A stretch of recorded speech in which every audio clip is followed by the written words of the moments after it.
Okay, okay.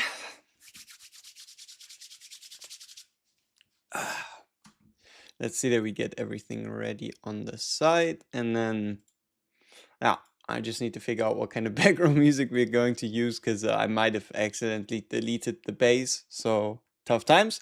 But 30 minutes, I do not believe in this heresy that is called a maintenance extension.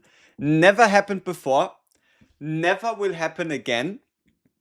So it's easily going to just be 30 minutes and then everything will be fine. Right? Like, everybody that says there's like maintenance extension and such, they're clearly lying to you. Like, as far as I can tell, if we have a close look, like a really close look, you know, you see that it says there's 27 minutes. Okay, maybe it's too tiny for you, but it says 27 minutes, you know? So, yeah, well, take that, right? Because if it says 27 minutes, then it has to be 27 minutes. That is how this works. Yeah. Yeah. All right. Now, again, background music. What the fuck do I do?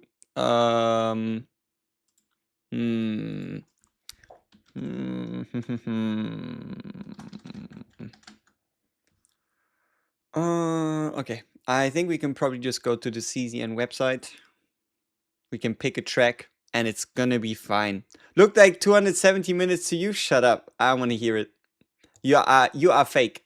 Even the official website says it's about to end in 27 minutes. Indeed, it's actually ending a minute early. We're not getting a maintenance extension. We're getting a no. We are getting a maintenance reduction by a minute. So what was this? OSTs. Do we have anything new in the OSTs? No, we don't.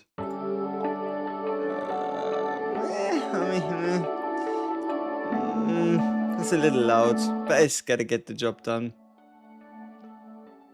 It's going to be fine. Now, the real problem is what happens when this track runs out. Exactly, I don't know. Probably nothing, as gonna be the great void, you know? Yeah, it's just Override gets me, basically, Override gets this stream overridden to somebody else. Did I watch the CZN ad? That is super crazy and full of anime references. I don't think I did, but we can definitely check it out. But what I think is even more important is that we get a lot of you were like, "Oh, where was the naming? Where was the ranking system for Adelheid?" So with a character as complicated as Tenebria, I think we don't really have a choice.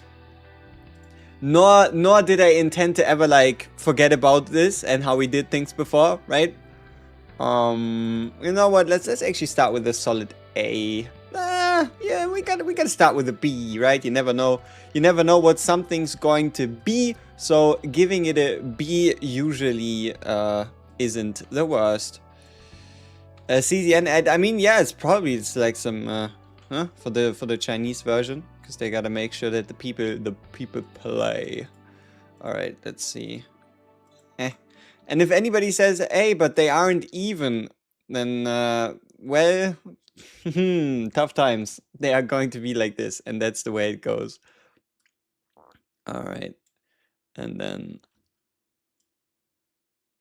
okay, yeah. See, this is what I was wondering. What happens when the track runs out? The answer is nothing. Nothing happens when the track runs out. Well, that is what it is. Who'll be the next character banner after Faye? We don't know. We don't know. We don't know until the moment they do a season stream and probably reveal all three. Or we get a season image. Or we get anything like, right? So far we have a zero information in regards to anything past Faye.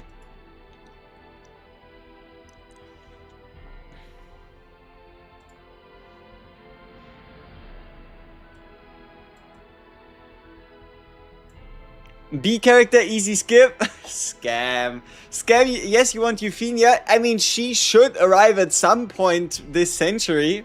Maybe. On a scale of 1 to 10, where's the new character on the must summon? Or 1 to 5 even. Okay. The character is currently on a scale of... I'm gonna give him a solid... A solid hasn't released yet. How would I be able to properly give you an idea? That's probably the scale. That's probably the proper way to do it. Wow. On a scale of hasn't released yet to has not released yet, it's more like a has not released yet, you know?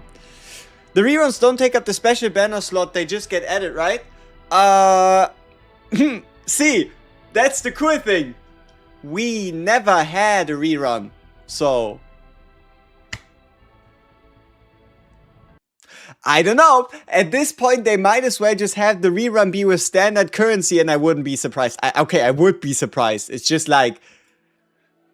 We go into the game, we see it, and then we know it for the future. But I need to know before anybody else. I'm trying, right? I will know before anybody else. It's just not that far before anybody else. You get it? Will I E6 Tenebria?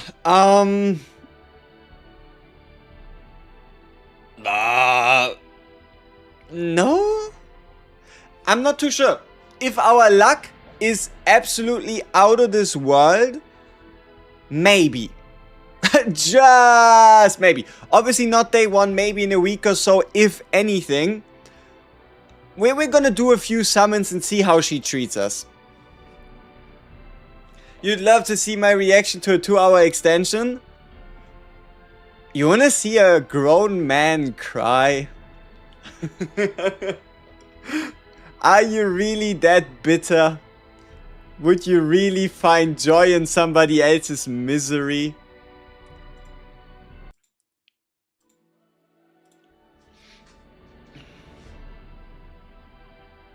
We always see his reaction to a 2-hour delay. Yeah, well, what happened for Adelheid, huh? Do you remember?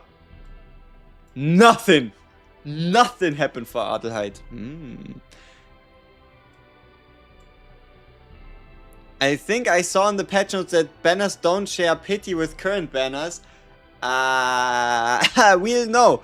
We'll know when things happen. By the way, did you cover the Heidmary deck where she discards 40 blades a turn? 40? Would you take something like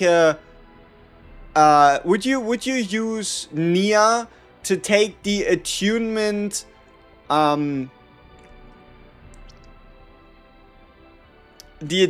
sword rain and then use that attunement? Wait, why does this look so off? Let me move that over again. Take the attunement sword rain and then like use that to get more swords. Otherwise, I'm having a hard time seeing how you're gonna get to 40. Yeah, it's just like at this point you're so locked into running her with a very specific Nia comp, and Nia herself wouldn't be able to take advantage of something like a, let's say, Eternal Hunger that I don't know if it's truly worth being called its own deck. Right? Will May be able to draw her own basic attack cards? Yeah, that's the crazy part. She can.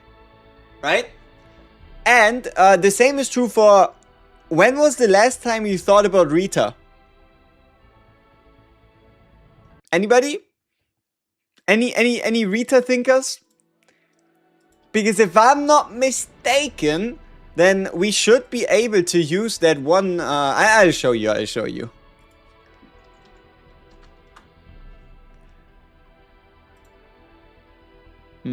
Every day I think about her. See, there you go. There you go. Aww. Rita for the win.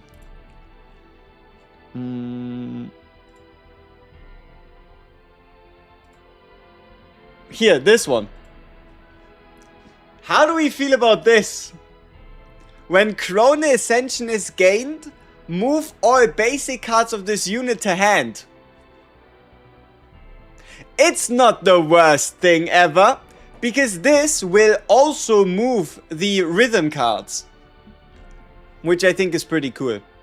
So this one here you could use. So for example, you could get the rhythm cards, play them, then gain Chronal Ascension to gain them back. So that is quite sweet. And then obviously, but no, the most obvious synergies would be two different ones, right? It'd be Ray with the activate all basic cards in hand. It's light work for somebody like Ray. And then obviously we have Mei Mei Lin Lin.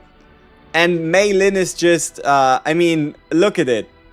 Move 2 basic cards of this unit to hand and decrease the cost? Huh? Huh? And yes, obviously she doesn't care if she has her own fists or if those cards are all of a sudden rhythm cards. You're gonna see her punch like it's a rhythm game. That is indeed what she's gonna be able to do.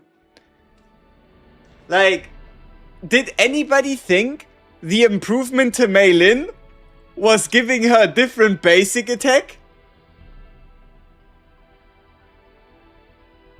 Did anybody ever think that was gonna be what they were going to do? Like, I did not expect that a potential improvement to Mei Lin was to take away and swap out her basic attacks.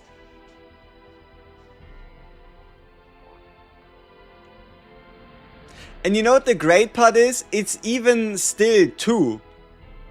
Because if you cut her shield, then you still just swap out her attacks and you only ever move the attacks.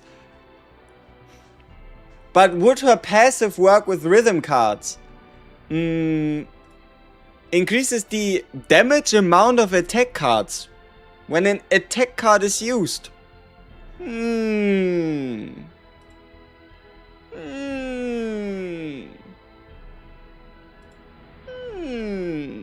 Probably. Because they're still basic attacks. They're just better. They are just better. Class change from puncher to dancer. She might just. Pink girl team comp all over again. It never left. The pink girl team comp never left, my guy.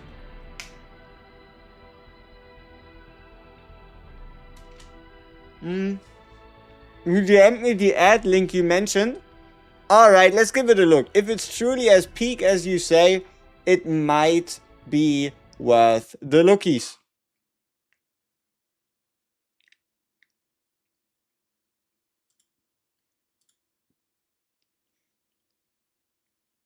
Four minutes? Brother. That's a long time.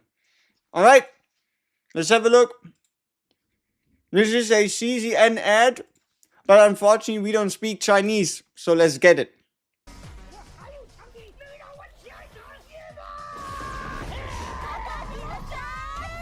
Hey, that's Faye!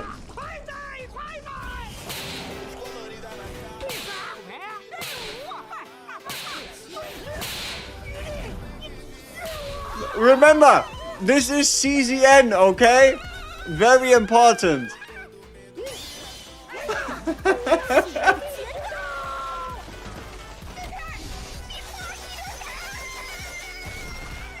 But no, I remember these two. This like old guy and this old lady.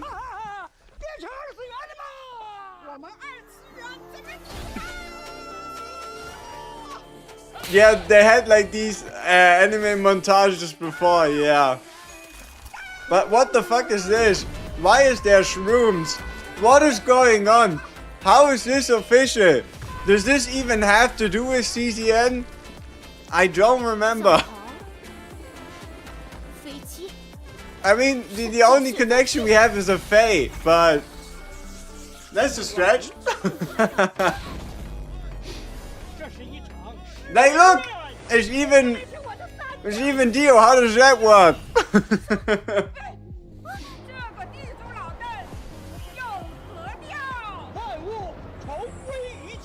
Oh, better said JoJo's. And what the fuck is Godzilla doing there?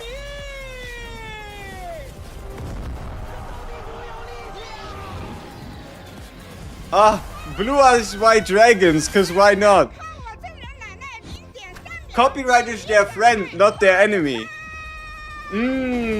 Yeah, sure. Hey, it's more CCN cars, let's go!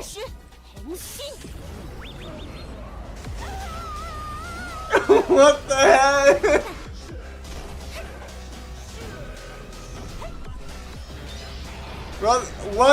What in the short attention span is this?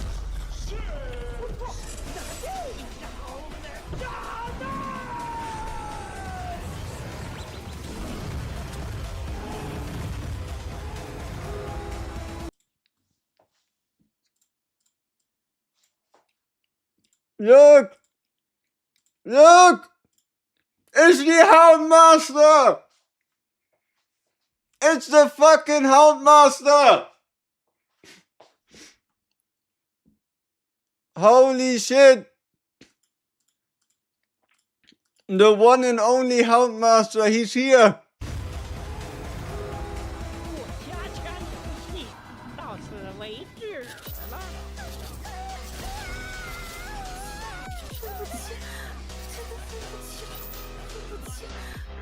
Not the mental breakdown.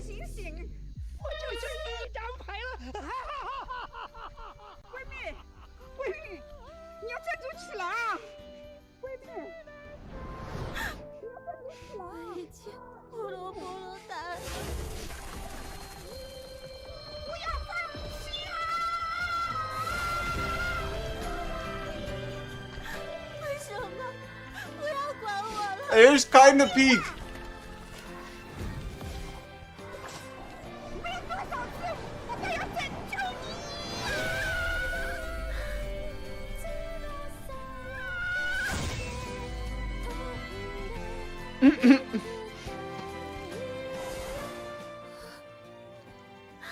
They extended the maintenance, did they?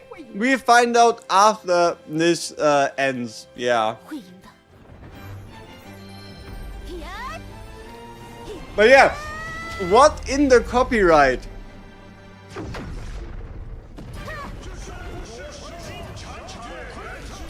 Hey! There was Runoa! Let's go!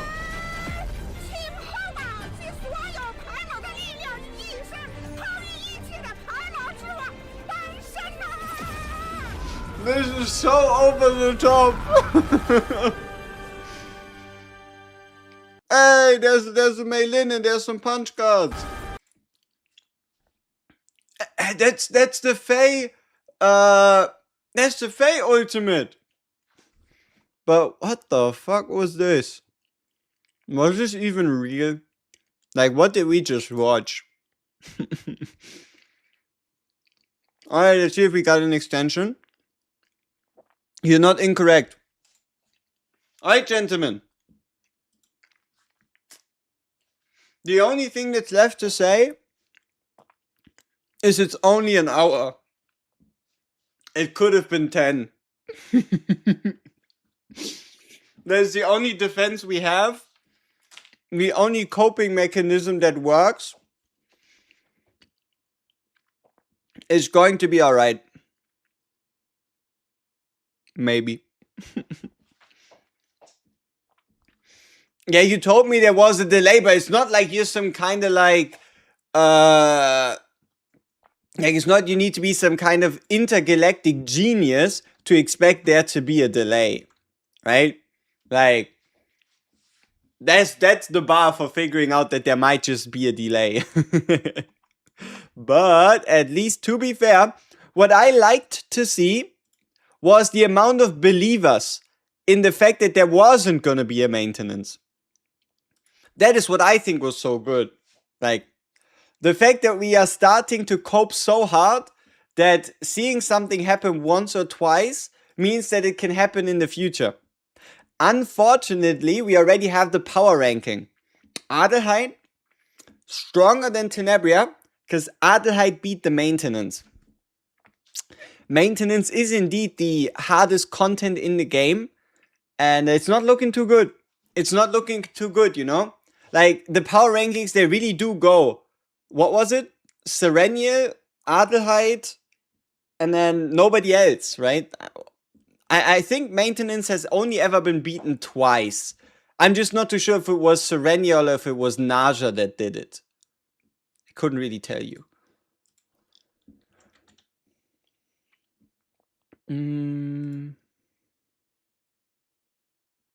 Oh. Alright, it should be alright. I'm WG. No, you are not. Shut up, bro. I mean, you are, but like, that's not what I intended to do. Ah, shit.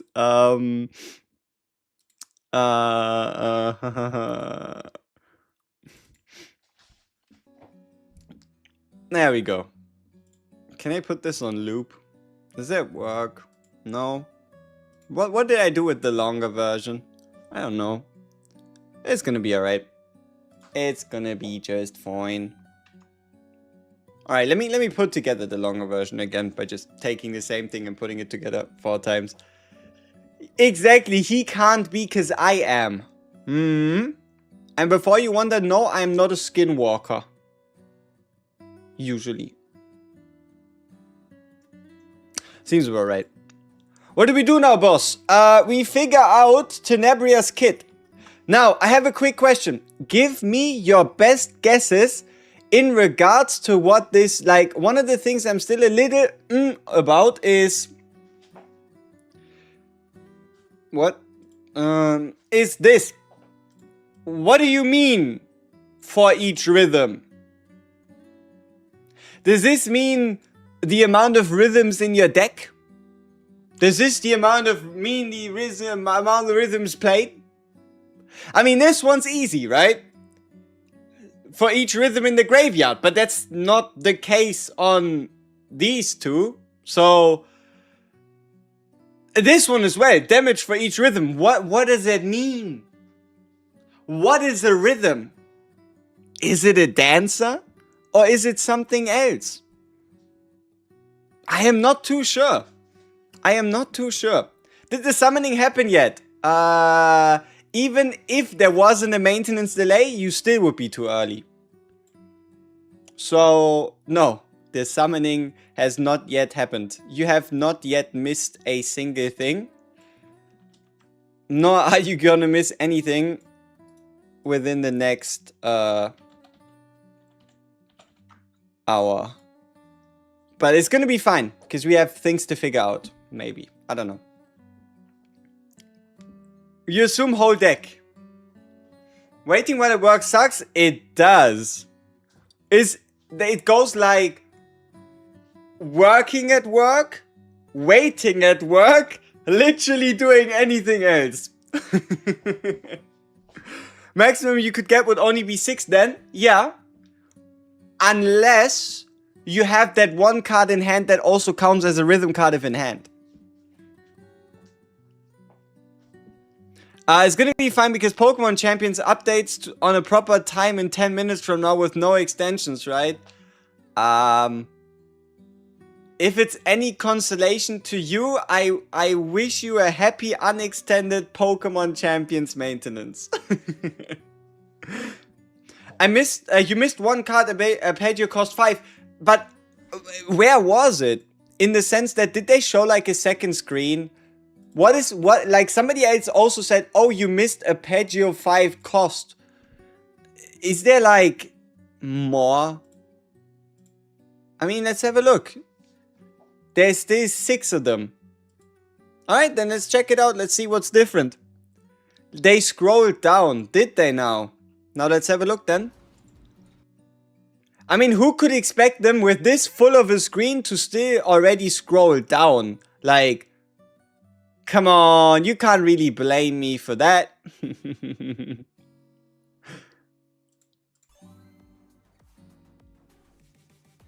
Okay, let's have a look. What does this change? 90% damage for each rhythm. Decrease cost of this card by 1 per rhythm card activated.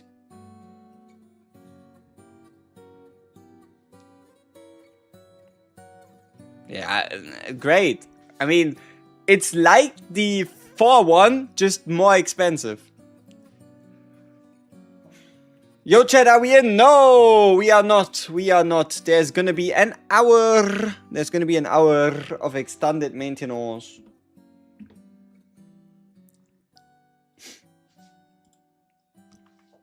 Alright, let me figure this out real quick on the side. I'm gonna put a timer for y'all on the screen, so you know when maintenance is supposedly over. So it's gonna be the... What's today? The 17th of June. And the maintenance is supposed to end here. Alright.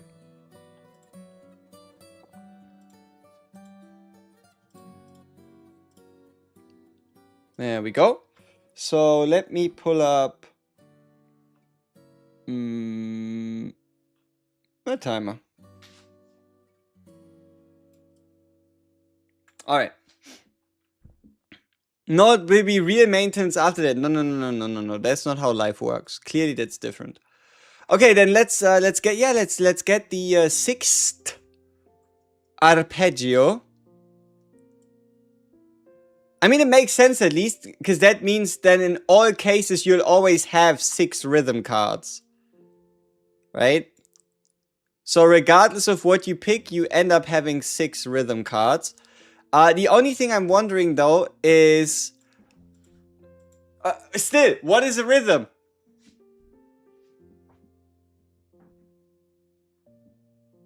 What is a rhythm? Nobody ever told me what that is. Everybody always says you need to have rhythm, but what is it? And how can we use it? Right? These cards are a rhythm. So then, why would there be a for each rhythm? Is it really just because of this one singular card here that also... not this one. Is it Spotlight? Is it a version of Spotlight that counts as a rhythm card? Also, I don't know why it's not lined up properly. I couldn't tell you. Or was it one of the other versions? Treat it as a rhythm card. This one. Is it all because of like a call-in response like this that gets treated as a rhythm card, giving you a higher base multiplier? Or I guess this one. Yeah, call and response has... I mean, what do you mean most? Wouldn't most mean that it's more than the majority? It's at maximum equal, because you have the base version and then 2 epiphanies, but technically it's 2 out of 5.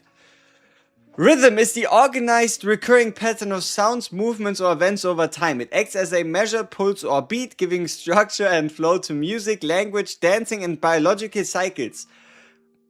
The only biological cycle that is happening right now is the conversion of water and salt into deeply sad human tears. That is the only biological cycle happening right now as of this moment.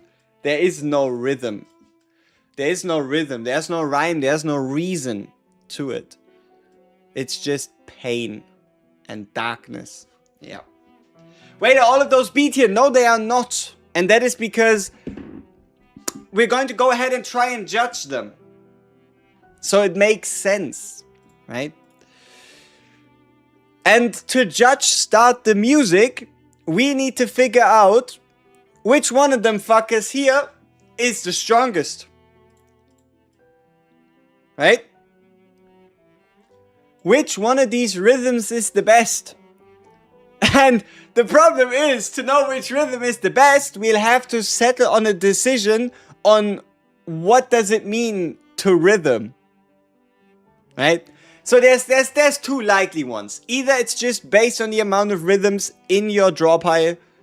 But at this point they might as well, or like based on the rhythms in total in the game at the moment. or it might be based on rhythms played. The only thing I could think of though is that rhythms played might just be a bit too much, and that is because you'd probably end up with like a what, 900% additional. I mean, they wouldn't even be that bad. Design like a 4-star? Yeah. That must have been it. They must have looked at Tenebria and were like, well, let's make a kit that's simple. Let's make a kit that's easy. Let's make a kit that sounds like a 4-star. I'm hoping the gameplay said so, because I don't understand why you should want to pull her. I mean, if you don't understand why you should want to pull her, then maybe you don't have to pull her. Huh? Maybe you just don't have to summon. Yeah, that can exist as well. It's crazy, right?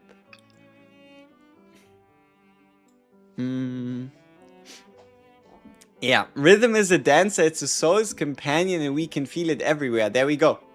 But okay, let's just assume it's based on the amount of rhythm cards in your hand, so it's usually between 6 and 8. Because you're obviously going to run 2 copies of the card that counts as a rhythm card in hand, making it between 6 and 8. So, now that we have that, now that we have our baseline, let's have a look. So this would be a 60 plus 30 times 6, so 180, so it'd be 240% damage, and it would start a rhythm activation chain. So long as you have a bunch of rhythms in your hand. Because otherwise you can't start the chain. Duh. Rhythm crescendo. Oh, also, there was something I thought about, and that is, what if you combine rhythm with blessing? Where then you'd like use a rhythm card, and because that rhythm card happened to be a blessing card, it would draw another blessing card, and if that blessing card was also a rhythm card, you draw another rhythm card. This mechanic seems dumb. You want to use Crescendo and Encore 4 by dumping rhythms into the grave. We want to use Crescendo and Encore 4 by dumping rhythms into the grave. I mean, we think about it when we get there, right? But at base, right? At base, let me actually close this so there's less things open at the same time. And then hopefully this should be fine. Okay, perfect. So, let's see, we have 240%, and then we have 6 rhythm cards, and for the other one we have 180, and then we have per rhythm card in the graveyard, which means it's 180 going to a, we're just gonna assume 6, right? It's gonna go to a maximum of 420%, and then also for 1 turn you decrease the cost of the next rhythm card activated, meaning if you have a bunch of crescendos, which you should, then they all are only gonna cost you 1, but that is still 6 AP to play, so that is still pretty damn expensive. Rhythm staccato. We're gonna do 80 at base, 50 damage amount per rhythm, meaning that it's gonna be 80 plus 300%.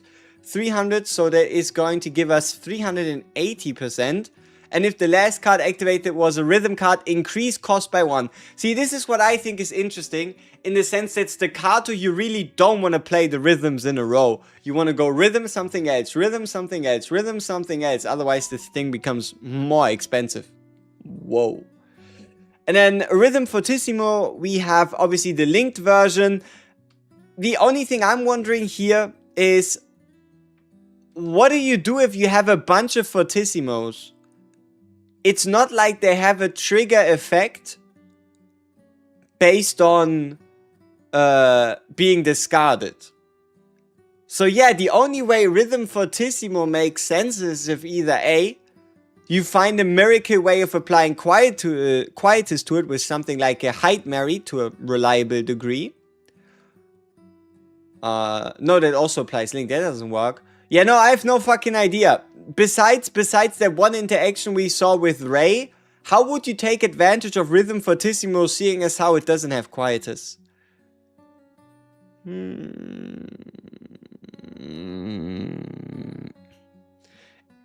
Is not it better to have all the rhythms in hand before playing them? It depends. Like, you can also just play the rhythms and just get them back. There's a lot of ways we can move rhythm cards, especially within our own kit. I remember when people said Tefera's kit was complicated, amateurs. And then lastly, we have Rhythm Fermata in the ability to select one of 4 rhythm cards so that we can pretty much change the rhythm cards on the fly. Right? Like per turn, we can decide on what rhythm cards we want to use and draw 2 of them. I'm not too sure why Rhythm Fermata is a thing. Because you're going to end up with 6 rhythm fermatas that you're going to turn into 6 rhythms, but the only thing that changes is you'll have to play one of them first without it being a damage related rhythm. So yeah, and then obviously the last one, right? The last one we're going to have Arpeggio in its ability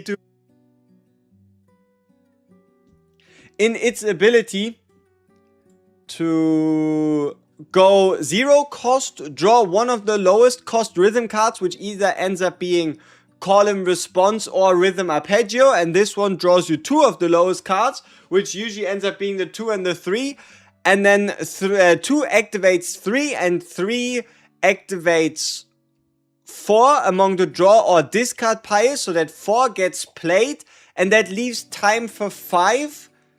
But like nothing gets 5. So 5 is something you like have to get on your own. And also if we look at damage per rhythm, the maximum amount of rhythm cards is 6. Meaning that this card at base should be 15 times 6. So like 90%. Then this one here is going to be 120%. Then this one here is going to be 240%. This one, weirdly enough, is going to be 300%. This one's going to be 480%. And this one's going to be 540%. Yeah, that is what it's going to do.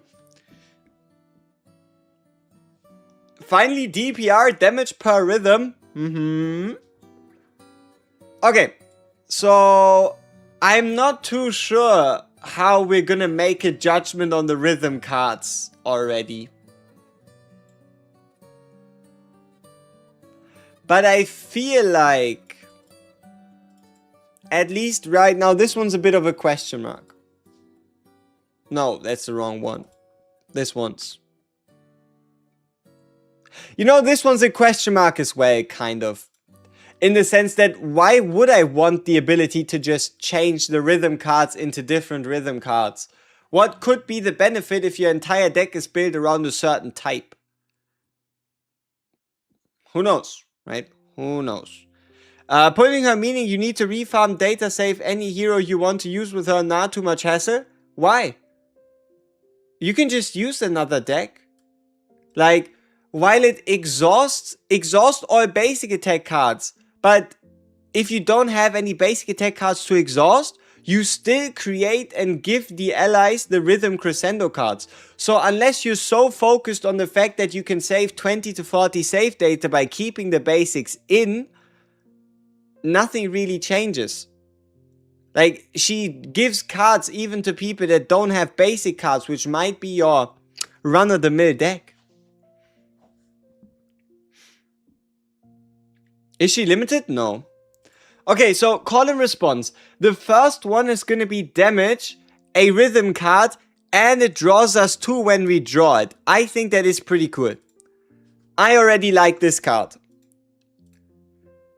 The other one, the 2-hitter, and if in draw pile or hand activate this card, it being a 2-hitter, I don't know, I think we're going to keep that one on B. And then draw 2 if in draw pile activate again. This also sounds cool. But it's not as cool as the Attunement 2. Because Attunement 2 means when you draw it, but you could also just discard it and draw it again. Or use like Nia shenanigans to just draw a whole bunch of rhythm cards. But I like the fact that this comes from out of the deck. Right? When the rhythm card is activated, add 1 hit. So this is going to tap out at a 6-hitter, 120 base, before potential.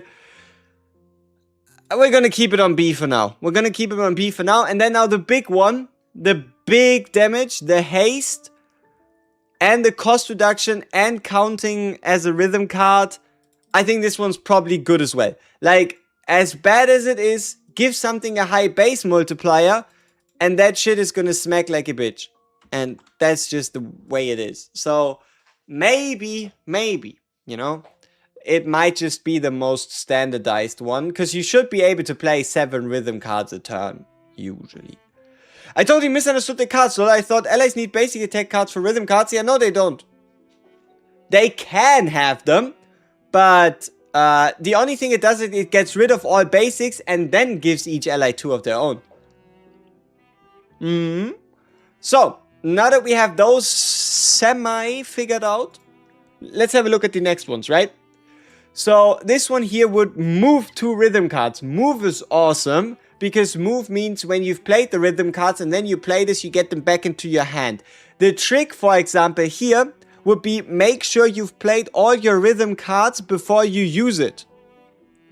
Right? Before you use Spotlight, make sure you've played all your rhythm cards, and the reason for that is, if all your rhythm cards are played, it can only ever draw them from the used pile, allowing you to use them again. Is there a new set? I don't think so. I mean, she's a passion unit, and then again, do you really want to discard her cards? But no, there's no set we know about. So Ray would be the best supporter now with the basic attacks. Ray was always a really good basic attack support. But in terms of dedicated basic attack supports, we have 2. We have Naja and we have Ray.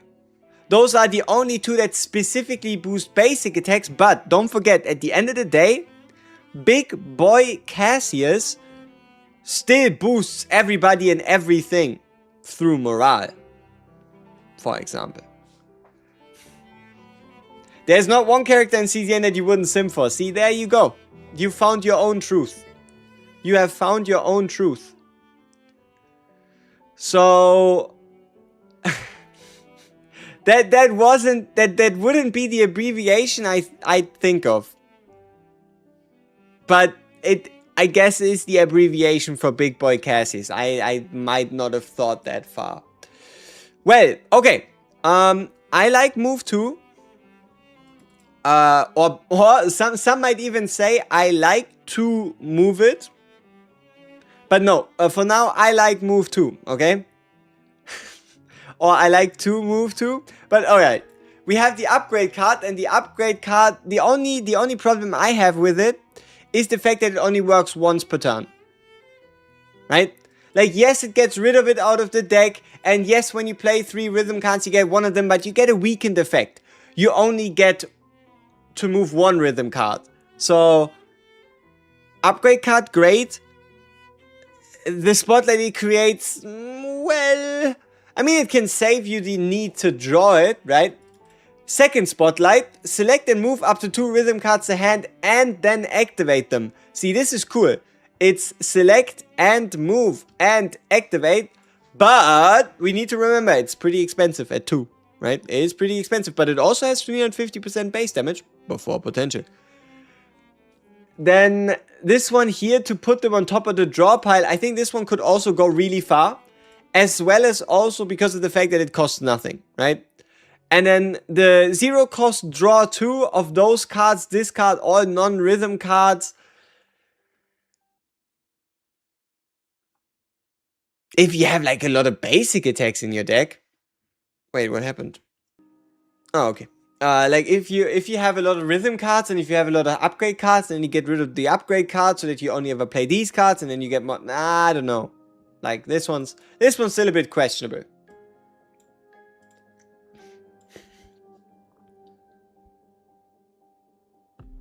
All right, now Encore. Encore is cool. If the last card activated was a rhythm card activated twice. I like that. I like the ability to just take your most powerful hit and then do it twice over. This Encore here, for every 2 rhythm cards activated, 100 damage to the enemy with the lowest HP. I mean, if you can scale it with morale, and if, like, the value of this depends on how realistic is it to play 30 rhythm cards a turn. Because that's how you get maximum value out of this.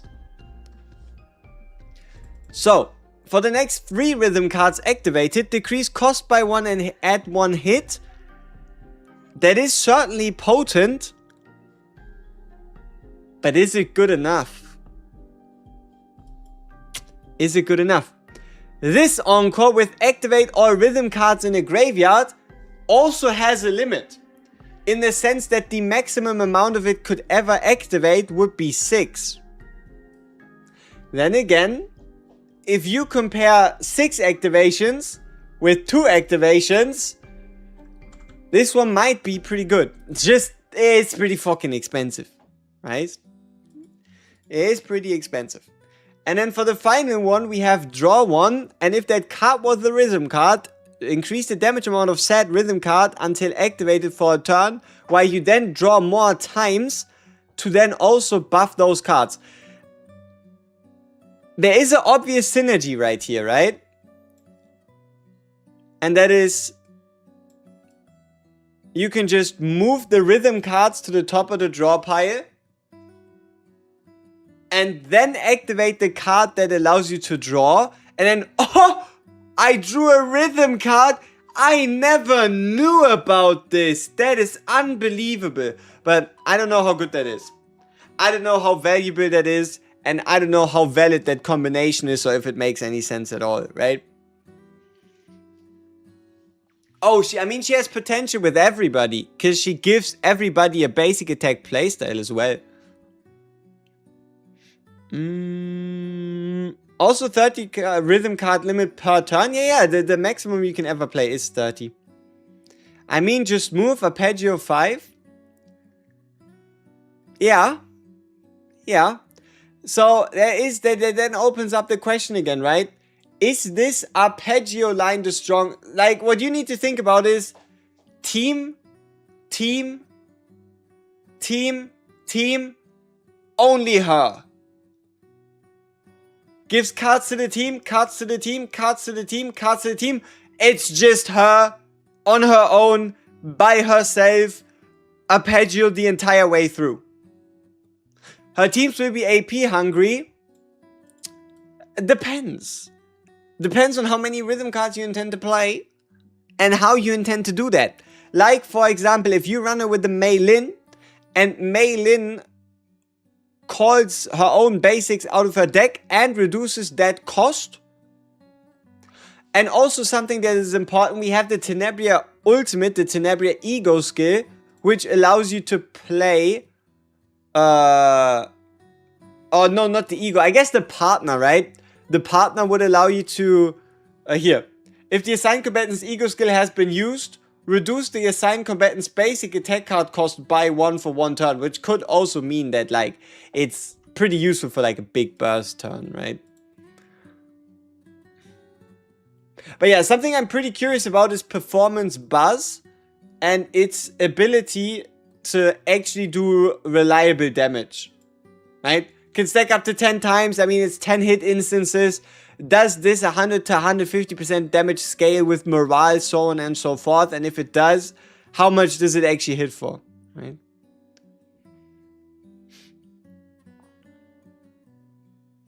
Do we know what a partner does? Yeah.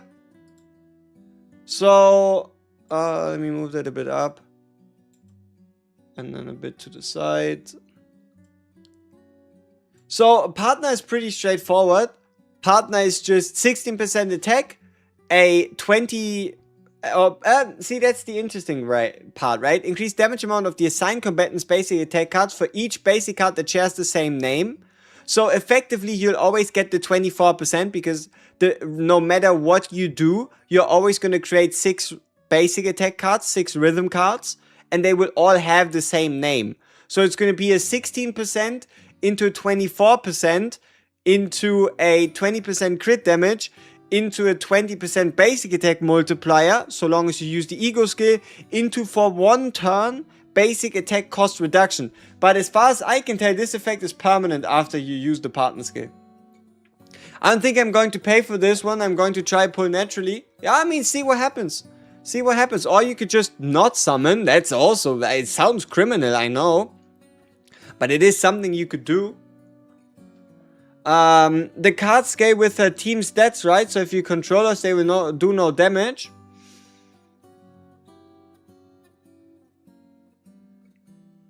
Yes, but no. The interesting part about CZN is nobody really cares if your controller reaches 400 defense. Like, it's not like all of a sudden everybody starts bowing down and praying to you and telling you how great you are for having reached 400 defense on your support. It doesn't really make much of a difference if you have 300 or 400 defense. At the end of the day, you either survive or you don't, and it usually isn't the defense that makes or breaks it, it's the cards that you play. So, there is a world in which you can just make DPS supports. I was clearly the pioneer by using DPS counter or layer, but no, depending on the damage type of rhythm, you can definitely afford to potentially run them as DPS. Though there's one exception, and the exception is if there's a hit so strong, you need more max HP for your team to survive it. That is the only time it would make like an actual impact to not go for damage stats on a support and just go for like the HP, right? Not pulling Tenebria would be criminal. It would be a crime punishable by death. Luckily for me, I don't think I can fail to pull her, which is good. I think Tenebria won't be a hugely broken character, but I think she'll be incredibly fun to play with. That is what she looks like, yeah. What would put you off on Tenebria is losing out on basic functionality by not having the partner. You don't really lose out on much in the sense that there's nothing that you don't gain naturally, right? Like at the end of the day, damage, more damage, one singular turn of basic attack card cost reduction. But it's one singular turn. You still have to play all the other turns with whatever cost you end up having. Right? It's not like she reinvents the wheel and makes it so that Tenebria is like in a wheelchair without her, you know? See, this is the interesting part. We do not know Tenebria lobby. So, before any of you judge, remember, we have to check out the most important part of a character's kit. Because without knowing, we can't really judge.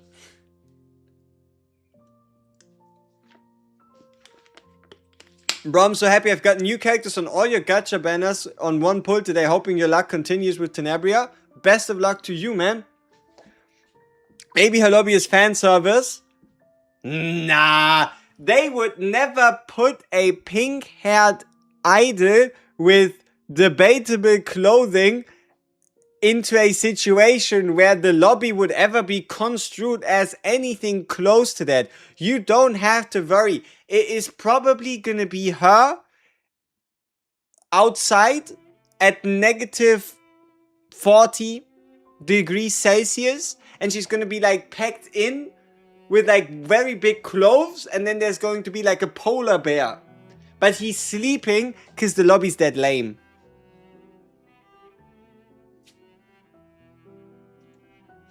I don't want to know. I don't want to see. I'm going to pull Tenebria. I'm going to have a look at the lobby. The lobby's going to move and it's going to get things moving. It might just not be my blood, or it might just only be my blood, but I don't know where it will go. We shall see. Is she out yet? No, there's a countdown. 34 minutes. 34 minutes.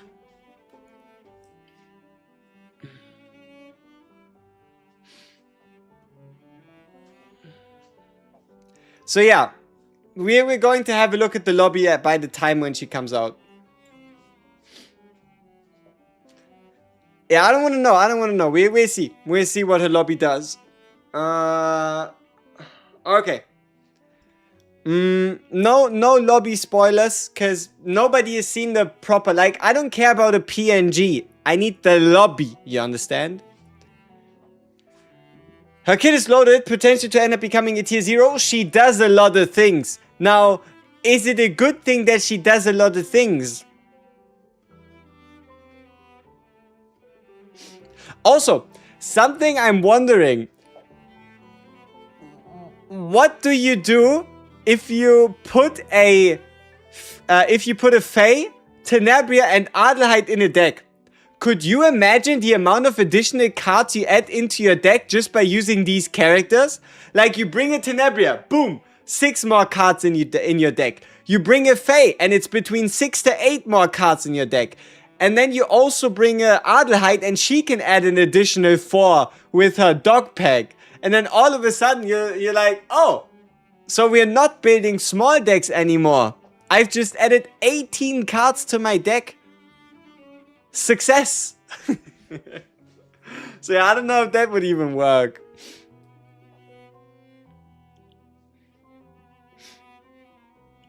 But yeah.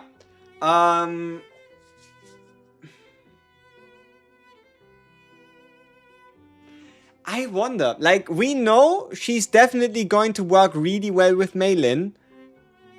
Rita can probably work with her quite reliably as well. Look at this. Wait, but it doesn't really... let me think. Yeah, I think it wouldn't be the worst thing ever. What if you end up playing Rhythm Fortissimo, the one that links, and the way you trigger Rhythm Fortissimo ends up being... What if the way you trigger it ends up being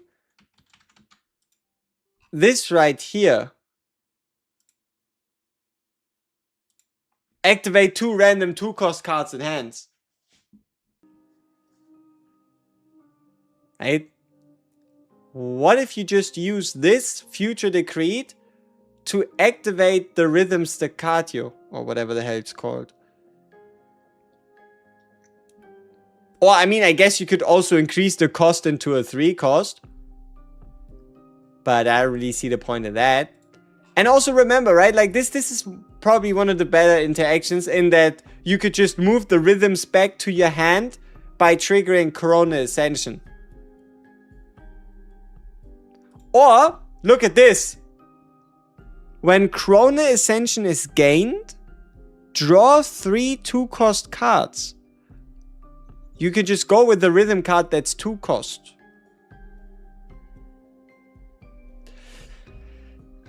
The thing is, I was wondering, like Meilin and Rita are obvious in terms of basic attack characters, and you can just do something like the move, and you can reduce the cost, and life's gonna be great. But this doesn't really do much, right? You still end up creating strikes. So all of a sudden you have even more basic attacks. The same is kind of true for Shizuru, in the sense that what Shizuru does is she adds in even more basics. It's not like the moon slashes she creates will end up getting turned into rhythm cards. Right? I mean, Shizuru also has the ability to activate cards. The only problem is it's this one. Activate 2 random cards of other combatants, which could be anything in any order at any time, and that could screw with you. Right? It will trust. No, it's not going to create rhythm cards. Yeah, I know it. I know what it does. It's just, I'm wondering if there's much of a point / if you can afford to run a Shizuru alongside a Tenebria, where Tenebria only cares about moving and using as many rhythm cards as possible, and Shizuru only cares about getting all her Oni hunts in hand so that she can use them, so that she can create the moon slashes. Like, yes, they all rely on the same base, and that is basic attack damage, so they can run under the same support. I'm just wondering if that makes sense. Right? Because you still have to afford to be able to either pay or play, or in the first place, draw all the cards, right? Fair Tenebria?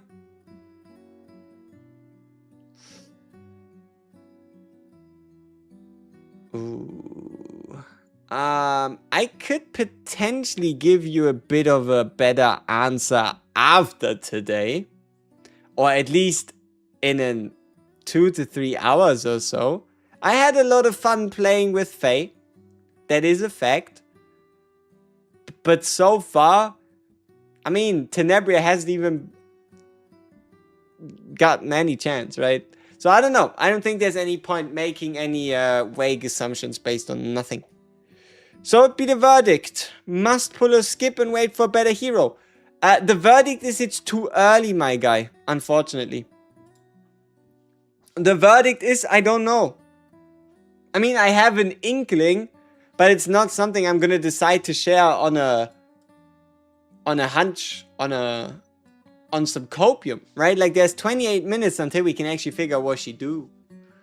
Bro, you don't have enough for both? You might have with the events that come in. See, what I think the devs should do better is tell you exactly how many gems each event gives that they introduce.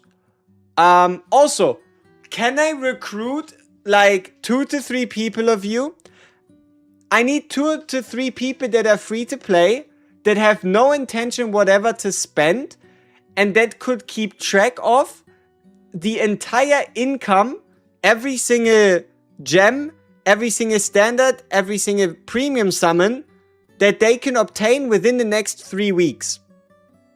So that we can finally get a bit of an idea what the income in resources looks like throughout 3 weeks. Like, there's so many different sources with hyperspace and all that, and then events and here and there and so on and so forth. I think it'd be great to like maybe have a number. Right? So, do we have 2 to 3 people that could potentially try and keep track of every single gem, every single summon they get in the next 3 weeks? Oh, also, I'm counting everything, right? Like, I'm counting crystals of Discord monthly shop. I'm counting the monthly reset that is happening within the next 21 days. Like, at this point, basically everything that you'll be able to get your hands on in the next 21 days, right? That depends on their account progress, though. No, we're just gonna expect somebody that has currently beat every piece of content up until now. Like, maybe we could make an exception with, like, what was it? First scale offensive? You know the game mode, right? The triple boss. But basically somebody who's like finished with the story, finished with the current story in event story, right? All that stuff, right? I hope CZN have leaked how much we get from new patch like Hoyo game. Yeah. I mean, but I guess it's hard to calculate, which is why new players get a boost anyway. Yeah, but that's why we wouldn't obviously take, like, I'm not gonna seriously look at a number. That's why we want to see like 2 to 3 people and see if they get a similar number, because that'd be pretty important. Probably enough to reach pity on unit banner. I have no idea, which is why I'd be pretty curious about it. You volunteers tribute? Alright. Would the story rework mean new rewards for older players? I hope.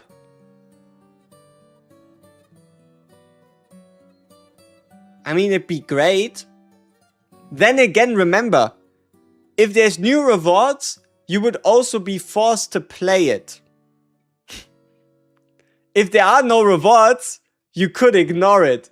Then again, it'd be a bit weird to make a big story revamp and then nothing changes, right? Yeah, it makes sense to at least have some incentive to play the new story, right? Is the Arpeggio one like 9's hue increasing? Not quite. The Arpeggio one works in the sense that they are all in your deck at the same time, and they have different effects, and some of them lead into each other. But yeah, the goals would definitely be rhythm, arpeggio 5 cost or 4 cost, because those decrease. Like the last one decreases by cards activated, and the other one decreases by cards in graveyard. So if you find a way to just call it back, Rhythm Arpeggio is definitely Tenebria's highest DPS build, just simply due to the fact that she herself gets 6 rhythm cards instead of only 2 and the team 2 and 2, right? Is the story rework this patch? No, it's the next patch. It's the patch before Season 4. It's the Fae patch.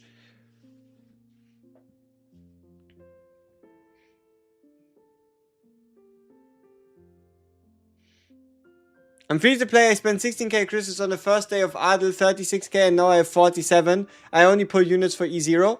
Yeah, but we also need the summon number. I also just want to see like standard summons, premium summons, maybe even fashion summons on top of just straight gems. But I guess that's a good number to look at. Good number to think about.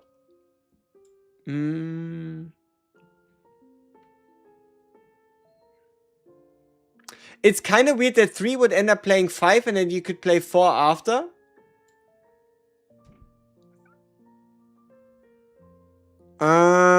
No. Maybe. Yes. Let's see. Is it actually gonna play 5? So, it goes 0. Let's assume there are no other rhythm cards, right?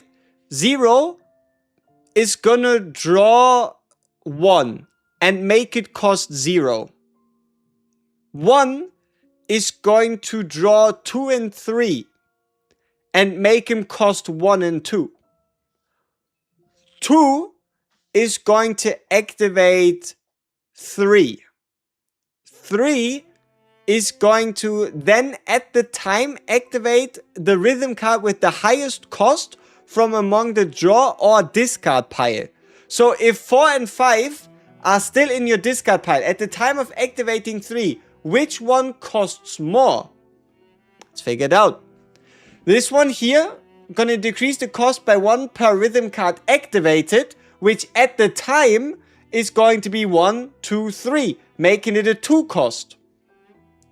Rhythm Arpeggio is going to decrease its cost by 1 for each rhythm card in the graveyard, which at the time is going to be 1, 2, 3, making this a 1 and this a 2 cost. So yes, 3 is going to activate 5, which is going to cause 4 to cost nothing. Would I think it's possible for Serenial to be available during the duration of AnimeCon based on the /Twitter post that CZN did? I don't know. I feel like they just didn't know who to put on there. So they thought, hey, let's put the Christmas lady on. We did some marketing for her, right? Like we know what Christmas lady is. So people know Christmas lady, right? And then, I don't know. But like, I think there's a very minute chance we get an Anime Expo Serenial rerun. It would be pretty cool though. I mean, I'm already theory crafting. What else would I do, right? But I'll be honest with you. I really, really do like Arpeggio. I do. I think Arpeggio, in terms of her as a main DPS, is probably one of the only choices. Especially with the way they all interact with each other. But then again, I think there's some really fun combinations you can probably make. Like, imagine if you then move only like 3, 2, and 0, so that you again get 4 and 5. Go Arpeggio and have other characters to get the 20 to 40 memory points for free. But that works for everybody. Like, you don't have to go Arpeggio. You could also go Crescendo, Rhythm, or Fortissimo, or Staccato. You're curious about how she worked with Mei Lin? She's gonna be pretty... as a 7-year Epic 7 player, the maintenance could be longer. Maybe an additional 2 hours. Just because y'all seem to either absolutely love and worship Tenebria or hate her guts to hell and back, doesn't mean I need a longer maintenance. You know? what you think about Tenebria has nothing to do with my enjoyment of the game.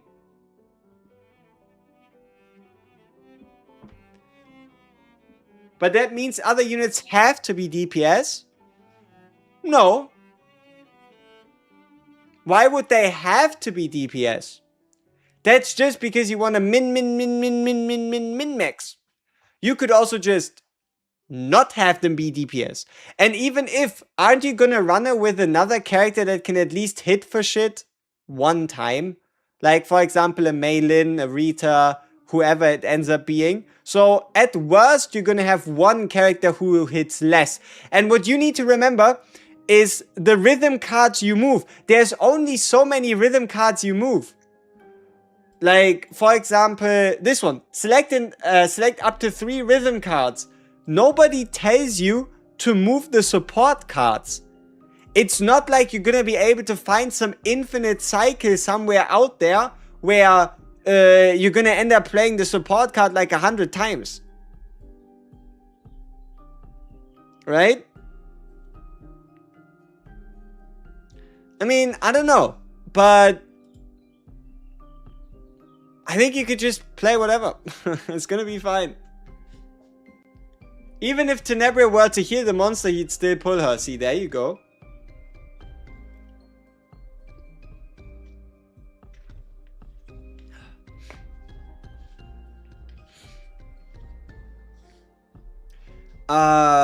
What? Fermata could be fun if you have a non-DPS controller and use their cards to trigger the change. So that you would have played a card that wouldn't have done any damage anyway to get the change. Yeah, that works as well.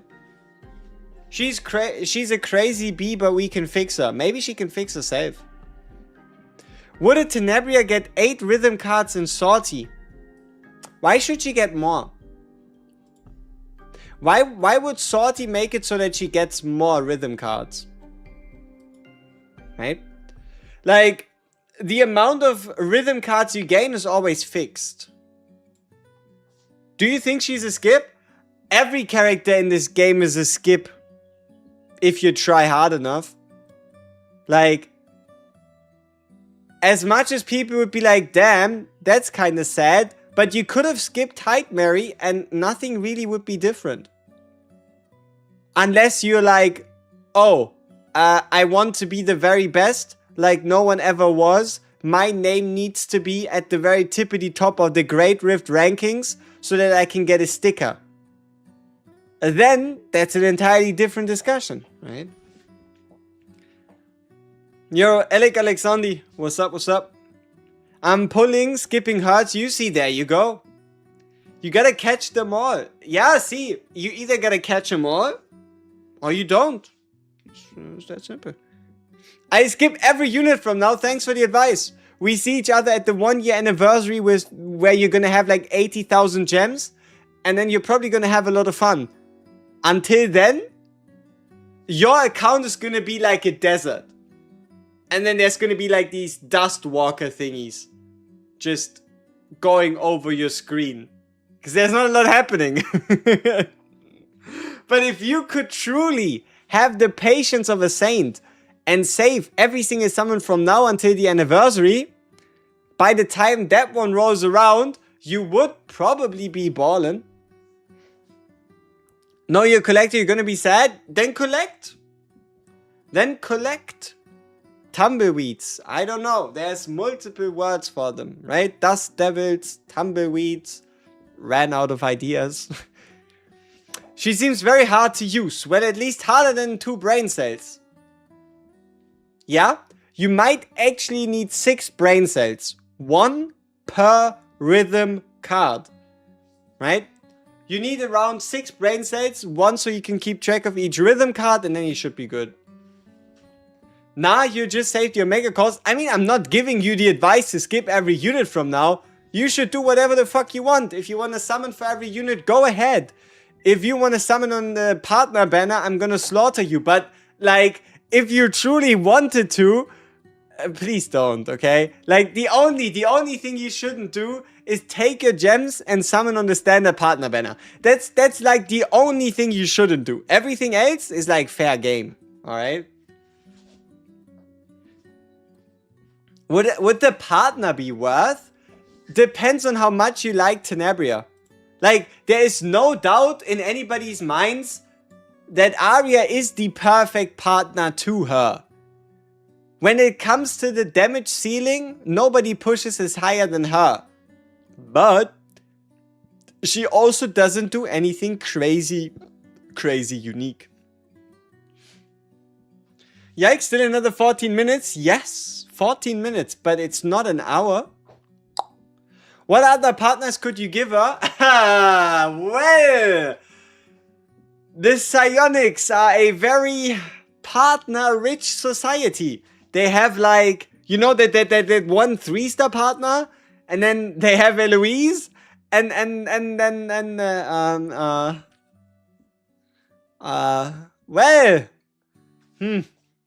yeah. The Psionics are in a bit of a tough spot when it comes to partners. It's not even like you have much of a choice. Like, it goes 3-star, Eloise, Battle Pass, and then anything else that you found anywhere else. Like, anybody other's dedicated partner that you're now gonna repurpose, you know? How am I so confident it ain't gonna be another hour?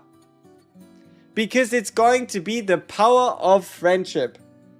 The power of friendship is going to save us. As it always would, always should, and I always knew it could. Psionic units seem so random as far as the kit is concerned. As far as we can tell, psionic units seem to have a very strong like towards basic attacks. Unless you're Mei Lin. Then you don't count, because you're not a psionic. How about a persona? Which persona could be good for her? It's pretty straightforward. You could do the double discard damage increase persona and then run her with the if discarded a passion card of this character 15% crit chance increase set, and you'd be pretty good. Is there any other fancy ones? I don't think so, because the psionic personas, like, you're not really gonna build it with agony. Right? Like, I don't really see a world in which you're like, hey, I'm gonna use this one agony persona.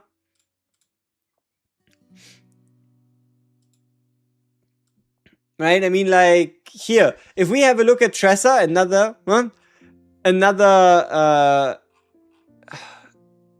you know what, right? Like, Shockwave. Do we really think Shockwave is gonna do anything for Tenebria? No. Do we really think Deathbrand's gonna do something? No. Does the discard up to 2+ damage boost do something? Absolutely. Draw 1 when an attack card is drawn 2 morale? That's okay. That's a good middle ground. If a card was created this turn, increase damage amount by 50%. Yeah, we create like once.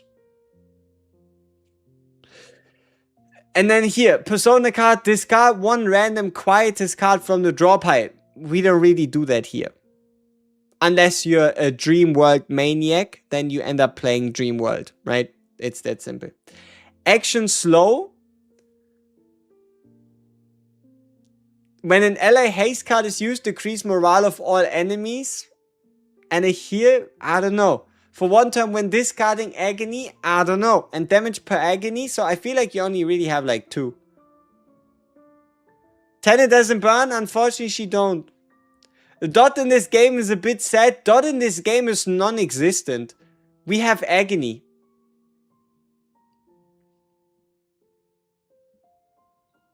I mean, we got performance buzz, which is end of turn damage.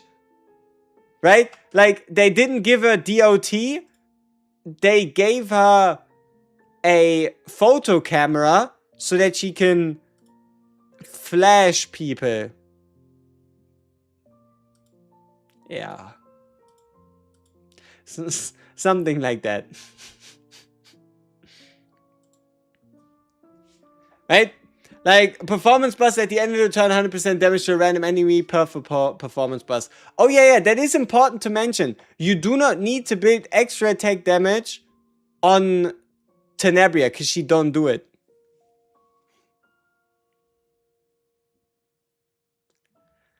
I mean, isn't the card called Photo Time? Right? So like, she's using the card, but it's like the flash of the camera, clearly. Right?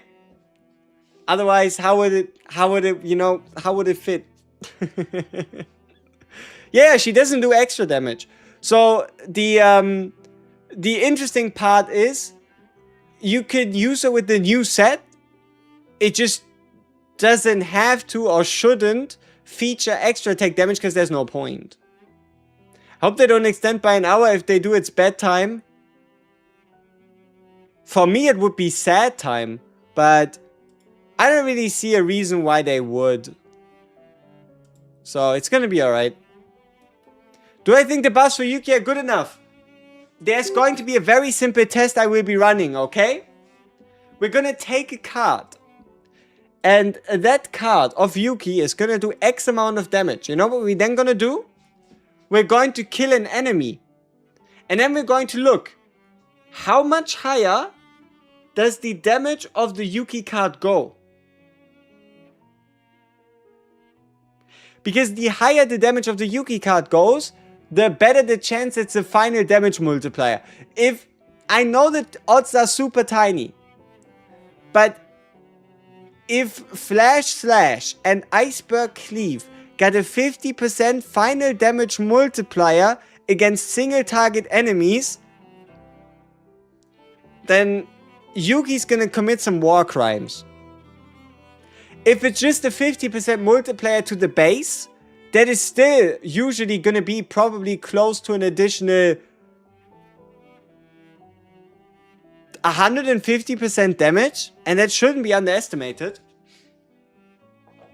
Could you watch the trailer again? You mean that like Mega Brainward one or the Tenebria one? I'd be up for watching the Tenebria one again.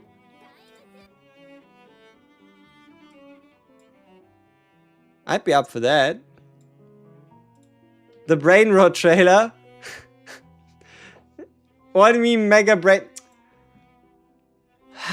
Are you just like trying to tease it out, pretending you don't know? Is this some type of like, reverse psychology by pretending you don't know what I mean? You think I'm gonna show you?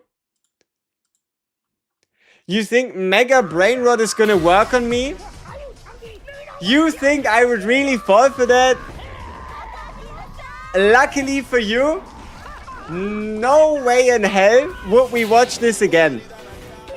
Exactly, like, come on, man. If you want to watch this, it's pretty awesome. It's 4 minutes. There is a multitude of anime and CZN and meta references, but this has nothing to do with me watching it multiple times because I don't want to.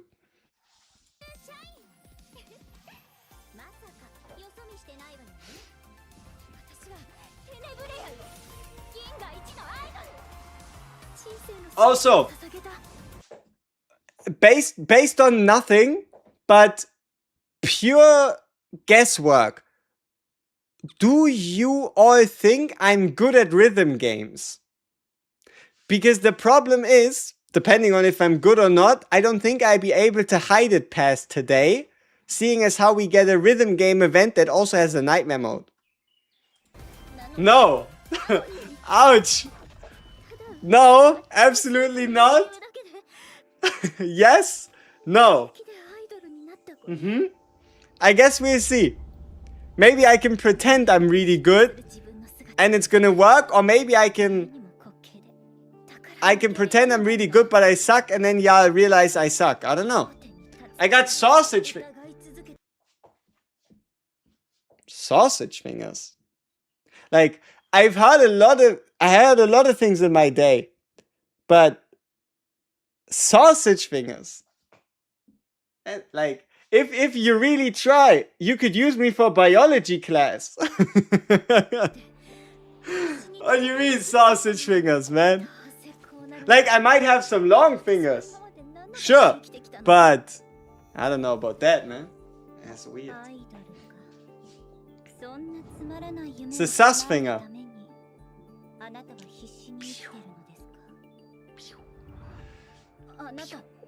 Alright, who are you? And why is she blushing? Is it just me or is she blushing?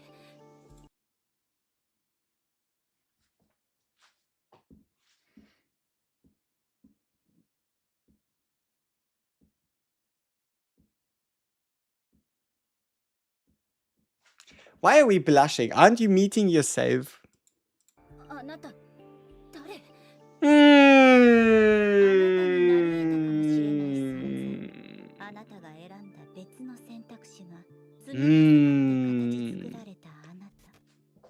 She's agitated. I'm pretty sure she's update. What's up? Then what kind of emotion would this be? What?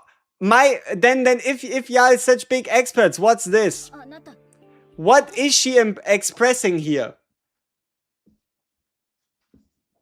Upset. So she's like, who are you? But then she decides to...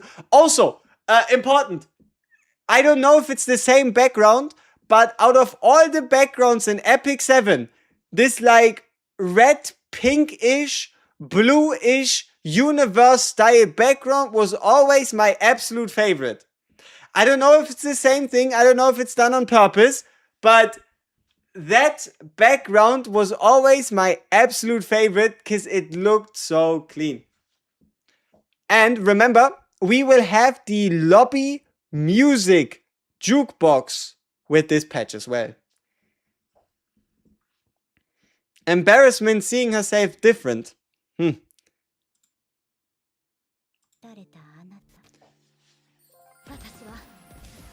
I'm not something like you. I'm the world's greatest idol. And then everything's happy. Okay. A quick question. Are we hoping for like pure horror? Or have we given that hope up already? Or maybe not pure horror, but something like less Diana, less Tenebria, maybe a bit more Nightmare, but kind of.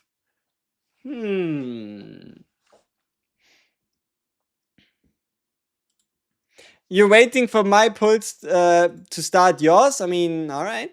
That's smart. Because then you can siphon my luck.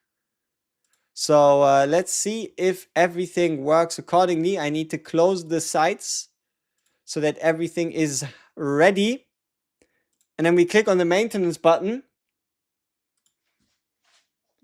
And then it's checking. The game cannot be played because it is currently undergoing maintenance. You don't say. But what about now?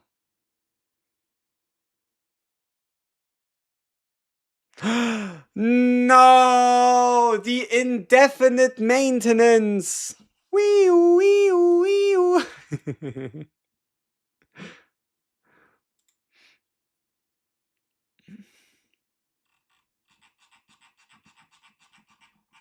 We are in, boys. Are you? I'm not. I'm scammed. Told ya. Wait, I got in. It's up.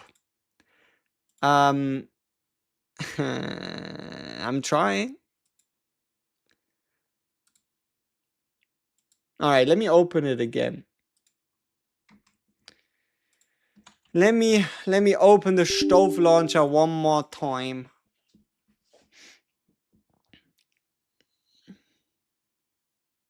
One more time. And then stove launcher is gonna be fine.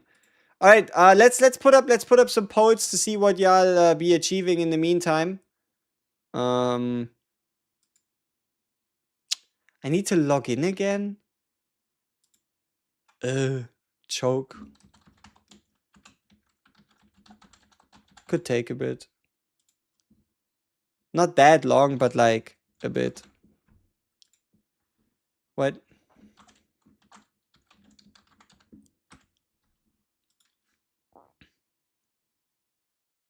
Hmm?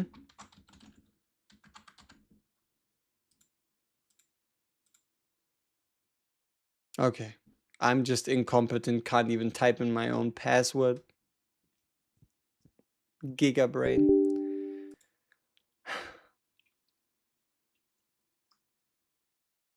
Please finish logging in with my browser. I did. Chaos your nightmare. Play. Success! Success!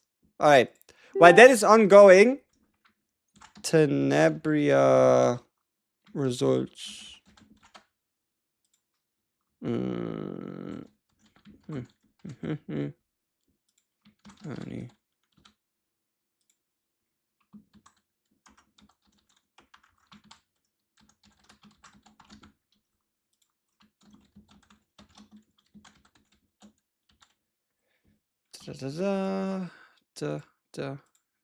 Where's the audio? Oh yeah. There we go.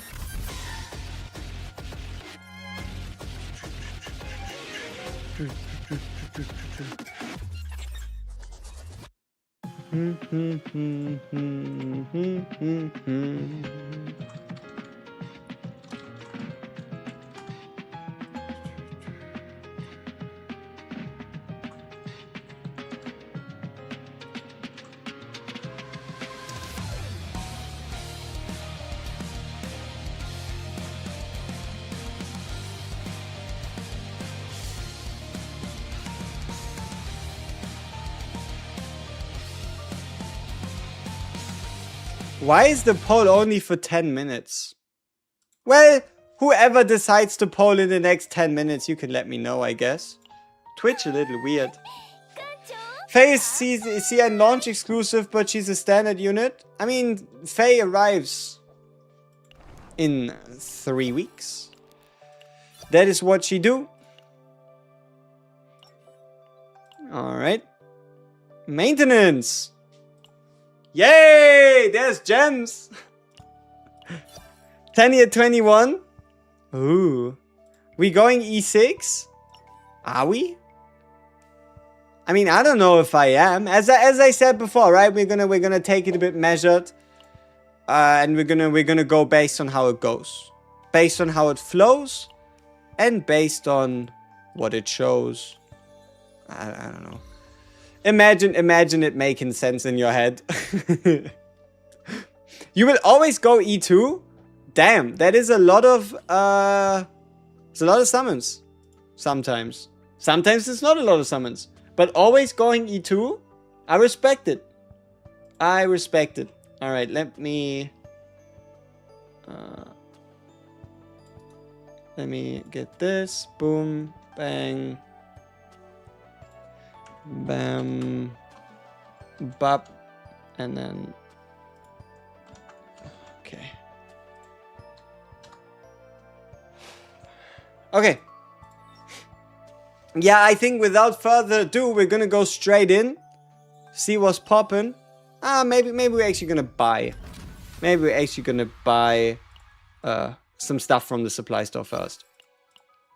So, we have a dupe core, which is great. Costs me most of my currency. We have 5 premiums, which is awesome. We have enough for 1 standard. Yay! Alright!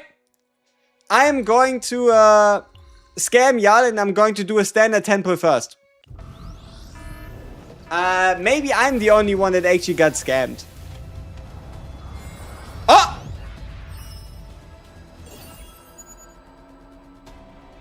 Been a while since I've seen a fake out. Been a while since I've seen a fake out. What a great way to start this summon session. What do you think? What do you think? Who's it gonna be? Remember, this is the standard banner. So the newest thing we could get would be Adelheid.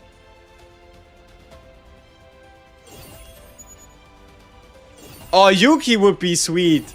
Maybe. But then she'd be E3. Which would be a bit weird. Chorizo could be cool, yeah. 9 would be terrible. Oh shit. How many characters do I have that would be legit a horror to pull? Chiron. 9. I feel like I have 2 to 3 E6s that I could... it's gonna be fine. I don't pull those.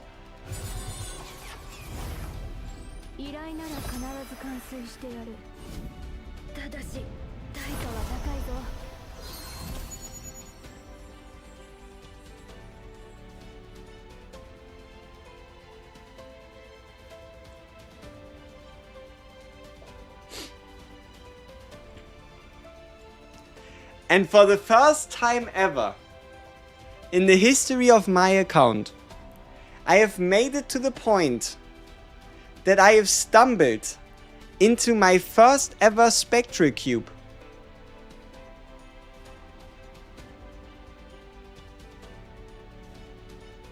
Maybe it wasn't such a smart decision to E6 my 9. But it's 6-9. I don't know how that could be wrong. But apparently I should have only went to E5. Because then I wouldn't have wasted this dupe. Great. We have a spectral cube. Yay! Let's go! Woo! Shit. 50 currency is a lot though. Like, that's a sixth of a partner. Okay, now I need a reference. How many E6 people do I even have? So, I know it's Chiron. Malin's close. Kalib's close, but they aren't there. I can't pull a Hyde Mary, can't pull a Serenia. I don't know. I don't know. Why now? Gentlemen, we have a dupe symbol. And it looks like a shuriken. But it wasn't here before. I think this is going to take some getting used to. I think my first instinct was ew. But also it was the first instinct after being used to the same thing for 8 months. Right? But we now have... yeah, we now have a dupe sign thing. Huh, that's new. I guess it's gonna make it a bit easier to figure out what kind of dupes I have, maybe. Wait! Didn't it used to say like E6 before? No, I liked it. Can we get the text back? I don't want to have to count these things all the time. Like, can we roll that back? Can we get the text back? Like, look at me. I got a shuriken Emir. What does that mean? Nobody knows. This is random as fuck. This is random as fuck. But hey, it's whatever. It's here now. It might go away at some point. Maybe it's here to stay. Who knows? We have some summons to do. Fuck it. It's time we ball, as always.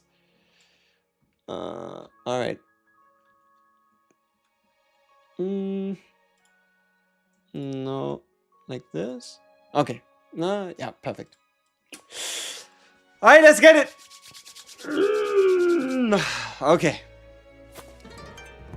Are we gonna hit early? We are 66 away. Remember, we are on an absolute hot streak with our last summons. It took us a tenner. It's... Why is Selena gold? The fuck? Wait. Ah yeah, Adelheid would be purple, yeah. Veronica. Yeah, I remember having failed that one. But yeah, no. Adelheid came home quick. The partner came home quicker. Can we continue? I am innocent. I don't know what the update did, but I'm liking it. It feels good. I think it's one of the best updates we've ever had. 20 summons, a standard, the premium, and we get 2 5-stars. So far, I'm liking the update.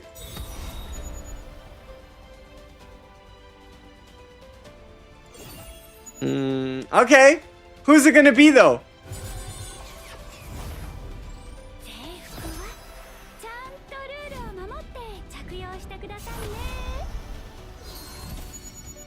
It's been a while since I've seen a Haru.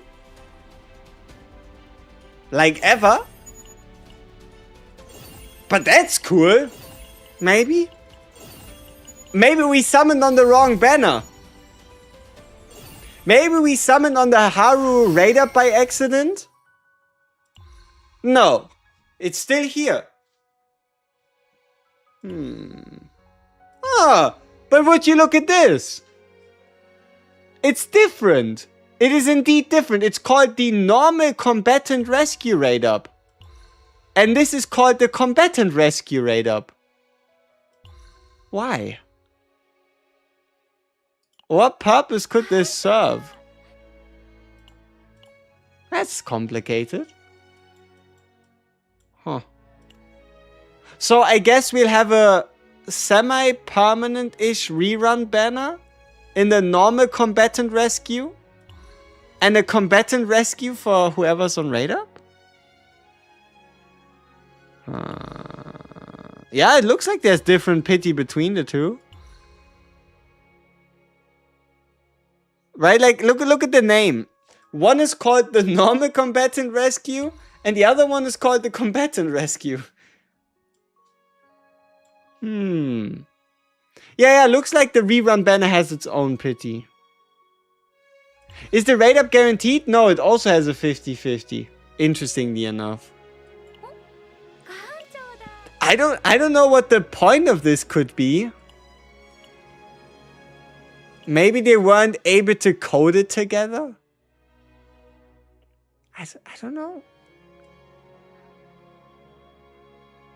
Here, look. All events that are part of the Normal Combatant Raid Up event share accumulation towards the pity count. All events that are part of the Combatant Raid Up event share accumulation towards the pity count. Huh. I don't know.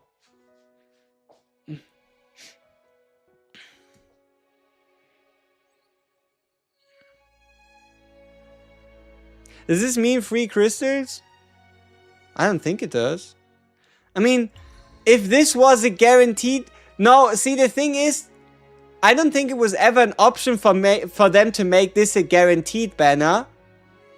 Because why would you summon on a banner that has a 50-50 if you could always just wait for them to go to the normal combatant banner to summon for them at 100%? I don't think there ever was a chance that this was going to be a 100% banner. But there was a chance that it was going to share pity with this one. Now this I find a little weird. Normal partner rescue raid up, partner rescue raid up. That they don't share pity. It's a bit of a weird decision. Alright, so we lost our 50-50 on Tenebria getting a Haru, which means our next Tenebria is in 64. But it is actually going to be 10.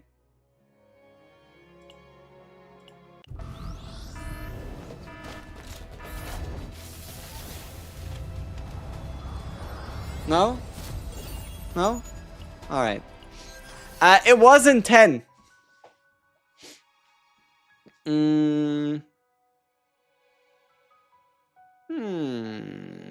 We got Renoa, Core, and Salty. Wait, what does she do?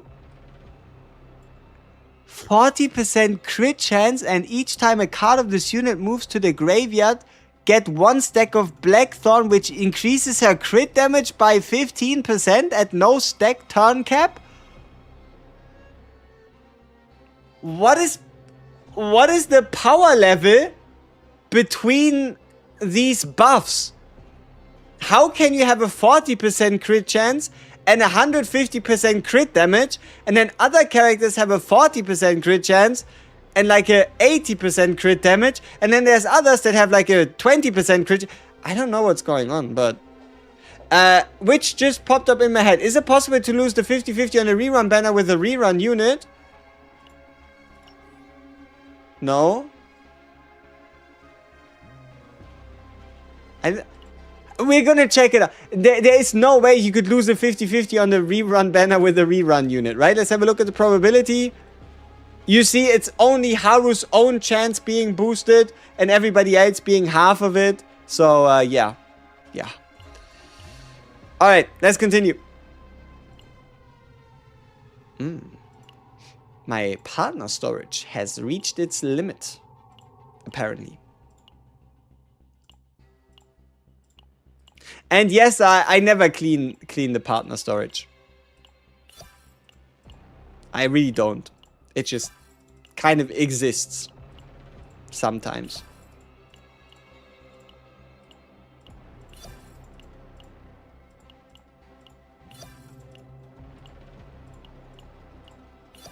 Okay, this should be enough though. Let me summon!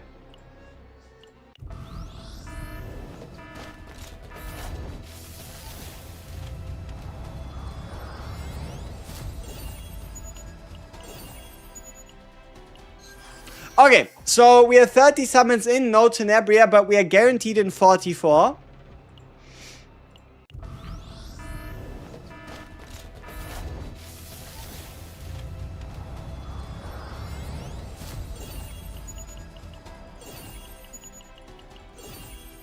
Okay, 40 summons in.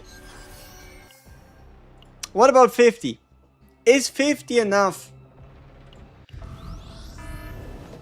Maybe not. Should you use Itsuku while you're waiting to get a partner?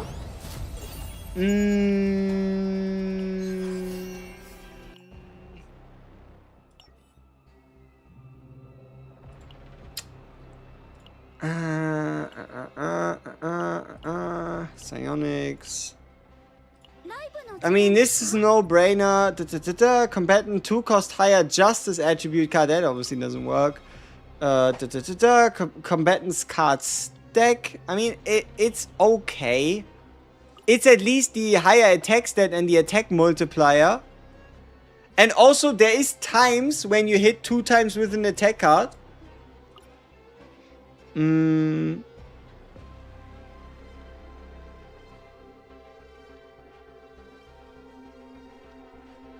Yeah, Briar's also a bit of a weird one.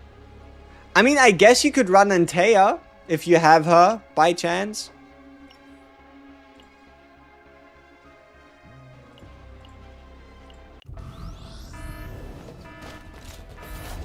Did somebody say I need to summon 70 times because she's from Epic 7?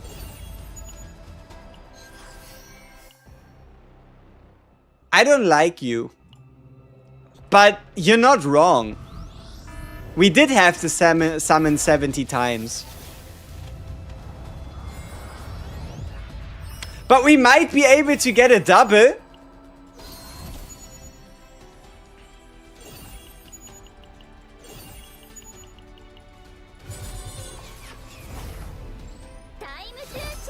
Time to shine!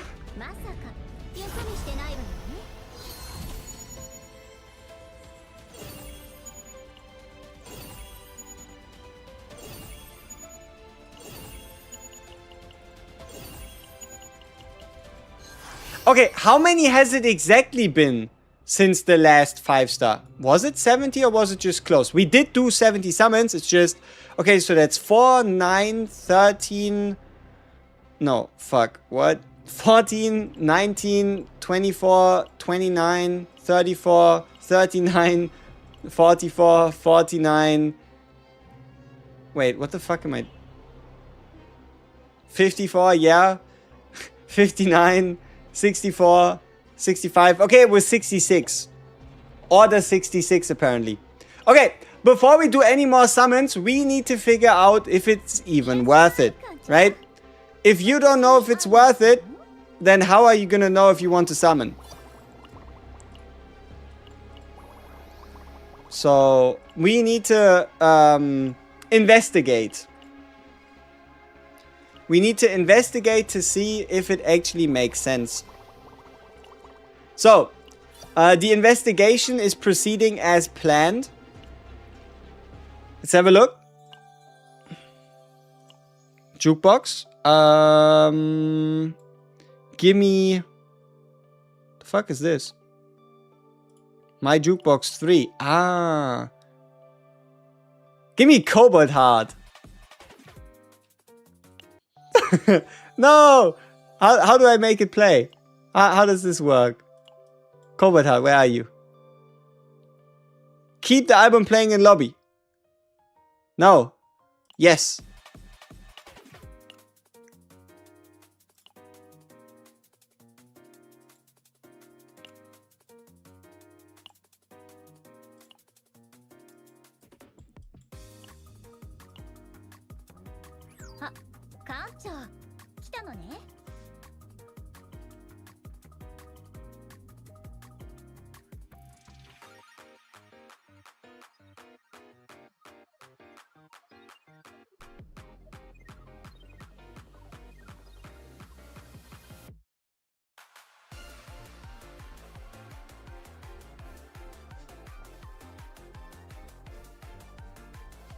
Goddamn.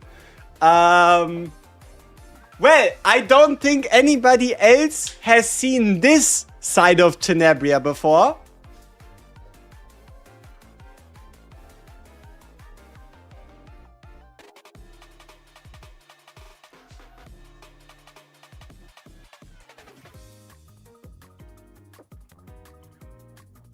Now, does this change your opinion in regards to your need to acquire Tenebria?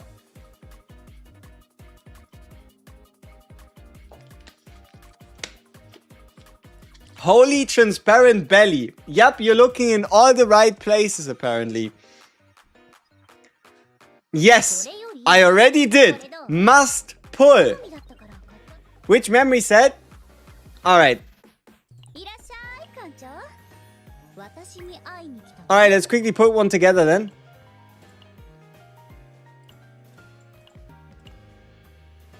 Ah, wait. We need to change the lobby music to that one season 2 track.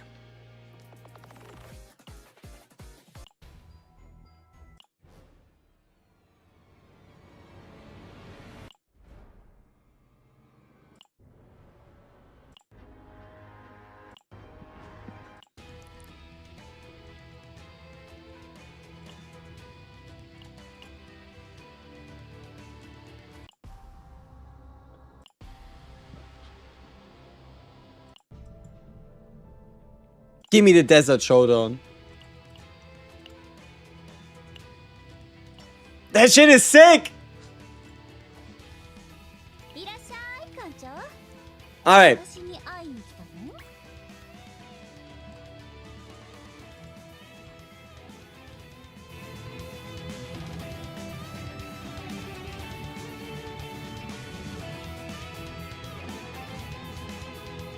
The CN song is also there?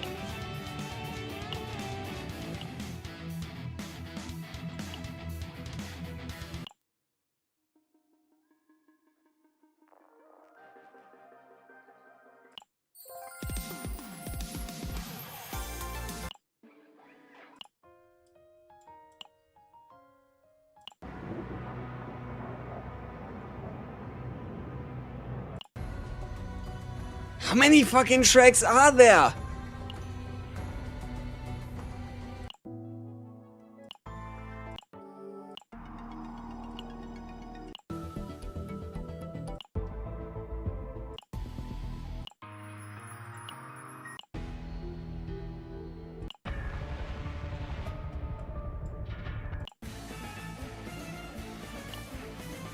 Too many! Too many for now, holy shit!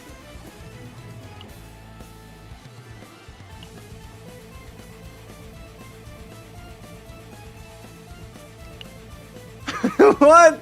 This is overwhelming. But okay. Let's continue.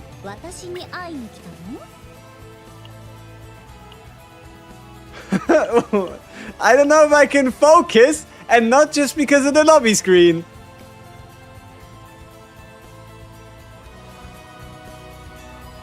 Okay, let's see.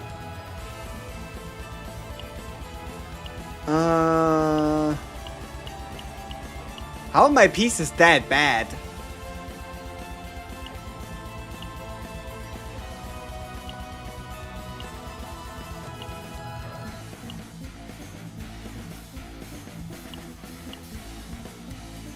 No, but seriously, didn't I build a set like this before and it didn't suck?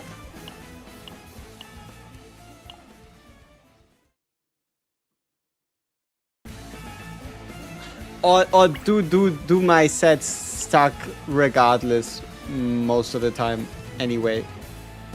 Wait, is that set for Tenny? I think I could just use the set for Tenny. I wouldn't know why. Oh, I was looking at the shock. Yeah, no, my shocks are ass. My shocks are ass. My shocks are ass. No doubt about that. I thought I was looking at the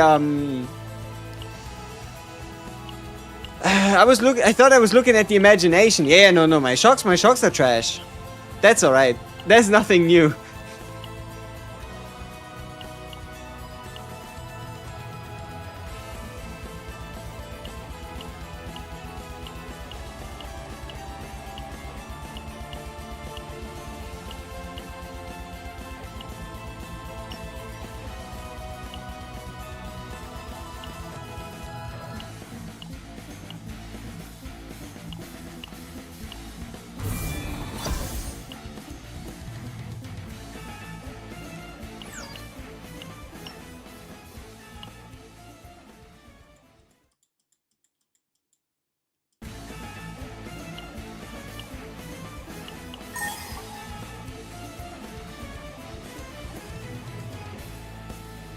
I knew this was a mistake. I don't upgrade pieces to 5 usually. That was a mistake. Alright, let's start. Where do I start? What do I do? What am I? Who are we? Let's just start with the Records of Hope playlist.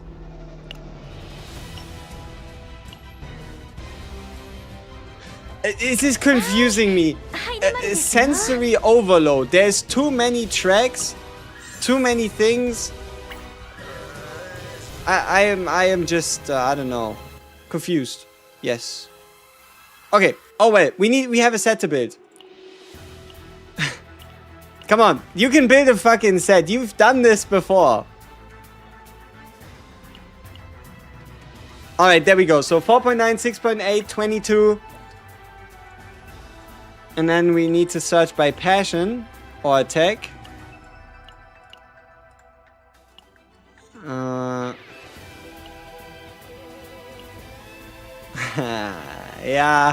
Yeah.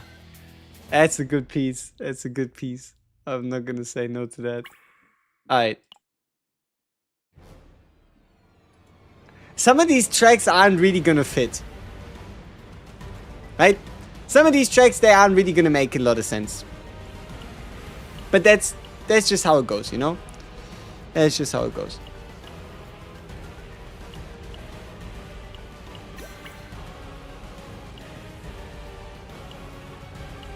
Until we build like a proper playlist or whatever, some of these are gonna be a bit questionable, you know? Some of these are gonna be a bit like, I don't know.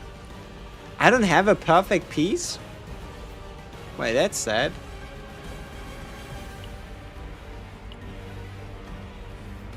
How much crit damage do I need? Is the answer to that question yes?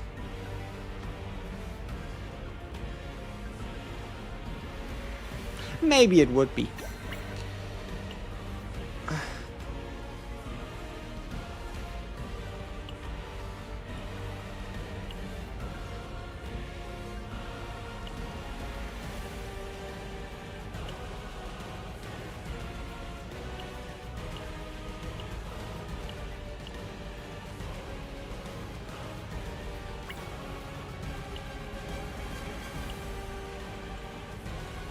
I only have one piece that has both crit chance and crit damage? And it's on Adelheid of all people? Okay. That's weird.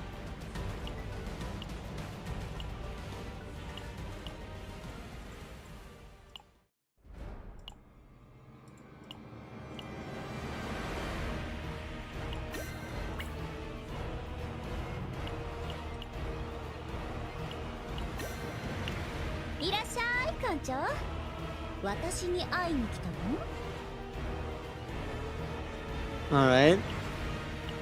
Let's see if I pre-farm properly and then we continue doing some summons. I just kind of want to see the stats. Oh, why is this so loud all of a sudden? This is better.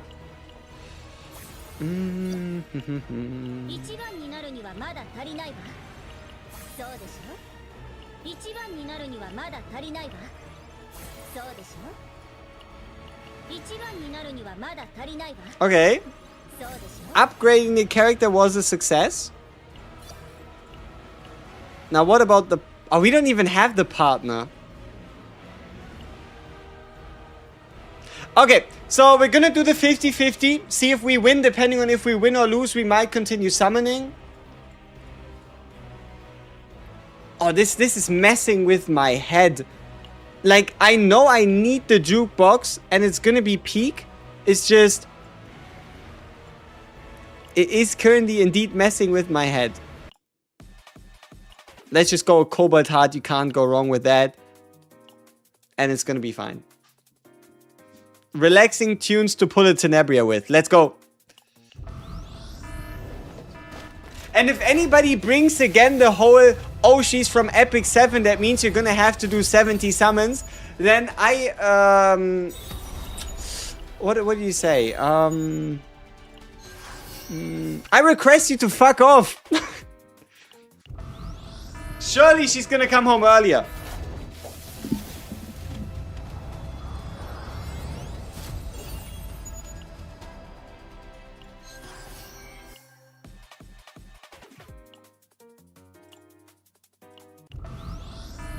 Okay. 30 in. No rainbows and sunshines.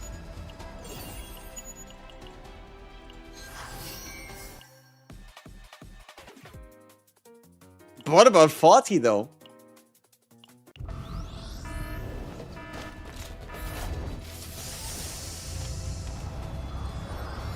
Yeah, okay. Alright. Alright. But surely 50 is different, right? No?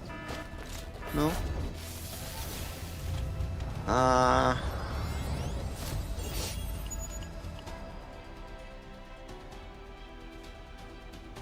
You know, at this point, I wouldn't mind 70 for Tenebria. Like, I'm not too inclined to actively lose the 50-50 if I can avoid it, you know?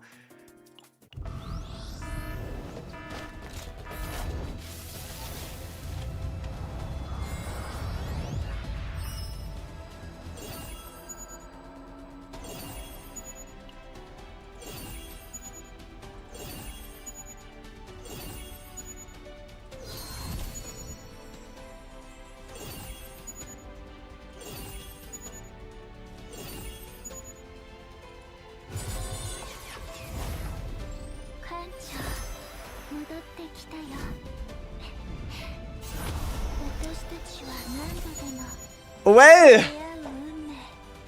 you are a season too late, but this might just be fate. Rita, huh?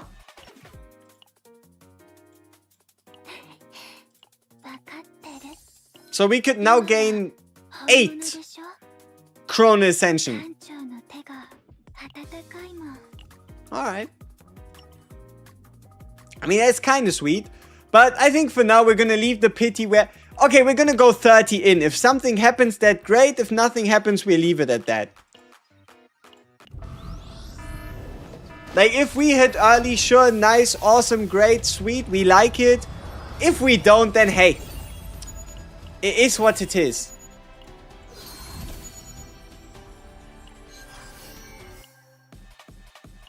$20.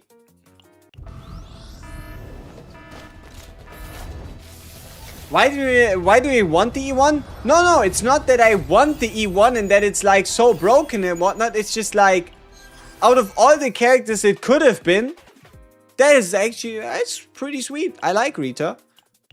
Now I have one more excuse to play her, potentially. Hard pity and lose 50-50. Probably. But maybe not on the Tenebria banner. So, we've done our summons. We did, let me think. How many did we do? We did around 70-ish for the first Tenebria. And now we did around 100. So, there's like 170-ish. We have a partner to get. Arya. There used to be another partner. You know what their partner was called?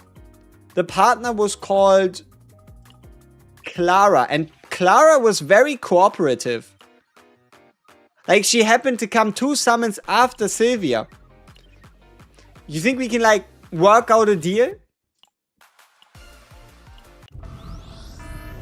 Maybe not. Maybe not. Would the partner be worth it? Especially if you see her as, like, a main DPS or a character you're gonna play a long time. The partner is by far the biggest damage boost. And then another thing, I guess, in the favor is there just isn't that many psionic partners. Right? Like, Eloise gonna be... She's gonna be okay. Like, for example, Eloise's ego skill is never really gonna do something for you. In most scenarios, right? Like, if we remind ourselves of what Eloise's ego skill does and why it doesn't really help much. Eloise's ego skill wants you to exhaust cards to apply weaken. It's not something that you're gonna do naturally with the Tenebria, right? And then also here, you get the damage increase. Let's go max preview. You get the damage increase, you get the multiplier, but like the first time the assigned combatant either exhausts a card or gains a status ailment card. What if Tenebria just hype and nothing? What if we play the game and see what happens? How about that?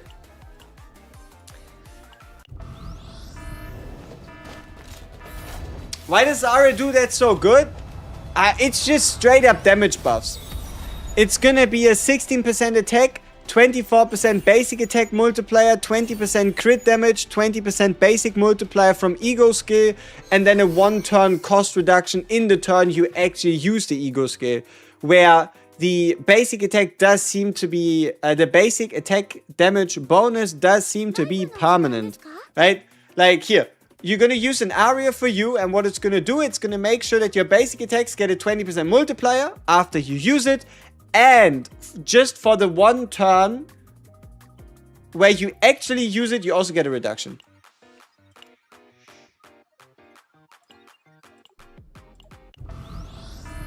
Damn.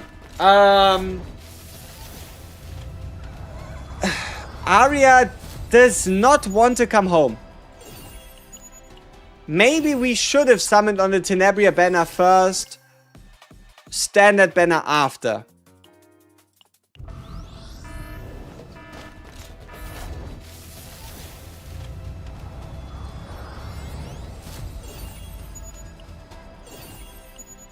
Wait a minute. How deep are we? Okay, it's not that bad.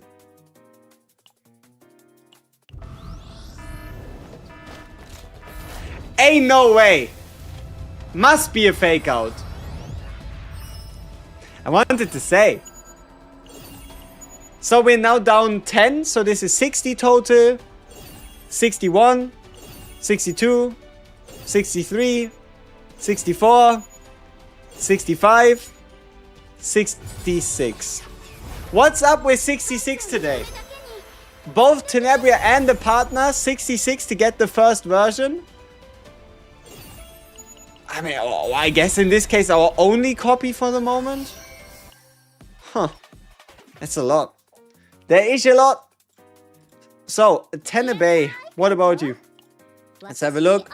Boom, bang, partner, assign, upgrade. I should have everything ready and then some.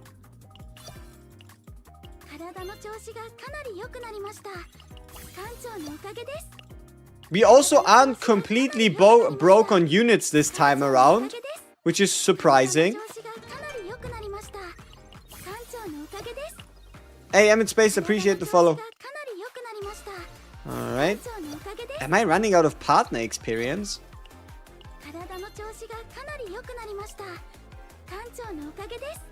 I am running low on partner experience. Didn't really think I was ever gonna say something like that, but there's not that many more partners of experience left to formulate it normally. Alright, now this is gonna be easy though. Tenebria fashion modules are actually light work. 1.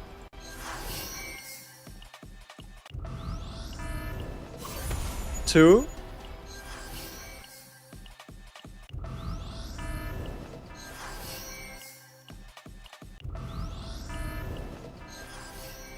2 is good enough. We also need some for Faye. So, I think 2 is nice. 2 is sweet. Good stuff. That's crazy. The rates are 3%, people. 3% on a 10 pull. The rates on the fashion banner are actually pretty good. Never forget, they are 3 times as likely as you to pull a 5-star. So, what do we pick? That's cool.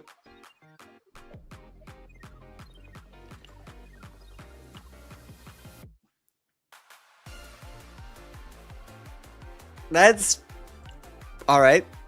I have an idea.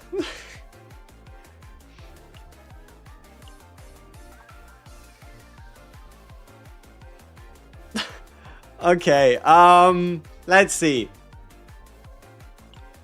For no particular reason, have I decided to get this card. Yeah.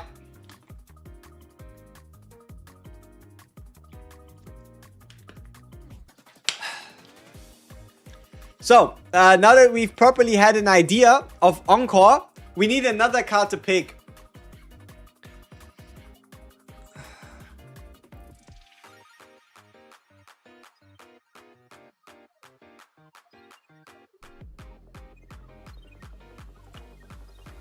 It's not gonna be music start.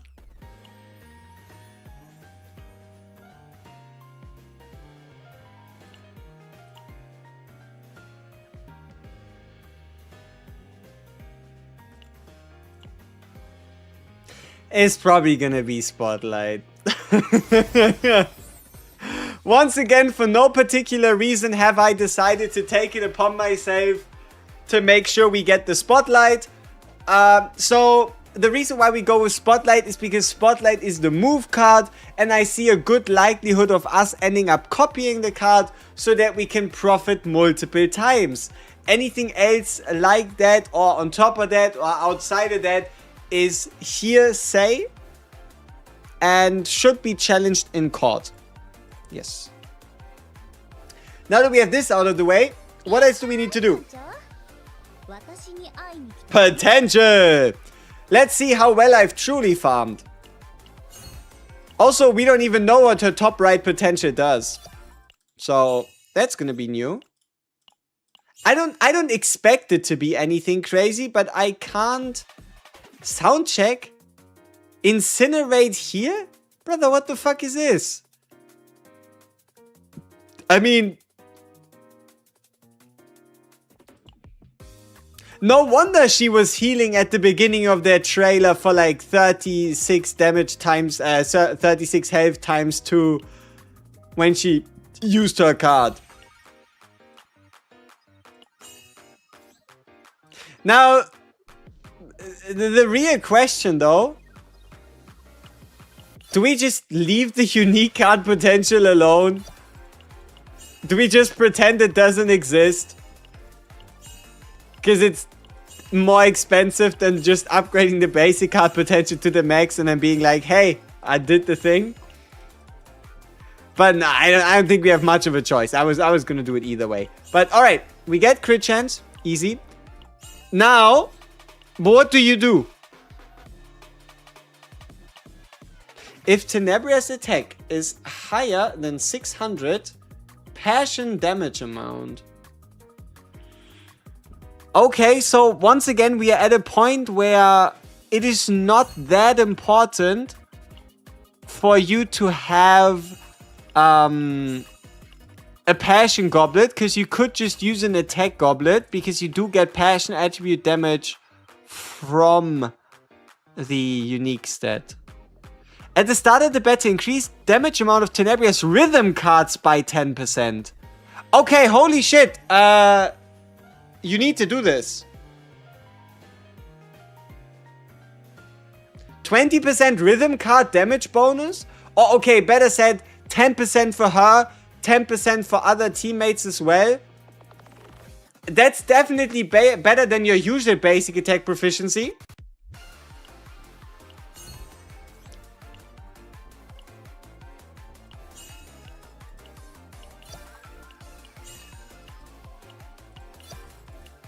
Now, if you think we're running out of growth stones, you aren't entirely correct. But you also aren't entirely wrong. And we've ran out of these fuckers. How did I do that?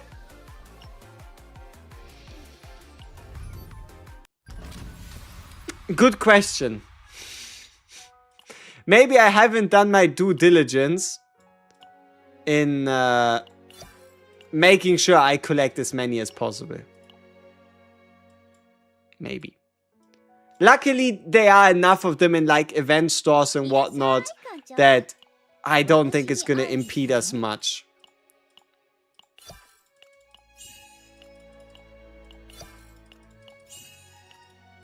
Let's see how far we... I'd assume we are going to be able to go like 8 out of 10. With some luck. Or maybe we can go a bit higher. Oh! Well!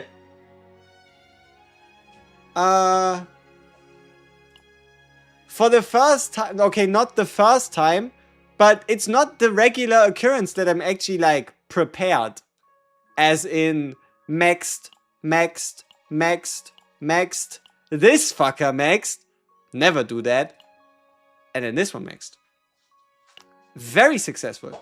Owen lobby. Yeah, the Owen lobby been here since last patch. If you were a true Owen main, like everybody here in this chat is, you would have seen that before as well.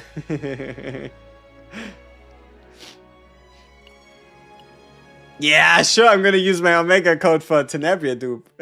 Duh. No. Okay. Did the thing, did that thing, did this thing. Somebody said I need to play the edition of the rhythm game.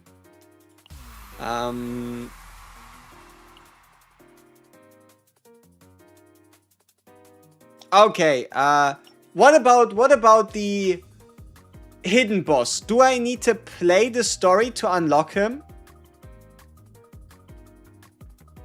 And also, how many points? How many points in terms of zero system do we need to unlock the rest here? 1,500? Oof.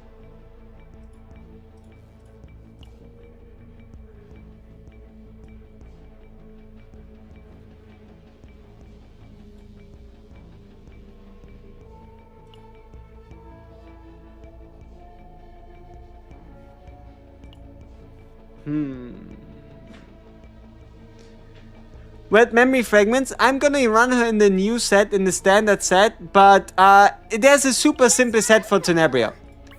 If you want to give her the simplest set ever, you do this one. Here. If you want to give her the simplest set ever, do the Spark of Passion set. When an upgrade card is used, increase damage amount of passion cards by 20%. She's always going to use a she's always going to use a basic upgrade card, and getting a permanent 20% attack bonus is light work, right? Depending on what kind of set you end up doing or end up playing, you could also do Line of Justice for the 20% if you play the 2-cost rhythm cards. If you play the 1-cost rhythm cards, you can do the 1-cost damage set. She actually has quite a few options, doesn't she? You could do a basic attack 2-piece. That would work as well. Instead of a crit damage 2-piece, because she does get crit damage from her partner.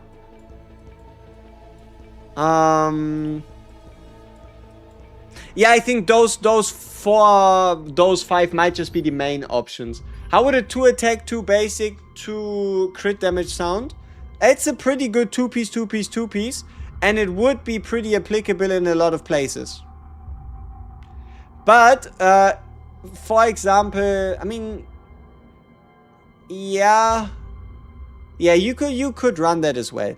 Though I would say getting a 20% all passion damage bonus from the passion set is better than a 12% attack plus 20% just basics. But it's a bit hard to judge. What stats to aim for? She doesn't do extra attack damage. She doesn't do DOT. So the only thing you really care about is crit chance followed by crit damage and attack, and then attack percentage. There really isn't much you need to do, you know? Is there any other set that, like, fits her somehow? Not that I can think of straight up.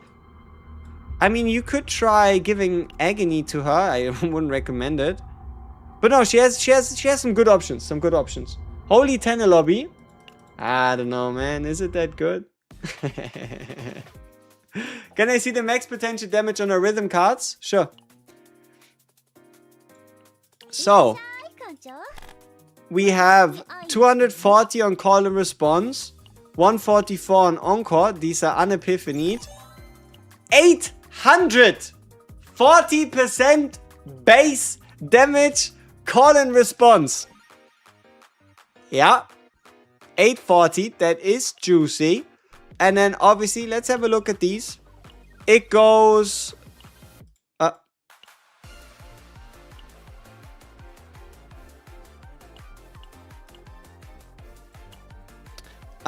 it goes 72, 216, 96, 108 base, and then 18, 24, 48, 60, 96, 108.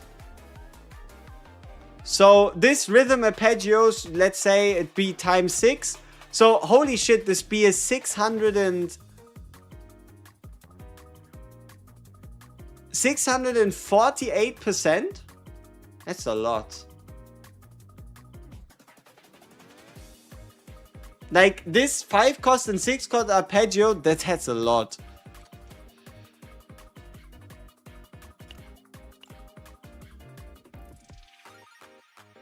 The fact that her ego skill costs 7.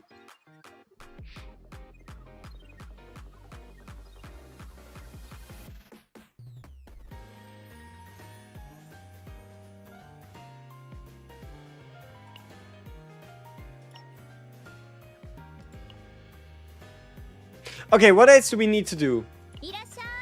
Would a partner be worth it? Only if you intend her to do big damage, because otherwise you could just slot in another unit. Like, in terms of damage boost, nothing goes over Arya, but you can just use Eloise. If you have the Battle Pass partner Antea, you can also just slot in an Antea. If you have an Itsuko or an Ivy, you can also use those. It doesn't make the most difference between those two, who you use. I guess Ivy might be a bit better because her ego skill actually does something. Okay, I guess they have different applications, right? The more times you use the rhythm skills, the better Itsuku would be. And the if you're using the 2-cost egos, the 2-cost rhythm cards, then Ivy would be better, right? But yeah, biggest damage boost is Arya, no doubt. Lot of 7, it does. Does Tenebria have to draw her upgrade, or does opening premiere have initiation built in? Opener says that at the start of the battle, the card gets activated using your AP, which is nothing. So, Opener is like an empowered version of Initiation, I'd say. So you don't even have to draw it. See, I think the crazy part is this gets played even before you draw your starting hand. Meaning that you would always draw your 5 cards no matter what, and this card gets used at the beginning. And you don't have to pay for it. And you know what's also good? It circumvents most of the cost increasing debuffs that are available.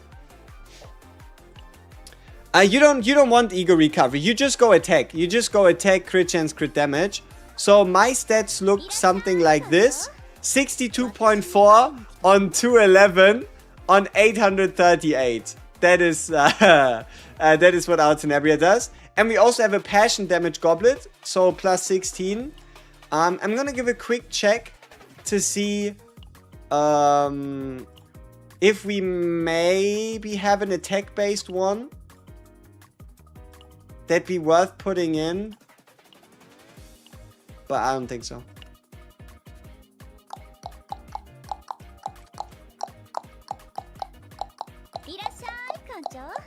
So, if everything goes accordingly, we should be looking at a 77.4% crit rate every turn.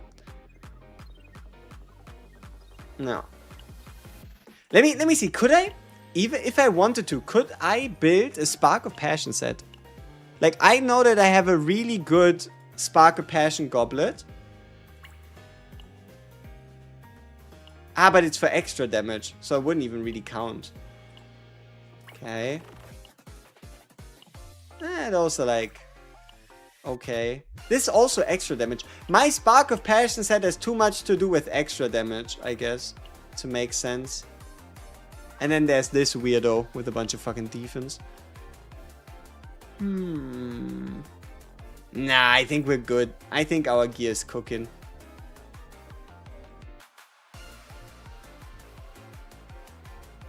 I wouldn't be above trying to get a quick shock though.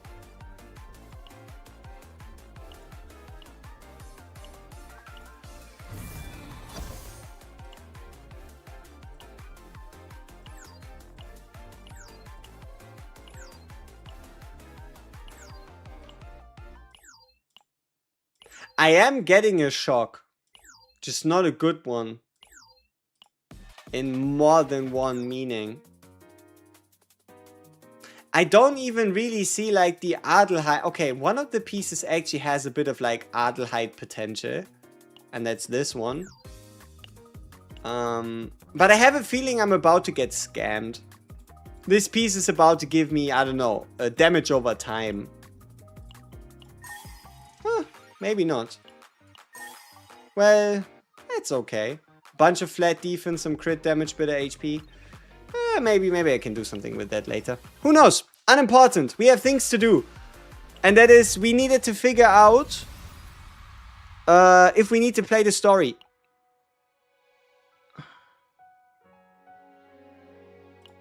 Alright, let's just see if maybe there's like a visual or something. That were one of the worst 10 memory fragments you've ever seen? Yeah, that usually is what happens. Which is why I make up for it with a bunch of volume.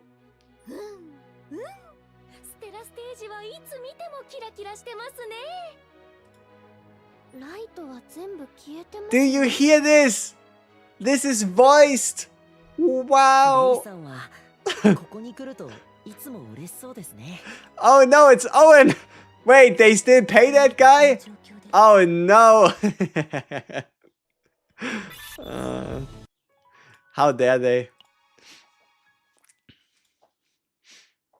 Would she be good with a basic attack build Rita? I think she can cook with a basic attack build Rita.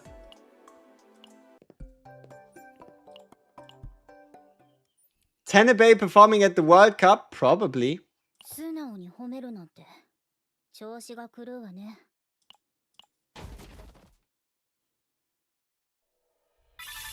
It didn't sound too good. Dark Fog.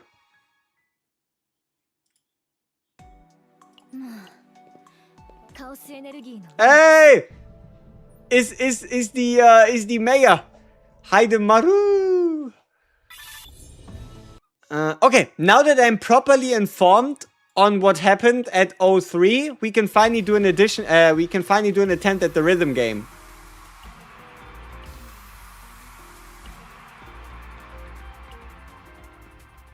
After chapter 3, episode 15. Yeah, I don't think so. Oh, it's 15. I'm not prepared for this, but I do have to do the story at some point. I mean, we could just...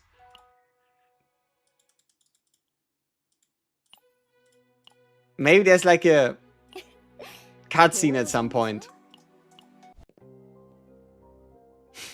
You know? Maybe there's a cutscene we could watch. Oh, it's a fight. We have so many things to do. I just have to pretend I know what I'm doing.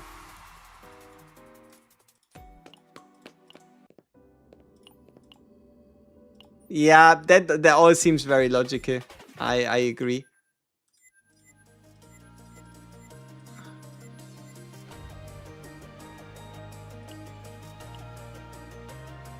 AS. Wait. What the fuck? Oh no. ASDF HJK. Oh no. And then up, down, ERUI DFJK. Brother, what the fuck? I'm not gonna be able to do that. Ah, it's okay. I can rewatch the opening. Alright. I'm gonna do that at a time when it's appropriate. Who is Vina?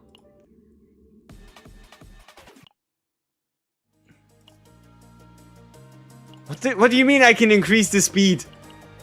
How would that even look like? Fuck! No! I'm not doing that! No, I don't even know what I'm... What the fuck? Oh, okay, so it does both sides. Okay. Wait, do these all do the same thing? I'm just trying to figure out what I'm doing. Okay, can I just... Okay. Okay, maybe it's not that bad. Maybe it's not that bad. No, it's that bad. I'm already overwhelmed. Why? Stop switching lanes! I mean, I know we're playing at 5x the speed, but I was never good at... I'm not a rhythm gamer. The fuck is this? Too many buttons to... Like, already the fact that there's 2 different buttons to press is too much.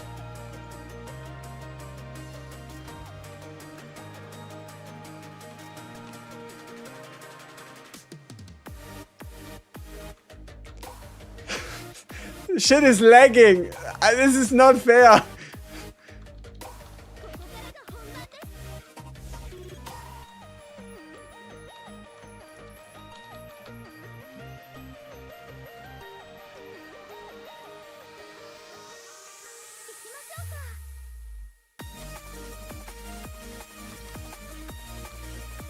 Maybe we shouldn't be playing at 5x the speed, yes, but like...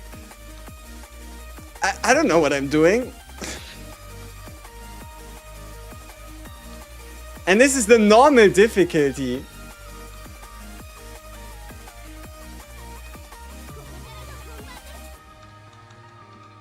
What do you mean fever? Is that good? Is that bad?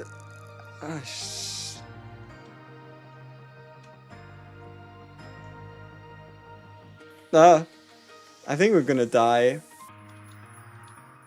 We died. Is that good? Don't give up. We almost did it. Right? I mean, 94%? For the fact that I have no idea what I'm doing and we played on 5 times speed, I'm pretty happy with my performance. I mean, I didn't even know the buttons. Okay. Yeah, you know. Now this just feels embarrassing, though. Playing this on normal speed and still fucking up. Like, that just feels wrong, you know? That just feels like I'm, I don't know, letting myself down somehow. But, there's still so many symbols and things that for someone that probably played any rhythm games in their life before would make sense. But for me, like, most of these are just, I don't know. Yeah. Like, for example, why do these show to the right and the others show to the left? What does that mean? Is that left side, right side? Like, you see these arrows at the top of these keys? I am confused. I don't know what they do. Nor do I know if I actually need to press another button to, like, make it make more sense. Like, I think what cooked me the most is why were there 4 buttons recommended? Like, is there like an extra direction you can give them?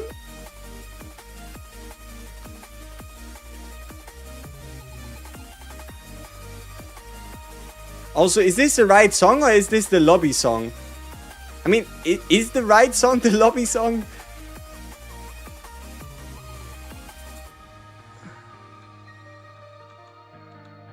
Whoops.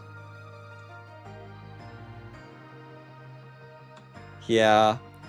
I don't know. I think this is fun. Yes. But yeah, it's gonna take some getting used to.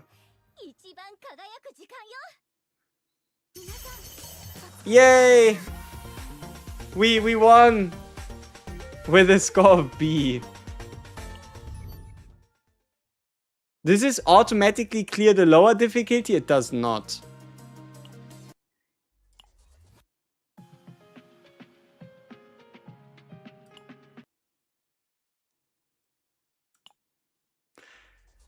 How to perform. Up, down, left, right. Oh, okay. I think they made it more complicated than it is. I think their explanation was really bad. Yeah. I think the explanation was proper horrid and they could have done a better job. Because there were so many buttons that they talked about that didn't really have a relevance that it makes you question what was the point. Yeah. Or maybe I'm just stupid. It's like 50-50 at this point, honestly. Could have just been me.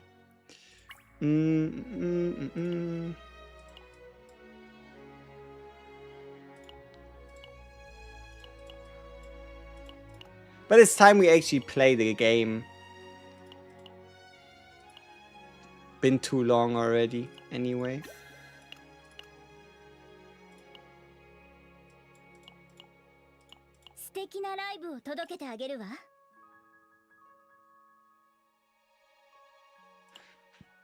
Alright, I think we can enter here, right? Because we can get some more points. We don't really... Is there anything sneaky we could do to, like, unlock the hidden boss early?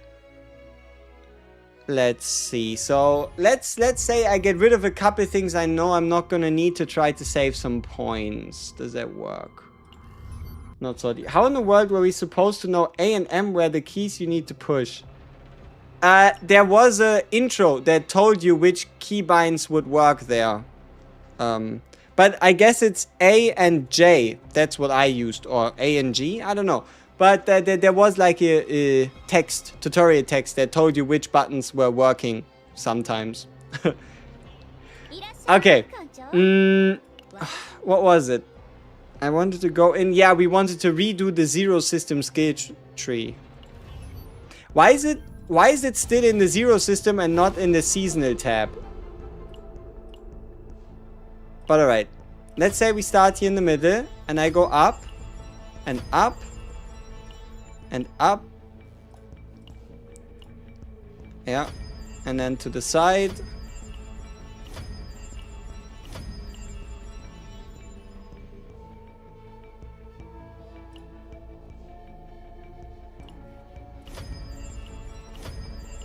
So I don't really need the stress reduction.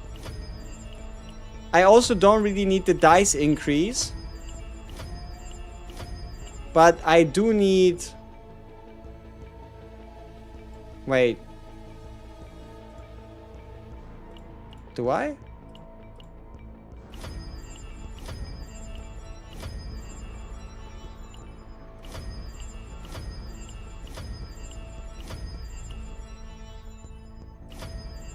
I guess I do need both paths at least.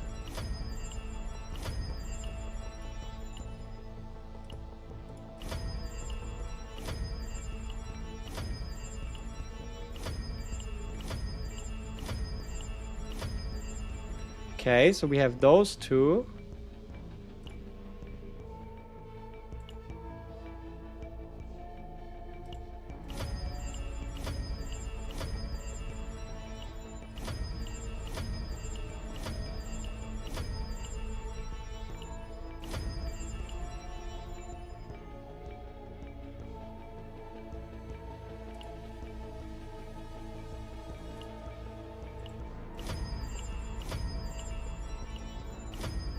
Less unidentified areas could be a bad thing.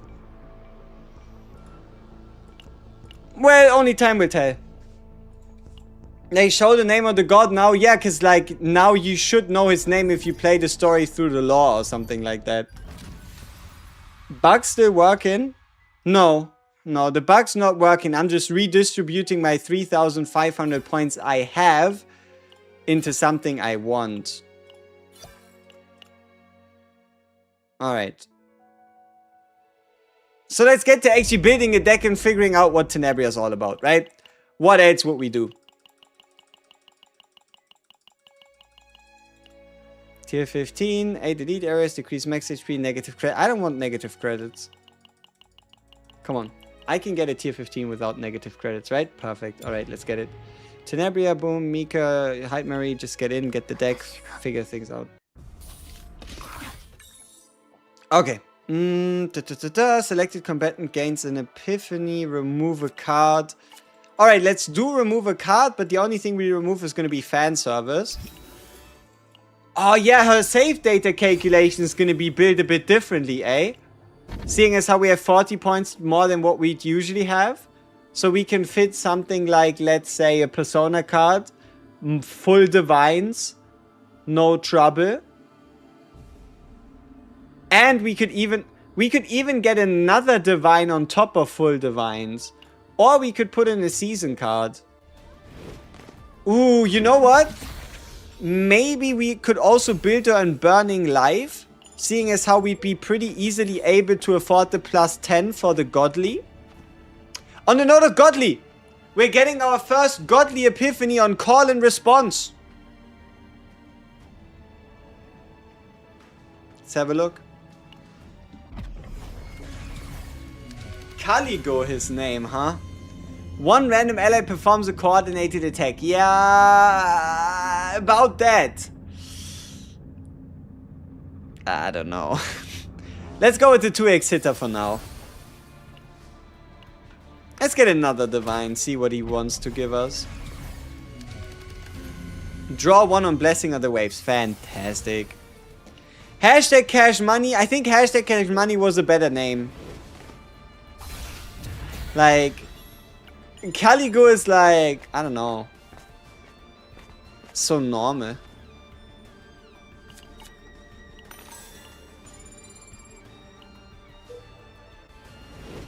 Okay, first persona. Quietus. Damage Agony. Discard. 2 discard. There we go. Sweet. Is she good? I think just in terms of like the most obvious synergy for Tenebria, you're going to find yourself with Rita and Maylin. That's like the most obvious synergy due to them interacting specifically with basic attacks in terms of DPS. And then in terms of supports, Ray and Narja do seem like no-brainers in the grand scheme of things. 15 or more in the graveyard? Okay, we can work with that.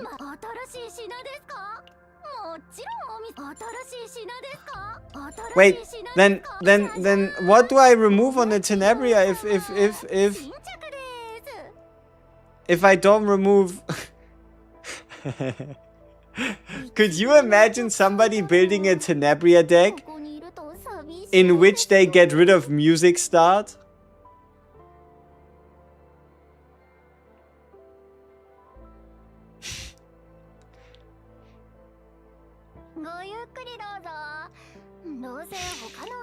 It would be possible.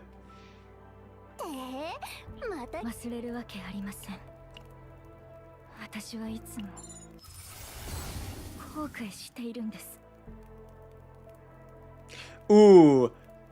Do we go with the treat it as a rhythm card, draw 2 rhythm cards? Or the call and response 840% big boy damage? Probably call and response with the draw 2. More draws always good. Problem is, if your basic cards aren't in your opening hand, they still clog up the deck. Define clog up the deck if the entire purpose is to get the cards and you have, for example, the arpeggio order, which kind of allows you to just play them in a row. Like, the entire idea is you want to move them out of deck first, yes, then play them and then get them back to hand. It's kind of like, yes, you have to work to draw into your win condition. Is that such a terribly bad thing? Right? Like, is it so troublesome that you actually have to work to get your win condition? Ooh, holy shit.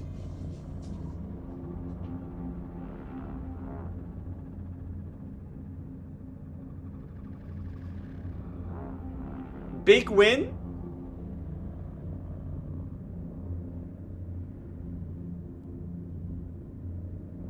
I think that's a big win, no? Treat it as a common card spotlight? That's a 10 out of Tenebria. Or a Tenebria out of 10.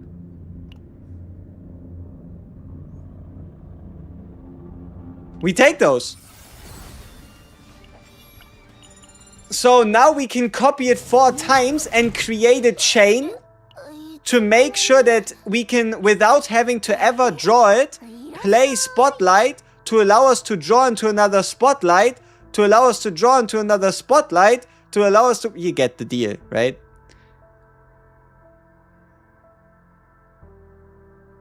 Yeah, that's huge.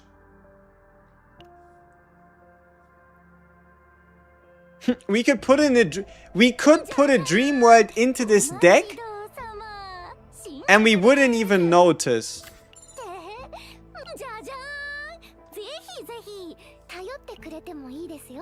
So where are we going with this deck? We have a really good call and response, I think. We have a spotlight. We have the photo time. We have the persona. We have the basics in. I mean, she's easy to build, lol. Rhythm cards considered common cards? No, rhythm cards considered basic cards. That's not the same thing. So, rhythm cards are basics, right? Basic card. Common cards are a specific terminology that refers to neutral cards. So, monster cards, dream worlds, that kind of stuff. For reference also, persona cards aren't any type of card. So it doesn't even draw your persona card. Meaning if we don't take any neutrals into any of our teammates' decks, this will always draw into itself. She's not a limited unit, no.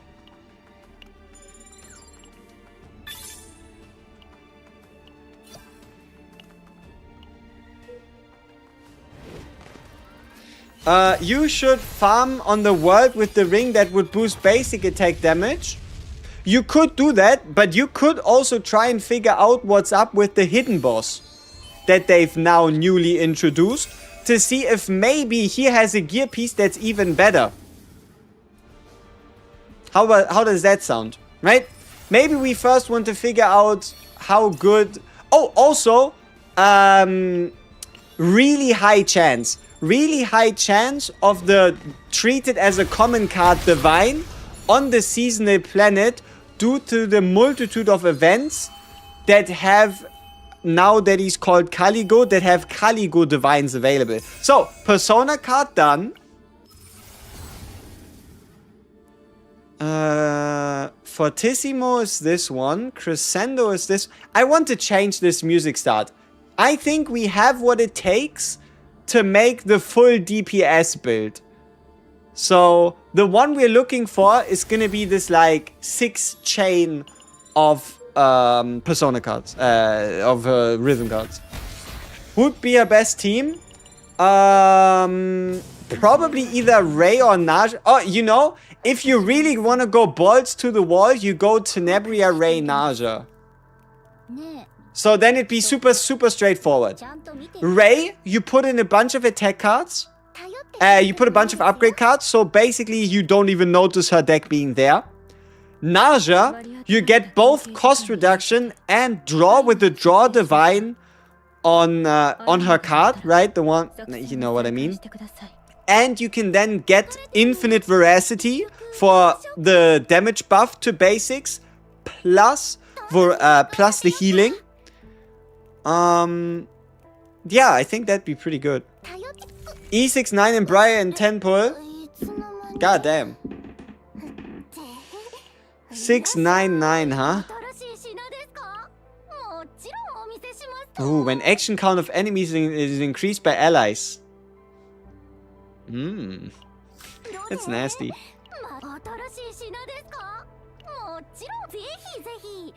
Okay, come on. Give me the thing. Arpeggio, right? Let's go! Okay, so we have this 6 chain. Yeah, I think we're almost done with the deck. We are almost done. How do copy odds look on Tenebria? She has 2 unique cards, so you're always guaranteed to copy. Ha! Well, building a Tenebria deck is a case of a single auto run. Pretty much. Would you need to get the Arya partner?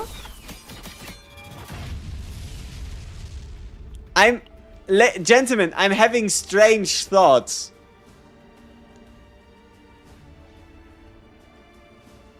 Like, obviously I'm not gonna do this here, but 80 cost for a monster card isn't that bad if you save 40 by not cutting the basics.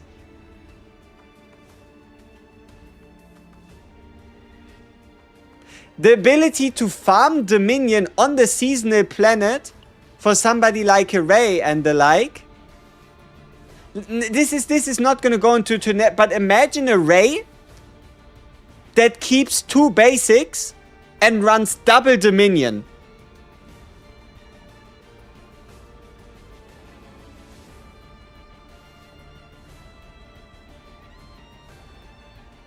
Huh? A Ray that keeps 2 basics has a save data cap of 220. Spending 160 to run double Dominion and get 4 copies and run basics and run a Divine is not that bad. That'd be for what? Tower? That'd probably be for everything. Like, 2 morale every single turn. Even by turn 3, all of a sudden you have 4 morale, then 6, 8, 10, 12, you know? Like, I don't know. It's gonna be time consuming. You either get it or you don't. Like, you could do some auto runs here, or you could just... you can reroll for the fate, right? If you wanted to. But... yeah. Nope, afraid to miss a Divine copy. Yeah, but you don't really need a Divine copy on a Ray deck. Isn't Rare 40? Yeah, but it's a Legendary card. Rare would be 50. Common monster card is 20. Rare monster card is 50. Legendary monster card is 80. Discarding / activating Dream World is way more effective. Yeah, but at that point you're not playing a deck, you're playing Dream World. Like, I still don't think anybody has found a proper way to both use Dream World to give you a bunch of morale and still play anything else outside of Dream World. Like, the fact that your entire deck gets discarded, how do you get the non-quietest cards back out of the draw pile? Like, it's great. Okay, imagine I run a Dream World Tenebria. But you think we're ever really gonna be able to play the rhythm cards if everything's in the graveyard?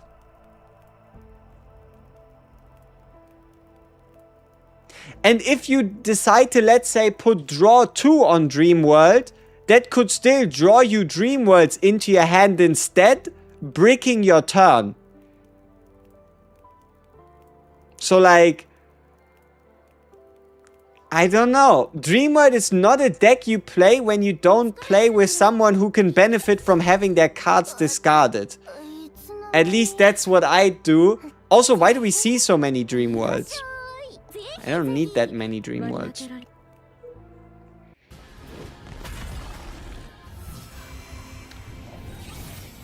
Like, just because a Dream World exists doesn't mean everything needs to be Dream World all of a sudden.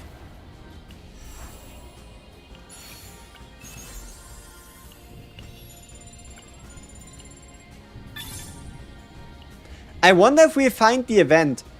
I wonder if we find the event that gives us access to the hidden boss.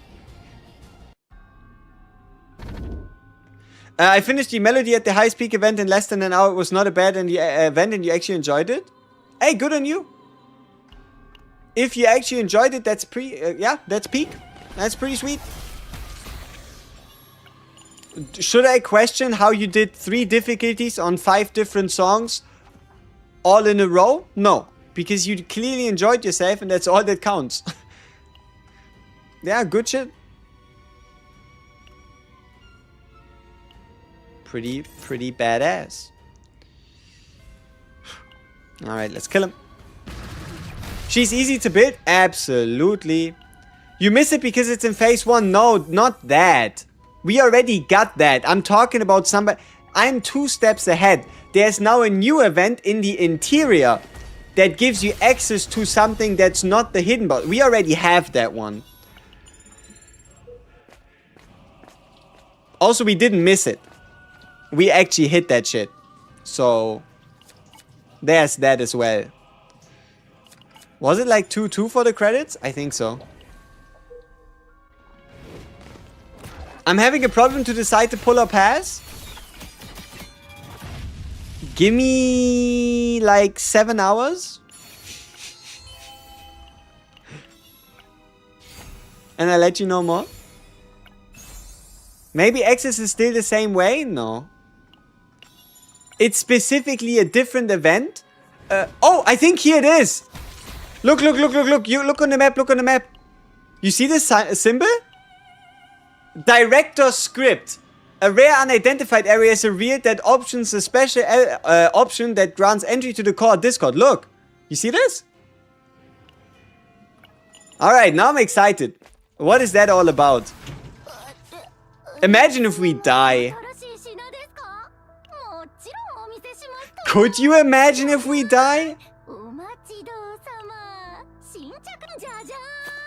Cut the tape. But, you know what I just thought about? Nothing stops Tenebria from running the same divine 5 times.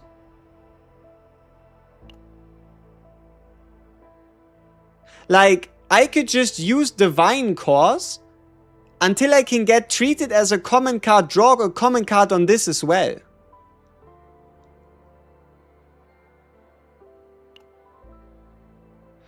Let's do the math. Copying all cards is 100. So at minimum we have 100. Then we have 20 from cutting, 1 at the basic, so that's 120. Then we have 20 from the persona, so that's 140. So that leaves us with 4. We can do 6. We could run the same divine 6 times. I could be running this treated as a common card divine on every single Tenebria card. Yeah, but treated as a basic card is sortie exclusive. There's no real point thinking about it.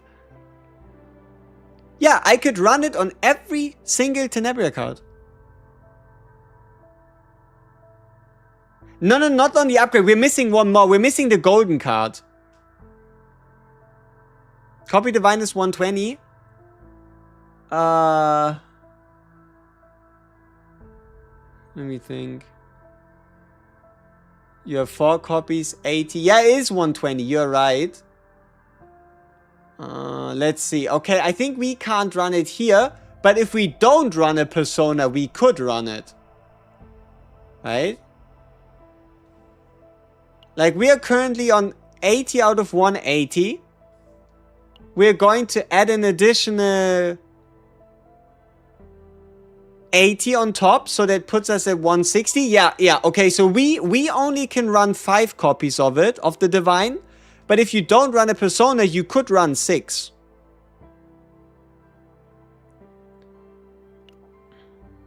So which sets could you use? So there's 4 different combinations. Number 1 is the super simple 2-piece, 2-piece, 2-piece. 2-piece, 2-piece, 2-piece in this case. Okay, you know what? I'm sorry, I'm a bit out of it. We didn't have that many questions in regards to that topic last time with Adelheid. I'm gonna prepare like an on-screen thing. I was too many things like lobby music, the rhythm event. Specifically, I'll be honest with you. The lobby music truly did throw me for a loop, because I was so used to hearing like the similar tracks at the same time that it was confusing that they weren't the same. But yeah. Like, if you hear things for like 1,000 plus, 2,000 plus hours in like a 6-month span, 8-month span, and then it changes, it does something with your head.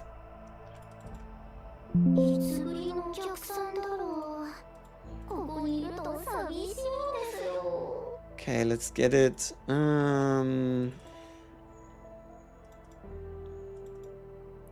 True. Check.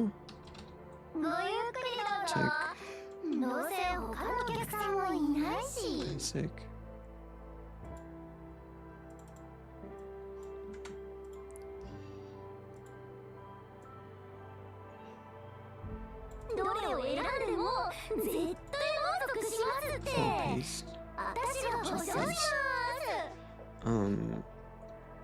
Hero slash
Okay. Is what I've written here comprehensible by human standards? Like, let me like increase the spacing, but does this make sense? Like, does this work?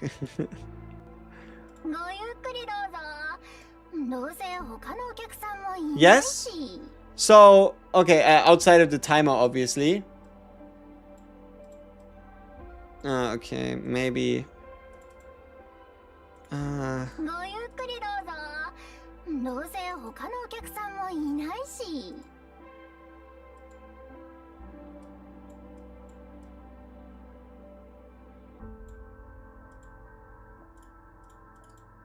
どれを選んでも絶対満足しますって。私が保証します。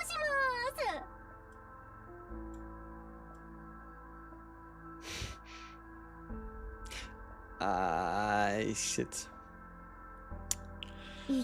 I don't like the fact that it's not the same color. Color picker, save me. Thank you. Okay. Alright.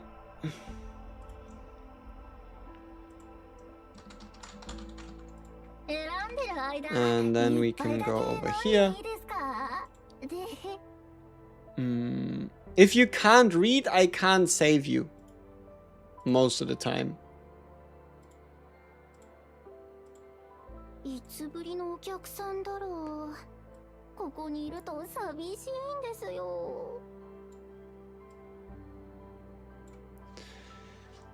Okay.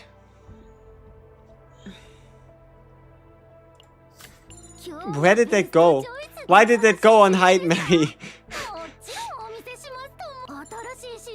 Luckily the piece wasn't that important to me. Because it didn't have that great of an engraving. But it did go to the wrong person. Okay. Yeah, so far so good. Let's continue.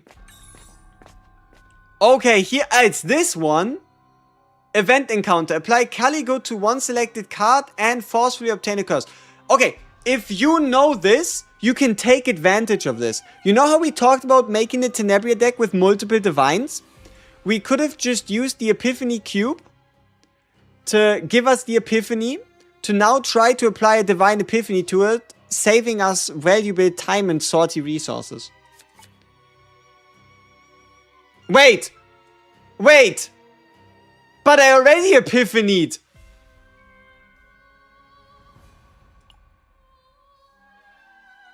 That is crazy. That you can re-Epiphany guaranteed divine. That is... And it's 3 different divines. It's 3 different divines. You can use this to get the divine you want, and then you could just use salty resources to get exactly what you need. Like you could just swap the base Epiphany. You could either like work on a Tenebria deck, or you could make the perfect deck by using this to get 3 chances at a divine, and then get the copy event after, then get a copy core, and then just be like, that is pretty sweet.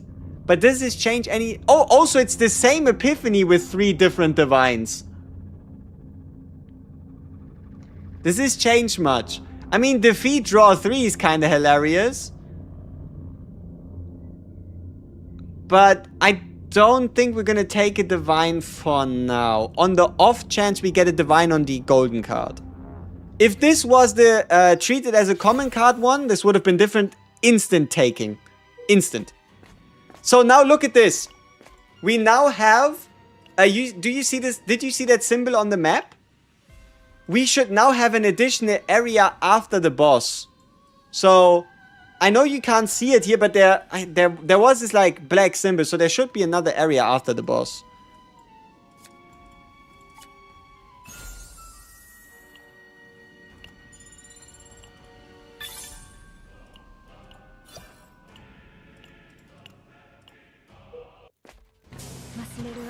What was that silhouette? That's the first hidden boss, I think, right? Okay. We're still looking for a weapon with a good perk.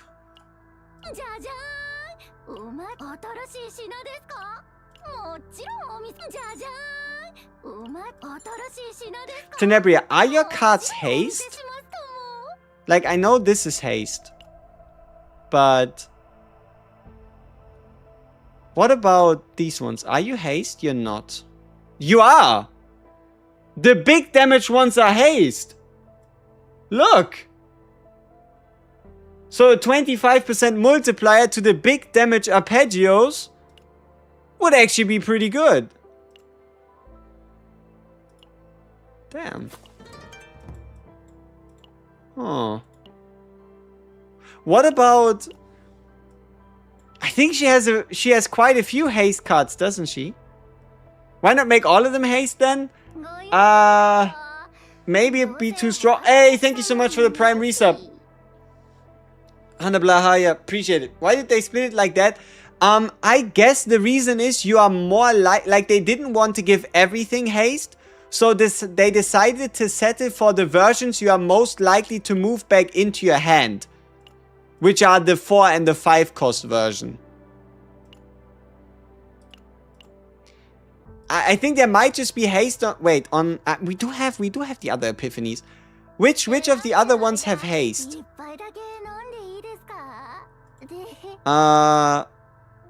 Rhythm Fermata has haste. But none of the other ones have haste. Huh. Wait, no. Doesn't this like apply haste?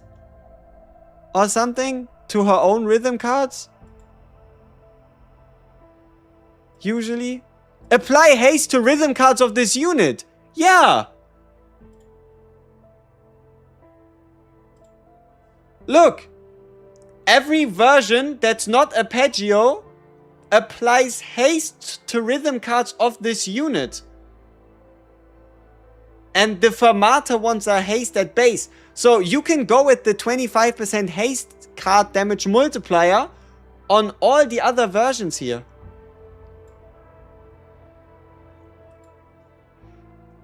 Faye is not limited. Faye never was limited.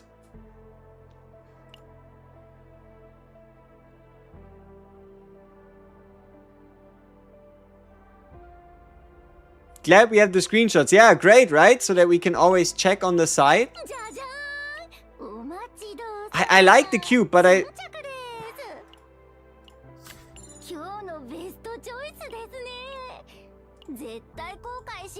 When action count of enemies increased by allies, damage amount. Action count of enemies is increased by allies, damage amount. When 7 or more cards in the graveyard, 30% damage amount. User VB6HS3GH9C, congratulations on passing your exam.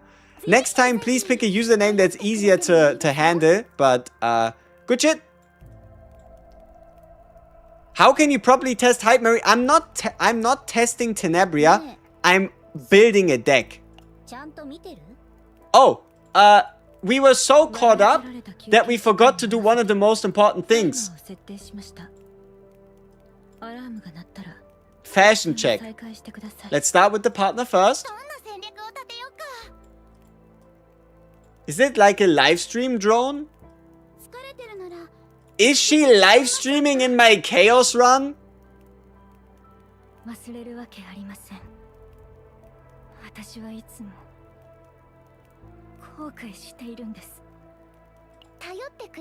She's live streaming in my chaos run.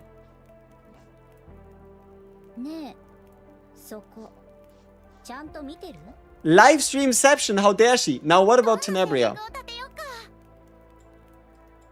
She just goes like, and that's it. I mean, at least there's a little bit of motion in the ocean, but like, damn, yeah. I mean, well, I guess she's just greeting you, but she's looking pretty relaxed. And what kind of pants are those? Left side, nothing. Right side, leg, but it's open, so it's like half. Sure.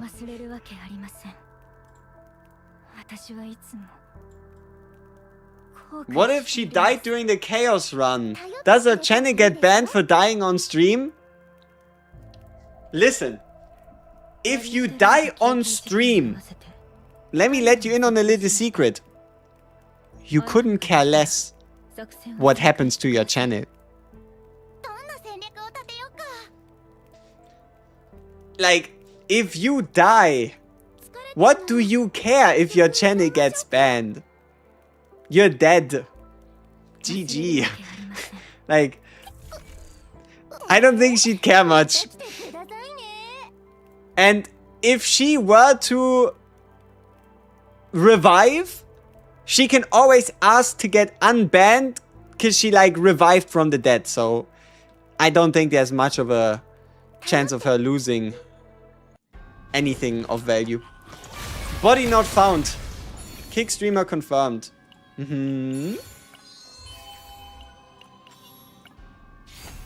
Hey, Encore! Now we only need a Divine Epiphany for Encore, right? And we need a good weapon. There's a couple good ones. Zero cost thing doesn't really...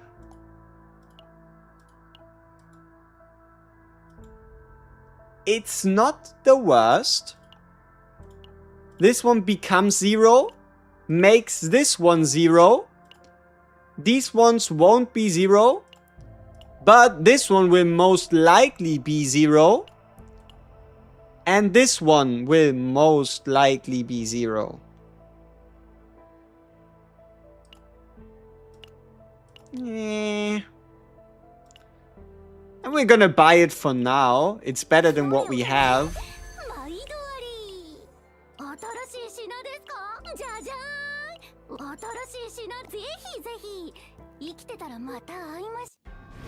Okay. So you see this like silhouette thing when we move in the chaos, right? That's because there's gonna be another shop, another buy opportunity, and I don't know, whatever else happens in the core Discord.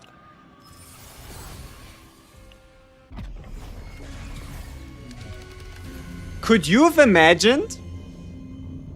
Could you have imagined this Anchor getting the proper Divine Epiphany? So the question is, do we go with the 0 cost for the next 3 rhythm cards activated, decrease cost by 1 and add 1 hit?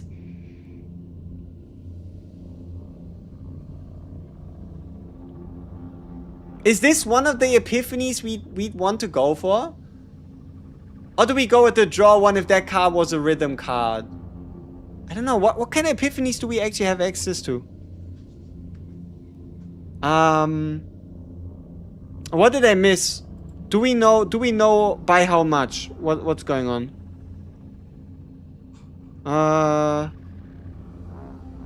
You just don't get fashion. What? Fashion's awesome. Add 1 hit is huge. Draw maybe. Yeah, we could always re-epiphany it, right? But let's have a look at the options, right? What is available? So, whoops. So what we have available is for Encore, activate all rhythms in the graveyard, which is strong. If the last card activated was the rhythm card activated twice, that is pretty cool. I like the double activation rhythm. But yeah, double hit on the big hitter Arpeggios also sounds pretty good. Alright, let's go with it first. It's a divine. We have space for the divine. We might just re-epiphany it later to see what we can get, right? Feelings about her so far? Deck building a character has never been easier. But one thing I have to tell you is I have to shed 100 tears. The reason why I have to shed 100 tears, there's no copy event. So I might just have to once again buy a copy core and use it the same day. I really don't hold on to those very long. I'm not good at saving. Copy cores, that is.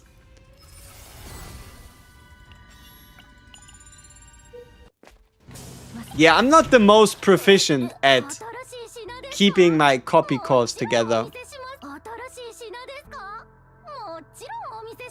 Now, do I want to re-epiphany into anything else?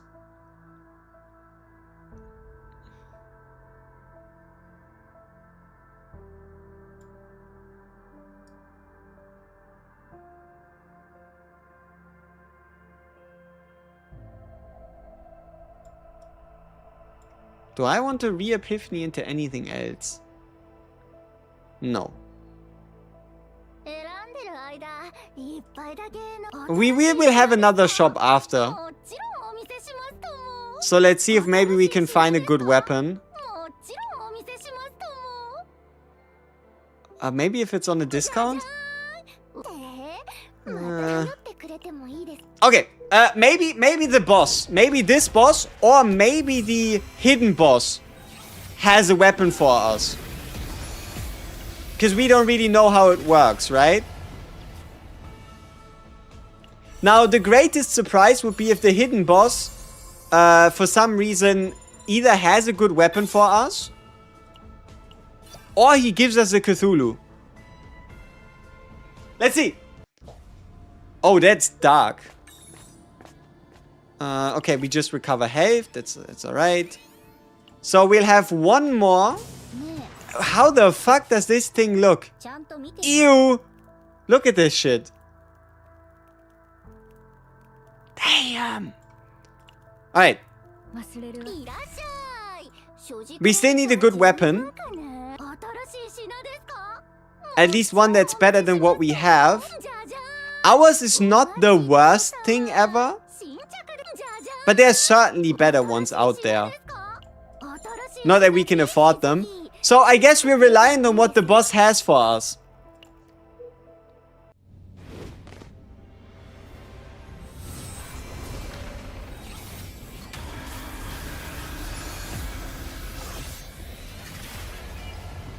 I approve of this boss fight. I am so pumped up, and I definitely now know his mechanics. Okay. Give me a really good Tenebria weapon. No. Okay. Does he really only give a dice at Discord? Really? I mean, the way you can get there is pretty cool. He doesn't have a unique item? Or did we just get unlucky? I think there's a good way to check. I think there's a good way to check if we just got unlucky. Or if it doesn't exist. Equipment. Yeah, it doesn't look like... I mean, it doesn't look like anything new got added, unfortunately. Yeah, I don't know. It's like... meh.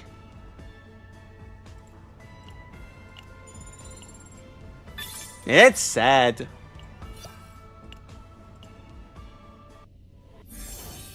Is this a Tenebria deck I want to invest my all into? I don't know. Is dice that bad? It just doesn't do anything. Like, it either does minute damage to the enemy or it does minute damage to yourself. In the grand scheme of things, it doesn't really change anything, right? That's kind of how this goes. 58k for the Tenebria deck is rude, though. Like, the deck's not that bad. Right? Also, why is she not in front of Heightmare? Ah, because Heightmare is level 61. Yeah. I mean, all things considered, for our very first Tenor run, getting the treated as a common card. Yeah, now obviously we can use the duplicate core, but I'm not gonna do that right now because there's still a chance we get the same deck or something similar or something even better in the next few runs. But we can use the duplicate core to put this to 180. I mean, out of all the weapons, it's okay. It's okay. Is it the greatest synergy and thing ever? No. Do we really... Okay, you know what? Let's do the next fight on the Void Planet. Because the Void Planet has a chance to give us the basic attack item. So, let's use our free merge to create a Void Planet Lab 0 on difficulty 10. A Void Planet City of Mist with Season 2. And maybe we can find a tier 15. 15, there we go. Easy. Easy. Like, this is so convenient. So now that we have City of Mist, we can play City of Mist and see if maybe we can get the basic attack epiphany item and maybe like a greater deck. Who knows? It's almost impossible for us to now get the draw treated as a common card, but we could still get something like a draw one card of this unit, or just something more standard. I don't know. Let's get it.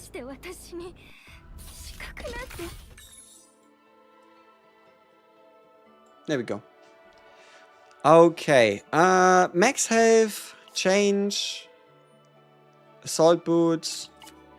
It's just gonna be harder for us to find engraved equipment now, because we don't have the dedicated engrave event. But I think we'll turn out fine. I feel like Tenebria is an easy skip for Hyde Mary Havers, depending on your mindset, right?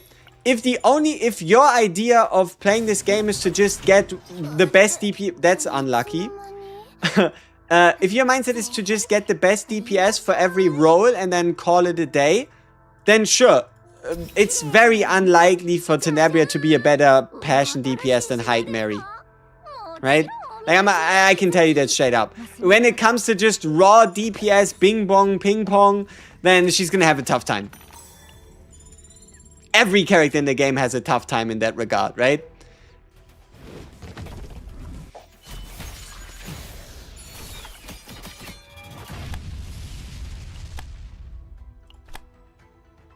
Maybe we should try a non-persona deck? We could try a non-persona deck. Oh! That's a sick joke. That is a sick, sick joke.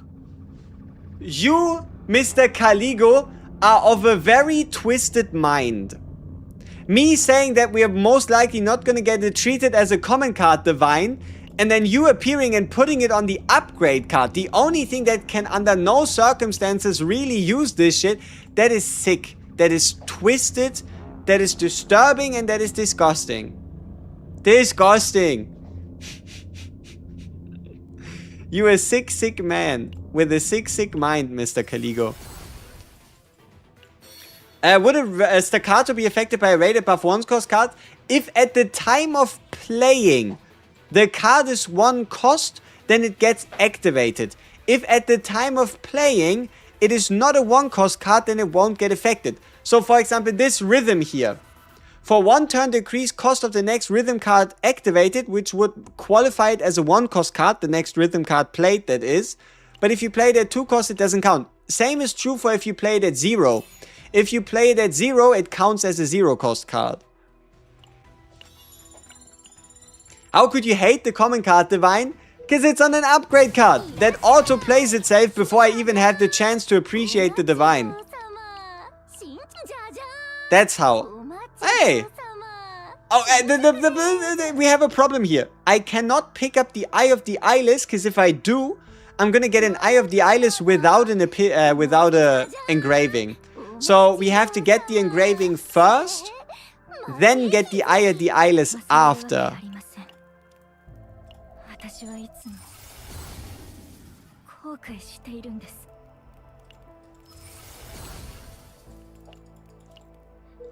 Don't you... I can just swap the gear set. Like, I really don't think it's that deep, right? If the problem is, oh, I don't have the discard person, I can just swap the gear set. I could just swap to the 2 cost gear set for more crit chance. I could swap to the 1 cost gear set for more crit damage. It's really mainly about what kind of deck we end up, rather than what kind of gear set we're using, right? That Eyeless not available on Season 3 Chaos? I don't think so, no. You can get the Eye of the Eyeless on Lab 0, and you can get it on the Void Planet.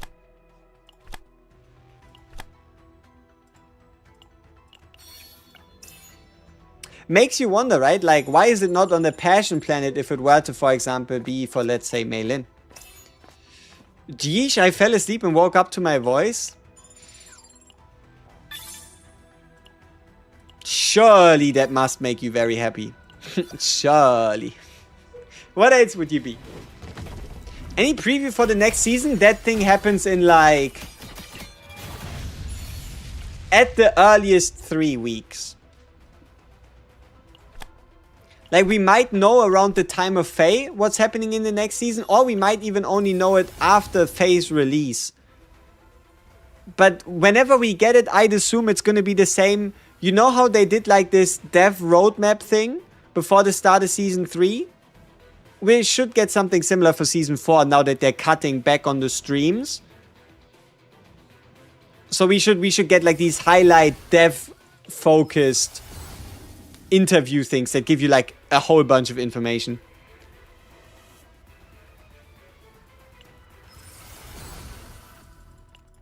Faye is mid-season combatant. Yeah, she's the preseason. She's the season 4 preseason character. She's the next one.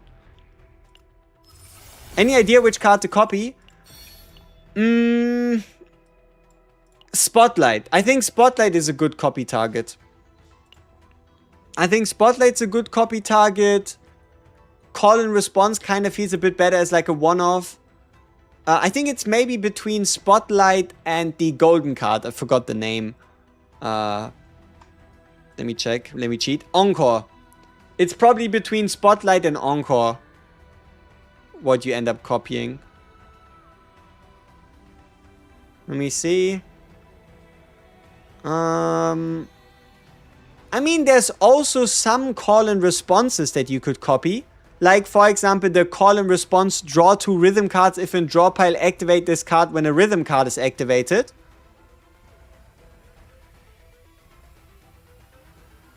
Yeah. Like, call and response either as like a one-off or a very specific version multiple times. Spotlight, anything that has to do with like the moving and activating, having multiple of those you can't go wrong with. Having multiple copies of the select up to 3 rhythm cards from among draw pile or graveyard and move them to the top of the deck could work well. Or having a copy of the 0 cost draw 2 of those cards, discard all non-rhythm cards can also work rather well. So I think Spotlight's like the main one. And then it would probably be between Encore and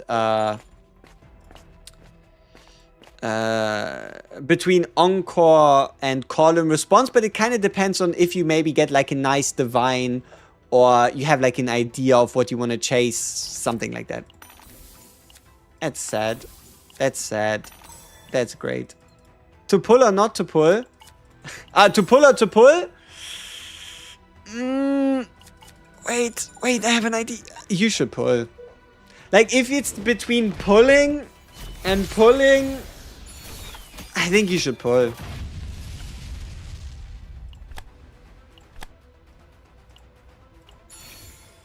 Is Shizuru good with Tenebria synergy? She can create basics. That doesn't really do anything. It's not important for the teammates to be able to create basics. They just benefit from like, hey, Arc Victors, appreciate the Prime sub. Thank you very much. They don't benefit from it really. Yeah. It doesn't really do much. The better ones that would really interact with her, those would have to be...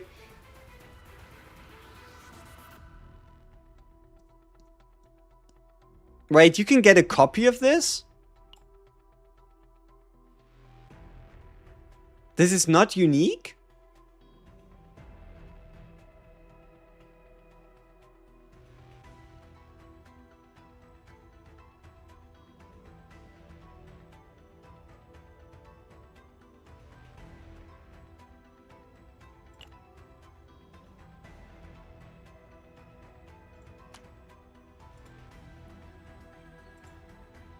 What does base Spotlight do? Move 1 rhythm card to hand. It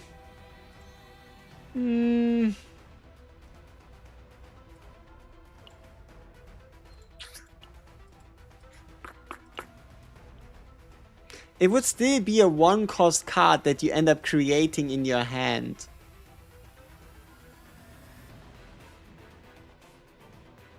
Like, yes, you wouldn't have to draw them, but they'd also be less powerful.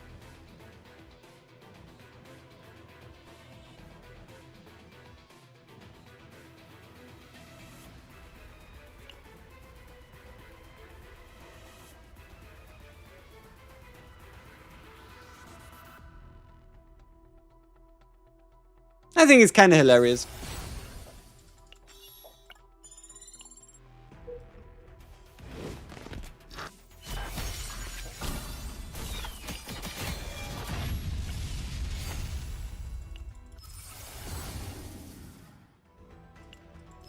But okay, let me go back.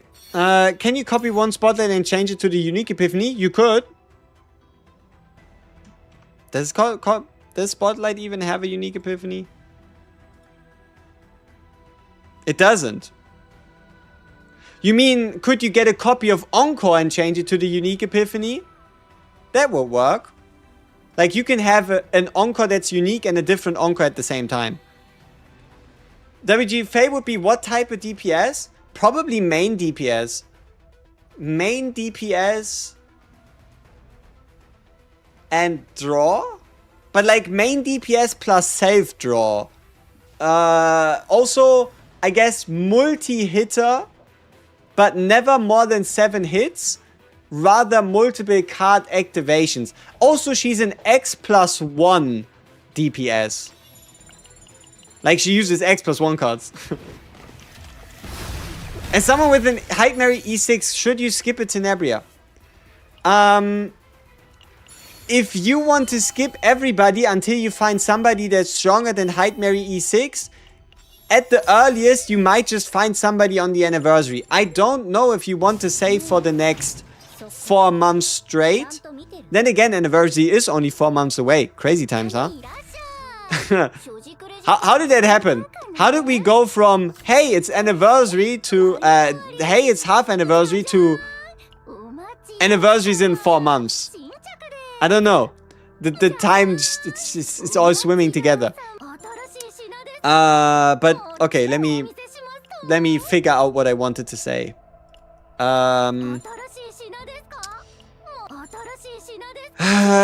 Like, you should summon for characters that you think are either cute, fun, well designed, have your favorite hair color, have your favorite eyes. Like, the entire idea is not to just go and be like, hey, I need to summon for like that next super powerful mountain that does X, Y, Z. That's not quite what you need to do. Or, well, I mean, at the end of the day, maybe that is what you want to do, right? Like, just do whatever the fuck you want. If you want to summon for Tenebria, do it. If you think you don't like the way she looks at you, then leave her in the dust. You can always just get her later.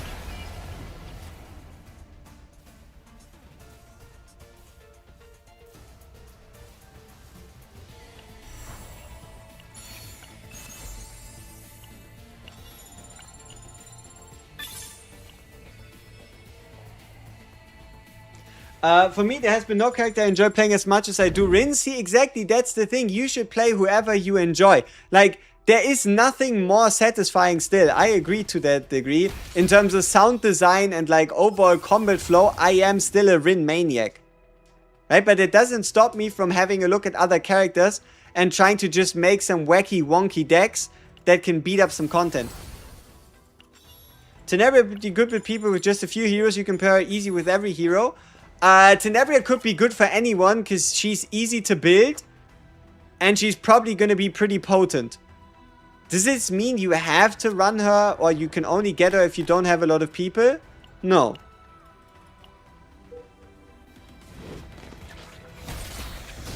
Like, even in terms of like min-maxing stuff, think about it like this. Whoever you can afford to run with the Tenebria can take 2 extra divines.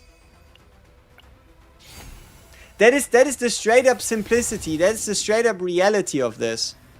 Whoever you're running with a Tenebria can run 2 additional divines on top of what they usually could.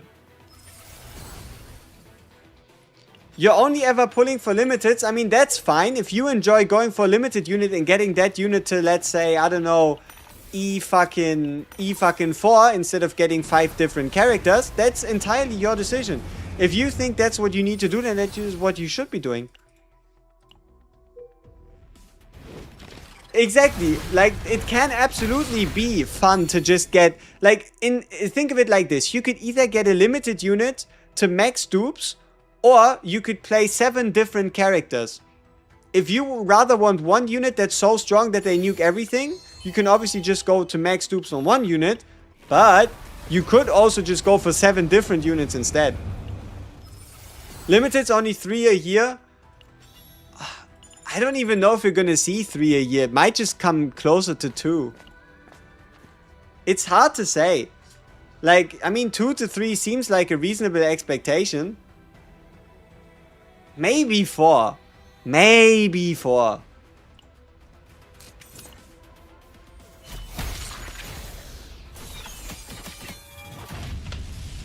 But like, for example, we are, yeah, 6 months into the year and we've only seen a limited character. I wouldn't expect the next one to be within, I don't know, at least 2 months at the minimum. Probably 2 unless it's a collab. Yeah, see, that's the thing. Collab can absolutely come in and be different, right? Like, collab is the deciding factor in terms of how many limiteds we're gonna see, yeah. I agree. I agree.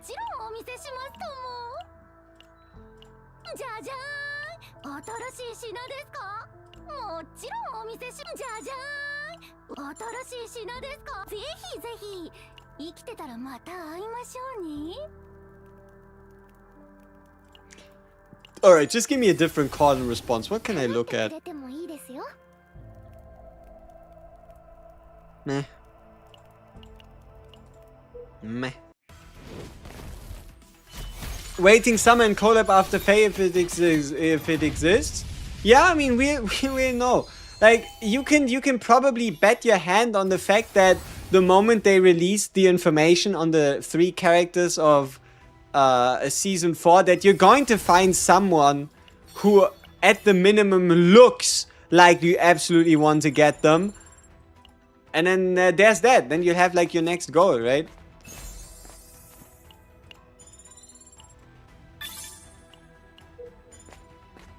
Remember summer is near. Yeah, you could also say remember anniversary is near, because technically it is. Hey, Cthulhu! Give me your gun. Pew pew!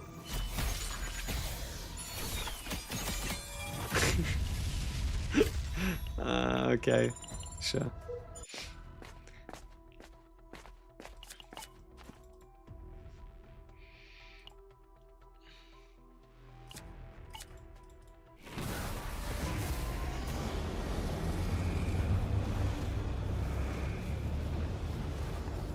Move 2 exhaust cards from discard pile to hand.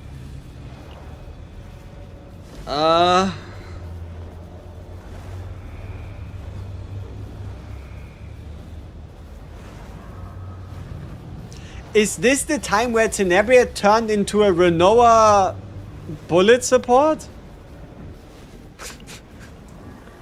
Maybe not. Maybe this is not the time where she did.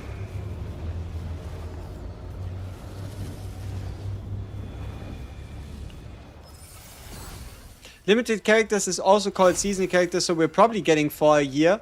Then how do you explain no limited in spring?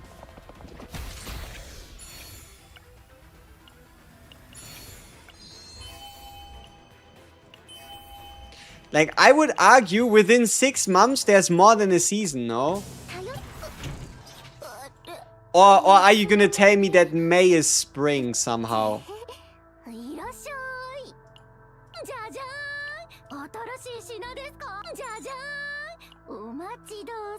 Or I guess we got a late April. I mean, well, it's been a while since Hyde Mary, I guess. It's been the 28th of April.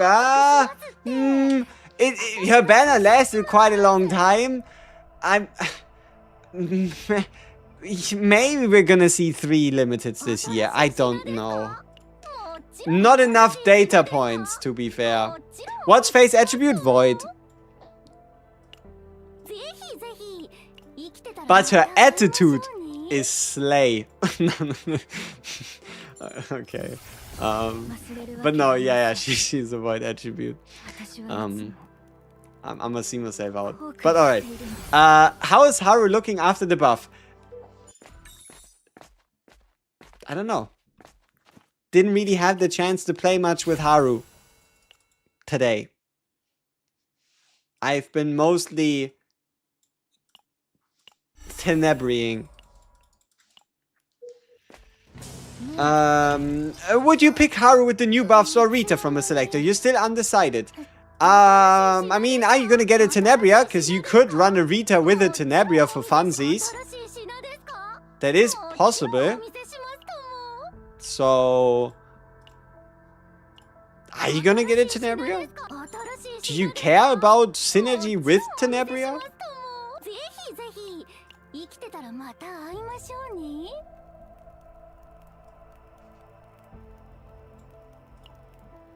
Encore! Yeah, maybe not. Partner, no partner thoughts? Unless you want to treat her as the only main DPS in a team and you want her to reach the highest damage possible, you do not need the partner. Especially if you have any other 5-star... especially if you have any other 5-star dedicated partner, you can get away. If you have any other 5-star dedicated psionic partner, you can just get away by using those on Tenebria as well. Wish they had lobby animations for partners too. Yep, so-called partner jail, isn't it? Yeah, this deck is weird.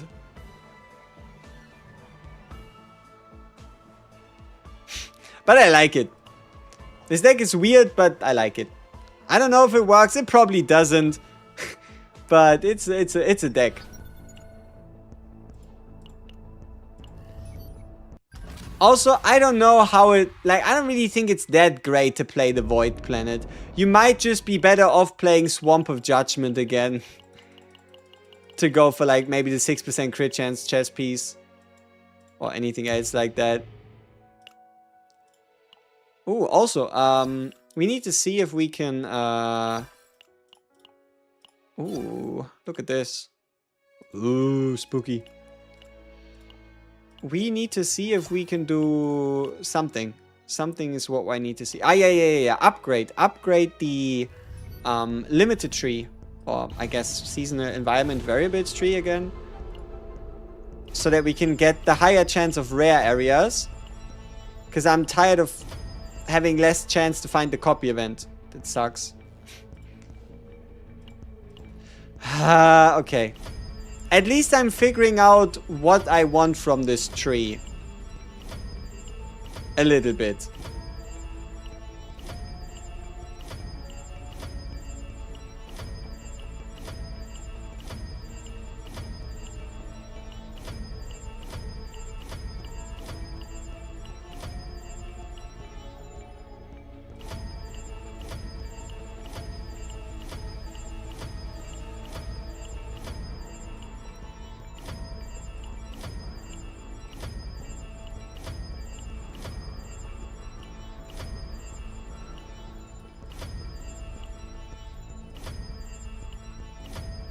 Okay, I think that looks good. She's really good in Salty. I'd assume so. I mean, she takes basics and turns them into something better.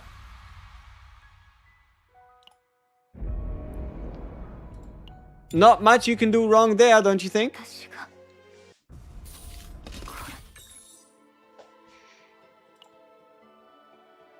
Okay, if this is a Dream World, we might just build a Dream World deck. Okay, luck.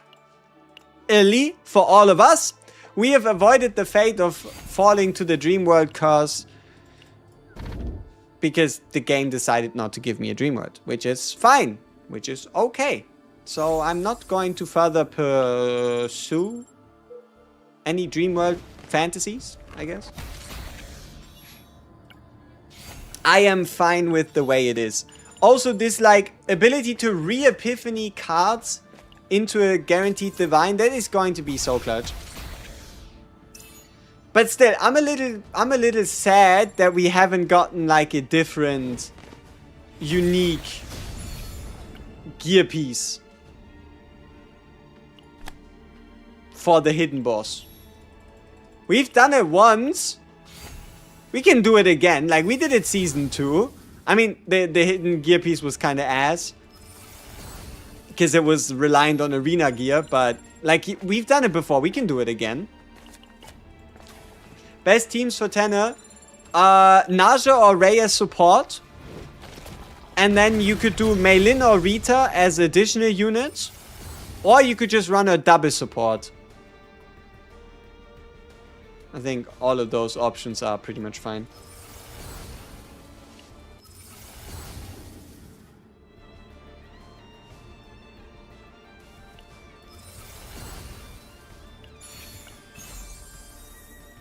Damage the Quietus cards. We don't really do Quietus. Yo, Naoma, what's up? What's up?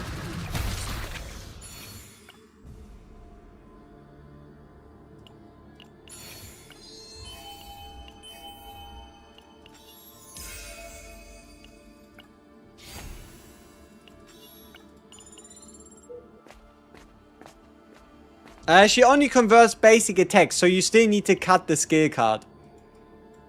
You would still, for example, need to cut fan service here. She only removes basic attacks, not all basics.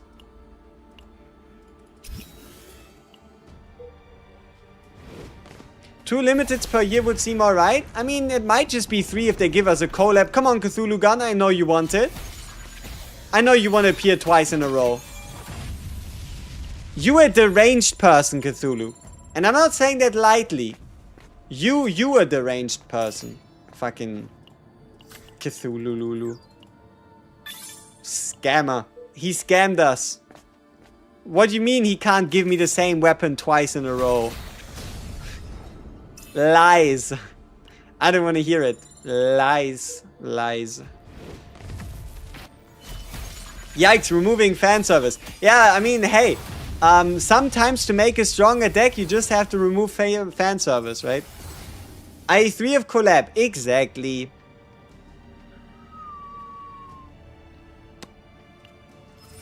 Okay, so we did get our Spotlight Epiphany already, which makes it a little tough wondering what to pick when we get to the Select Divine event, if we get to it.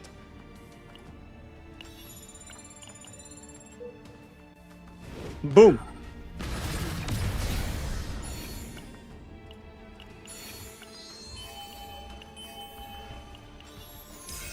But we're at least getting good at building the persona.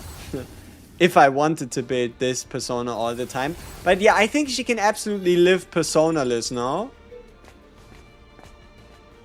Season 2 shouldn't be the worst planet ever to build her.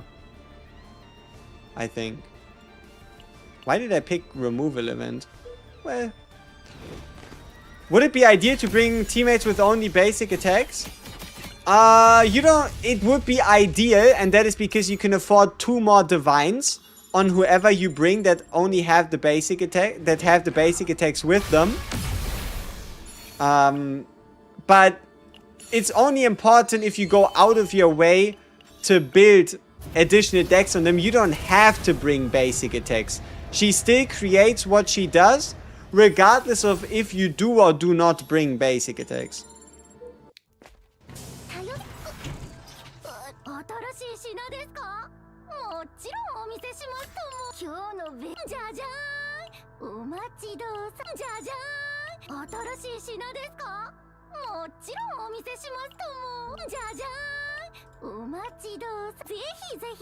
Alright, I guess we're re-epiphanying Spotlight into something nuts.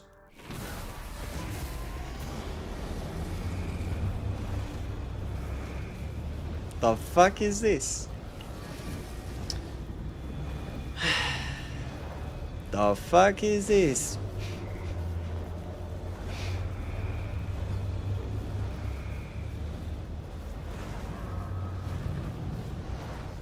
Alright, I guess we skip.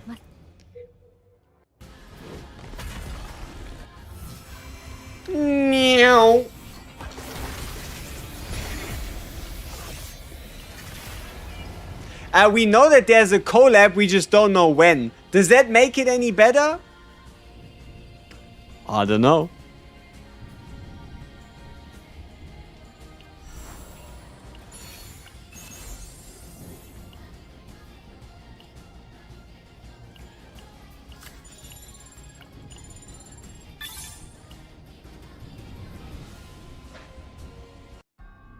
Does it mean another limited unit is coming soon? For reference, there were 4 months between Serenia and Mary. Make of that what you will, right? We don't have enough sample sizes to call it a pattern. I think it'd be pretty... It wouldn't be that bad to assume that the next season is not going to feature a limited, but the season after will. Which is in 120 days. Which is 4 months. Which is the anniversary. Just saying. So... right, like 2 seasons from now will be in like 120 plus days. So... or technically it will even be in like 140-ish, so it'd be like midway, maybe beginning of season 5.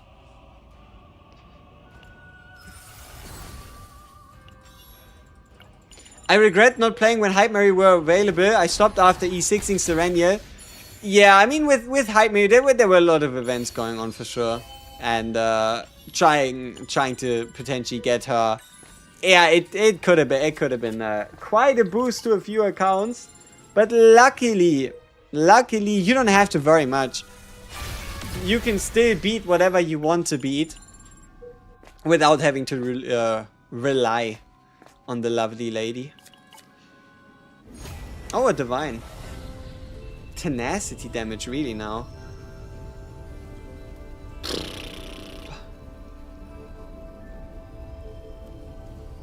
%840% damage and it's a haste card. That's nuts.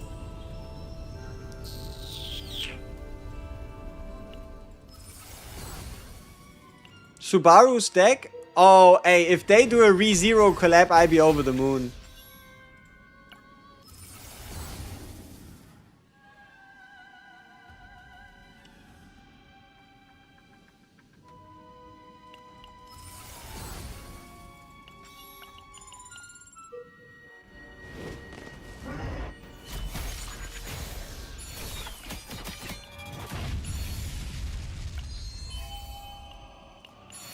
The 7 cost gets activated for free, sometimes from Arpeggio. What's 7 cost? Oh! Oh, you're not wrong. You gotta have it in hand though. If in hand, also treat it as a rhythm card. You gotta have it in hand though. But also when the rhythm card is activated, decrease cost of card by 1 until used, so... yeah. It would get activated one way or the other.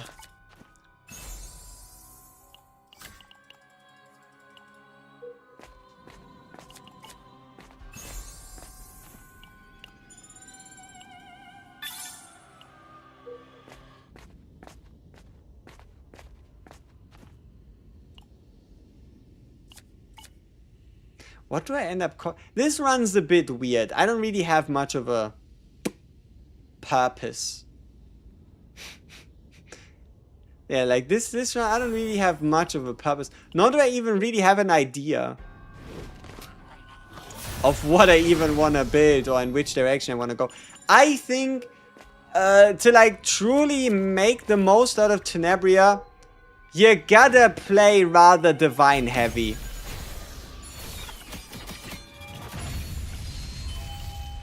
Also, auto runs aren't as effective as normal runs.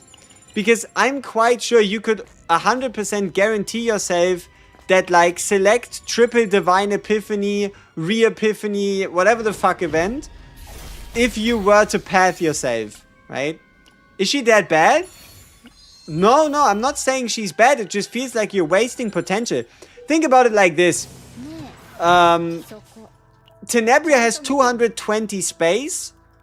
So you start wondering, regardless of if or if it doesn't make sense, if you're doing something wrong, if you have like 180 save data space still left by the time you finish a run, you know?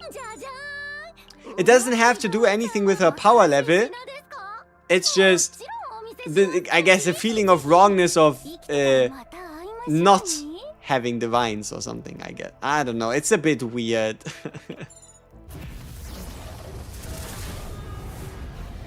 Like, for example, like this. For the next 3 rhythm cards activated, decrease by 1, add 1 hit, 1 draw. Huh? See? All of a sudden, this doesn't hurt us, doesn't put us above, below, besides, between the cap. And it's nice to look at. No, we are just making theories. There is no collab yet. Indeed, there is no collab yet. We just know that one is in the works. Whatever the hell that means.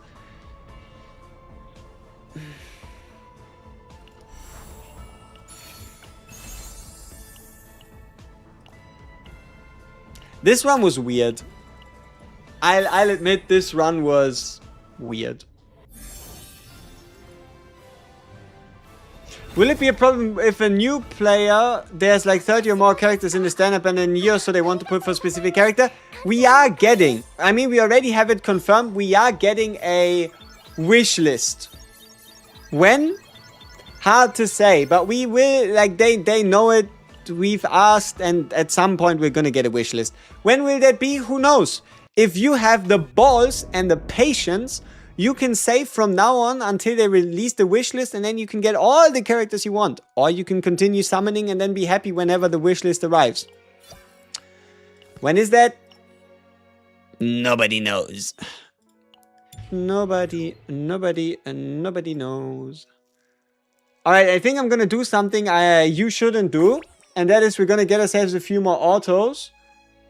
Was there a way for me to get more autos? But I kind of want to do a couple more runs. We have one nice deck.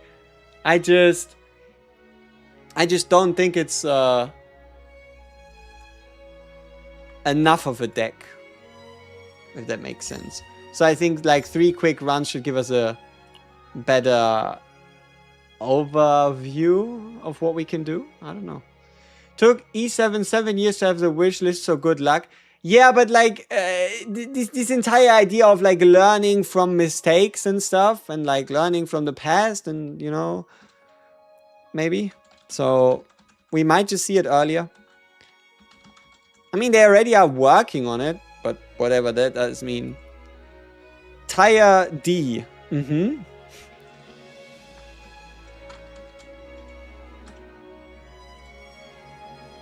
How strong do you think she is?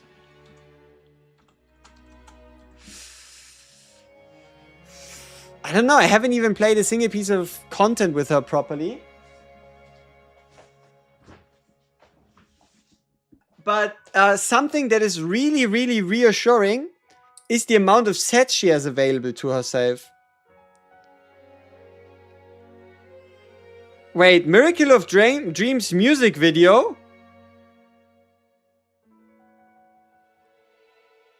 I think we might have something to watch. Didn't even realize that shit came out. Why did nobody tell me properly? Maybe is it part of the story, and then like it's like super epic and cool, and you know.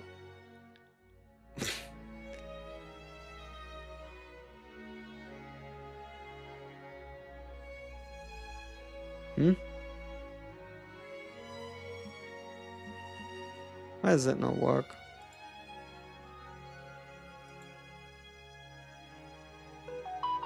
Okay, there we go. Just joined. How's she looking?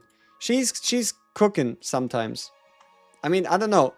I look at the deck. I like what I see. I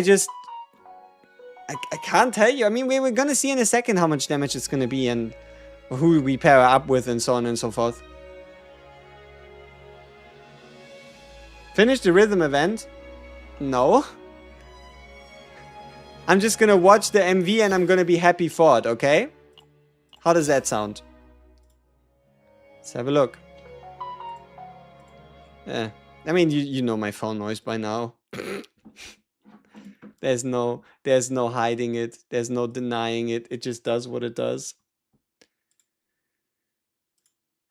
All right.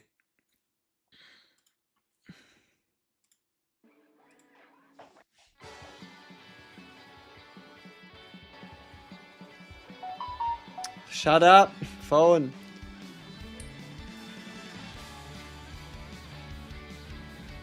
Miracle of Dreams by Megumi Nakajima. Mm-hmm.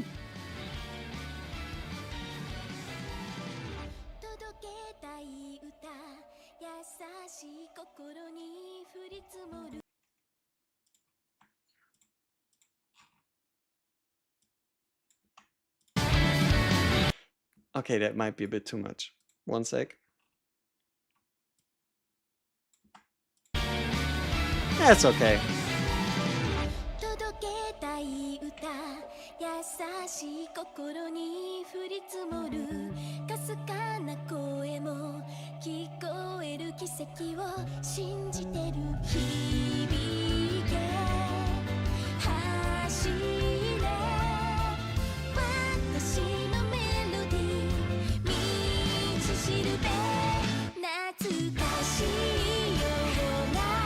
Where's Tenebria?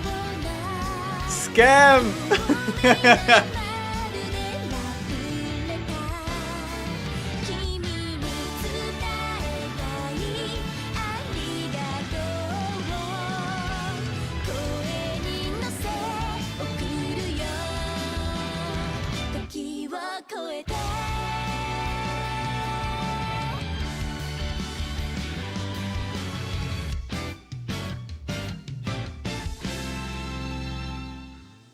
Yep, the law somehow makes sense, and somehow partner jail, and yep, and yada yada, and left, right, top, center.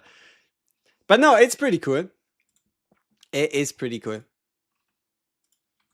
Peak.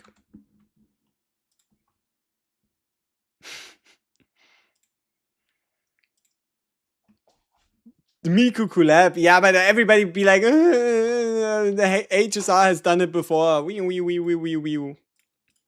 And then it's like, oh no. Alright. Let's continue. Let's get it. Tier 15, no. Oh, fuck. I hope this didn't have credits. I hope it did have negative credits. Come on.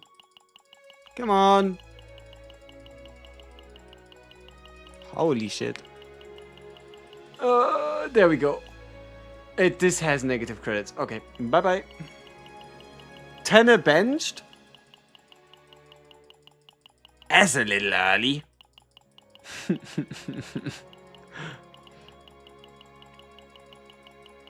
Any second now. I'm smelling a tier 15. Fuck.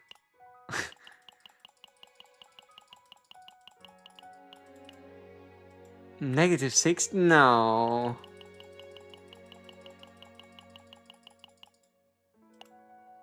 -70. No. I mean, is it that bad to have negative credits? I don't know, I just don't like it. -50? Let's do one more. If they keep throwing more negative credit things at my head, then what can I do?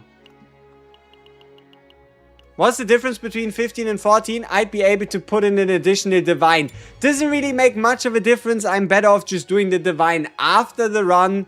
But I'd rather have the space to take a divine if it happens than not.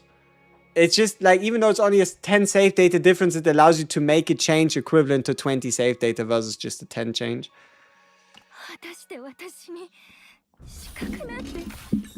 How about a sortie run? Sortie run would be a while, but I feel like I want to test her out first with a deck and then do a sortie run. But I think, yeah, a sortie run could absolutely be fun.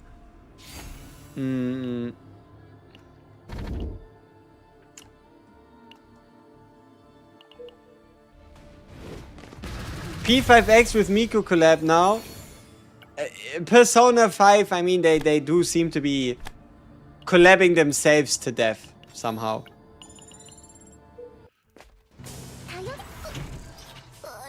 We are also going to try a Season 2 planet to build her deck, just to see what happens. Like we're also just gonna build on the Season 2, just to see if maybe we can get like a nice God's Hammer, or maybe some, I don't know, some good gear perks, because we don't really need the persona that much. So I think that could be fun as well.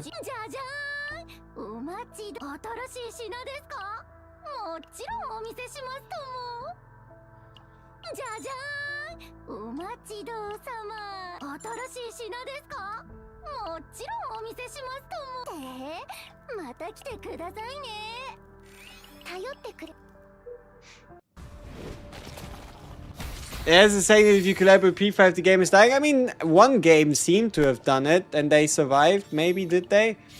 Isn't it that like Ananta or whatever? Or was that something different? No.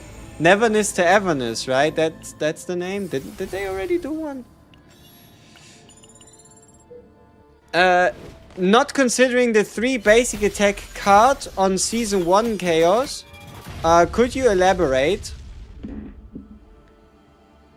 Like, could you speak out whatever you're thinking in your head for a bit more detail?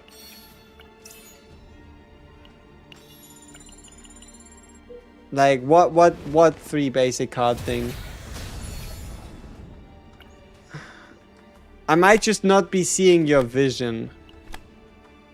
So make me see. Give me sight. Grand Blue Fantasy is still alive. They are still living, for sure. But I don't know. Yeah, it's not really my I got 10 E2 and just realized her E2 does damage every time you use the ego skill. Yeah. That's what it does. I'm not too sure if that's like mega giga relevant just due to the limitations of ego skills usually, unless you mental break a character being 1 time per fight. Would she run the same relic set as a Malin would? She can.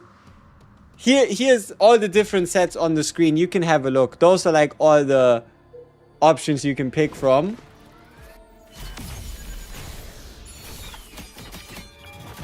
Tifa Final Fantasy VII? I mean, she already has the Street Fighter collab, right? And then Final Fantasy VII, they're like full mega super remaster or whatever they do. I don't even know. But they're doing something and it's like happening.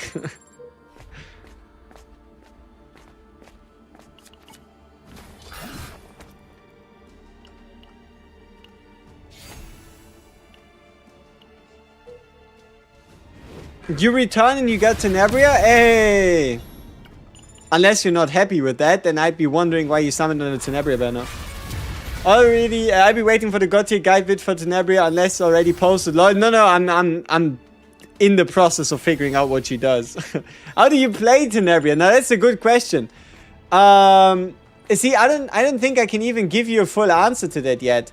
But the main idea is Tenebria allows you to get 40 more save data into your deck because you don't need to cut her basic attacks, right?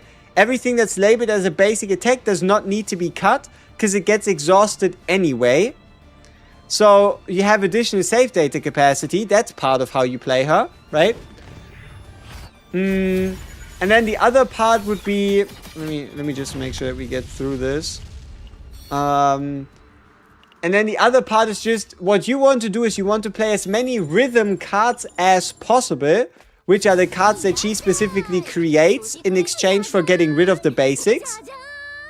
And the more rhythm cards you play, obviously the more damage you deal. So you then want to combine her cards to a point where you can play as many rhythm cards as possible, or have these rhythm cards do as much damage as possible. Like you can, for example, activate them from the graveyard. You could... Did we even get it? We didn't even get a Tenebria Epiphany yet. That's crazy. You could activate them from the graveyard. You could move them back to hand. You could move them to your hand from the draw pile. You could have them get multi-hit. There's a plentitude of things you could do.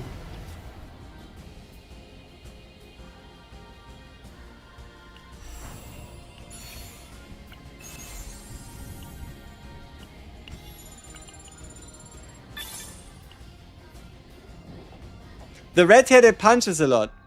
Ah, does she work with Mei Lin? She absolutely works with Mei Lin, yes. You can pretty much just slot her into any of your already built Mei Lin decks, and she's only ever gonna make your Mei Lin stronger, because she gives Mei Lin more powerful basic attacks, while Mei Lin keeps working the exact same way she did before. So the only thing you're doing is giving a baby with a rocket launcher heat-guided missiles. Pretty much. You're upgrading a baby with a rocket launcher to one with heat-guided missiles.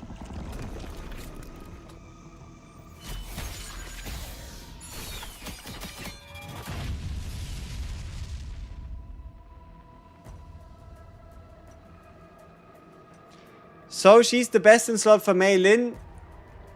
Can look at the screen with bold text. I don't know if I'm gonna say she's the best in slot for Mei Lin, but she is the most dedicated Mei Lin support we've seen in a while.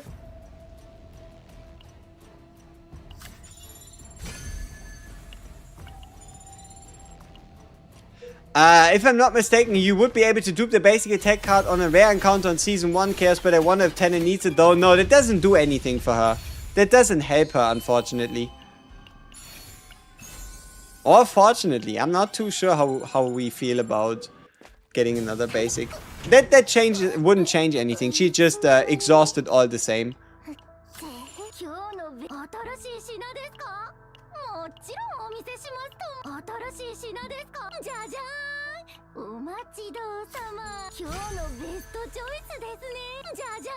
Where are my epiphanies? I feel like we're a little deep into this fight already. And the epiphanies, they seem to be in hiding. Yeah, not a single Tenor epiphany. That's nuts. Would she be good for Rita? I think so.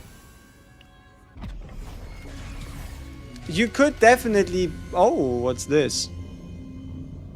0 cost for 1 turn, gain 2 morale. If in hand, also treat as a rhythm card. I mean, it's better than nothing. It's just not something that I'd particularly think about maybe multi-copying. You got a question. New to the game. What am I supposed to do once I build the decks for my characters? There's an endgame mode or something that I unlock later. What you're currently doing with your characters is you just play Hyperspace Basin. So you end up building your decks in whatever you do, and then there's a mode called Hyperspace Basin where you need to beat up to 10 stages. It gives you a bunch of gems and that resets every time a new character comes out. There will be an update to that mode, I think in a month or so, where we also get a final boss on these stages. Other reasons why you'd be building decks is to beat the seasonal bosses during a season. So in Nebular Distortion, there's 3 bosses. You want to beat those so you get rewards. And then there's Full Scale Offensive. Full Scale Offensive is the ability to use any decks you've built at any point in the past to beat 3 bosses and then get more rewards that way, which you could, I guess, consider an endgame activity. And then you also obviously have the Great Rift, which is a ranking where if you want to participate in that, you can earn badges that you can, decorate your save data with and show off to people that you've reached XYZ rank during this, and that boss fight. Yeah. Oh, and then there's the tower, I guess. There's a tower with 150 stages where you get a sticker as a reward if you beat stage 150 with the same 3-man team starting from stage 100. Yeah. Did I forget anything? I don't know. Salty. The endless game loop. That is also true. Salty is also endless, but I wouldn't consider it endgame because you don't need to build any decks to play Salty. But you could build characters to play Salty. I should have picked the Epiphany. That was stupid.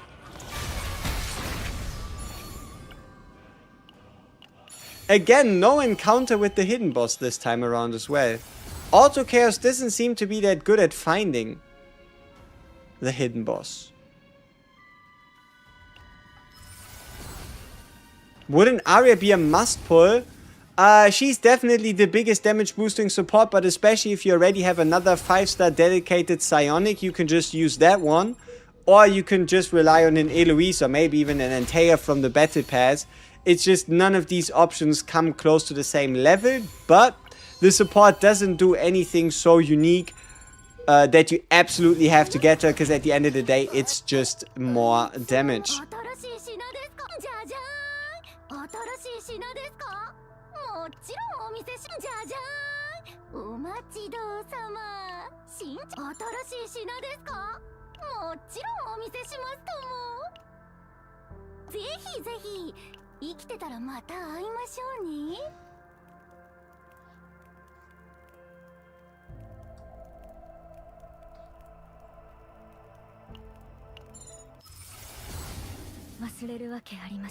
I haven't seen the call and response when you activate the rhythm card, activate this card and draw 2 rhythm cards. Haven't seen this card one time.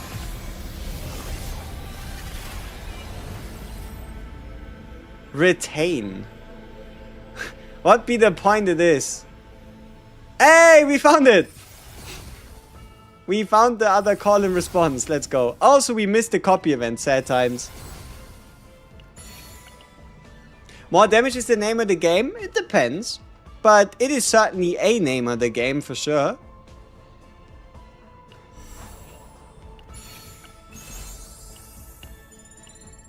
I think we don't have a chess piece. Is that right? Tenebria might be a bit more on the lighter clothed side when it comes to protection. Let me have a look at the deck again to see if that's the truth. It is. She does in fact not have a chess piece.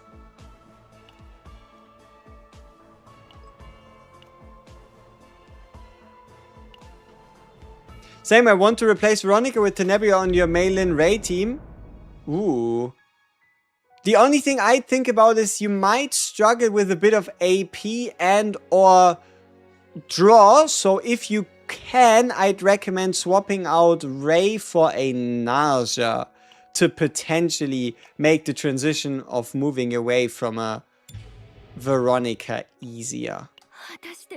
They murdered G-Clef. What? No way. These menaces. How dare they?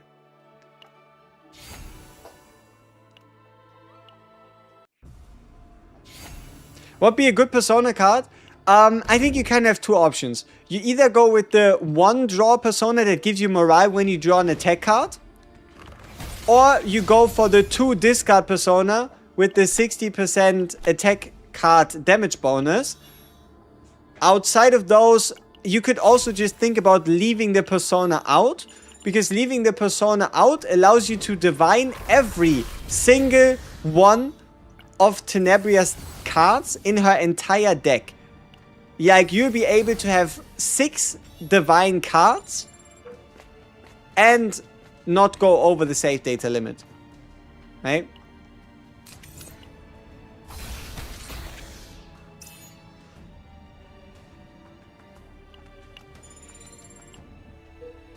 How would be an Itsuku Tene? I mean, it'd be an attack buff, it'd be a really high base attack stat, and you get a bit of fixed damage if you build her in a way that she, after ult or just after one of her encores, actually has a double hitter on her.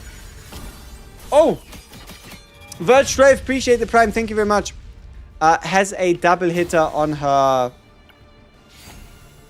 On her rhythm cards, right?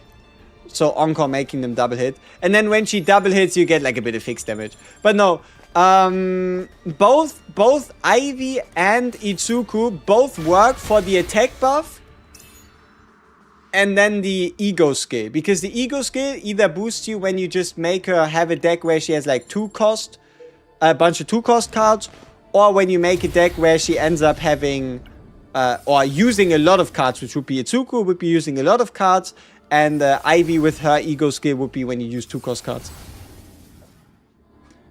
You do remove the basic heal, yes. You need to remove the basic heal, but you can keep the basic attacks.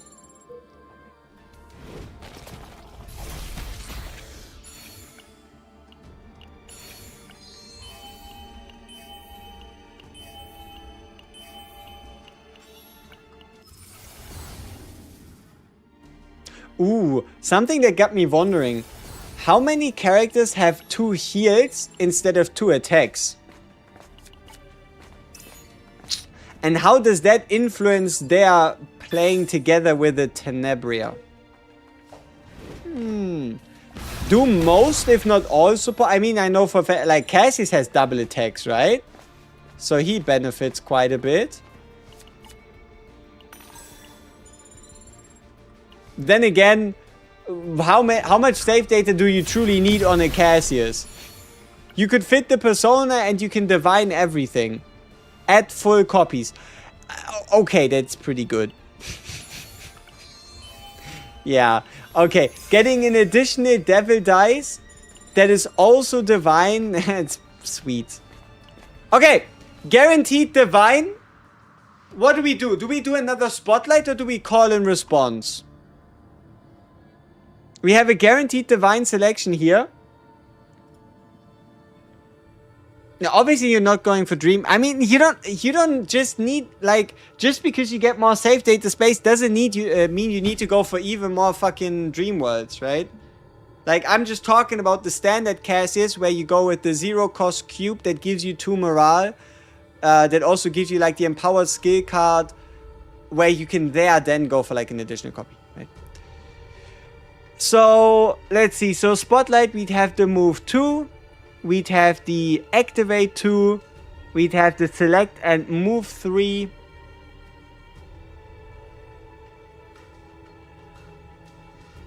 We'd have the draw 2 for 0 cost. Spotlight has some really sweet ones. Spotlight has some really sweet ones. But what about... Like, I like this call and response. This one here. Draw 2 rhythm cards. If in draw pile, activate this card when the rhythm card is activated. But it might actually be too much. If you have 4 copies of that, and you play a rhythm card, you're gonna draw hypothetical 8 rhythm cards. Which, yeah. Probably doesn't work that well. Yeah, it might just be for the best to do Spotlight, yeah.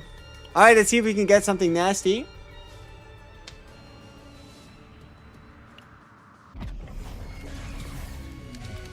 Coordinated attacks. Yeah, I think I'm gonna decline on that one. Ew.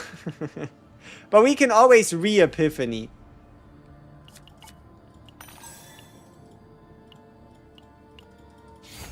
We could have also tried Encore. Encore's a little fun as well. Now that you said it, I'm gonna create more dream worlds. Hey, if that is your mission in life, have at it. Go. Get him. Make it happen. You can do it. Like, you can do it, man. If you want to do even more dream worlds, then do that. Mind broken Tenebria. Interesting.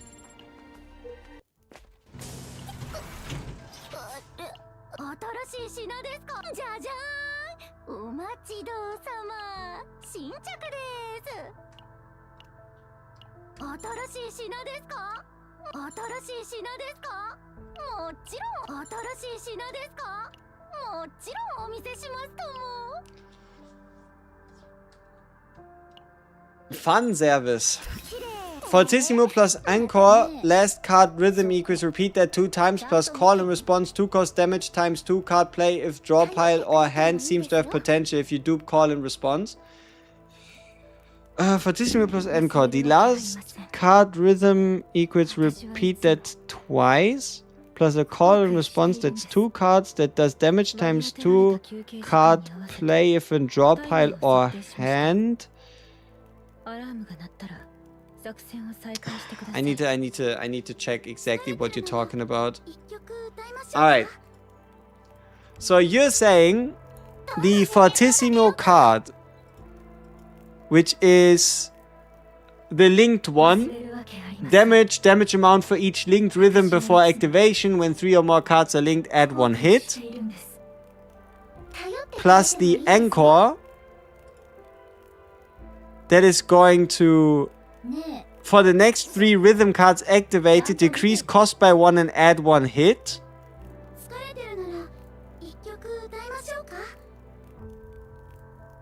No. No. If the last card activated was the rhythm card activated twice. Okay. And that plus a call and response. That's 2 cost. That does damage times 2. If in draw pile or in hand, activate this card.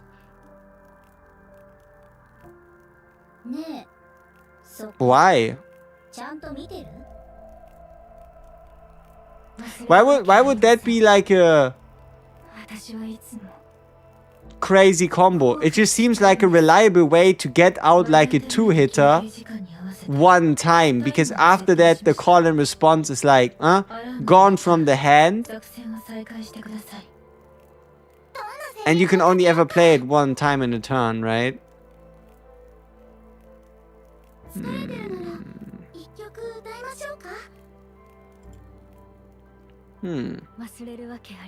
You're so happy that Ray's rhythm is defense-based damage? Yeah, I mean, that's what they promised at least, right? That they're going to match it based on class. But does it also mean Cassius's is?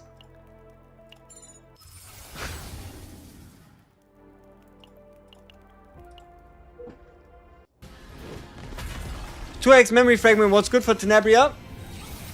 There you go. It's underset.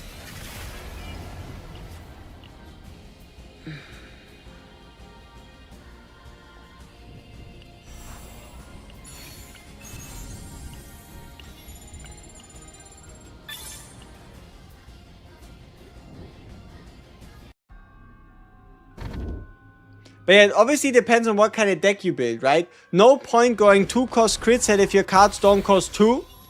No point going 1 cost crit damage set if your cards don't cost 1. And then no point going hero set if you never discard. Then passion is just the most straightforward, right? But if you're just going 2-piece, you can just chuck together attack, crit damage, and the basic set, and call it a day. Right, that is pretty simple, pretty straightforward, and it gets the job done.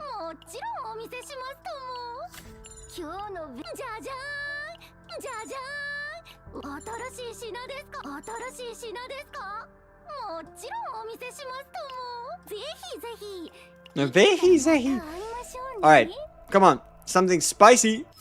No?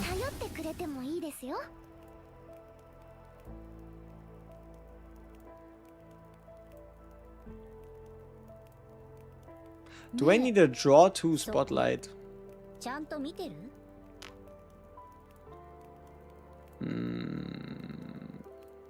Or wouldn't I just rather move them instead? Like, why would I move 3 to the top of the draw pile and then have 2?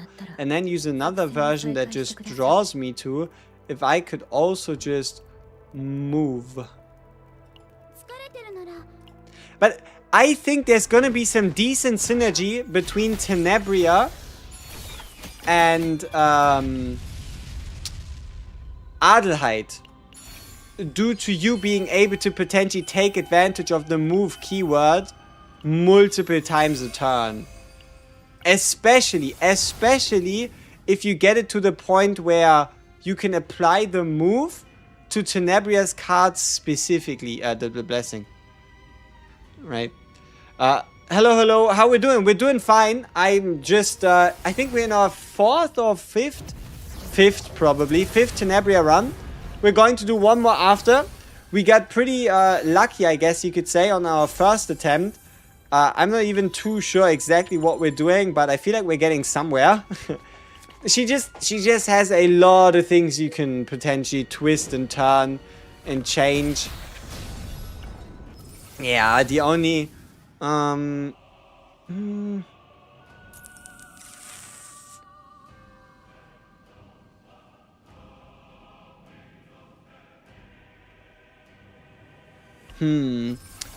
does she work? She needs teammates with basics. She doesn't need them. You don't have to bring basics. Tenebria just says, hey, I'm going to give you 6 cards. I give you these 6 cards regardless, but in exchange, I can also remove every single basic attack card. So any basic that's also an attack, I can remove those for you. So regardless of if the teammates have or don't have basics, you will always get the cards. Now, what kind of cards you get? There's 3 different ones at base, and there's going to be 2 each to each teammate. Then there's one where you can decide on the fly which of the 3 versions you want. And then there's a final version that gives 6 cards, but only to Tenebria. So there's like there's 3 team-wise and team-wide ones, and then there's one that's very selfish. Which rhythm would you use for Mei Lin? That depends. I think you can justify any of the 3. It really comes down to which kind of set do you want to use on Mei Lin. For example, if you, like you could, for example, use something like the 2-cost set on Mei Lin now, or even a 1-cost one. But I think out of all the rhythms that are available, you could, for example, go for Crescendo, because the moment you play the first Crescendo, all further Crescendos are free, because they reduce the cost of the next rhythm card by 1, and Mei Lin herself reduces the cost by 1 already. So Crescendo has a higher multiplier than rhythm, and it becomes free. So you move it. So basically, you play the first rhythm, or you move them first. You play one rhythm, then all the other rhythms become free, so long as you move them with Mei Lin. This one here would also become free instantly on the condition that you make it so that you play a rhythm card, then anything else, then a rhythm card, anything else, rhythm card, anything else. This one here could work. But preferably you want to link 3 or more cards so you get the double hit. So I don't know how easy that would be, but you would at least be able to get these 2. The only problem is if you play them normally, they're going to get discarded. So you kind of want like a different way to activate them. But the most straightforward, the most standard one would be this rhythm, where you play Mei Lin, get the rhythm card, play the rhythm card, it activates the other rhythm card automatically. Rhythm will all stack with themselves. And then they like clear out of your hand, and you can move them back, and then... How does she work with the Shizuru basic attack build though? She doesn't. Like, for a Shizuru, nothing changes. In a Shizuru basic attack build, you don't even keep the basics in anyway. The only thing she does is she gives the Shizuru upwards of 40 more save data to build her deck with. So the only synergy between her and a Shizuru would, at the end of the day, come down to the fact that they can run the same basic attack related support and both benefit. There is no inherent synergy between the two in terms of basic attack boosts. But something that you can potentially rely on is going to be the like, I think Tenebria and Naja together are just really well made, especially because anything that Naja reduces, no matter how many times you move it, it will always be at the reduced cost, because it's for a turn when you do that, right? Where, for example, on the other hand, if you were to use, let's say, a Bounded Dusk only reduces cost until used, not until end of turn.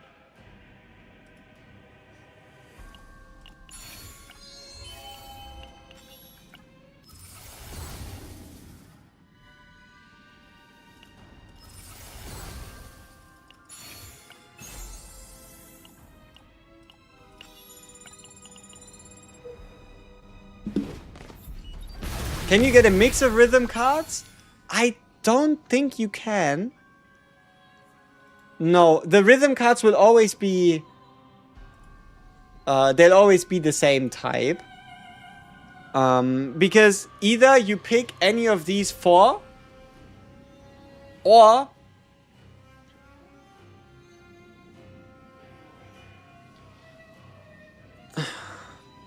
Let me check something real quick. Now that's interesting. The only way you can give yourself access to the base rhythm version is by picking a neutral epiphany. That is kinda cute. Like, you could still, like, rhythm is not bad, so technically there is indeed 6 options.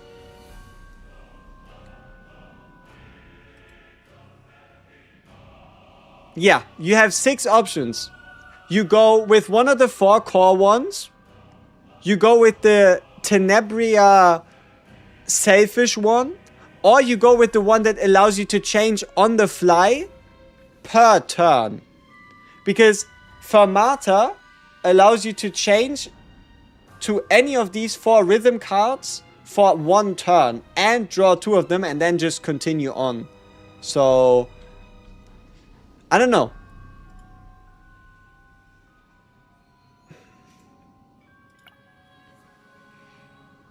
But yeah, having to take a neutral epiphany so that you get access to the base rhythm is actually kind of cool.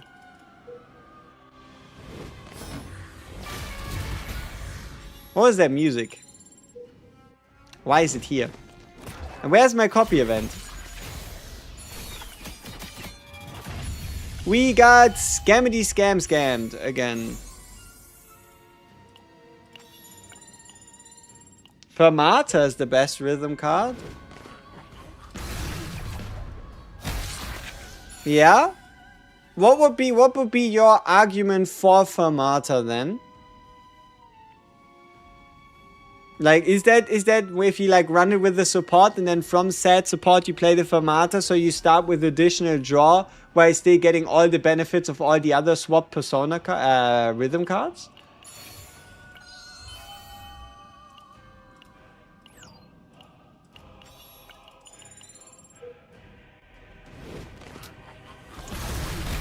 Mail in with Dreamworld may work. Every character with Dreamworld works, but there's no point because you're playing a Dreamworld deck. You're not playing the characters deck.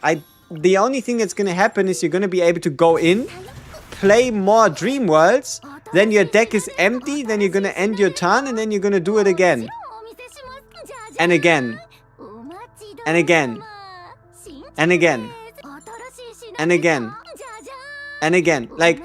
I still don't really see a way for you to reliably play other cards outside of Dreamworld, like, at all. Because Dreamworld just ends up discarding your entire deck, and when your entire deck is discarded, where do you find the ability to play or draw more cards so that you can still play whatever you've discarded? Would be stove getting slower. It used to start up in 20 seconds minimum. Now it takes minutes. I don't think so. I didn't notice it at least. Select an epiphany to spark an epiphany again.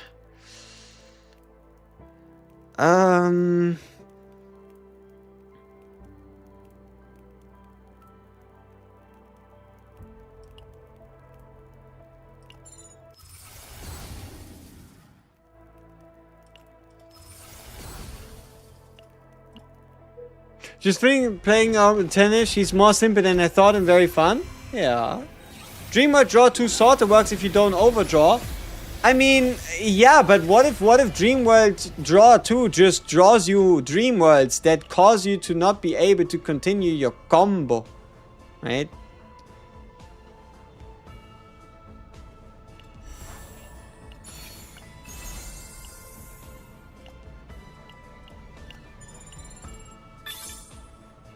This is also a weird run. 2 weird runs in a row. Don't discard decks go back into the draw pile when they aren't used if you use a draw card. Yeah, but where are you gonna get that draw card? And then even when they go back into the draw pile, you still have to draw them. And when you then draw a hand full of cards that aren't Dream World, and then you end your turn, like if you don't make sure your draw pile is empty by the time you go into your next turn in a Dream World deck, you're gonna end up in a situation where you don't get access to Dream World in that next turn, which means you're not gonna be able to start a Dream World chain, which means nothing's gonna happen, right? I obviously hate the fact that Dream World is even a thing. It completely destroyed the season's deck building to a no-brainer stupid meta. Then don't play it. Like, there's a reason I'm not building or running around or doing so much with like a Morale Dream World. There's no point. Like, I had my fun with the Fortitude Dream World for a little while, but Dream World exists, and if there ever is a character that benefits from having their cards discarded, then hey, say less. But every other character isn't playing, they are just dream worlding. A reliable way is discard engraving on Persona. With Cassius/Nia, you have plenty of discards. Yeah, exactly. But then you always need to bring Cassius and Nia just for these decks, just so it all works. I mean, if Dream World is the epiphany and epitome of what you want to play, then hey, by all means have at it, right? Like, it's a cool deck, it's a strong deck, and it's gonna get the job done. But Dream World is by no means all there ever is and all there ever will be, you know?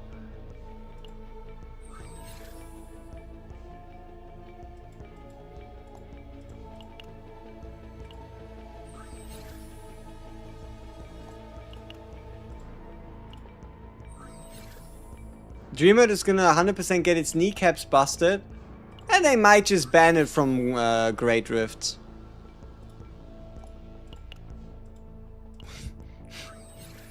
Like, they might not actually ban it in, like, content where rankings matter, but they might just be like, hey, how is any team ever gonna beat that Nia Cassius spam thing in a sensible meta? Here, gone. I don't know. What about a Persona? I mean, the Persona, you don't really have a lot of options because she's a Psionic. If she was another class, or if there were better Personas lying around, there'd be a lot more options, but you either, I think you realistically have the choice between the draw 1. Negative credits, unfortunate. You have the choice between the draw 1, and you have the choice between the discard 2. Discard 2 plus multiplicative damage bony, or draw 1 plus multiplicative damage bony, or even draw 1 trigger on discard. Whatever you can come up with, right? But I think those two are the main perpetrators. It's not at the top of the rankings though. Is it Dream World? Yeah. But the only reason why it isn't is due to the interaction between this boss and Stress, and the fact that it allows you to use a Nia Ego skill plus Cassius combo more times in a fight than you usually would. What would be the good cards to duplicate? I think Spotlight is really good to duplicate on a Tenebria. I think Spotlight should be your main focus. But there is some good combinations you can find with Encore. We're spending a lot of points here, aren't we? There's some good combinations you can find with Encore. There's some good combinations you can find with Call and Response. But the most reliable ones, the one that also has the most options, gotta be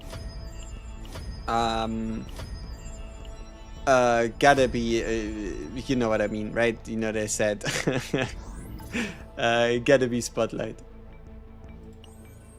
Come on, give me a tier 15 burning life.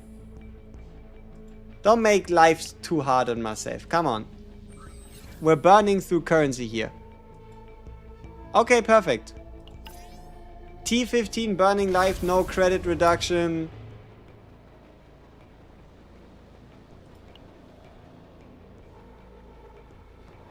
Oh.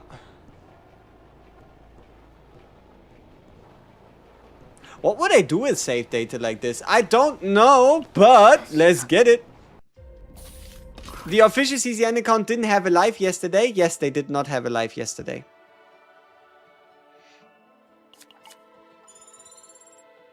So, let's see if maybe we can find some gear engravings. Maybe even a godly hammer. And then somehow make up for the fact that we don't have a persona by getting a bunch of divines. Like, so many.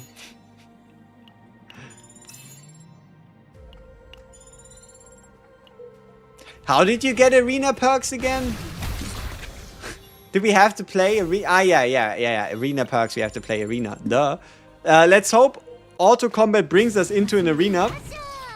Because if it doesn't, there really isn't much I could do. There really isn't much I could do about that. I would be pretty cooked.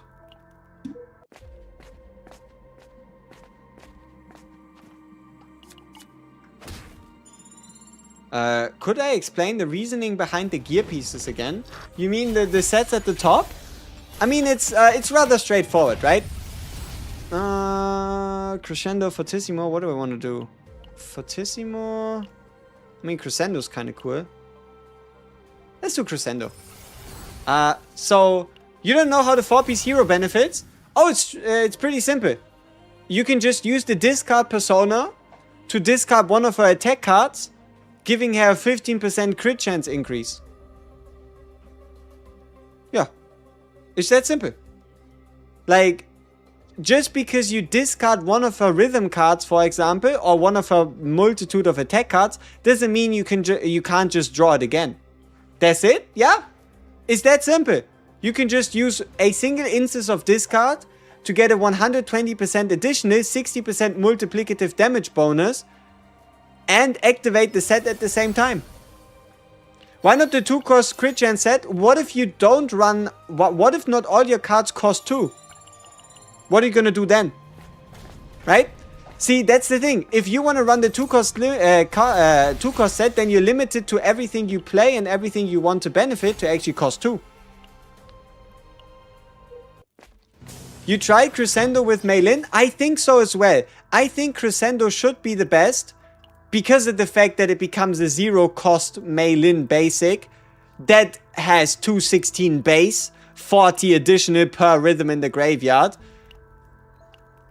Like, it's just like, as I said, right? It's like giving, if Mei Lin was a baby with a rocket launcher before, you're now giving her heat guided missiles.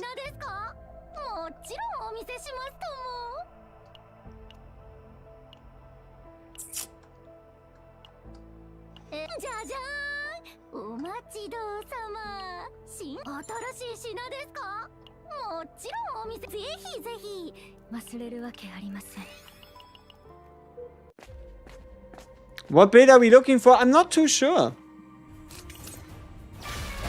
I'm kind of just seeing what I can get. The thing is with Tenebria, you can't really say what kind of build you're looking for unless you're obviously doing sortie, then you can be super specific. But what I'm mainly looking for is just divines. Because we have so much space. We have so much save data space that I'm mainly looking for divines. I can't really think of like a monster card that I would truly want to fit in. But here, for example, something like this. If this turned out good, then this would have been nice. Did it turn out good? No, but it could have.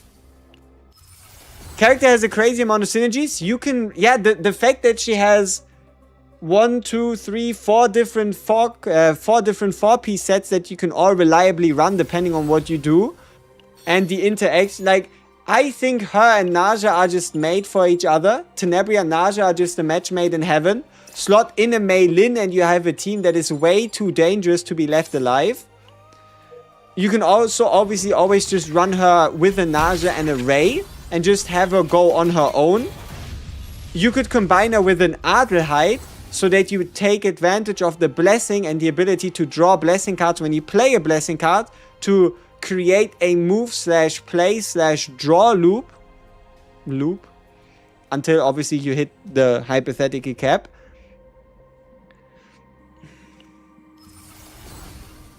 What about the morale generator monster upgrade? It's too expensive. Even for a Tenebria, 80 save data cost is too expensive unless you're doing a non-divine deck. Unless you're doing a non-divine deck, then you can obviously and absolutely just slap in a domination, right? I mean, you even find it on the seasonal planet. So if you find yourself in a run where you know you're not going to get a specific divine, or you're not looking for a divine, or at least you're not looking to 4-time copy the same divine, right? Like, I think you could still afford like 1 or 2 divines here and there. But... okay.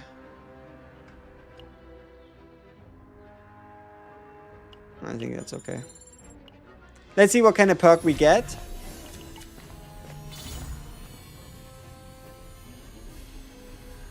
Defense-based damage amount? No. Attack card activated on a vulnerable target? Hard to do. Damage to an enemy for 1 turn at the start of the next and increased damage amount. Both this kind of stuff. That makes you wonder, right? Why? Like, I think that's such a waste. They should abso-fucking-lutely keep the skill tree active. I think they talked about it somewhere at some point. I'm not too sure.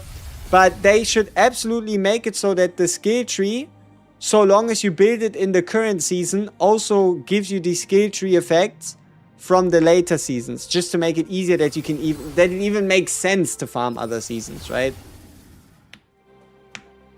I think it's just such a waste. I have Naja and a partner, but I didn't build her before I took my hiatus. What's her playstyle?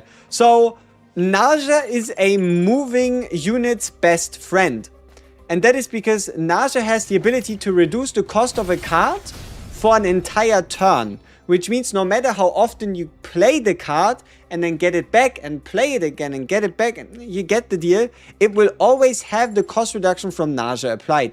On top of that, Naja has a upgrade card that allows her to make it so that whenever you basic attack, you're always guaranteed to heal yourself and get a 50% damage bonus to those basic attacks. And in general, on top of the cost reduction, it is also, obviously you kind of gonna need divines for that, but it is also rather simple to build her for both AP generation and draw at the same time.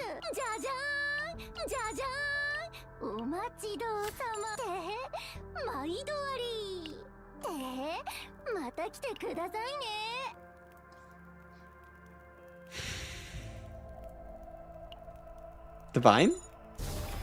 Okay.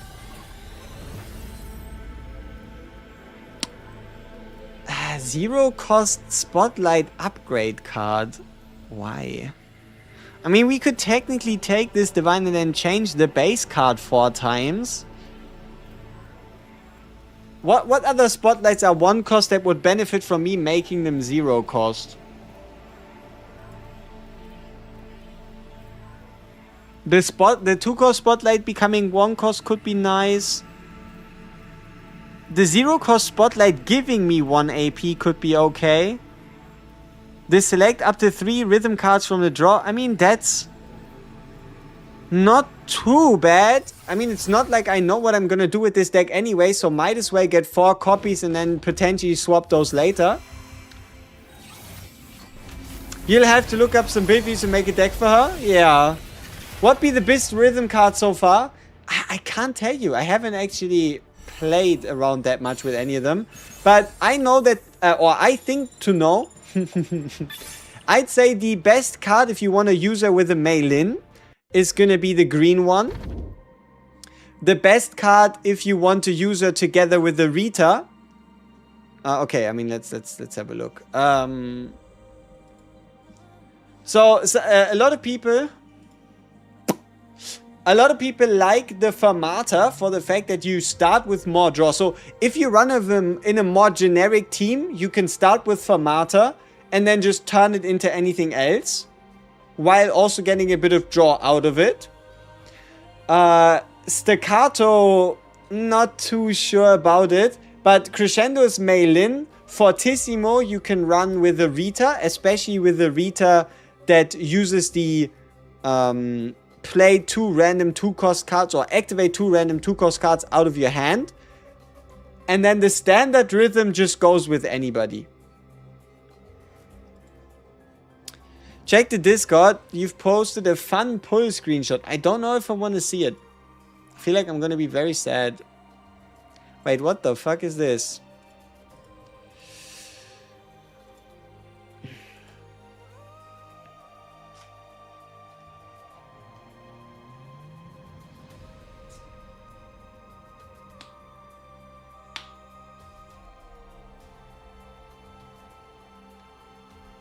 Which one would you dupe on a Tenebria? Spotlight, probably, most of the time.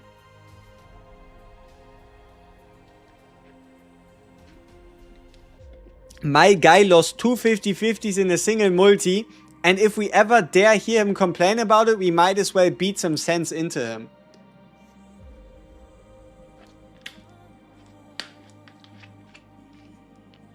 Ban him. Wow, there's a lot of people saying that you've overstepped your station, my guy. I don't know who you heard, but the people have voted. You have to, unfortunately, go into the silent corner. Was it Twitch or was it... Let's have a look. Bit are we looking for? Bit videos. No.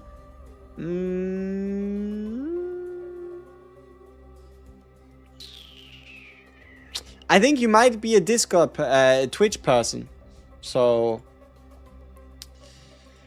let's see. Were you a Twitch person? No. Did you delete your message? I don't know. Where were you? Oh no, you were a YouTube person. Nexus. Okay. I'm going to find you. Don't you worry about that. I will find you. You are somewhere. Looking. Searching. You know what? I might be blind. No, why is it top chat? Needs to be all chat. There we go. They legit... See? YouTube wanted to save you. But... I am not going... It's not going to work like that. I'm not going to do 24 hours. But you are getting the second highest cardinal punishment available to me. Appreciate you showing it off though, man. That is pretty fucking sick.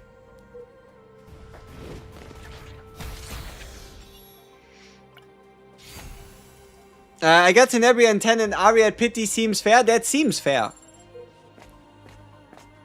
Too much time has passed since you've last asked this question. Should you pull for Tenebria? Only if you like her. Don't like Tenebria, don't pull. Straight forward, super simple.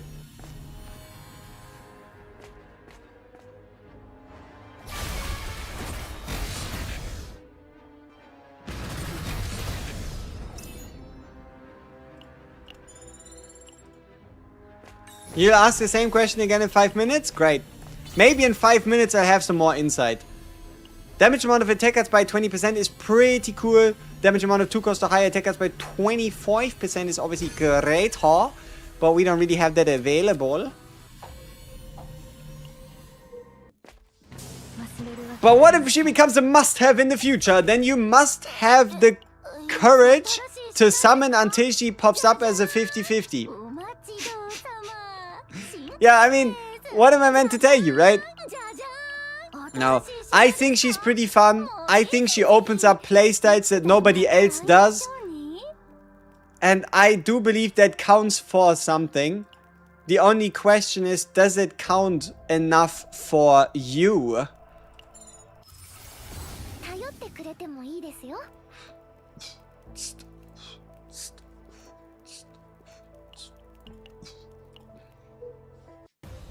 You have a question, but you forgot. Are you sure that you then have a question? At this point, you might actually have an answer for us. You have some standards supposed to try and fish Adelheid or Naja, and you ended up with 2 Magnas and a Typhera. Your Magna is now E5.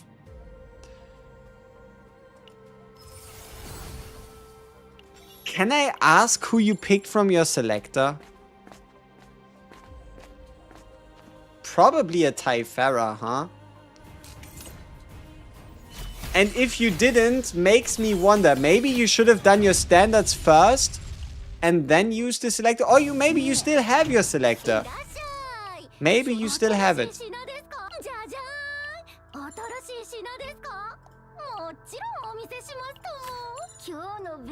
Is it good? The selector is awesome. But no. Is Tenebria good? I don't know. She's super easy and super fun to build, but we have yet to get any payoff. And that's because we've been playing 6 runs. 6 runs of chaos is neither fast, nor does it allow me to get the most amount of insight ever.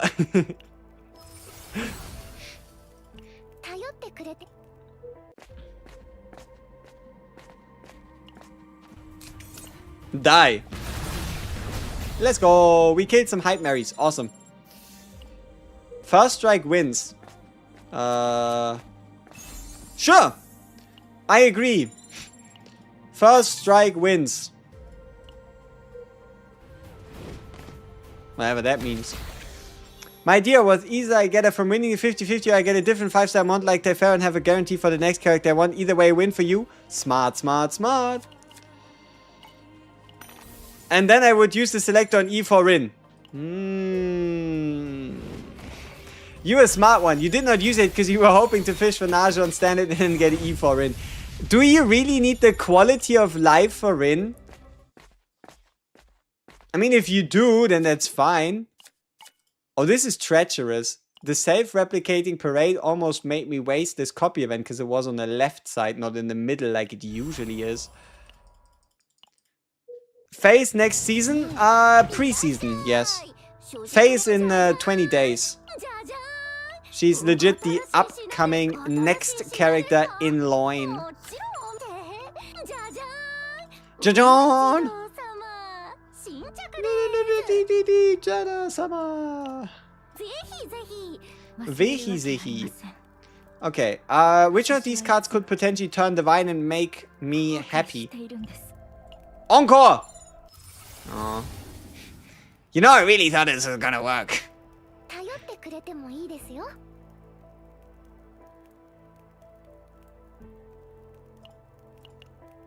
Where would I put a Fae in a tier list? Is it in everything E0 tier list?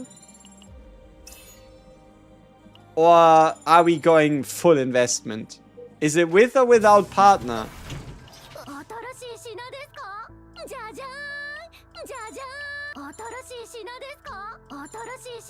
Why did I stop playing the CN Fae account? Time. I mean, I'm still playing it a bit on the side, but think about what it really takes you to get an account to a usable state. You need to do a gazillion expeditions. You need to get Zero System leveled up. You need to get the characters leveled up. You need to play 10,000 hours of story. You need to play 100 million battle missions. When it's your only account and when you're doing it for the first time, it's pretty fucking awesome. And that's great. Doing it all over again is a little more tough. But that has nothing to do with the game. That's just... I mean, I guess it has something... But it's not a bad thing. Alright. Crazy God's Hammer, please.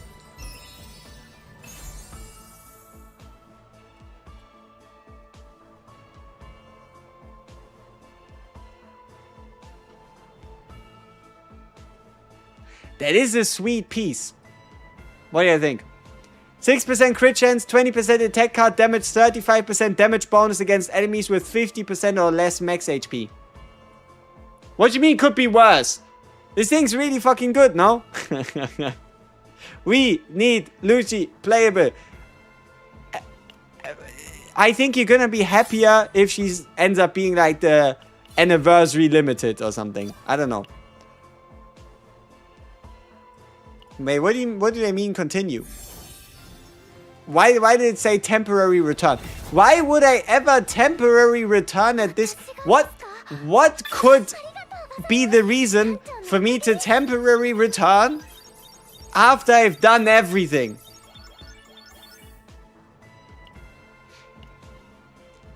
Is Tenebria the best Hyde Mary support?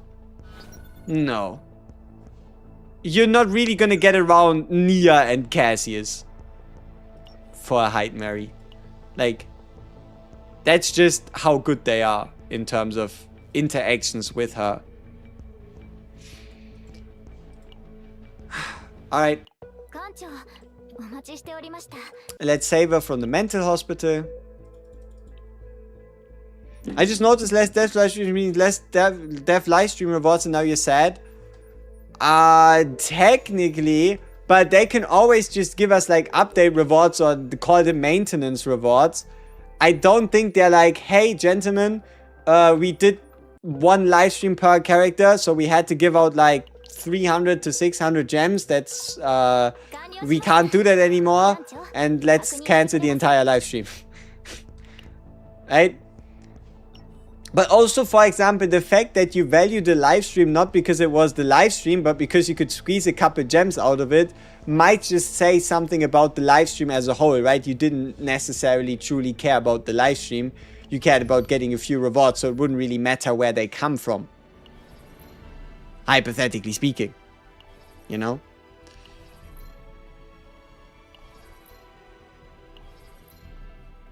Yeah, we need to favorite her in the phone. Ain't no way she ain't here. Scam. Diana needs to go. Diana... Wait, what did that say? Was it like, this is the official account of Tenebria, blah, blah, blah, blah, blah? Oh, no. Oh, no, it's a virus.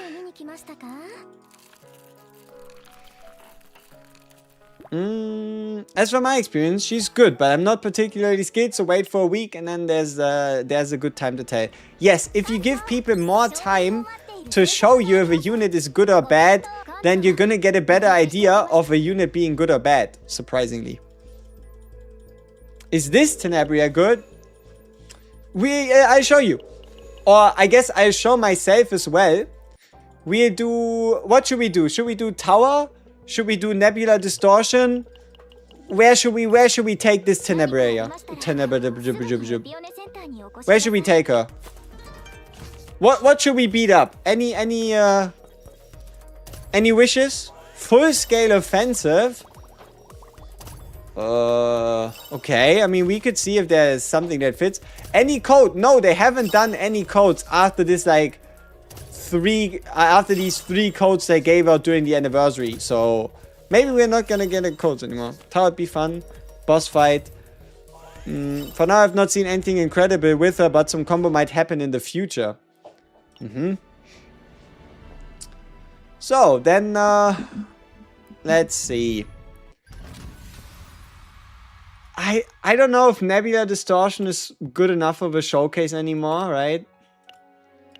So if it's not Nebula Distortion, somebody said full scale offensive. Is there anything that would fit us? 2 cost or higher card, damage of 2 cost or higher cards, justice and order cards, combat score, AoE cards, amount of order and instinct, inspiration, linked cards, passion and void cards. I mean, that's Hyde Mary. Or you could do this on Tenebria, but you'd have to play the linked version.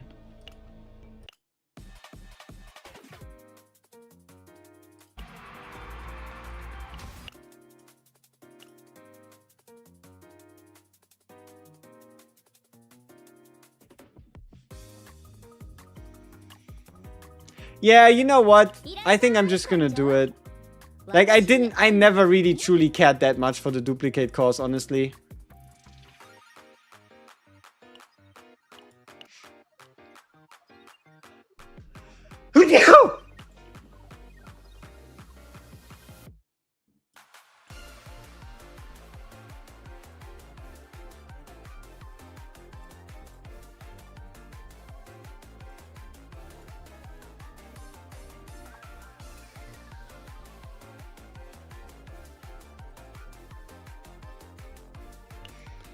Okay.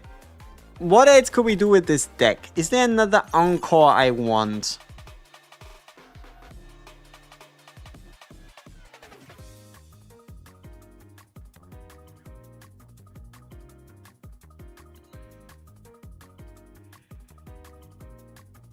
Wait, how does this work? What if Encore activates all the rhythm cards in the graveyard?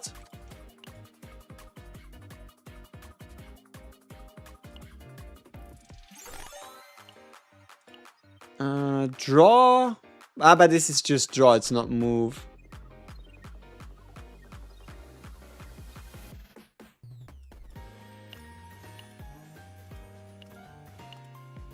Alright.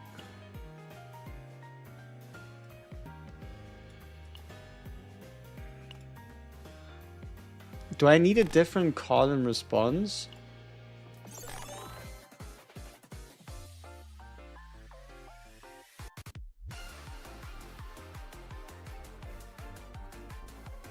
Maybe. Maybe I need to treat it as a common epiphany call and response.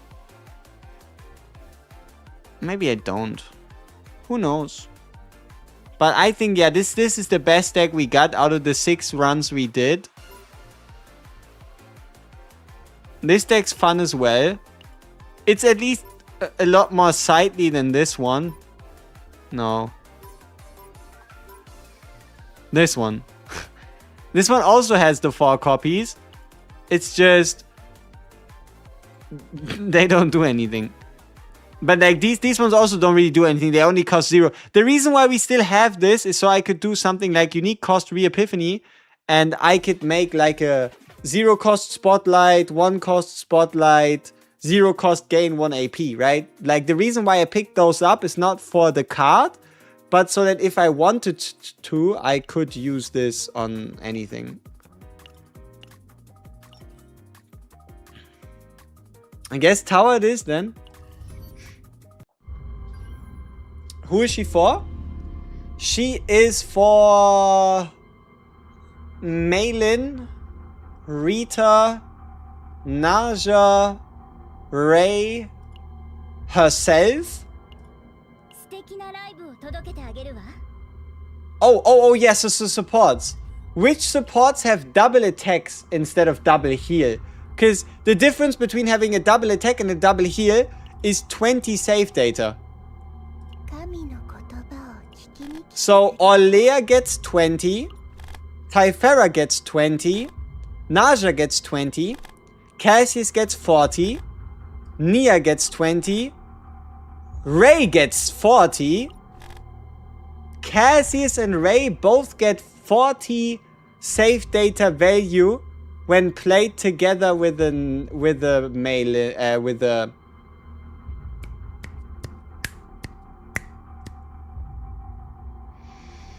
Tenebria. Yeah, so you'd probably run something like the 150% basic attack multiplier. Or maybe the 100% draw 1. This one, you'd probably cut Dark Condensation, all things considered. Snack time, you just pick whatever the fuck. I mean, you could even be fun and cut the rhythm cards. I just don't think that's pretty useful. And then Resonating Darkness, you'd probably go with 1 cost or lower. Because it's more reliable than staying at 1 cost. Yeah, probably 1 cost or lower. Or you could be sneaky and you could do the 40 with the base 1 Morale Epiphany. But then the most important thing is you just take Dominion, smack it in twice and call it a deck. Is she AP hungry? Depends. Like, you can make her super AP hungry, but you can also make her super AP efficient. So, for example, one of the ways you could make her AP hungry is by misplaying Fortissimo. Or like, for example here. If you don't find a way to activate Fortissimo, playing Fortissimo at 2 cost can get expensive quick. Staccato. If staccato, you end up playing them in a row, they become more expensive. If you, okay, I mean, crescendo is always pretty cheap.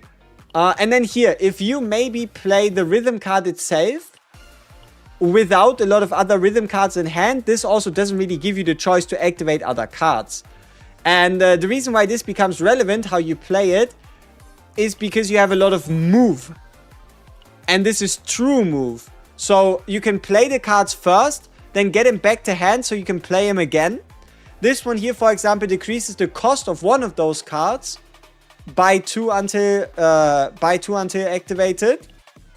The base version does the same thing, just moves 1. This one here allows you to select and move up to 3.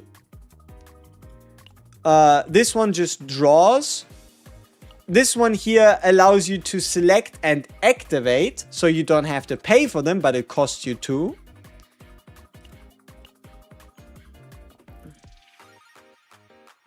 Then you have Encore, which allows you to activate cards. Or activate them again against saving UAP.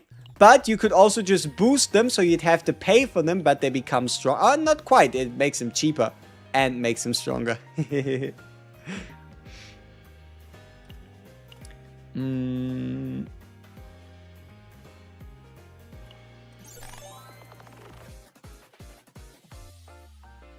And you better not play Call and Response until you've played enough rhythm cards. Pull if you like, she's unique and pretty good, but not vital to the end game. And nobody's vital to the end game. Because you can take anybody into the end game if you put your mind to it.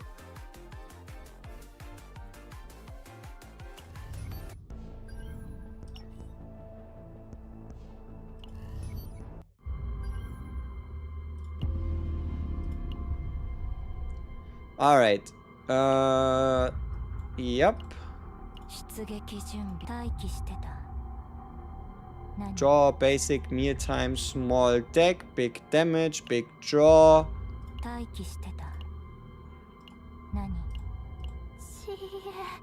What happened to your memory fragments? Somebody ate them. Who did that? We are going to have to blame Adelheid. We have to blame Adelheid for eating your deck, yes. And then we got Cassasius.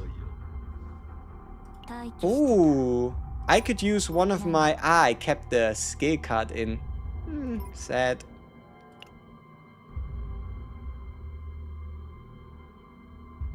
Alright, let's give it a go.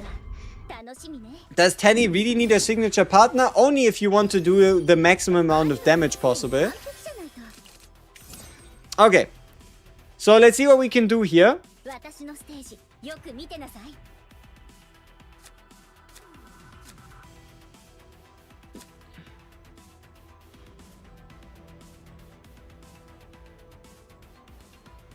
Alright. So I want to try something. Let's use the Joker to get the 0 cost arpeggio, which we can play. Now this is interesting. Why is this 3? Why would the rhythm of this arpeggio be 3?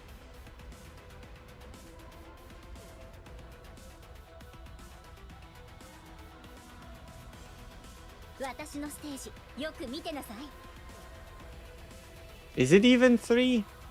I mean, the math doesn't quite add up. Huh. Alright, whatever. We play the arpeggio so that we guaranteed draw this and make it cheaper. So that we guaranteed draw the other ones. Where we can then activate the highest cost rhythm card in hand. Where then this one becomes no cost. So that we can then move it. Or move them, I guess, back to our hand.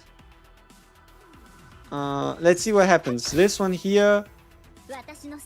Yep, activate one of the highest cost cards from among the draw pile and discard pile. So we'd have to get it back into the draw pile, eh?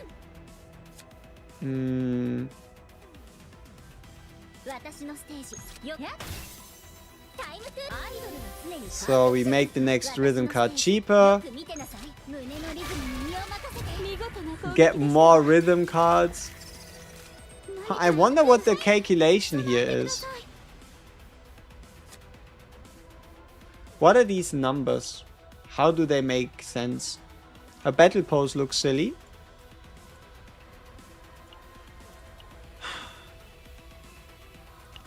How does this work? Is she's passion, yes.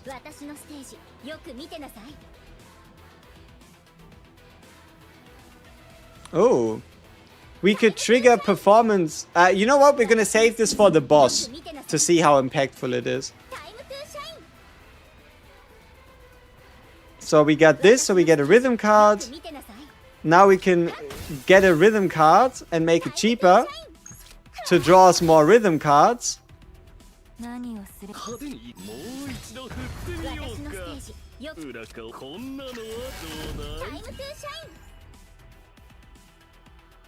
Okay.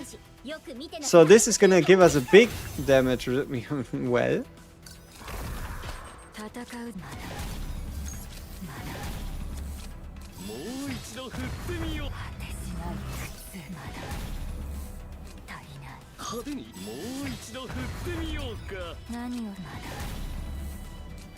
We aren't even really playing this deck. It is just... It's Tenebria's world and we're just living in it. That is kinda how this feels.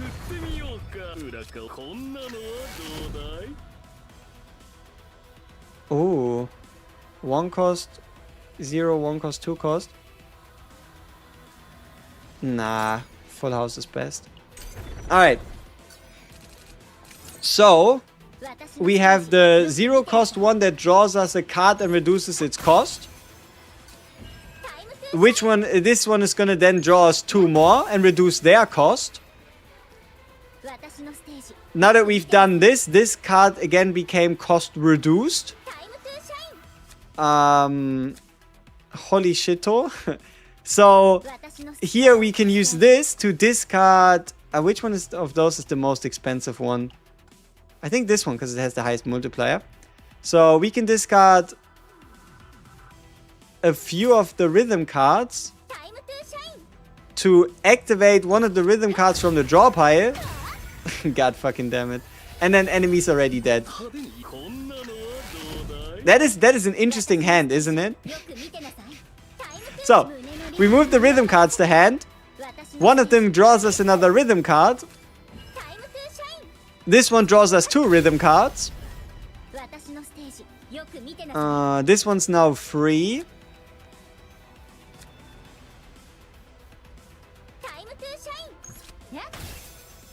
This one here is going to activate the other one for free. If he were to survive.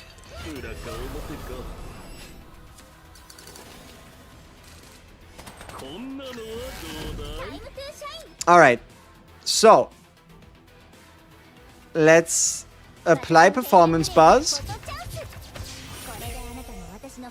So we now have 10 stacks. At the end of the turn, 233% damage to a random enemy per stack. Yeah, and then we can boost this. Okay, this is going to be an interesting turn because we have a lot of shit to do. Alright, so we're gonna attack here. Draw a card. Get this one out. Get hit, but who cares? Increase his turn count. Continue reducing costs. Draw more rhythm cards, because why not? Duh.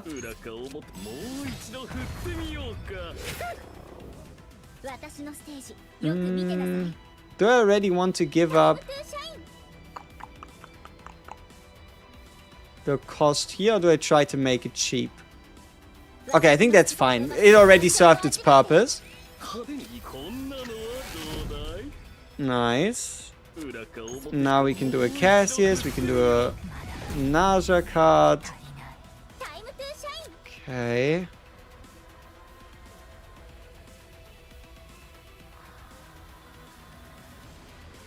Okay, what was this? Highest cost in hand. Draw 2 of the lowest cost. Activate the highest cost from the draw pile. I think we can reliably get rid of these 2 for now to trigger the set effect.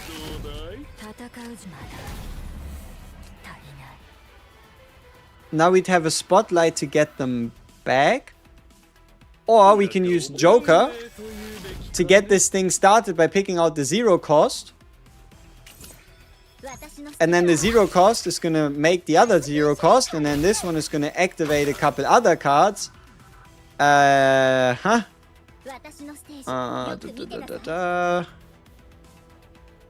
Sure.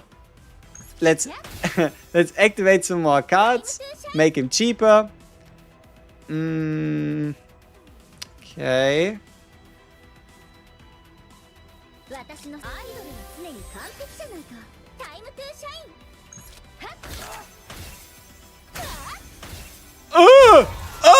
Wait! What? Where? How? What? What did I... How did this number high? Big ouch. What?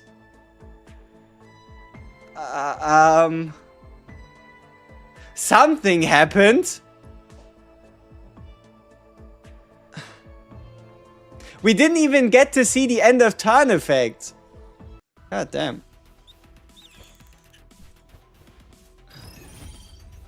Okay, let's try to rush. No, wait, we have the 105 guy here. Maybe he can give us a couple more answers to our pressing questions. So here we shouldn't care that much. It's just a setup turn at the end of the day. So let's try to actually do the setup turn. So we can get some cards out, make the deck smaller. Perfect. We now get we get the quest card out, which allows us to work on the rest. I mean, that's whatever. Okay, so we get the basic attack bonus. This card is going to draw us a card and make it cheaper. This card is also going to draw us even more cards and make him even more cheap. Now that we have all our rhythms in hand besides the used ones. Because remember, there are 6 rhythm cards. I always forget there are 6 of these fuckers.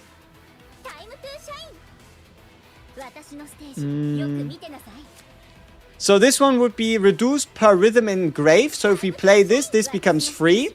This one's currently going to trigger the highest cost card, which is also going to activate another rhythm card, but unfortunately we don't have any in the draw pile, so this one's actually not going to do anything. But at least this one's now cheap, and this one's cheap. And then we could move these 2 back to the hand. Okay, set up, get this out of the way, that's alright. Photo time is back.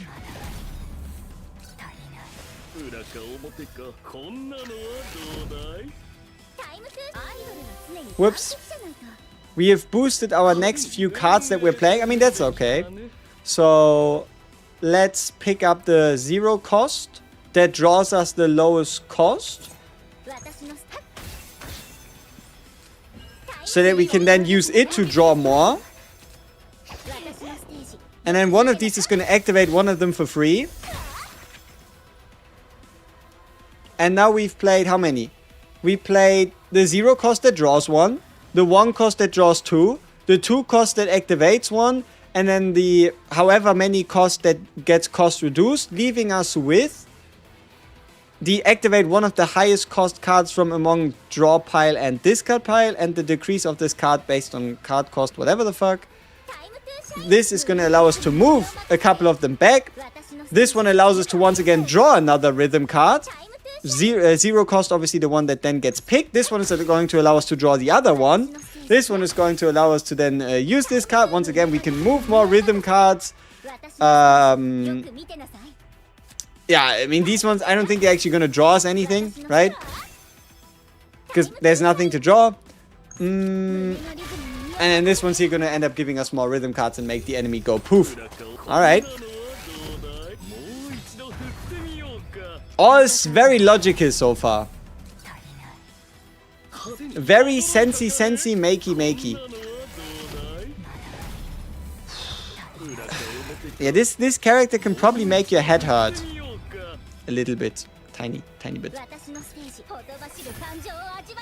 Okay, now that we've done this, we can then cycle through a couple more cards. But I'm starting to get a bit of an idea, seeing as how this spotlight might not be as desirable as I might have expected it to potentially be. We'll see. So with this, we draw 2, we get this one. We get this one in here. Hit that guy. Have a couple rhythm cards. Fuck you up. Alright, great. When did we start playing Yu-Gi-Oh? I don't know. Hey, Sir Unskilled, appreciate the follow. So we get that stuff in, and then we do one of these draws, and then we do one of those here. And this one is going to apply here, and then make this one cheap, so that we can use this one there. And, well... This one's gonna draw us a couple more. And this one's gonna activate one. But it isn't, because we already drew all of them. Does this one do anything? Yes, but it's too expensive. Yeah, but it's this cost bitch messing with us.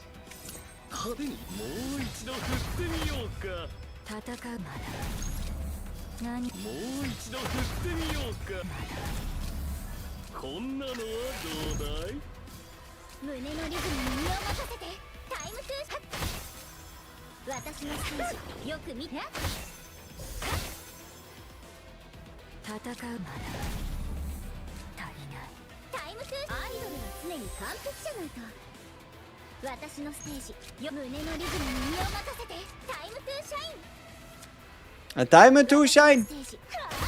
Okay, let's see what we can cook up against somebody who actually has some HP, right? Let's not use any ego skills for now. So we're gonna start it off nice and simple with the Cassius. Then, just so we know what kind of cards we have in hand, we make sure we get rid of those. Then a Naja. Maybe the Naja was a bit too early. But Cassius, let's see what gets cost reduced. The Persona card, that's alright. Highest card Rhythm. Highest card from discard pile. 408.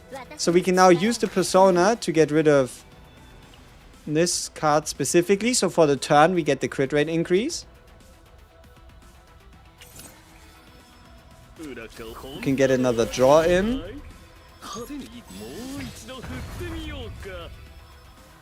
Okay.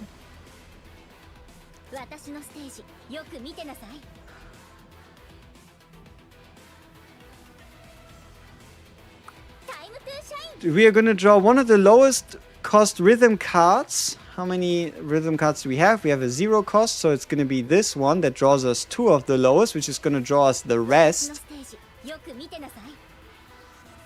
So we could have discarded more. 843% times something, so that's crazy. Alright, let's see. Where do we start? Let's just activate photo time for now. Let's just activate photo time. Then this one's gonna draw us. And this one's gonna draw us the rest.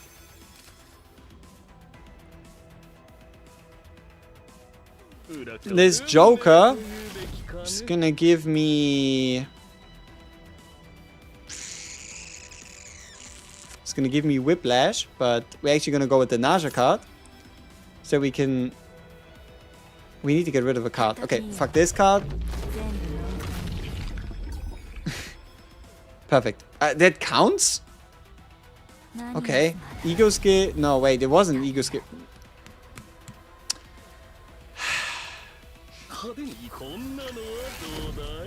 Yeah. Alright, so let's see. What do we have in hand? What do I want to achieve? And what am I even doing with my life? Activating the partner skill here would be so easy and so effective though. No, but if Tenebria's ego skill was used. We should have activated it earlier then. Well, no point crying about it now. Okay. What are we looking at? What can we do? So this one's gonna get reduced by 1 for the next rhythm card in the graveyard. This one is gonna get reduced by 1 if we activate a rhythm card. This one here is a rhythm card. This one is gonna move a couple rhythm cards that we absolutely don't have the space for.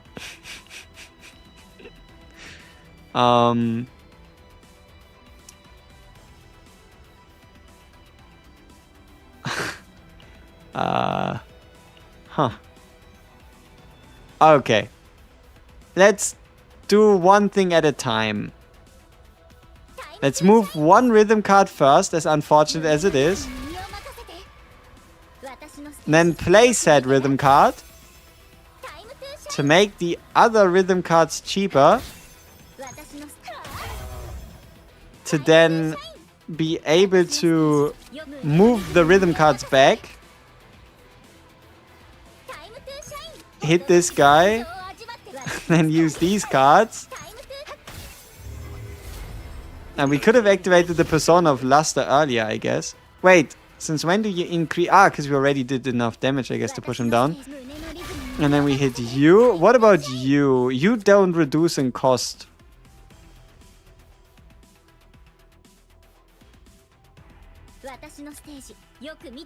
And neither do you. Unfortunately, we are only getting the draw rhythms.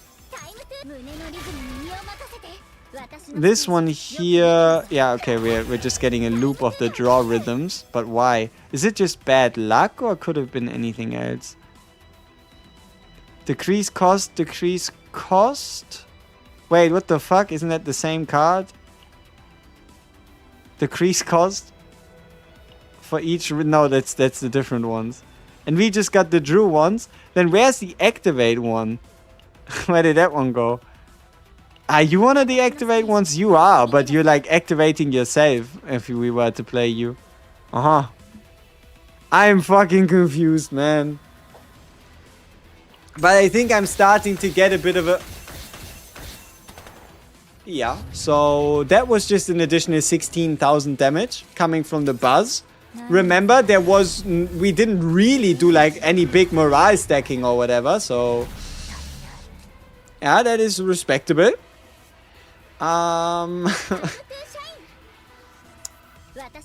Let's see.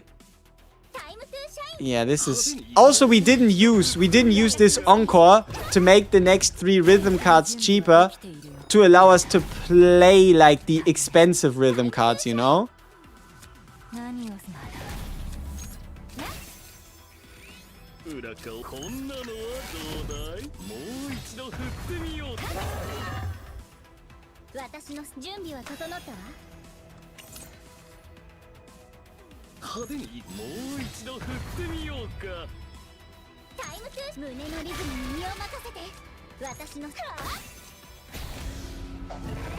Well, she might just be a little bit more complex if you decide to go for the arpeggio side of things. Because at the end of the day, you're dealing with a character that at that time will have a deck featuring 1, 2, 3, 4, featuring 11 different cards. And then multiple copies of whatever card you end up deciding to copy. But okay, let's see. So 0 will always draw into 1.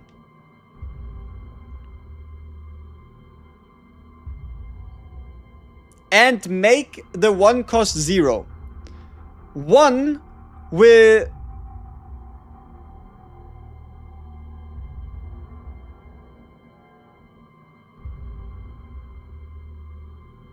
usually draw into 2 and 3? Sometimes? Because there's like a difference, right? One of them decreases cost per rhythm activated and the other one per rhythm in the graveyard. So technically it should still be 3 cost. So I guess it's like 50-50 between getting rhythm arpeggio 4 cost or rhythm arpeggio 3 cost. Because it like draws 2 of the lowest, which would be the 2 cost for sure. And then it's going to be like 3 or 4. That is then going to... wait. But no. Huh. But yeah, then this arpeggio is going to activate one of the other 2.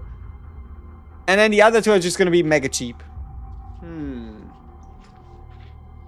0 grabs 1 and discounts. 1 grabs 2 and 3 and discounts. 2 activates 3, which then activates 4.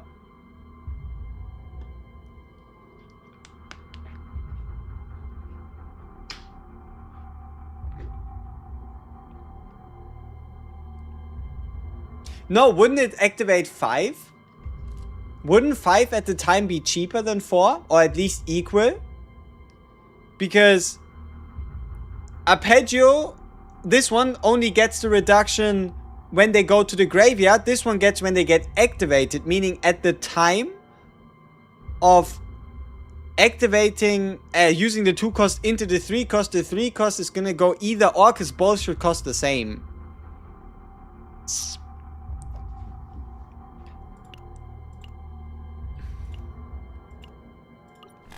Okay, let's have a quick check-in with the dupes again. So this would be, this would be more damage for the purple card. This one would just give us more ego points. When an ego skill is used, we do a bit of damage. Yes, whatever. This one's whatever. That's not that important. Yeah, none of these besides maybe the E6 are like actually important. Is she complicated? Well, if you're looking to make the most complicated character ever, you can probably make her be that. It just depends on how many moving pieces and moving parts you decide to put into her deck. Moving as twofold, as in cards that move stuff, but they also move in the sense that they move your deck. But so something I'm wondering right here with me looking at this deck, I might not be as big of a fan of this spotlight.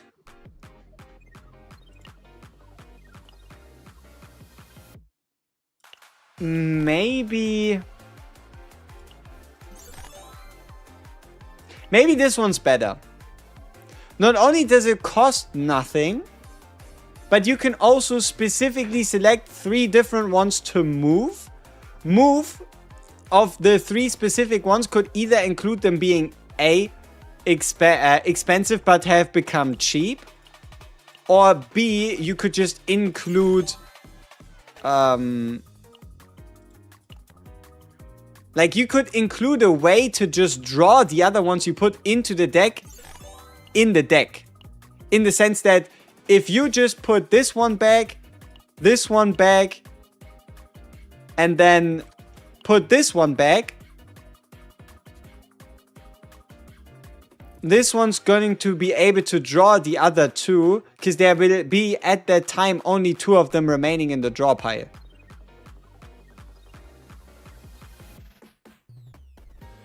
Or you put... wait. If this card becomes 0, and this card becomes 0, what if you put back 3, 1, but it's expensive as fuck. Ha ha! That is one of the problems. I mean, technically, you could just put back 5, have draw 0, have 0, draw 1, or have 1, draw 0, and 1. And then keep those for the next rotation so you can always use a 0 to draw the 1. That shit is crazy.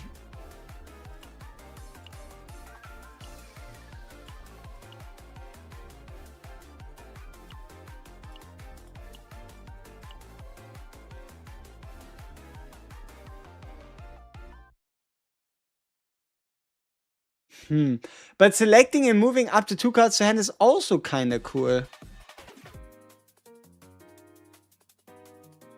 Maybe you need like 1 or 2 of these spotlights to like do some fun shit with.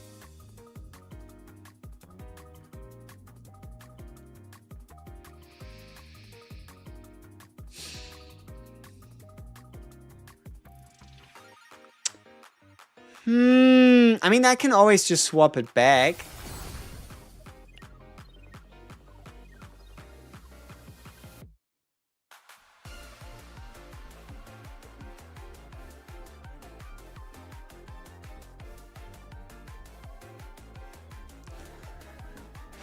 Would Rita solve this? I mean, we have a nausea. It's not necessarily about being expensive. No, my main gripe is I want to specifically get access to as many rotations. So the idea here is it's not about cost. The idea is with the deck we're currently building, I want to, as reliably as possible, get access to the 5 and 4 cost base version arpeggio, because they hit the hardest and are the cheapest. The issue is when we use this 0 cost version, this 1 version, it just moves 2 random ones that might just be like the benefit. Yes, you reduce the cost, but it might just end up moving. It could move anything, right? So it could, like, this one would be alright, but the problem is there's nothing to draw because there won't be any rhythm cards in your deck left when you get it. This one would be alright, but there's nothing to draw, there'd be nothing left. Right? This one would be awesome. This one would be awesome. This one would be a little troublesome because it's a bit expensive and it doesn't do that much damage. And this one would be really troublesome because not only is it super expensive, but it also doesn't do much. In the sense that it activates the highest cost rhythm card from among the draw pile and discard pile, but what if there's nothing there?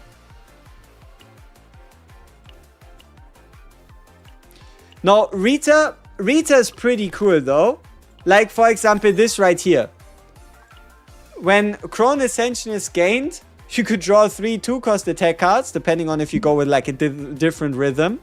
Or at the time, you could, for example, target the rhythm, the card that actually attacks and activates 2 rhythm cards of your choice. But also this one. You could move your own basics, but that doesn't have anything to do with the other deck.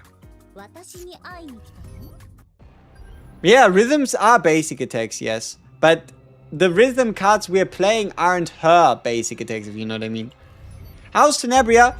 I've built a deck that makes you go... Huh. What just happened? Now, is that good or bad? It's like a bit of left, it's a bit of right, it's a bit of up, down, is I don't know. But maybe this one change of changing the Epiphany actually made the deck better. Okay, but no, this should actually be easy, right? Like, look at this. From draw pile and graveyard. Light work. So now that we can select 3 cards. Whoa! Did you see that? We selected all 3 cards.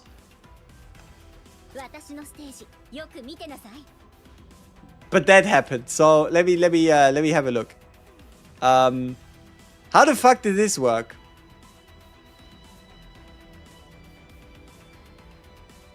Which card did we draw?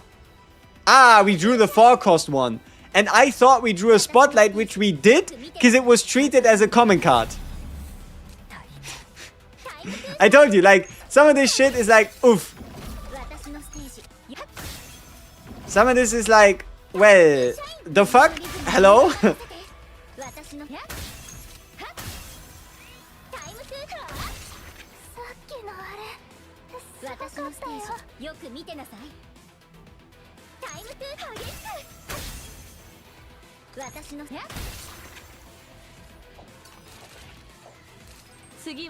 Okay. The Ray and Mei combo that was featured should be good, definitely. But yeah, again, most of these, like, whatever we are doing currently here is just set up. Also, I'm not too sure how to feel about this call and response. Maybe I'm gonna swap this over into the skill version that just auto triggers. Damn, she got some movement. The skill version that just auto triggers, allowing us to just draw two. Maybe we don't want to draw two. This shit's confusing as fuck, man.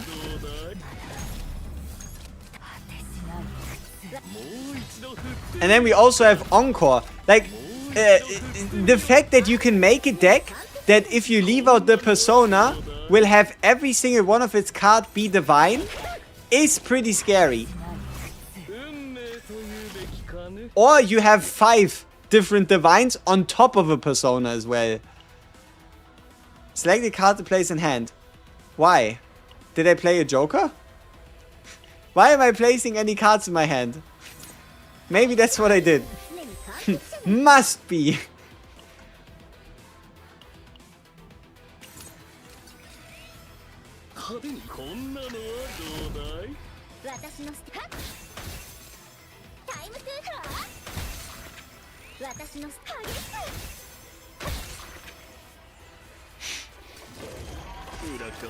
Some of these turns are just like, yep, no, but yep, no, yep, maybe.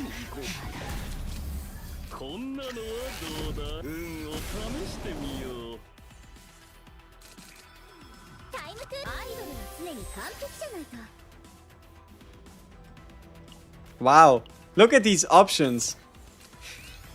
So many.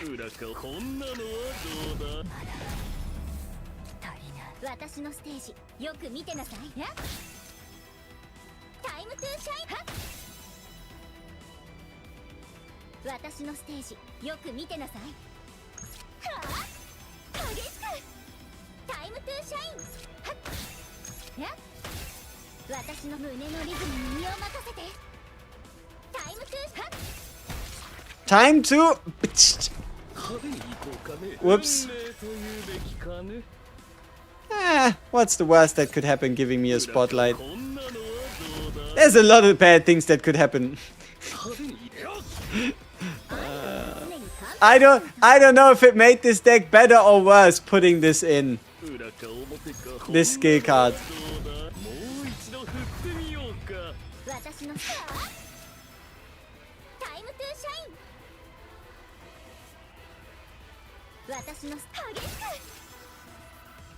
Now they're all expensive. Also, I still don't know how her ego skill actually works. Like, I want to say, for the amount of fucking cost she has, surely it must be like a permanent effect.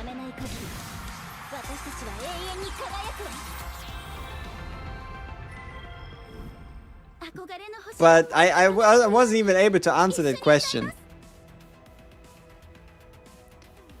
So, we have everyone's idol. When the rhythm card is activated, we increase the damage amount of rhythm cards by 7%. But is that damage bonus permanent?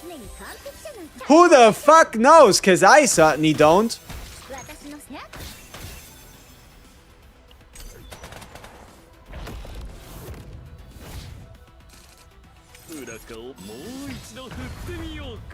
So, we now have 2 stacks of everyone's idol, yes. Holy shit. I mean, Time to shine! Why is this God's mother thing here? And how is it? Okay, at least it's 0 cost. That's better than nothing. Okay, we can now move 3 cards. Wow, the amount of choice.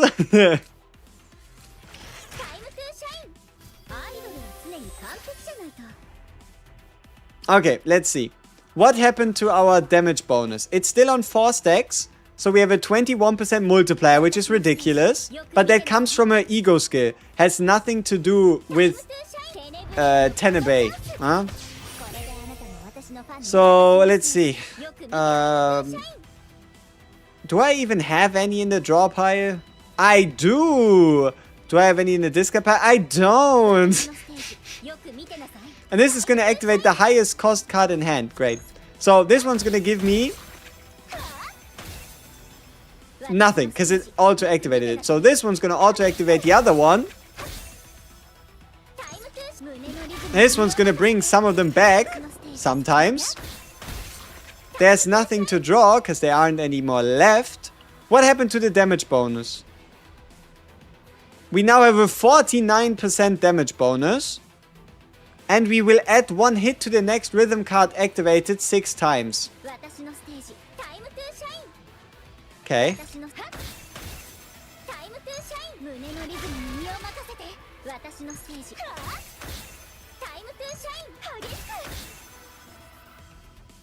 Mm-hmm.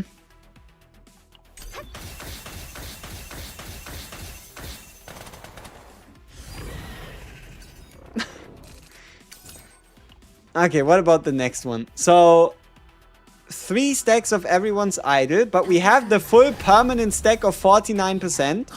Any persona card? Yeah, we do have the 2 discard persona. It's just, sometimes you find, sometimes you miss. Sometimes persona card here, sometimes persona card gone. But no, this persona card should also be a good way to get something expensive sent into the draw pile. And you know what's awful? Naja's permanent turn-based turn duration cost reduction doesn't make the calculations of what gives what, where, how, and when any easier.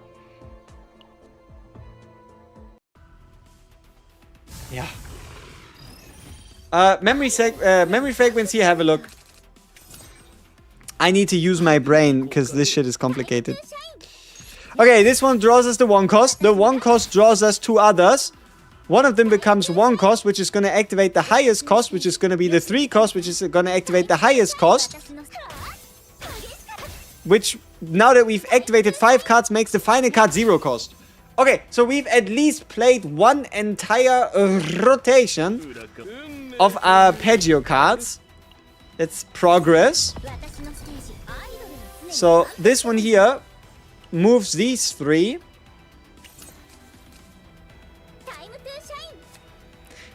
But why is it always 3? Is it random which 3 it moves?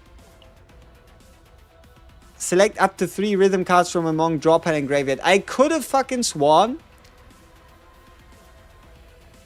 there were more than 3 in the graveyard. Like, you know what I mean? Like, that is clearly 6.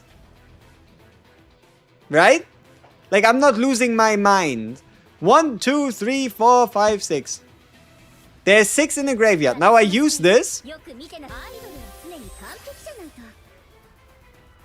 And we can only choose between 3. Is that just like for fun? Or... I don't understand.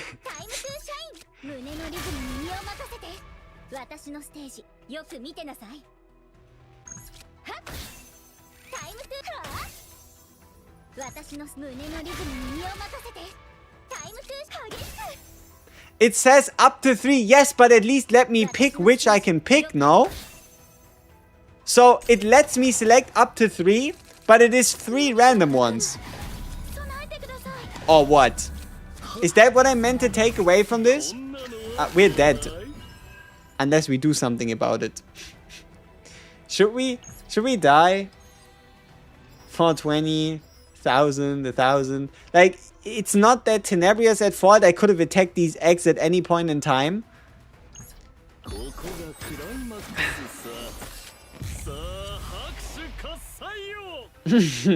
Even Cassius can't save us.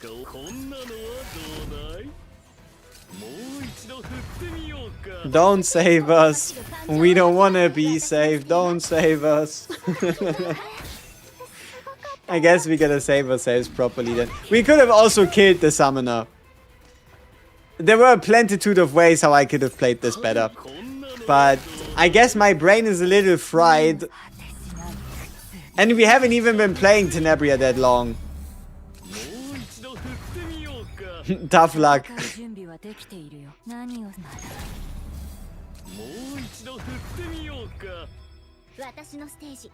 And then this one is gonna make the next 3 rhythm cards cheaper and give him an extra hit, but they usually end up being 0 cost anyway, so wouldn't I be better off? I have no real, like, no real idea what it means. Like, let's say, what if I use the highest powered Encore twice? Is that stronger than using every other Encore or like every other rhythm card once? I tried it with Ray and Rita and basically it's really fun. Basically. So, we're gonna select up to 3 again. And it's 3 random ones. No, it's always... Is it always the same ones? What do you think? Is this a bug? That it always happened to be the 0, the 1, and then the 2? Like, it always seems to be picking, like, the base versions. If that makes sense. The damage is above average, if you may say so. Whoa. Don't glaze her too hard. People might actually think you're having fun. The damage is above average, if he does say so himself.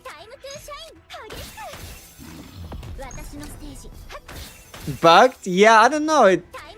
It looked like it in the combat. I mean, let's have a look at the combat showcase, right? But it didn't show you in the combat showcase what the Epiphany did, didn't it?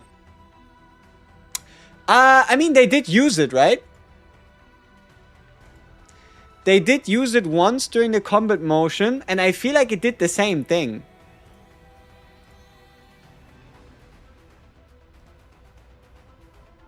Right?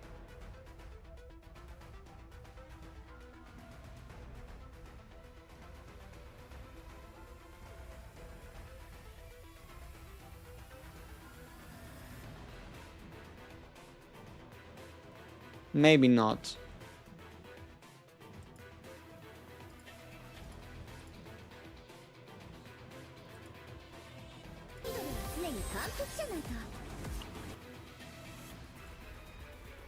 It is the 0 cost. Look. This shouldn't add up, no?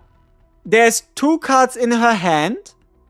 She's playing the up to 3, draw 1. But she's only going to get 3 options, not 4. Right? So there's the 2 Tenebria options. But one of the cards is missing. Your hamster thumbnail is crazy. Tennis stream.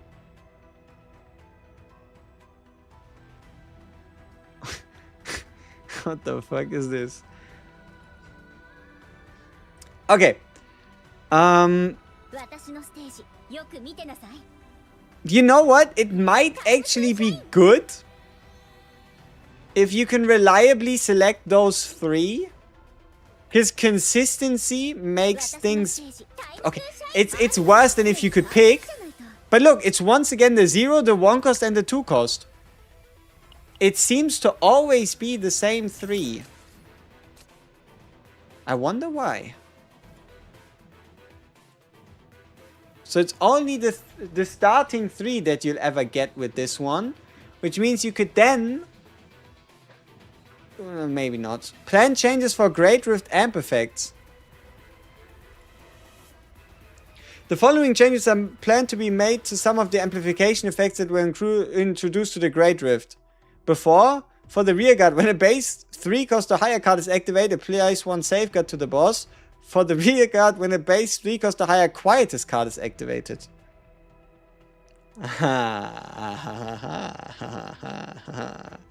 Can anybody think of a 3 cost quietus card? Like a base 3 cost quietus card? Does anybody maybe have like an idea? What could be a 3 cost base quietus card? I mean,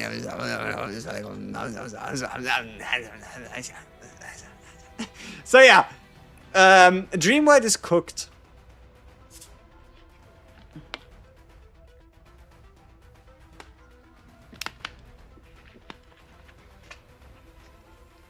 I don't even know what Safeguard does, but it probably makes the boss immune or something.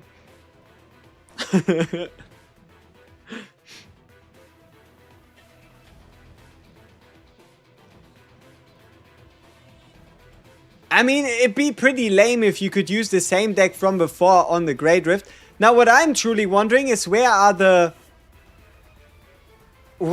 changes? Where's the like, oh, we've made a mistake here, this is what we're going to fix.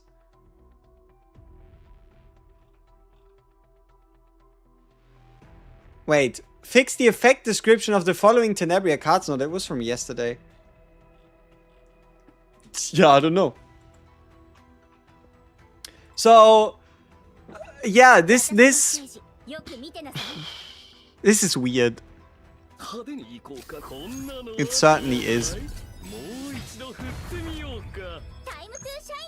Time to shine! And then this one here should allow us to get nothing.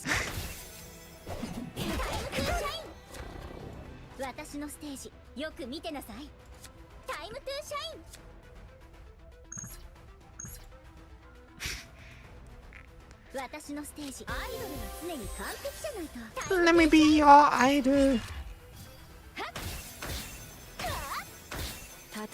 Clapped. But no.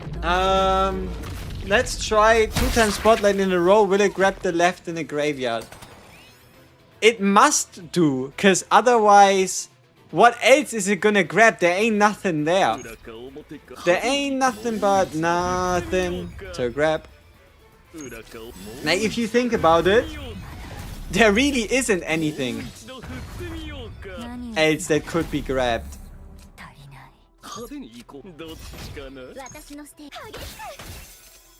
Like, I mean, bad example, but we're gonna find the card at some point. Decrease cost, activate, decrease cost. Yeah, that's alright, these can go. I mean, I show you what I mean, right?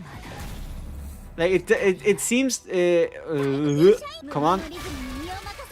There we go. Okay, so you can select from among draw pile and graveyard, meaning it will never be able to select from your hand.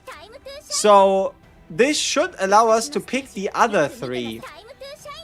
If it doesn't, then something's really wrong.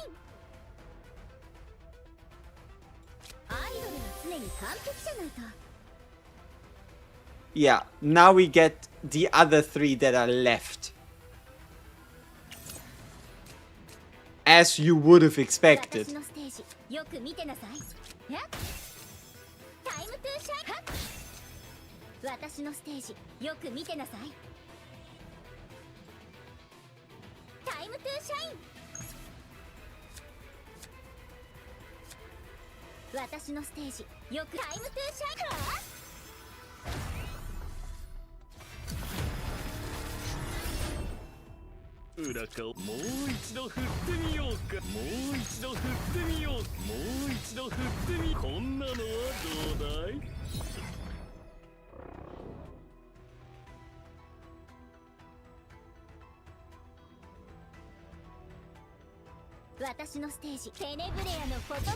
So weird. It 100% grabs the 3 lowest in the grave, yeah. No, it like, whenever available, I guess, it just ends up grabbing the 3 lowest, regardless of like, what you think about that.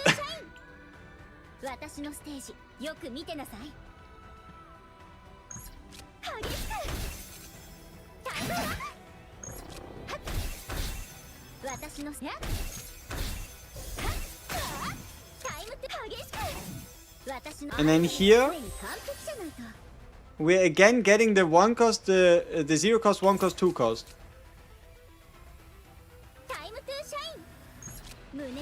And then this move one is gonna move the ones that aren't in the graveyard, but the one is in our deck. Which also isn't that great. But at least we're getting the move ones, meaning if we draw the move ones, we can get the other ones out of our deck.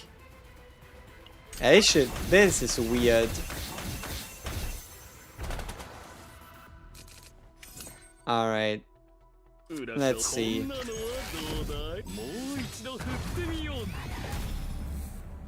How are you still here, Shuffle?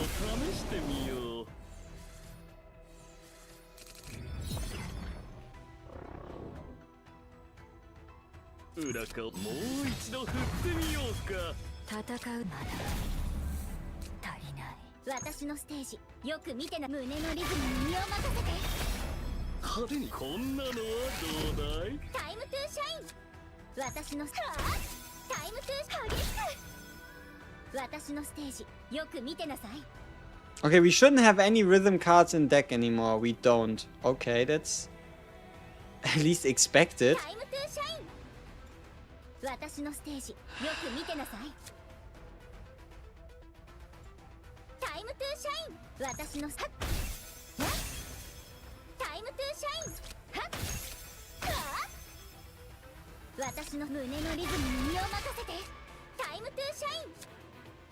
Is this a coincidence that it just ended up grabbing the 0 and the 1 cost 1? Is that really just a coincidence, or is there like a bug going around where she cannot grab anything other than the beginning line if everything's in the graveyard? Like, let's say I play something else first, manipulate the RNG. Still happens to draw the 0 and the 2. That is suspicious.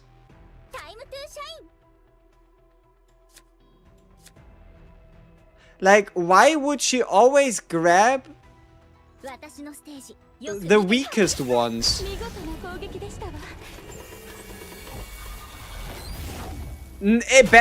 Bad way. Like, what's happening here doesn't make sense, really.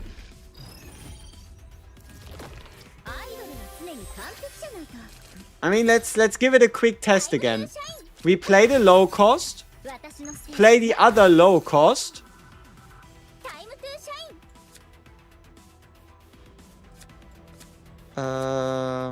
In graveyard, activated, so this one goes, this one goes. So now, there is 5 different rhythm cards in the graveyard. Under no circumstances should we see this one and this one be the ones to get picked.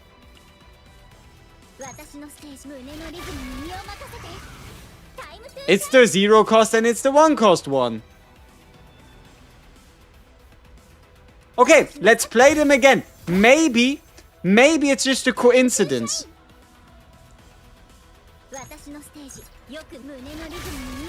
It picks the 0 and the 1 cost one.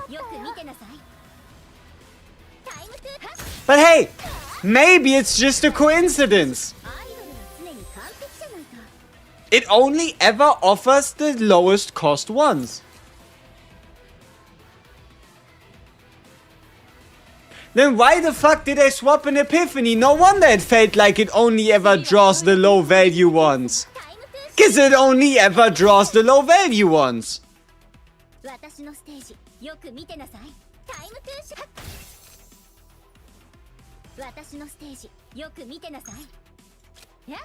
Like, it just seems to be going in line rather than picking randomly.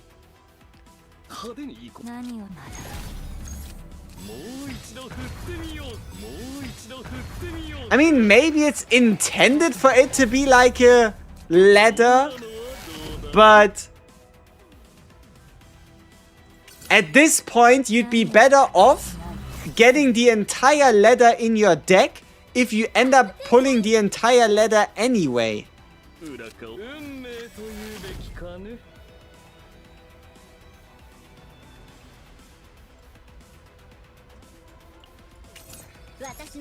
Like 0 cost goes into 1 cost, 1 cost goes into 2 and 3 cost.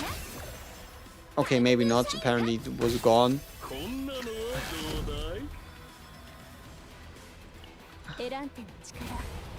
This is so weird. Like, this is definitely not working how it should. Like, but the thing is, this wouldn't be a problem if it weren't for the fact that, like, I think this is an interaction exclusive to how, like, arpeggio works. But it's not a very good interaction.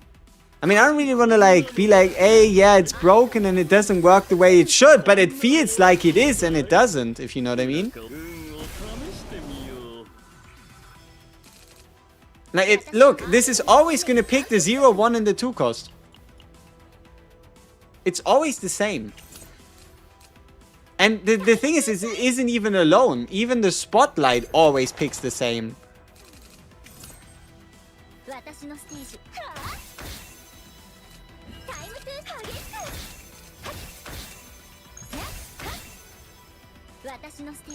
And then this one's gonna give us the cheap ones again, right?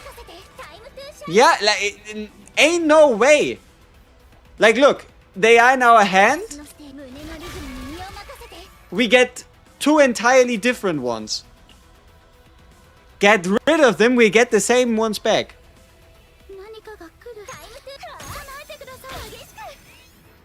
Now they're gone. It could be anything. It's the 1 and the 2 cost one. And we can do it again, right? Like, at this point, like, what the fuck? You lost a 50-50 and got Adelheid. That's not too bad. Even if you also get Tenebria later, I think Tenebria Adelheid's gonna go a long way. But first we need to figure out what the fuck is going on, because we're getting scammed. But can we somehow turn this into a good situation? Okay, let's assume the wording is mentally retarded and everything works the way it's meant to do. Okay. So, I would use this spotlight to get the 1 and the 2 cost. Then I use this spotlight to put the 3, the 4 and the 5 back into the deck to draw 1. To then use the cheap ones we just moved to draw out the ones we put into the deck. Right?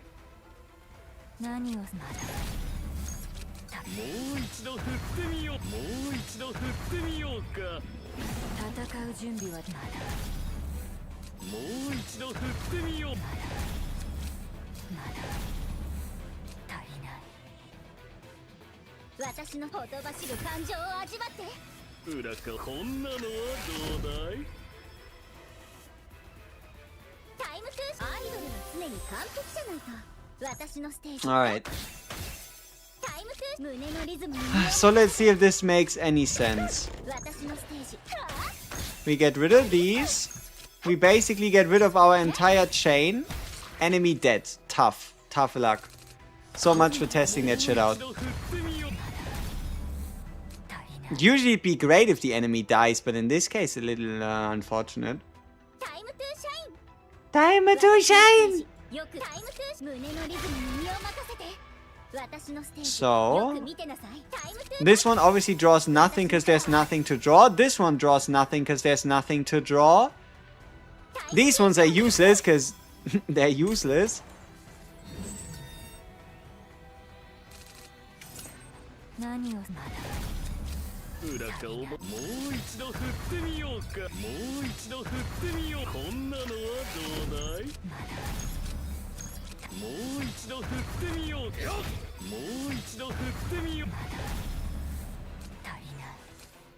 私のステージよく見てタイムトゥーシャイン戦う準備はできているよいいよ全部飲み込み果てしない苦痛まだ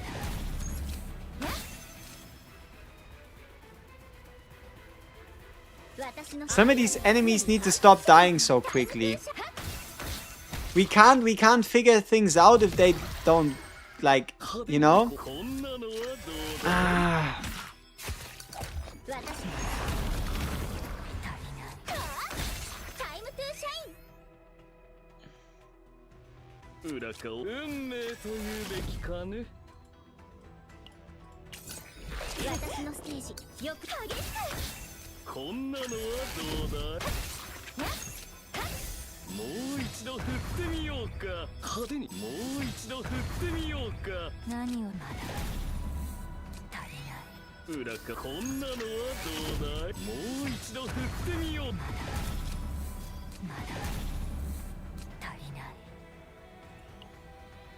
Okay, I think this should be fine.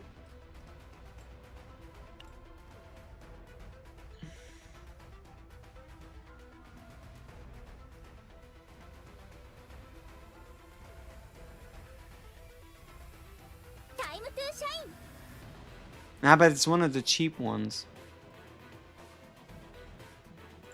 Is there anything more I could do? Oh yeah, we could try to Cassius ult. And then hopefully draw the one that makes it cheaper. So once and for all we can actually play out everything. Ah, it didn't work. Okay, but let's see. We use Spotlight. No. Yeah, we use this to give us the cheapest cards, which was the 0 cost. This one, and this was the next cheapest. Now that we have all the cheap cards, we can use Spotlight to put the expensive cards back in. We draw one of the expensive cards.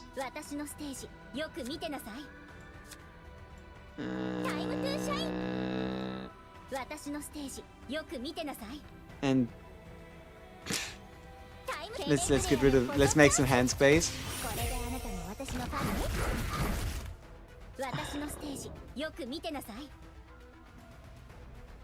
And then we could, for example, use this one or this right here to just draw the expensive cards that we just had. One of them also came from the graveyard. So we then have the entire order again in hand.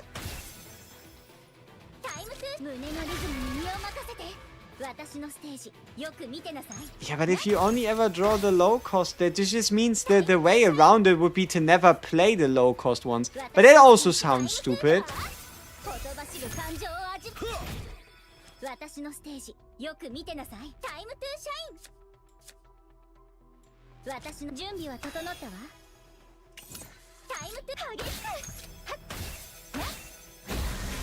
Like, yeah, we can do a lot of fucking damage, but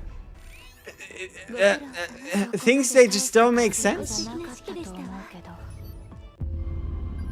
Didn't have any luck pulling yet, had 8k currency, that's like 50?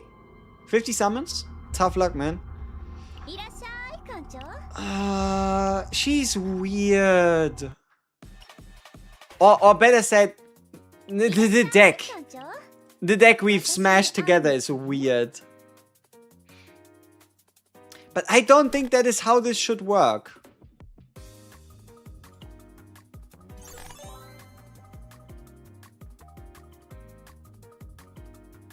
Especially because this says select and move. Like, what happens? What happens with this card if you run it in a different rhythm setup?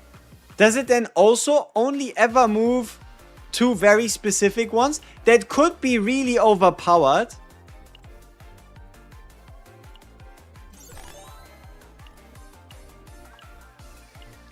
Let's see if we can if we can get like a quick answer to that.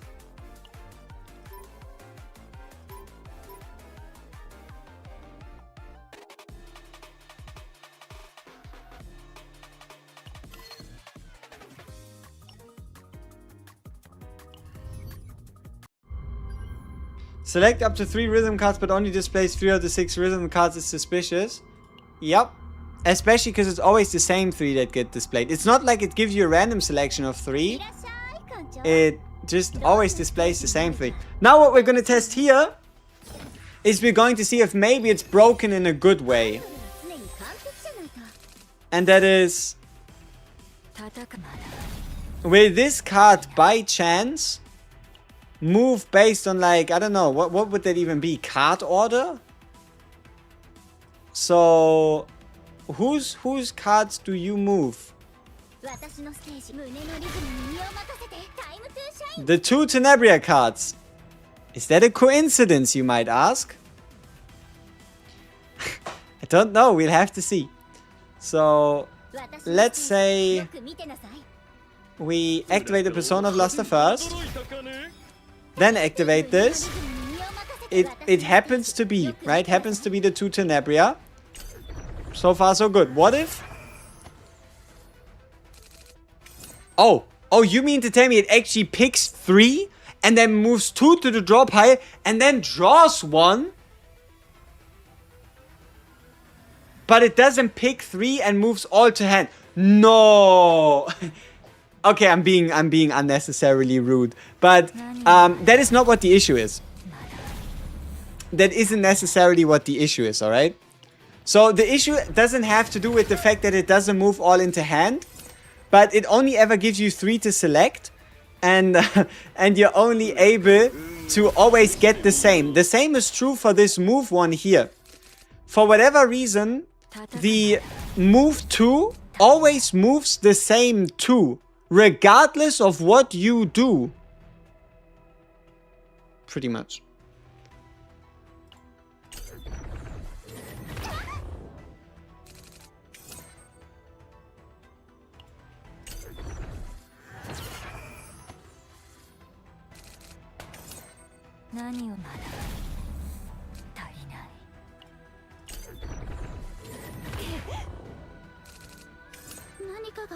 So, we have absolutely no cards in hand whatsoever.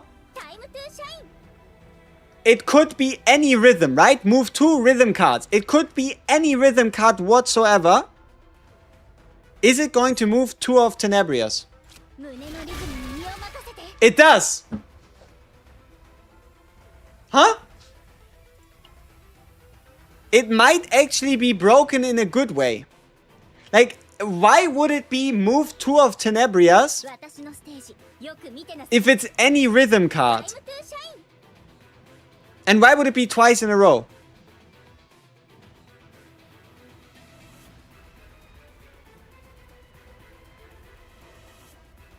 Yeah, it prioritizes the lower one, but it shouldn't. It's great that you're saying, oh, it prioritizes the lower one because of the lower chain, but that's not how the card's supposed to work. But I mean, I guess if that's how it works, that makes the move epiphany a lot stronger, just not for the arpeggio, but for any of the other rhythm versions. Because if you can reliably and guaranteed always get the Tenebria rhythms to hand, that is a lot stronger than getting whatever. You know what I mean? Like, if you can target, and if it always targets 2 specific cards every time, that is a lot more disgusting, no? Yeah, she might be broken in a way that I don't know if it's good or bad. There's rhythm card that only consider a rhythm card when they are in hand, not in draw. Great, that's good information, but it doesn't help. Yes, there is rhythm cards that are only considered rhythm cards when they're in hand, yes.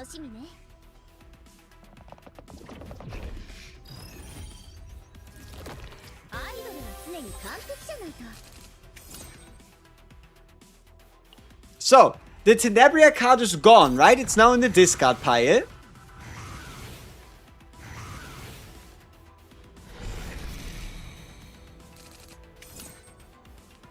We let all these cards go. We shouldn't die like instantly.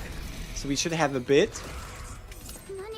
These rhythm cards are now also gone. So now there's like 3 different rhythm cards in the same play. Okay, we are dying, but okay.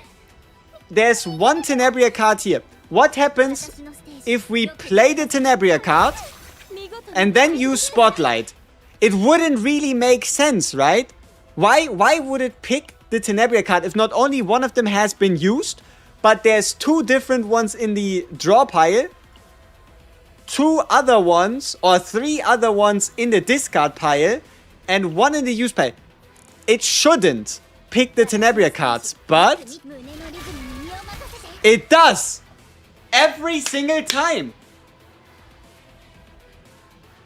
This move 2 moves Tenebria's cards every single time, making it a whole lot better than what you would expect looking at this card. Because nowhere here does it say move 2 rhythm cards of this unit. The entire idea of Tenebria changes if all of a sudden most of her cards actually only move her own cards. Because that means the moment you get rid of the rhythm cards from the other teammates, you can just continue and continue and continue playing the Tenebria cards.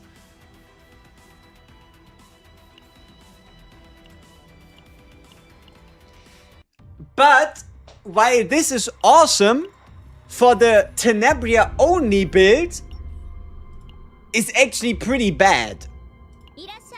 And that is because it seems to, for whatever fucking reason, prioritize the lowest of the chain. And now think about it like this. If you play the chain and you have the entire chain played, you want the payoff cards, right?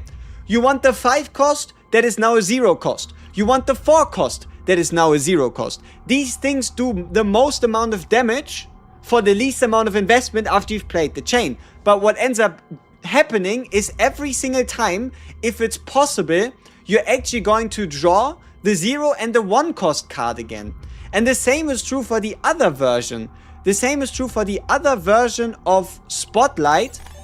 Even the one that allows you to select and select up to 3, it's always going to give you the first 3.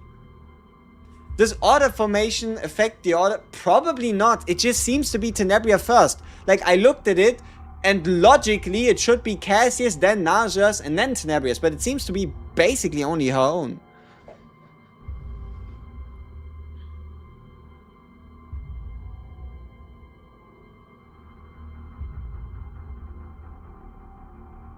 That only means Arpeggio is the only build you can go? No. That means Arpeggio is one of the worst ones to go with from a glance.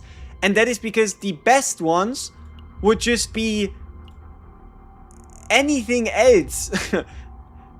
Because look at this. This rhythm crescendo, you could guarantee put back into your hand one of them. So the first time you play this, the next card becomes 1 cheaper. When you draw, or when you've played both crescendos and then you use the Tenebria card, you're guaranteed to get these back. One of them will become cheaper, and the other one will already have a cost reduction, allowing you to play it for free. So, I don't know. I feel like this is heavily favoring anything that's not Arpeggio. So said, Fortissimo is no Quietus only linked. Yeah, that's why you gotta get creative. You gotta use Ray. You gotta use Rita. Ray, Rita are the most reliable ways of getting the full linked amount benefit, plus triggering them. Like, you actually can't go unga bunga, let me discard it all. No, you can easily just, or you actually have to put in the effort, right? Get the cards, have them linked, and then find a way to activate them. Why Rita? It's a 2 cost card. And Rita has this beautiful card right here. I mean, you could also use Tenebria herself to activate it, right? But Rita has this card right here, which allows you, not this one, this one right here, which allows you to activate 2 random 2-cost cards. And if those 2-cost cards are the only 2-cost cards in your hand, then you're gonna activate those 2-cost cards. Yeah. Can you show me the priority of all the epiphanies and what cards to duplicate? I will screenshot it. No. I mean, I still need to figure that out for myself. Like, I don't have anything finished I can give you. I don't even know which one of these actually ends up being the best one. I couldn't even tell you which one of these actually now has like a fully changed ranking, because we don't know how the cards actually work. They say one thing, but they do the different one. Fermata is the most flexible. It is. But is flexibility good if you only ever end up playing one of the cards anyway?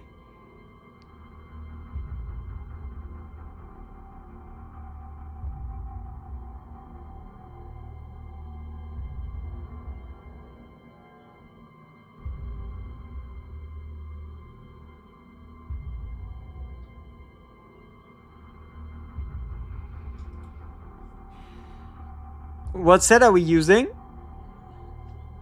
We are using the heroes set. So technically we have 77.4% crit chance on 211. Or I guess 234 with the partner.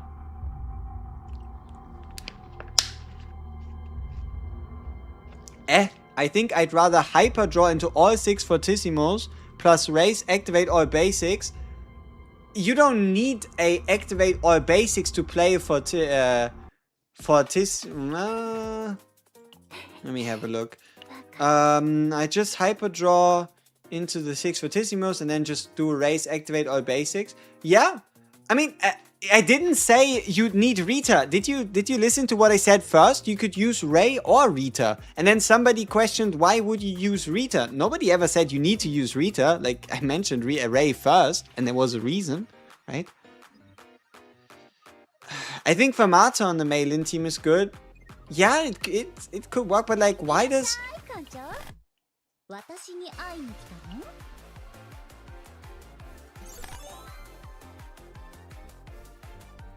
I mean, all things considered, it's only a positive that this only ever moves Mail-In Tenebria cards.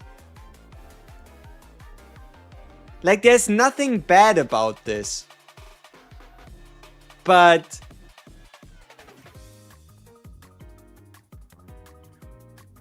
why doesn't it say so?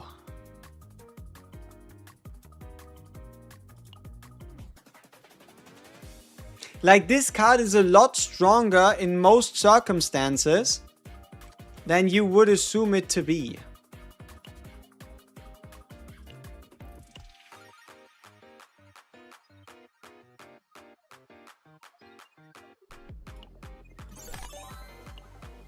Now I'm curious. So this one is going to decrease the cost of this card by 1 per rhythm card activated this turn. So this will always be 0, which is great. And this one goes by graveyard.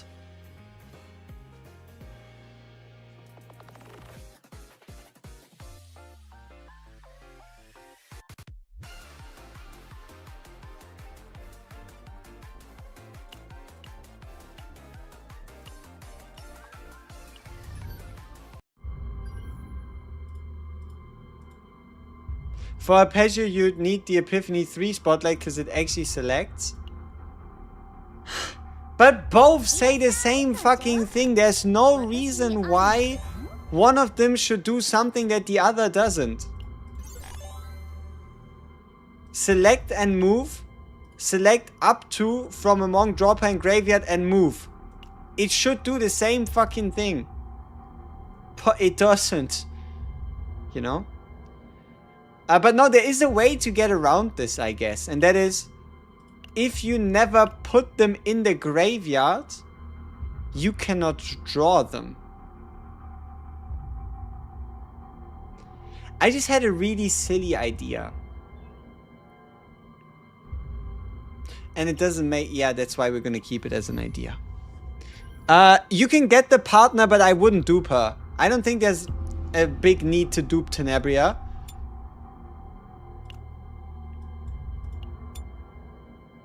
Like, I think her E is cool and all, but it doesn't really do much. The E2 is 2 ego points, which is like cool, but you don't need it unless you want to go E4. Okay, unless you want to go E3 and beyond, I don't think you should start duping her. And that is because the E3 gives you a permanent damage bonus going from the 49 up to 77%, which is one of the strongest E3s in the game. And then the E4 just gives you like the team-wide damage bonus, and then yeah. Dreamworld nerfed in Rift? Yeah.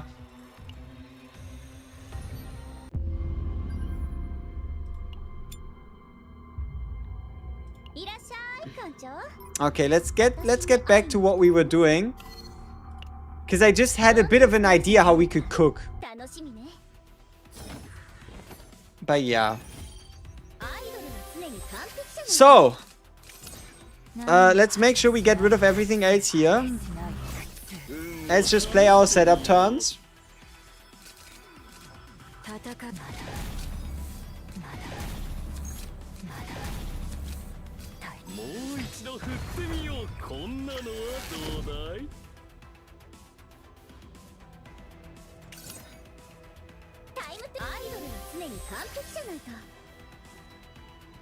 Yeah, and then here the only reason why this is different is because they are in hand, right? The only reason why this didn't draw what it usually does is because it's impossible to do, which overrides whatever kind of coding that follows the rules is in there for whatever fucking reason.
Time to shine.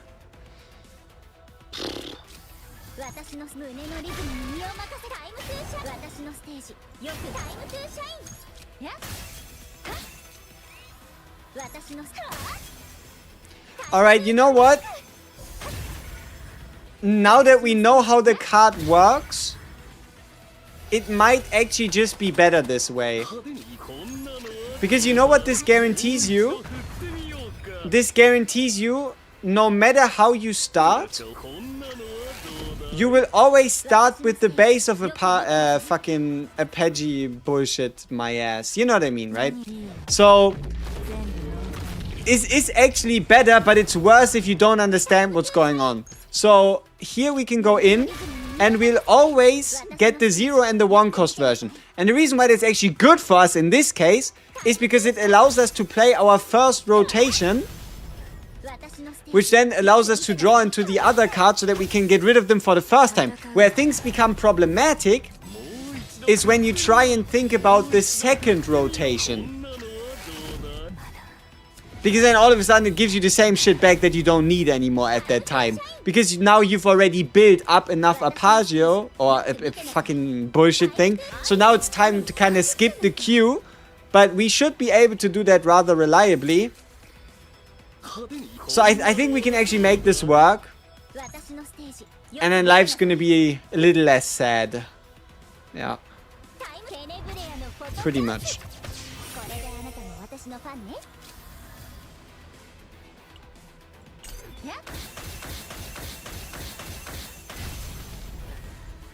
Alright. So.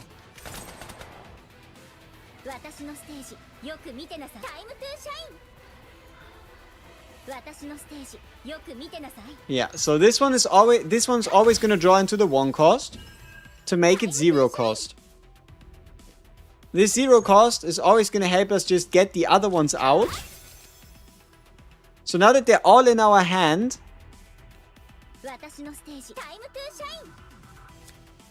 this one here would activate the highest, which would be this one. So we drew too many of them, in a sense. If we drew less of them, we'd be able to play the entire rotation. And we can still do that if we use the discard persona. Or I guess if we find it.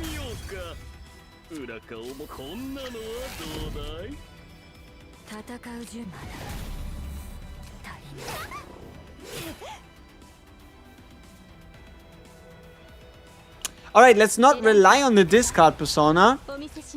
Let's just get rid of these. So we want to get rid of any one of those. Doesn't really make a difference which one, probably this one. So, now that we got rid of those, this one here is going to auto-activate the 3 cost one, which is going to auto-activate the one we just discarded.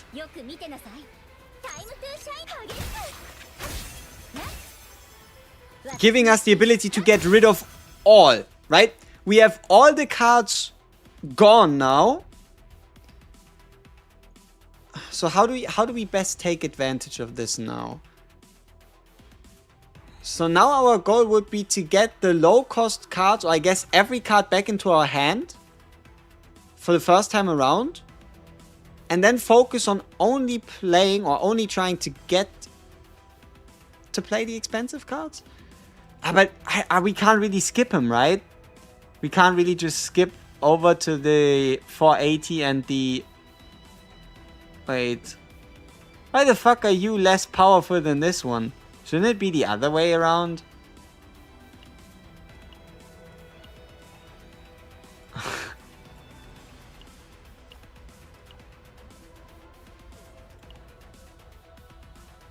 Activated should be the most powerful, and Graveyard should be less powerful.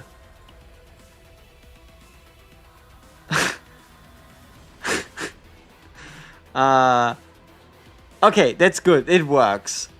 I just don't know why they're in this order. Maybe because it's the order we played them in. Probably that. Alright. So, alright. What would be the most disgusting way of starting a new rotation? It would have to be moving the cheap ones to hand, to then move...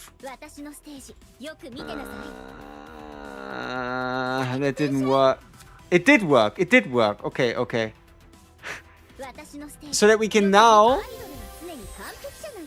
move the expensive ones up until a point, right? Back into our deck. So... but then we need to use the cheap ones to get the other ones. How many spotlights do I have? I use 2 at the beginning to get the first and the 2 cost. Then we do yep, blah, blah. Then we have all 6 gone. Then I use 1 spotlight to get the 1 and the 2. Another spotlight to get the 3 and the 4. And then the final spotlight to get the 5 and the 6. So that it even just ends up being 2 rotations.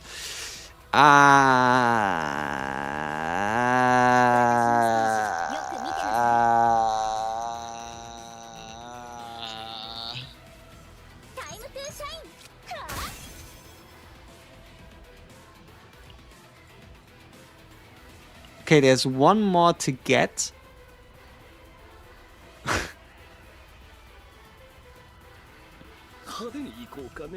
So I can use the discard. I guess to just discard this one because we don't really need it. So that I can now draw the 2.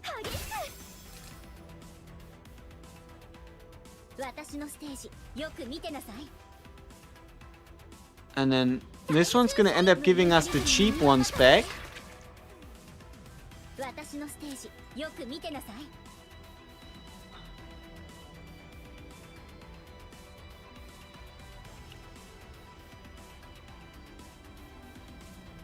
Okay.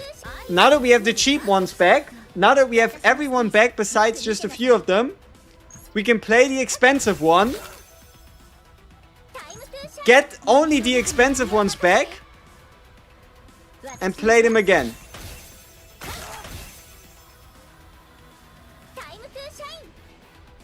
Yeah. Yeah.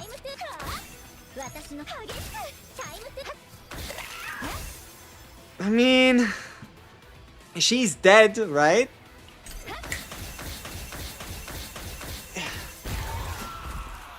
My head hurts. Okay, so we have 6 cards. We'll only ever start at the beginning. If we play the 0 and the 1 cost, and then draw again, we will always only ever draw the 0 and the 1 cost. The 0 and the 1 cost should be used to draw them out of the draw pile. But how do they get into the draw pile?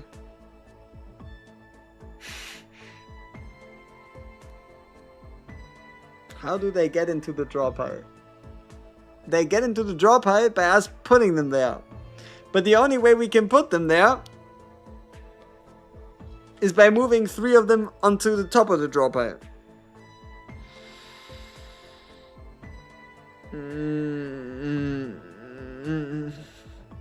So then we move 3 of them on the draw pile, and then we have the cheap ones.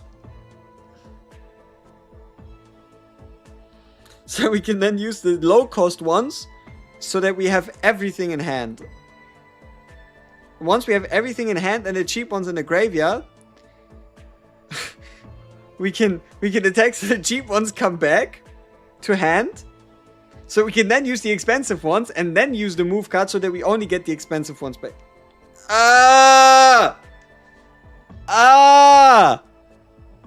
Fuck. Yeah, I mean, it would be a lot easier to just use the stupid, I'm gonna select 2 and I actually selected 2 I want to select. No wonder. I mean, that's dumb. But, like, it's cool in a good way for Tenebria. But the devs did that on purpose. They did that just to fuck with my head, I swear. So, that means this spotlight right here should allow us to do exactly what we want to do and activate them free of charge.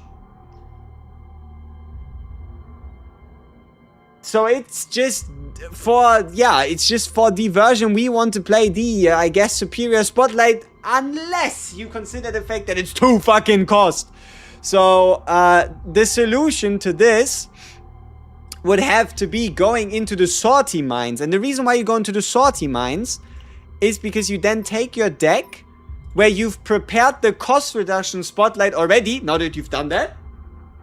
Now that you've done that and prepared the cost reduction spotlight, you can swap it all over and turn it into a cheap 1 cost activate 2. Yeah. If you actually want to do this, you just keep the 1, 2, and 3 cost in hand and then loop the 0, 4, and 5.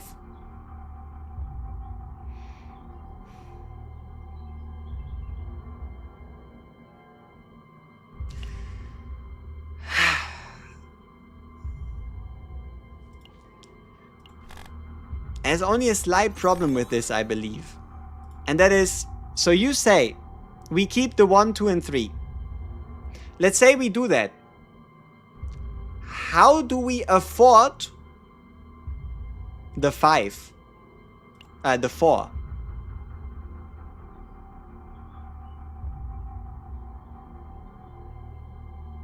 Because the 4 is gonna cost at base 4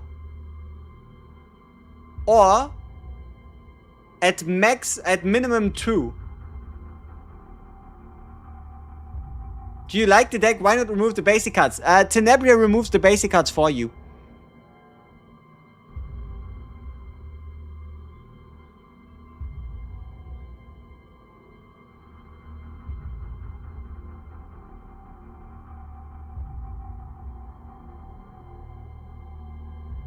Or you just use a Persona card with 3 Umbra that allows you to select and activate a card in the hand, and then you realize that Umbra perk X exhaust, so this thing works exactly 1 time, and then you're gone. So the conclusion is that she isn't really worth it? No, the conclusion is these devs need to learn how to spell things out, because they're making me think of cards and using, like, they're making her look worse than she is. And perform worse than you would expect her, because you're using her wrong. Like, this one here is an incredibly strong card. Because this is the same as Mei Lin's Unity of Attack and Defense, but nobody is gonna tell you that. Nobody's gonna be like, hey, did you know this card actually does 252% damage and always will ever, if possible, move the Tenebria cards to your hand so you can play them as many times as possible. Meaning it's not that relevant what other cards you have on everybody else. They don't need to be built like a DPS because you're only ever gonna move her own cards. Yeah. It cost 1 because you reduce it with the 0. Now, the real question though then would be, let's say we do as you say. How? How do we move the 1? How do we move the 0, the 4, and the 5? Because basically what do we do if we don't draw it? Think about it like this. Let's say you want to use this spotlight to move the 0, the 4, and the 5. Is this always guaranteed to draw you the 0?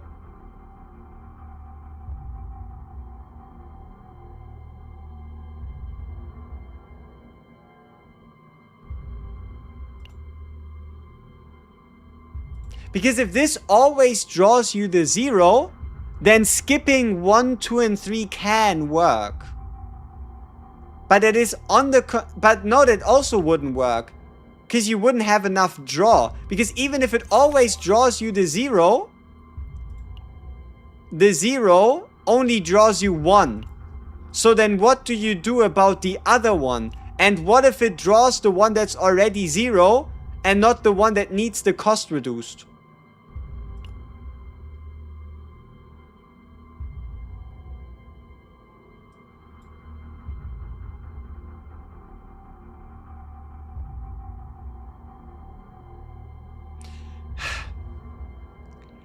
Keliminis, I don't know what your intention is, or if you even understand what the issue is sometimes, but you're letting us know a bunch of basic facts about arpeggio which are already pretty clear. And you're doing that repeatedly in a stream of messages that don't really feel appropriate to the conversation we're currently having. Like, while yes, I would learn that if I look at the basic arpeggios at 1, 0, 2, I'm going to see that, oh wait, the 0 is going to draw the 1, and then the 1 is going to draw the 2 and the 3, and then... We know that it works as a chain. What we want to do is we want to break the chain, you know? We want to break the chain. We want to do as much damage as humanly possible, which is by using, hopefully, as few draws as possible to get access to a multitude of the 5 and the 4 version, rather than having to go the entire chain all the time.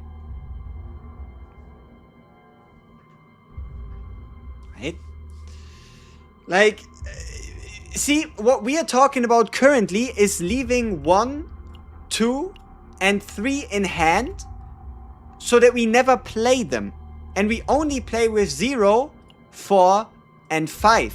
That was the suggestion. And your suggestion to playing 0, 4, and 5 was playing 0, 1, 2.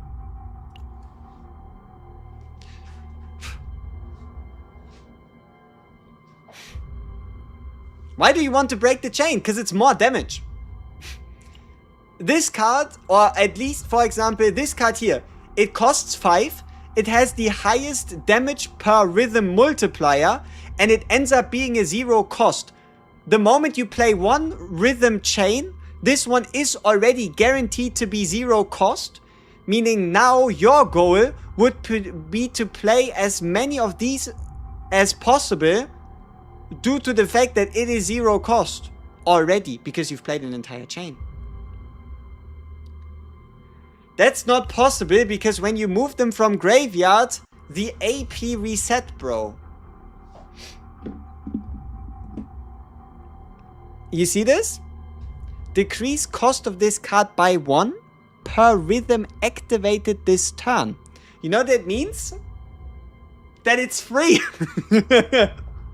The only issue, and that is what we were discussing, like you were giving us the basic facts, the only issue is that this would be 4 cost. Yes, this one reduces, or this one goes back up in cost, but this one doesn't.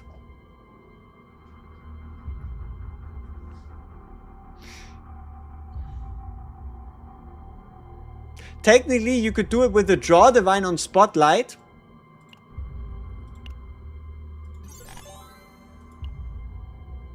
Yeah, now we're getting somewhere.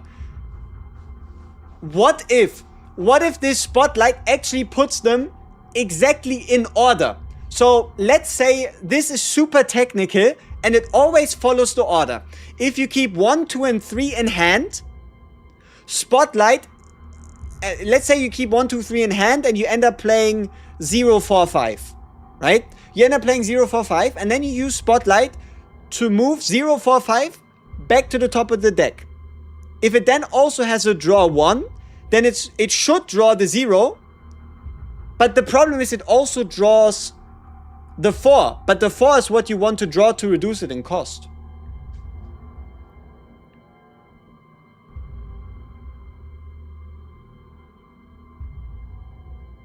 What's the lobby screen? Hide your wallet. Let's all calm down. Let's listen to Cobalt Heart. Think of greener pastures. And then once again get back into brainstorming this build. Because I feel like we're getting somewhere.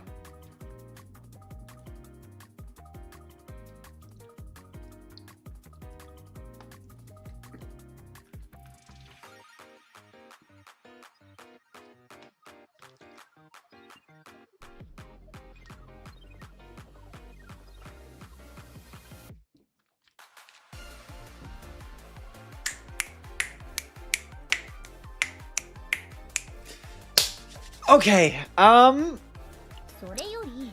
what if we do play Arpeggio the entire way through normally?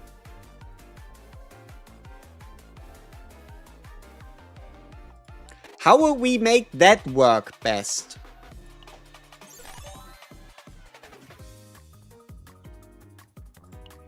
Probably 2 copies of the Spotlight move 3, right? Play the entire combination, move 3, move the other 3, play the entire combination again, move 3, right?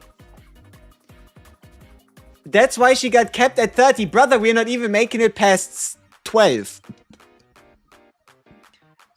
Like, so far, we're not making it past 12 rhythm cards played in a turn. See, I was wondering, why is the cap 30? I told it to you before, but I don't yet see a way on how we would even be able to play 30 to begin with. I'm not seeing... Do you see a move 28 anywhere? Like, maybe I'm missing something. But to my knowledge, I don't yet see like a move 28. Right?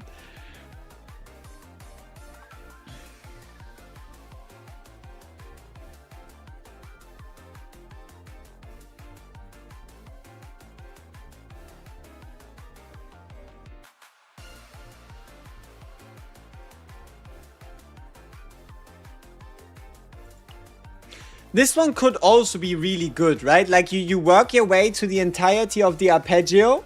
Once you finish it, you can play encore to get the double play on the 5 cost.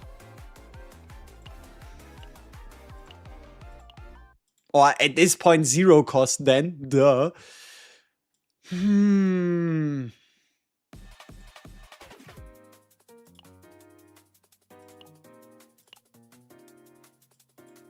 I don't want to be trapped in salty hell, but it doesn't look like we're getting out of it. Yep, that could work somehow. It could indeed, yeah. Anchor's another 6, but you don't know about 30. Exactly. How's Tenebria been feeling? She's stronger than you'd think she is based on the way the cards are described. Like, the cards work better in 95.7% of circumstances, the card works way better than you would expect it to. In our specific one, it's fucking me. Unfortunately. Starting the arpeggio 6 card, then do spotlight 4, 3 times 4, 12, total 18. Now, how does this help us getting to 30? As I said, do you see a move 30 anywhere? So, yeah.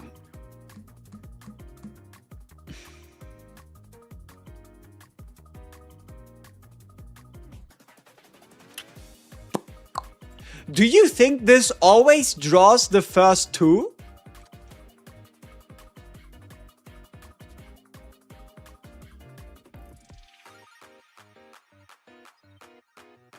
Like, do you think when you get it, it always draws the first 2?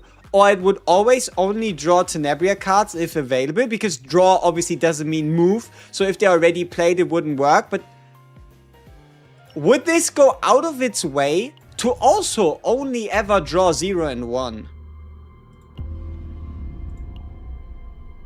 It might try to draw itself. That's not quite how it works. It's only a rhythm card the moment it's in hand. The moment it leaves the hand, it wouldn't. So it'd be funny if it were to try to draw itself, but 30 is probably with a dupe.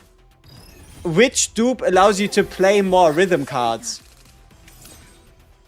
The moment you can name me that dupe, maybe I can see the light as well.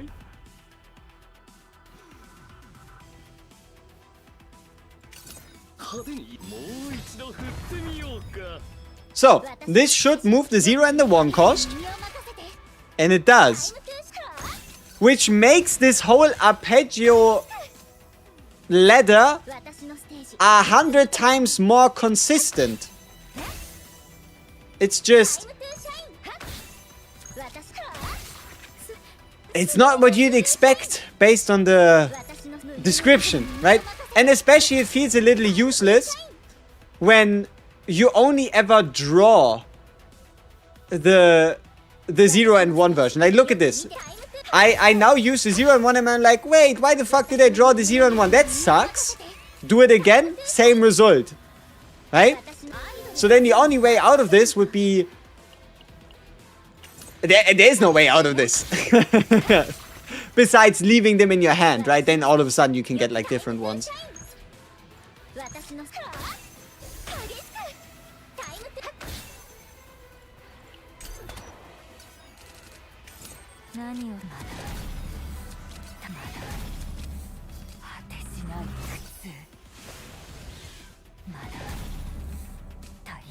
Alright, let's see. Every rhythm card is available, right? All 6 rhythm cards are available. What rhythm cards do we draw when we get call and response? My bet, my money is on the 0 and the 1 cost. But it's not.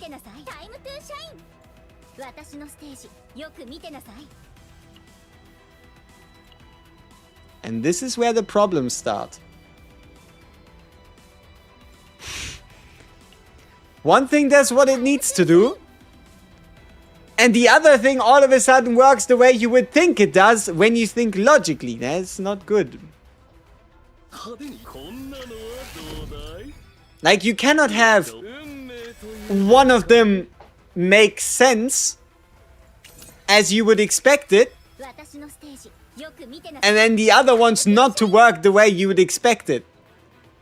You can't do that. It's random, yes, but why? We know it's random. It's just, why?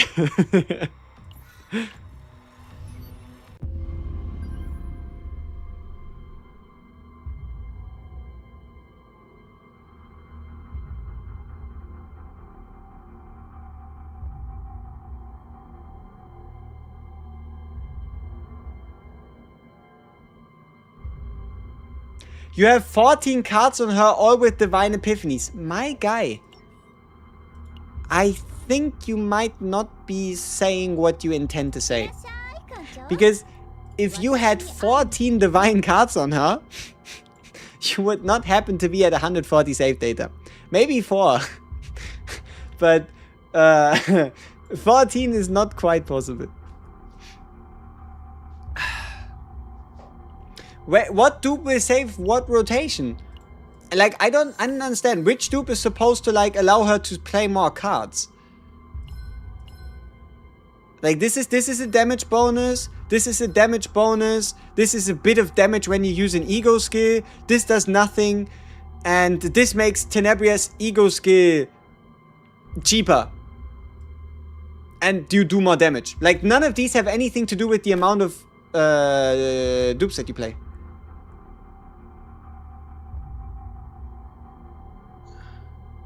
Draw is deck order based, move is not. It would make a certain twisted sense.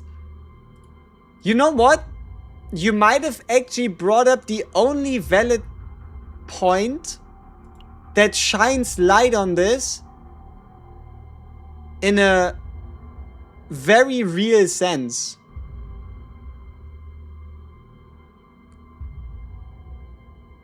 Because I think I've noticed it somewhere else before. Like, for example, what if a Mei Lin uses her unity of attack and defense and she has all her basics in? It should be random, right? But I mean, I feel like it's sometimes it's not random. I don't know. You might have said something that makes sense, but it doesn't make sense, if you know what I mean. Also, we now need to find something where we don't instantly die, bringing a level 1 Mei Lin. So I just kind of really wanna see what happens here. I mean, the answer should be easy, somewhat. It shouldn't be random, because she draws her own converted basics. Exactly, but like only in specific scenarios. Okay, so let's see. This one obviously draws, so there shouldn't be any difference. But I don't have a move version. Fuck. Do any of you have a Mei Lin deck that has the move unity of attack and defense and has a shield in? That's a very specific request. But do we have anybody with a Mei Lin deck that has the move version of unity of attack and defense and has the shield card? No, I know it moves it, but the question is, under what condition would it move it? Like, would it prioritize the attack cards because they are earlier in the deck row? Time to edit the shield back in. No, don't do that. I also don't think you can because it's not a unique card.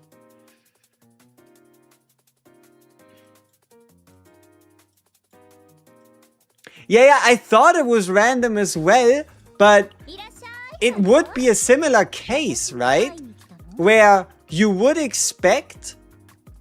Like, I think the biggest hang-up is that this only moves Tenebria cards. Ever. Unless they're in your hand. Then it moves other cards? Why?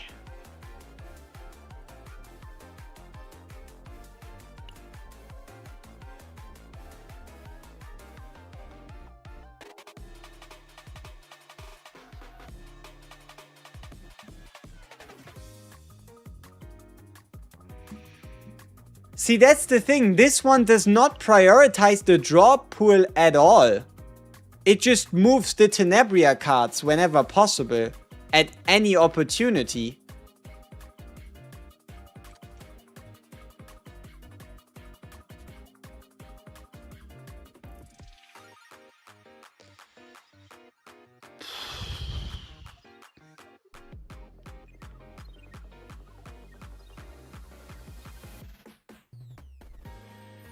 You know what it also means? This spotlight does not interfere with the Mei Lin. Like, Mei Lin is only gonna ever move her own basics to hand. And Tenebria is gonna do the same. Tenebria is also only going to ever move her own basics. The only time where they interfere is if you were to have the Tenebria basics in hand, then play the Mei Lin basics, and then you could get them back with this spotlight. I wouldn't go E2, E4, or E6 unless you have the monies. Then, like, I think E1 to E2 you can ignore. Like, E1, E2, it's whatever. E3 is where things start to get spicy. E4 is where you see the team benefit, and E6 is where you see the final form of damage amplification.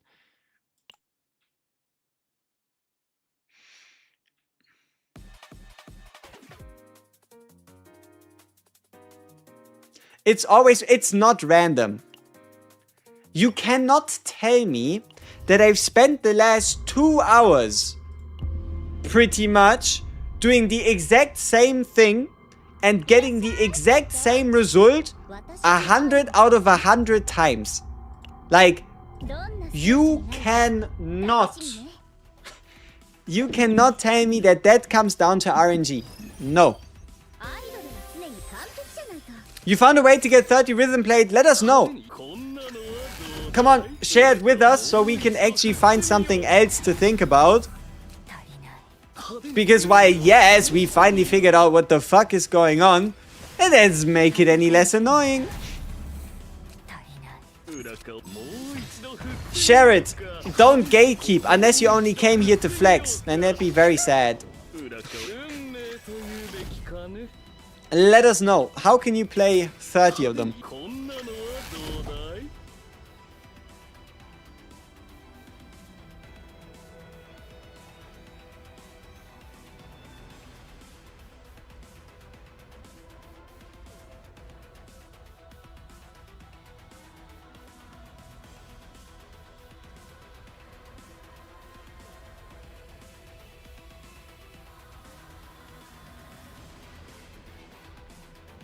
Okay, if you use any version of rhythm other than the arpeggio, with the spotlight number 4 of select and move 3, plus 4 unity of attack and defense that move on Mei Lin, plus Rita's chrono circle that draws basics.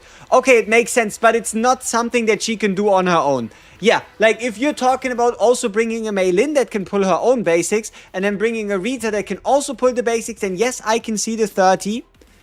I just don't think there's any way you can do that with the Tenebria herself. So, yeah, it's great that we have this clarified, that it at least works. That is awesome. But luckily, our world isn't crumbling. 次は強力な攻撃が来ますわ。何をすれば足りない。 I have Mei-Lin with move and shield. I've tried it 3 times and only the attack basic is moved. See, this is the type of thing we now need as a clip in Discord so that we can start pretending that we're sane again. That is the type of thing we now need as a clip in Discord with multiple variations showing that it in fact do what it do.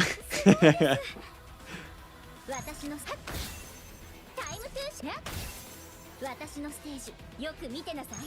胸のリズムに身を任せてタイムトゥーハッ。私の胸のリズムに身を任せてタイムトゥー激しく。私の胸のリズムに身を任せてタイムトゥーハッ。私のステージよハッ。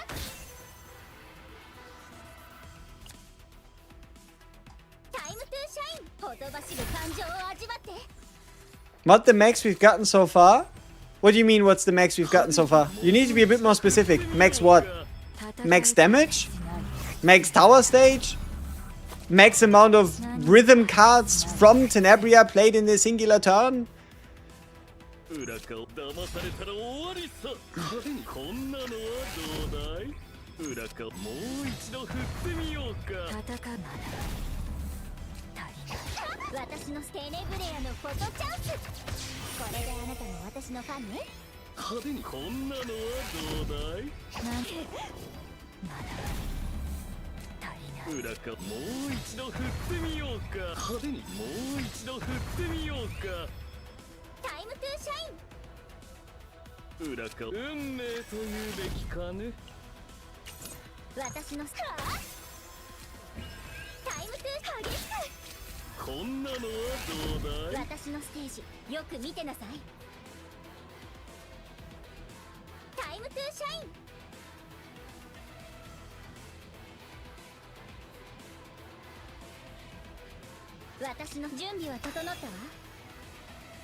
There's an arpeggio that activates the highest arpeggio. There is indeed.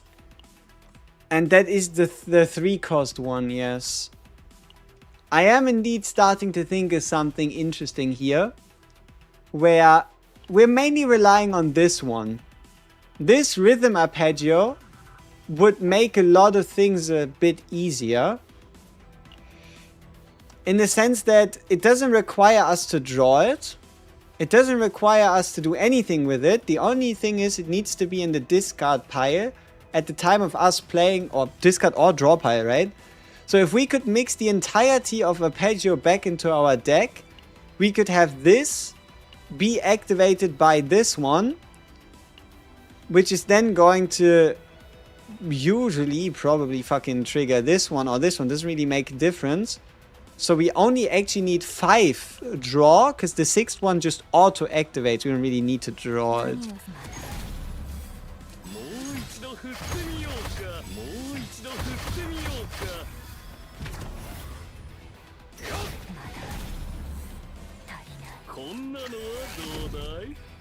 Game's warning me.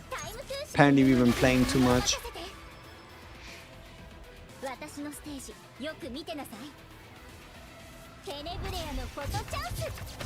What's the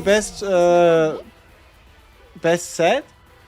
Depends on what you build, but if you use the 2-cost basics, then I'd go with the 2-cost set. Use 1-cost ones, I'd go with the 1-cost set. Discard a card at all, I'd use the crit set. And if you do none of those, I'd use the passion set.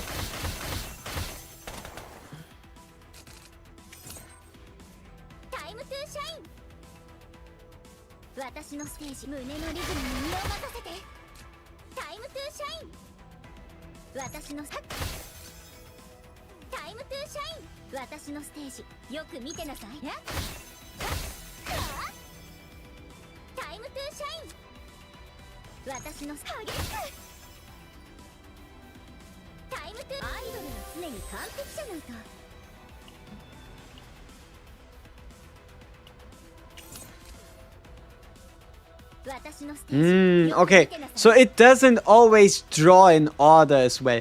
Okay, that is slightly more problematic. The only thing that seems to be forcing draw order is the selection process and the move process. Nothing of this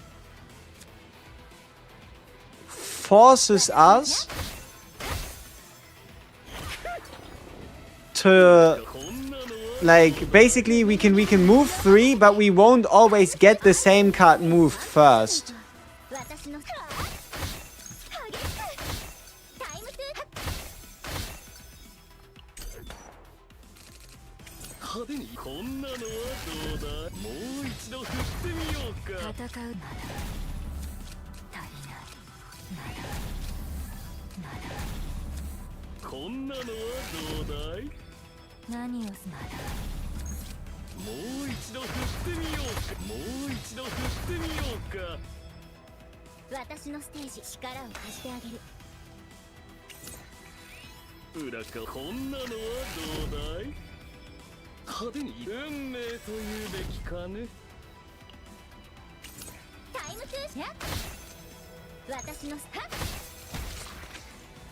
Alright, let's take on Mr. 200,000 HP. See what he can do. Alright.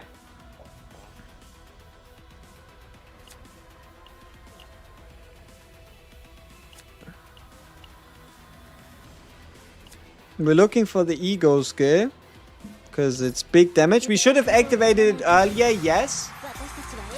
But it's gonna be alright. It's gonna be just fine. Okay.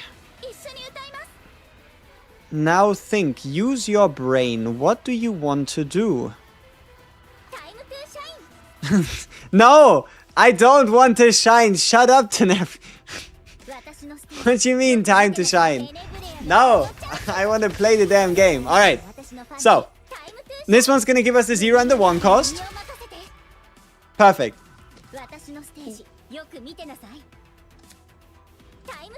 But it's actually kind of awkward that it gives us the 1 cost, isn't it?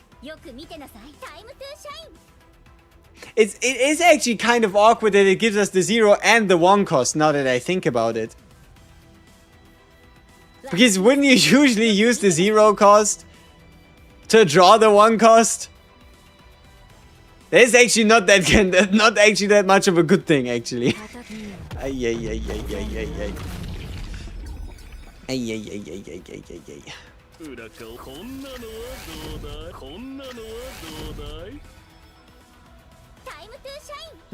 Time to shine?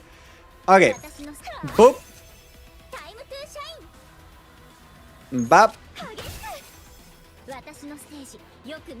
I mean, which one of these? This one's now the highest cost. Great. Boop. Bop. Boop.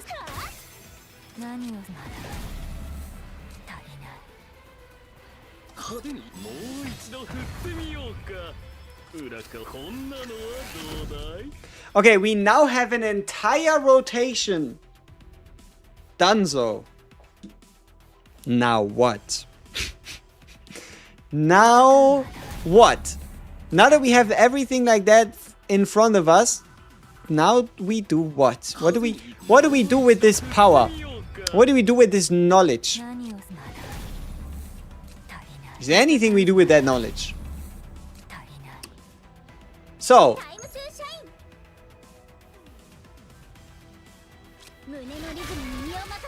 get the first two again.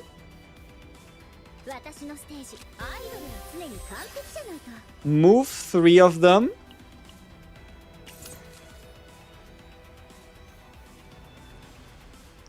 Okay. Now that we've done this,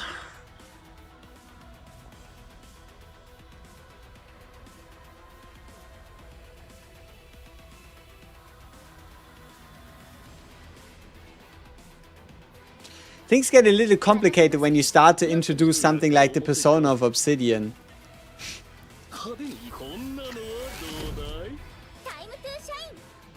But this one would activate from among the draw pile, where currently there is one which would activate the highest cost in hand.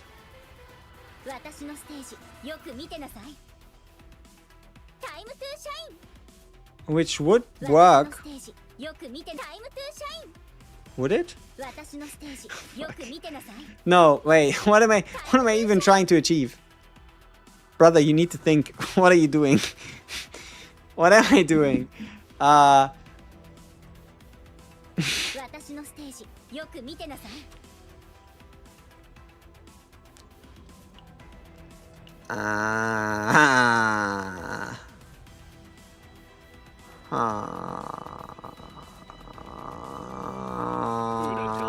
Okay, let's use the Joker. Get the 1 cost.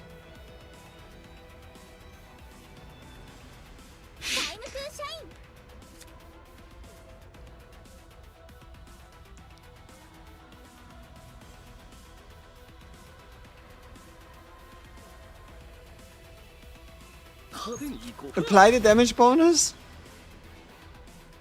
I mean, I can't get rid of the personas, because if I do, things start to get annoying. Okay, so we do Encore. And then we do the double hitter. So that we can now move both of the expensive ones, right? No, we don't. Because we had one in the deck, so we actually did want to draw it, in fact.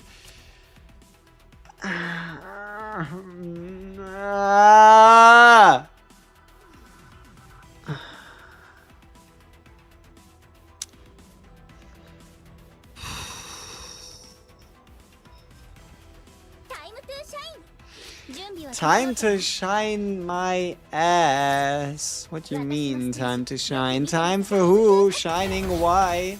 Shining what? Why are you a 3-hit? Why are you a 3-hitter? I mean, I know why you're a 3-hitter, but I'd still like to question it.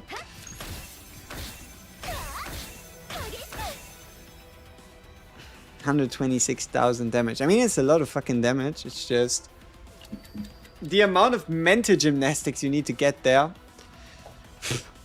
Yikes. Badge check. I mean, sure, let's have a look how many of you have the badge on Twitch. Why not? That's an interesting call. Hey, Just the Cloud has the Tenebria launch badge. Good shit. There is some people with the Adelheid Plus launch badge. These are clearly more fancy. Literal Yikes also has the Tenebria launch badge. Pretty impressive. Lolo Batchoy also with the Tenebria launch badge. Impressive, impressive. But alrighty. Now that we have this out of the way, let's actually do more than 126,000 damage. And before you ask how that is supposed to be possible, remember, we can always just pretend and end the turn, because photo time would have probably added an additional. 30,000 damage. 20,000 damage. So we can at minimum do 150k damage in a turn, which is good. It's just, how do you explain this deck to anyone? You know? It's just like, now, how did you do it?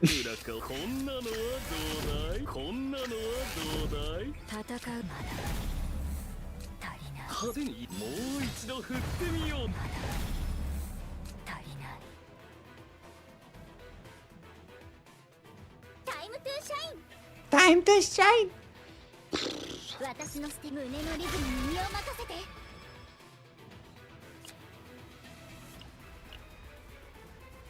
She's so broken and salty. I'd assume so. I mean, I legit can't really wait to play on salty. It's just, I am kind of forced to wait due to us not even being able to figure out what the fuck we're doing.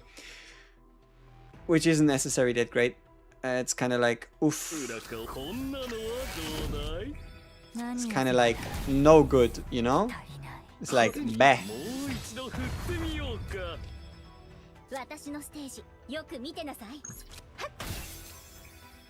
Hand is full. Duh. I mean, why wouldn't my hand not be full? There we go. It had to be full. It's my hand after all. Okay.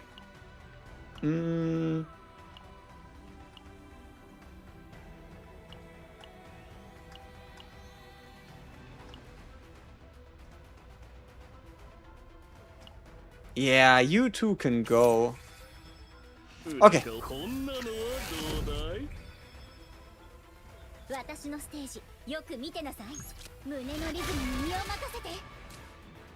Oh, we forgot to activate the Tenebria. Look away.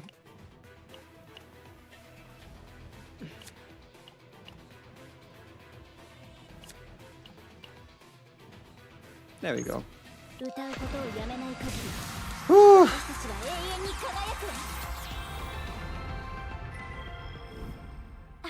Okay.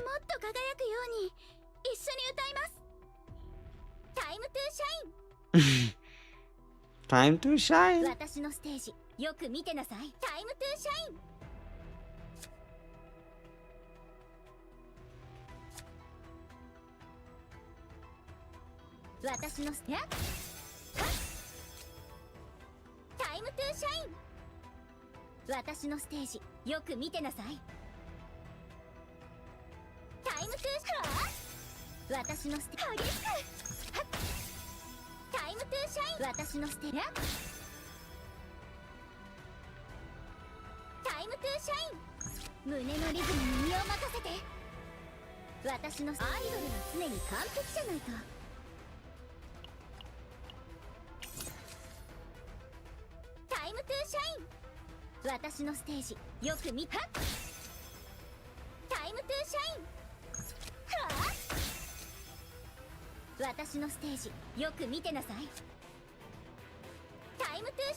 One of these days, I'll be able to properly, or in the next few hours, I'll be able to properly understand what the fuck I'm doing, and more importantly, I'll be able to explain it to you in a way that you also understand what the fuck I'm doing. That might just be the most important part. The idea of, hey, things actually make sense if you would believe it. At least that's what I like to tell myself.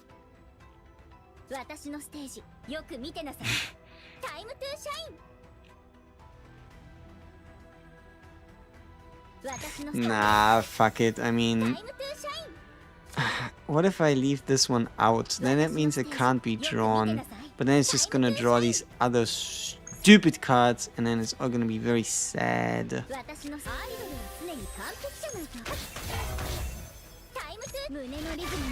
Also look, the damage calculation reset. Remember, we're still in the same turn.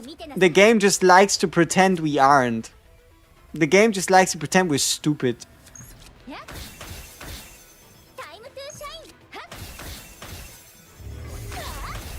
Like, it wasn't just 69,000 damage.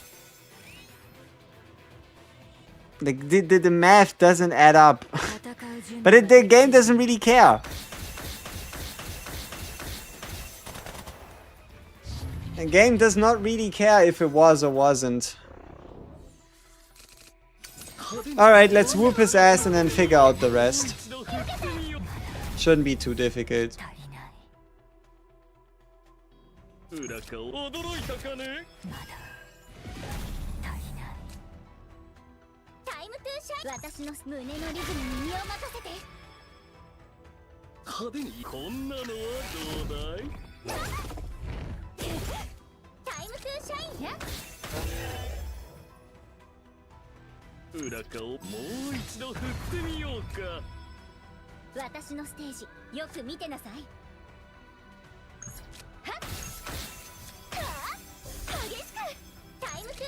You know, at this point, I'm like, yep, random bullshit go, and it does what it needs to do. All right.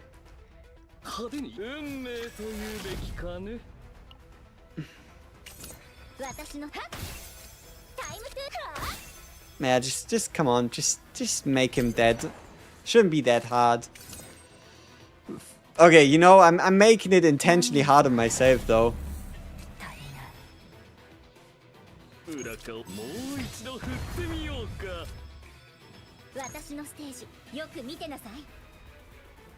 Especially with a card like that. I mean, a second bash is obviously not something we're gonna survive.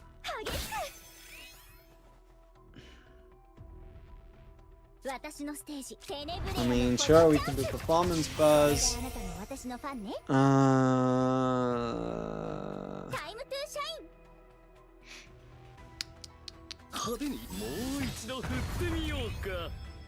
Great. One last action. I think we're actually gonna die here, but it's okay. Because they didn't even try here. Yeah, 900 damage makes sense because we didn't get the extra Mirage stacks. Good to know that the damage without the Mirage stacks really isn't as big. I think the biggest issue that her purple card has is just the fact that her purple card is not card damage. So if you have like damage to cards amount or attack card damage or whatever the fuck, it doesn't apply. And like this should be an upgrade card somehow. I don't know. Like this should be an upgrade card that gives you performance buzz up to 10 per turn based on the amount of active. It shouldn't be a card you actually have to draw and then play every turn. But maybe it's for balancing. Who knows? Time to shine. Yes. Okay. Brother Tenebria, why are you so complicated? Why are you gonna make my life so hard? I mean, alright, what did we learn? Right? What did we spend the last 6 hours in 50 minutes learning? So this one always prioritizes Tenebria cards, and if you do the arpeggio, it goes in rising order. This one here is basically the same thing. It's just harder to get your hands on it, and it gives you 4 copies of just the move 1 instead of the move 2. This one here is the only one that actually does what it needs to do, and it just allows you to select whatever the fuck you want.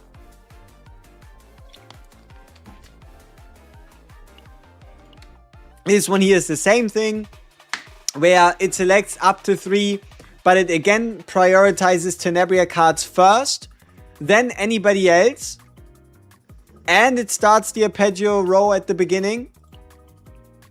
This one's pretty self-explanatory, luckily.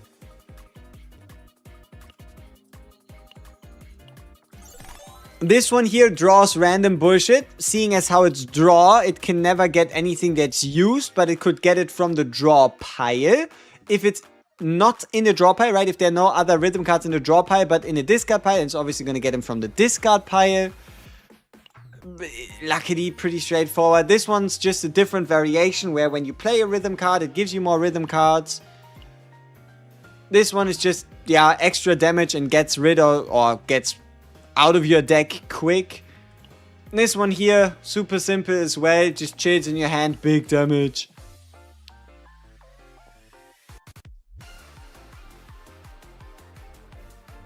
Wait, you learned. When you use the Spotlight Zero Cost Epiphany that selects up to 3 rhythm cards and then moves them to the draw pile, you only want to pick the 0 cost and you will play the entire set for 1 AP, I think.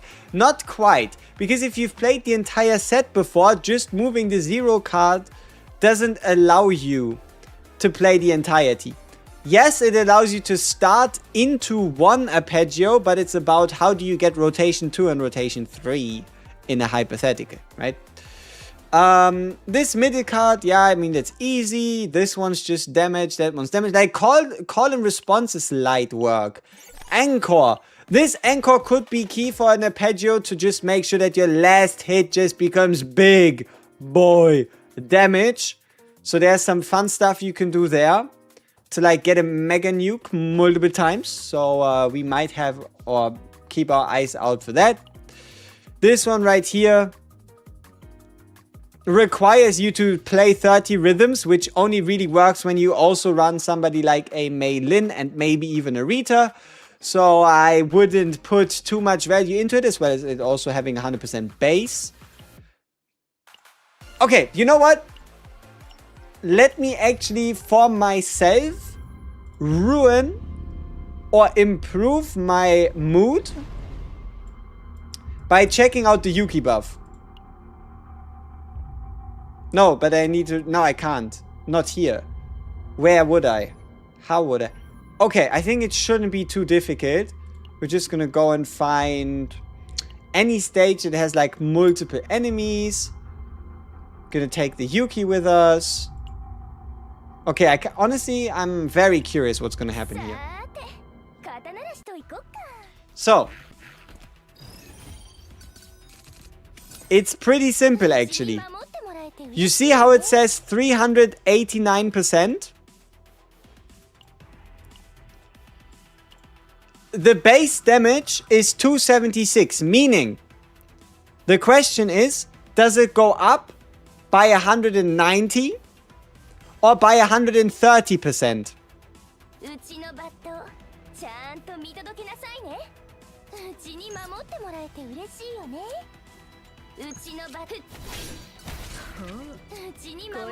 $555, but we do also have another 10% multiplier, but that should be to base damage.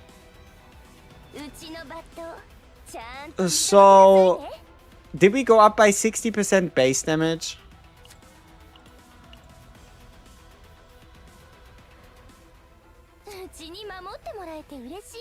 What did I say we had to go up for it to be final multiplier? Like 190-ish, huh? 190 would put us at 577.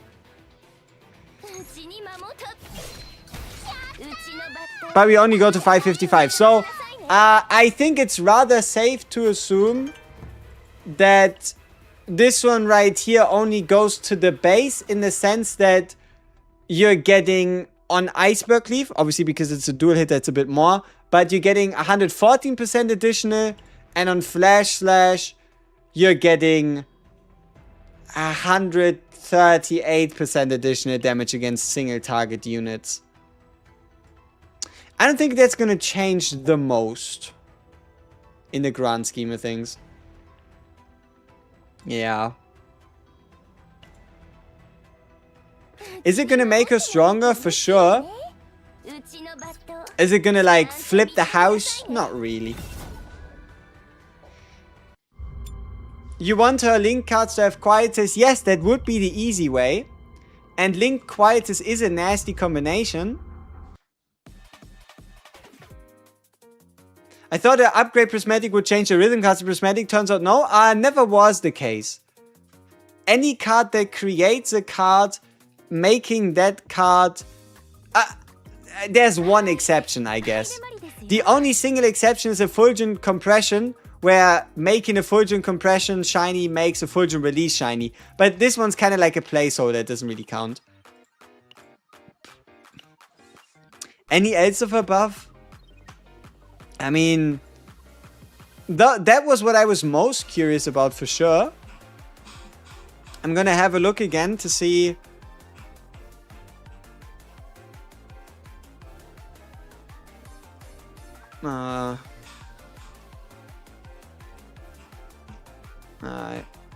my finger. Too much scrolling.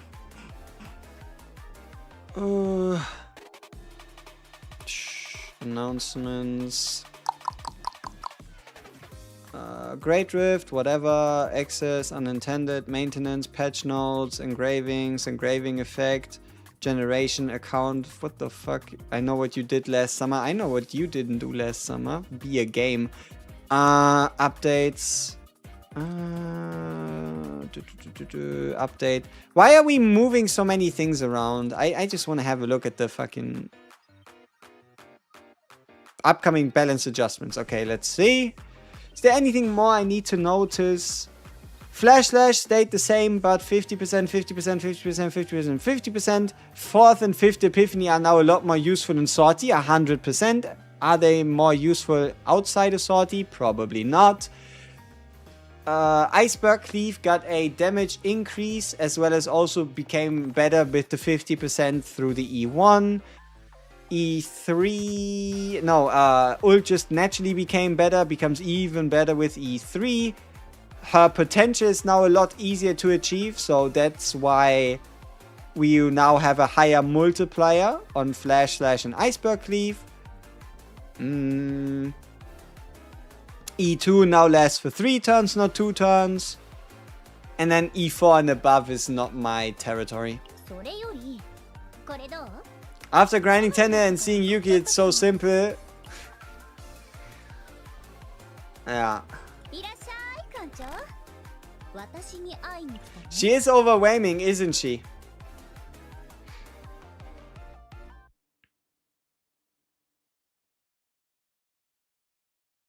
There's so much you could do with her. Okay, let's actually move on from having this on loop. Yeah, I need to figure out this like jukebox lobby playlist thing, but for now, what the fuck? Sure. Okay, that's surely gonna help me focus.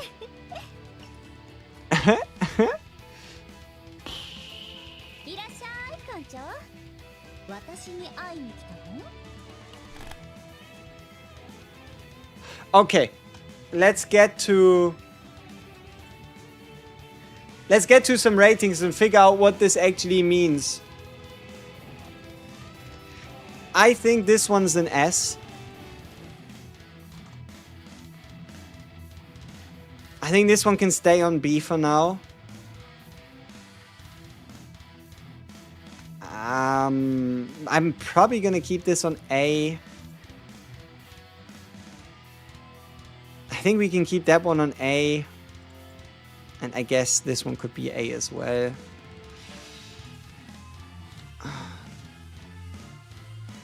Double activation is pretty cool. But it's also subjective value, I guess. I'm probably gonna give this a B. 3 rhythm card cost decrease plus extra hit is cool. But it depends on how well you can end up using it. Needs a bit more setup than the leftmost one. Activating all rhythm cards in your graveyard, giving you 6 card activations.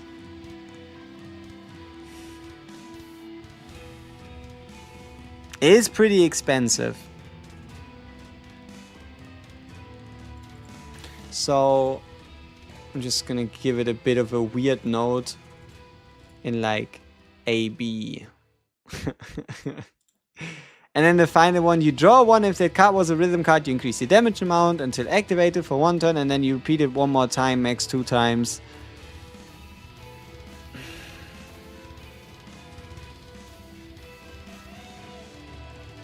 It's a sweet combo between these two. Putting them onto the top of the draw pile and then drawing them.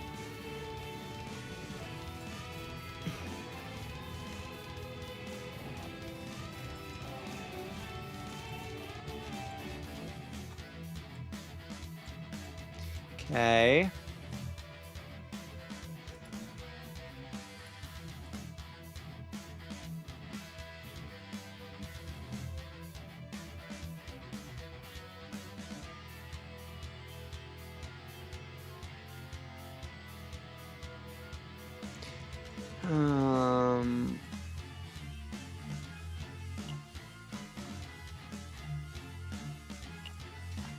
You know, I might actually have an easier time rating these ones instead.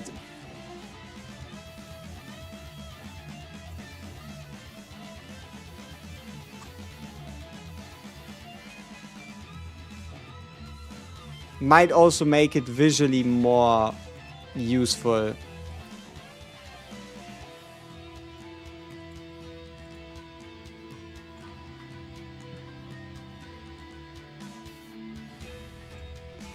Okay, so the bass rhythm I think is pretty cool. The bass rhythm is pretty cool. This one is a Meilin tier. This one is Rita.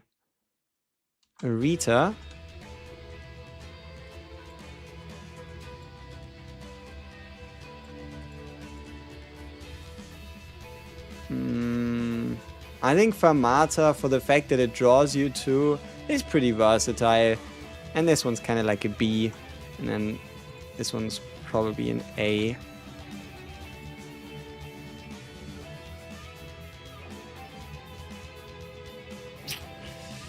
Probably like this. Then again, Rhythm Crescendo itself is pretty good even without Meilin.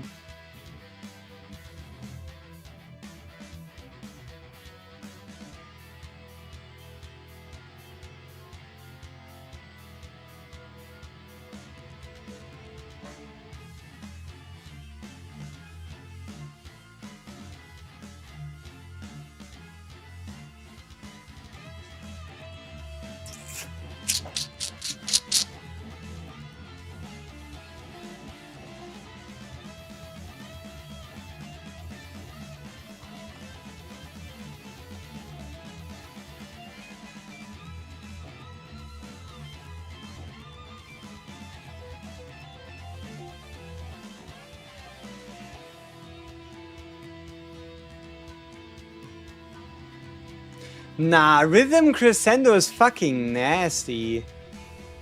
Like, a Rhythm Crescendo Meilin plus Tenebria deck? Okay, let me see if we can already put our words, our thoughts to deck. Did they upgrade for Tenebria? They did, okay, sweet.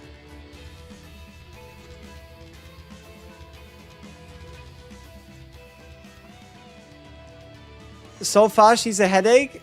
It's that one aspect of her. It's that one aspect that made things a little annoying, if you know what I mean.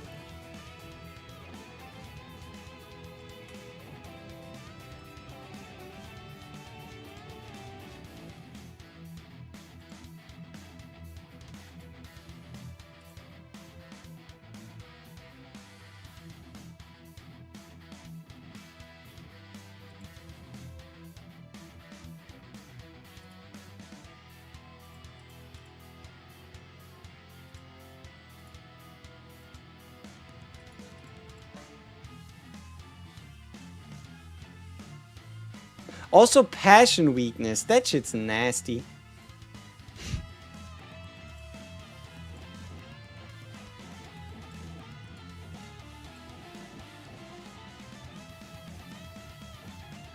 Also, this Flame Dragon's Jewel crit chance 30% of this unit is fucking disgusting as well.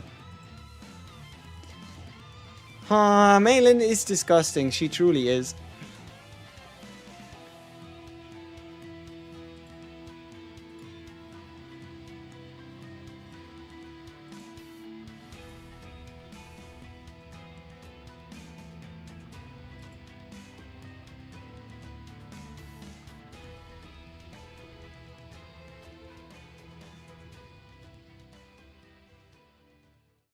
Oh.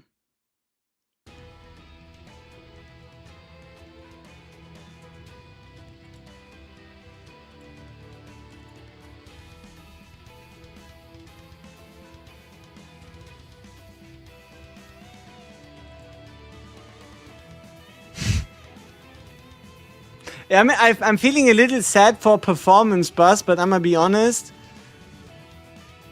The deck might just get too much if you were to keep it, you know?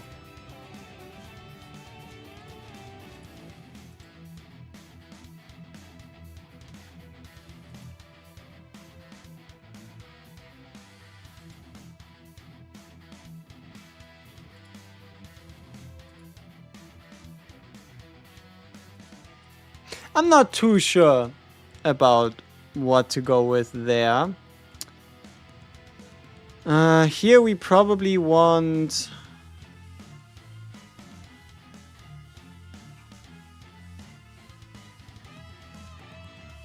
Were you able to get draw 1 on this mail-in card? Can somebody refresh my memory?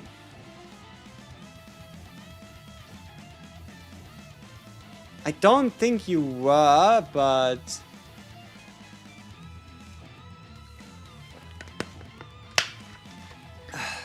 I could be off and it wouldn't be that strange.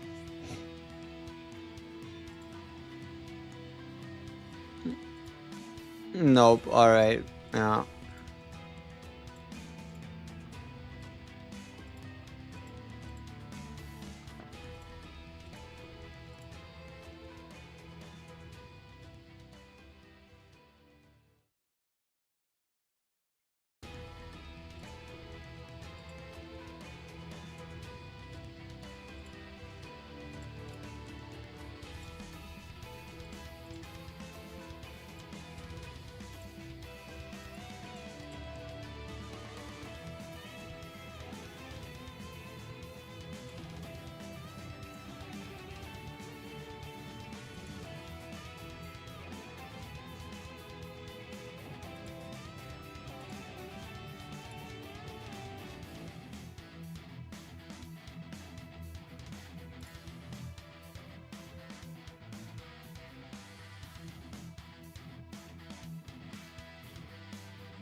I think this is disgusting.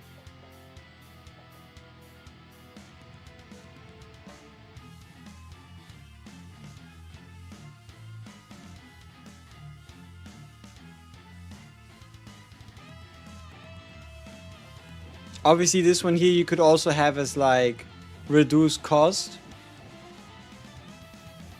And then as a third you'd probably do something like this.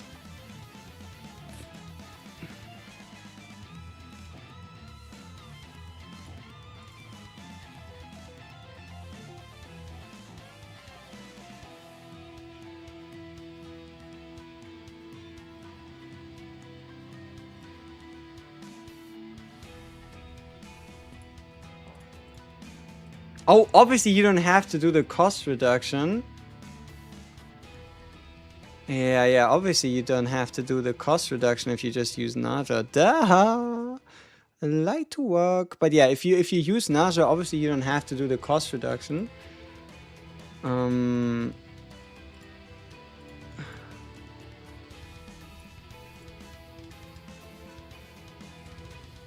mean, you know, at this point you might as well just cut the two of them. Look at it how it goes. See it how it is.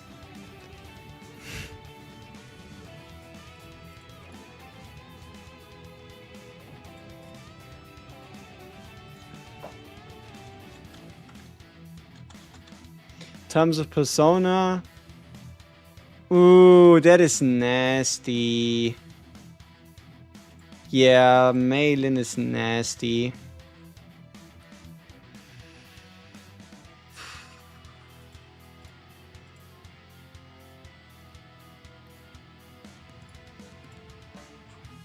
Wait. Weren't Psionics able to do move? Or was that only Ranger Hunt? No, it was only Ranger Hunter controller, right? And you could still try to sneak in like a move shenanigan. potentially.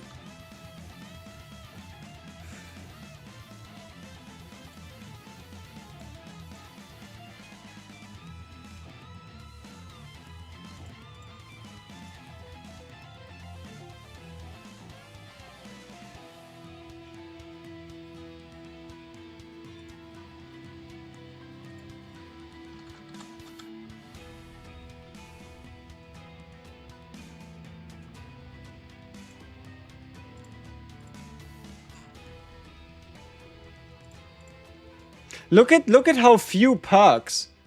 Look at how few perks are available to a psionic skill card. There's only 6. This might just be one of the easiest to get personas in all the realms. Which side?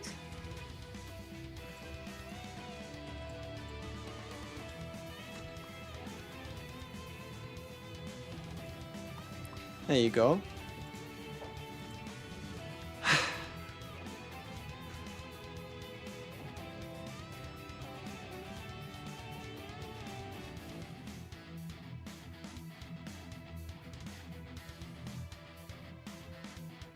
Yeah, this should be absolutely disgusting.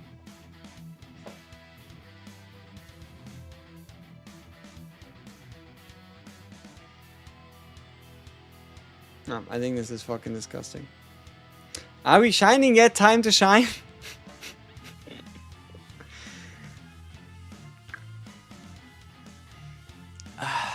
Yeah. It might just be time to shine. So, is Malin it for this rift? Brother, I don't know. I don't even know how this rift works.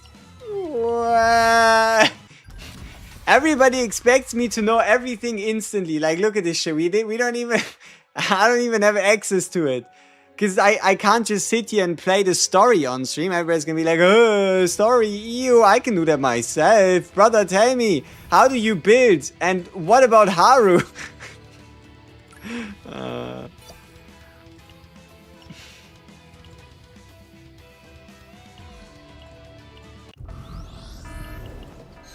Aww. I really thought we were going to get another one.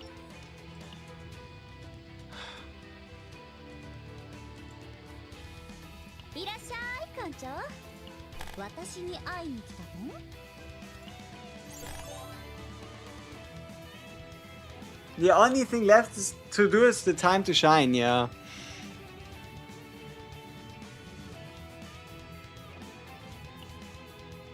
How can I perfect arpeggio?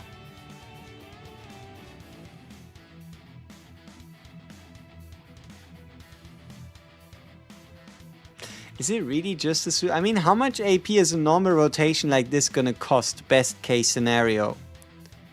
Nothing. Nothing.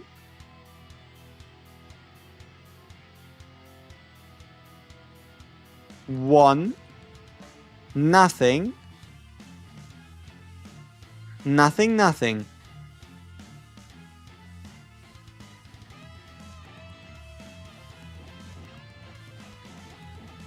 But how do you force that? This entire combo is meant to be done with 1 AP.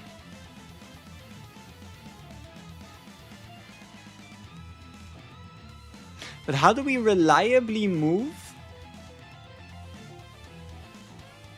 this as many times as possible?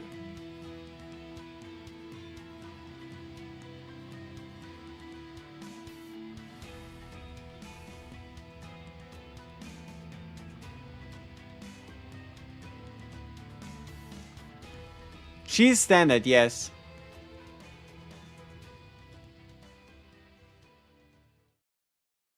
Fortissimo feels okay.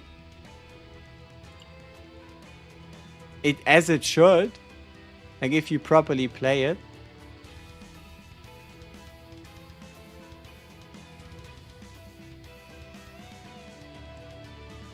I think we do the full cycle and then we do 2 spotlights. Yes. That is what you would... That is what I'm thinking, right? Like, you just move the entire combo back to the draw pile and then you're done, right?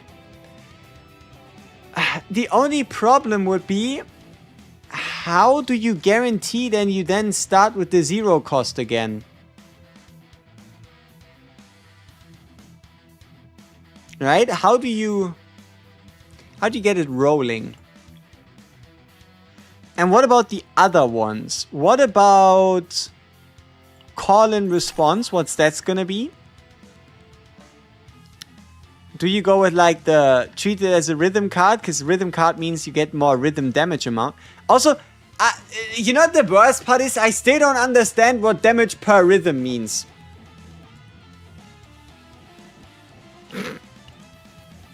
Like, the math is not mathing.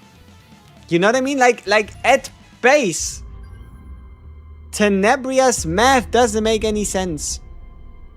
Check Discord. I chose how to choose the order. Brother, this better be good. You better not be making any claims you can't keep. This better actually help me in any regard. Otherwise, I'm gonna be very sad. You said you pinged me in the Discord. How long ago was that?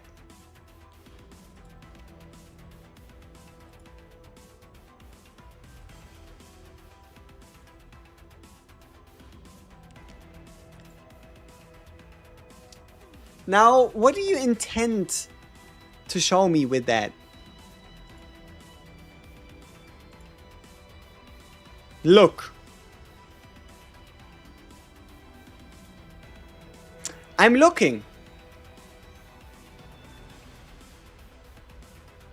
Mind telling me what I'm looking for?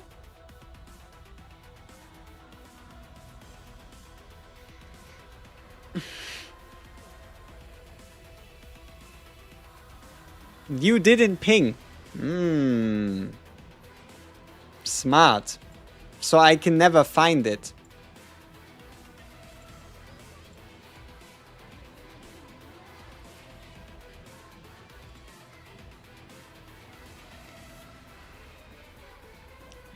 Yeah. Thank you. Thank you. Appreciate it. Very helpful.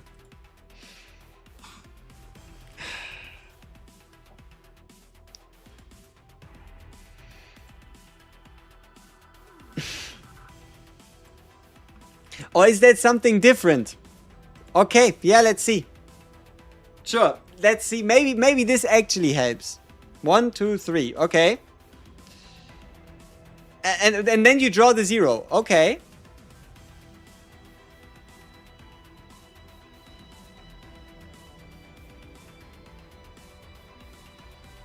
Zero to 1.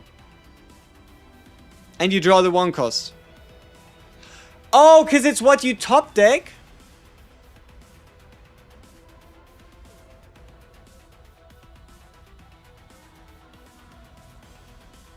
Now the 2, right? Okay, okay. Okay, I can work with that shit. Okay, okay, yeah, yeah. Nice. Alright. Yes! Finally, we're making progress! Because basically what you're doing is you're putting them, I guess you have to think of it as reverse order. The order is not, what you're doing is you're reversing the order. The card you select last is the card you draw first. Because think of it like this. You have your draw pile and you pull from the top. So if you select 1, 2, 3, the first one, and then the second one, and then the third one. So whatever you select last is the one you draw from the top, because you're putting on top. I wanna play Sortie! Mama, save me! Did we get a Sortie shop reset, or do I need to pay, like... Okay, we did get a Sortie shop reset, so I only have to pay 12,000 points to change the other 3 cards that I already have. Is there a more sensible option available? No. Unfortunate. Maybe. Is there more sense of something a little bit more time efficient?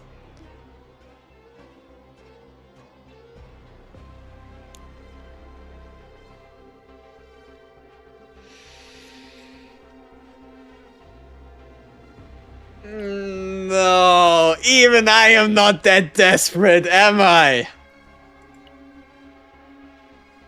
$30 just to change the fucking Tenebria deck?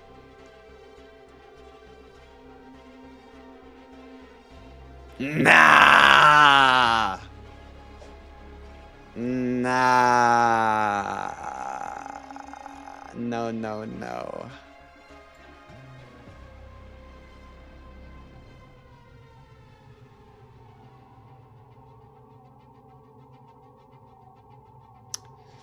All right. Now the next question.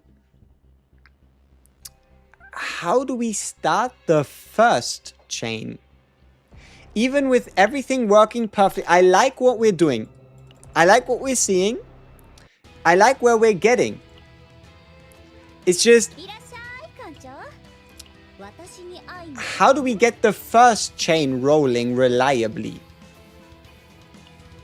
Because we'll only have 4 copies of Spotlight, and it is important that we only use Spotlight after we've done our entire rotation.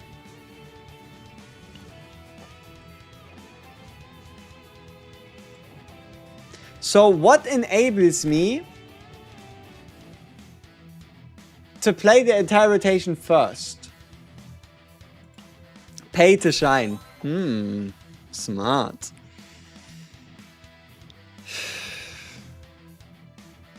Adelheid. You know, Adelheid might actually make things worse. There's 2 characters that can technically... So, look at this.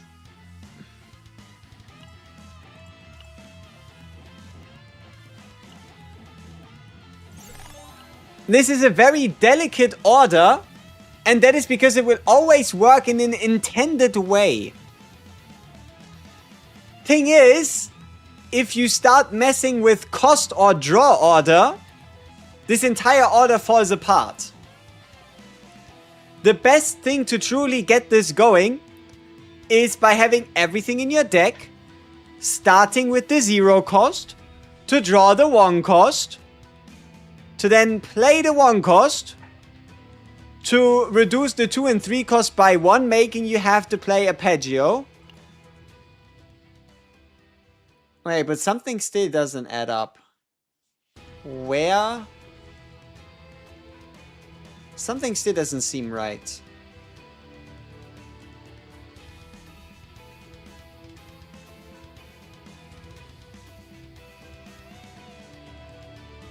I'm counting 5. Let's say you do start with an Arpeggio, everything's great, everything's awesome, right? Ah, that's why we're drawing twice. Okay. Yeah, no. That's a non-issue. That actually works. We just need to be smart about it. Okay. So we've solved one problem before it became a problem. Now the only real question is, how do we reliably start a chain without getting cooked?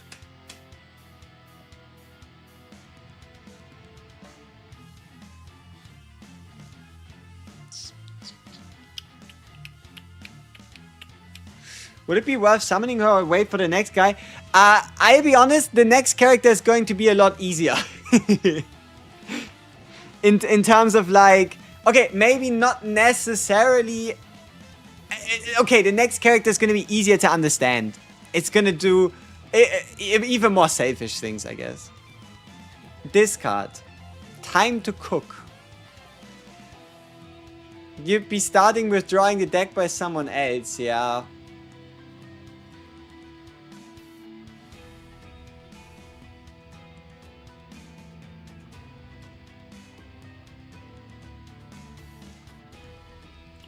I'm just wondering what happens if we like stumble into the chain.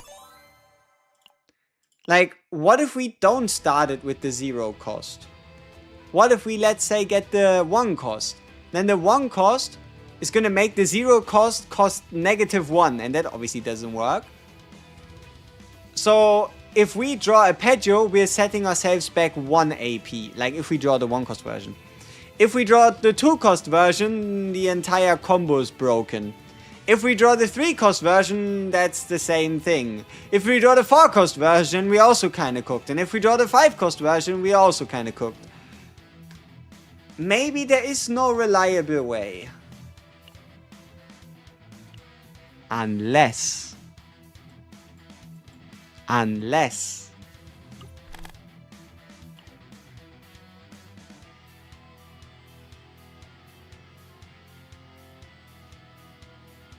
you just use the Joker. You just use the Joker to get the 0 cost, to get the first combo started, and then you go, I don't worry about it. Life good. And then it's going to be fine. Okay. So I think that's a viable deck. I think that's a valid deck. I think that's a cute deck. I think it's a deck that does something. In terms of decks that do something, I am indeed not the biggest fan of a Spotlight in the Arpeggio deck, because it's just a worse version of the 4th Epiphany. More expensive, moves less cards. Can still get the rotation done, just not as cleanly.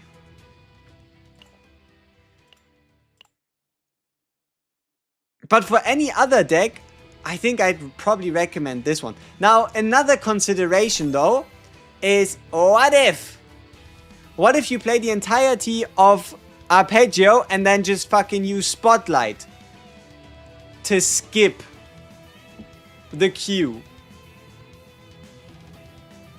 That works just as well and is probably a lot more deadly because you're getting 8.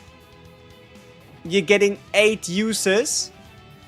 It's just a lot more expensive. It's a lot more expensive.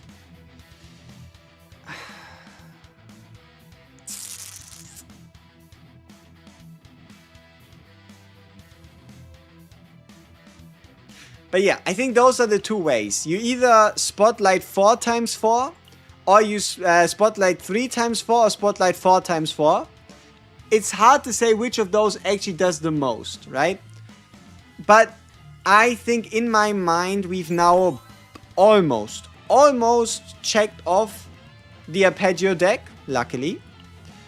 And then the question is between this Encore and this one. This could reduce the cost of an Arpeggio combo to 0. Not quite. It could just add 3 hits to the last 3 cards played. Now, it's also complicated.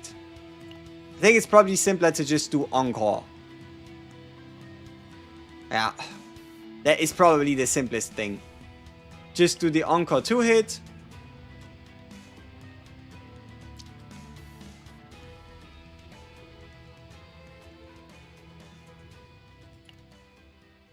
Yeah. And for call and response,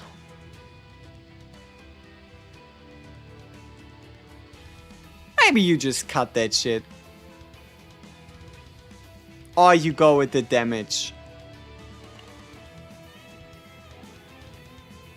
Or maybe the haste. Just not the draw versions. Because they're gonna spit in your breakfast.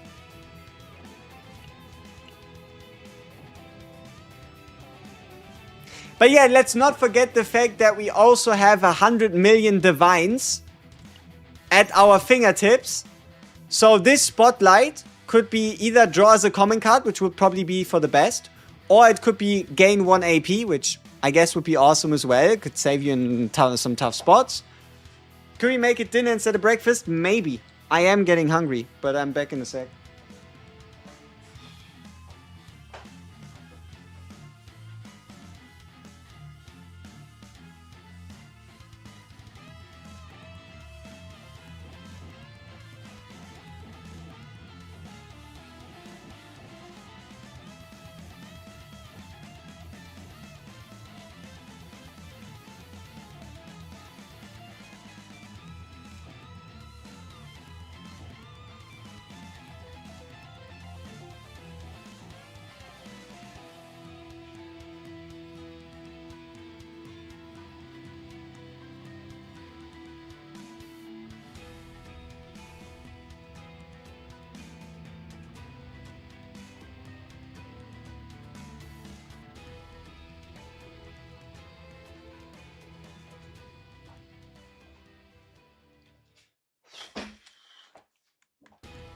Wow, she a K-pop star. She might just. Could you see my final deck today?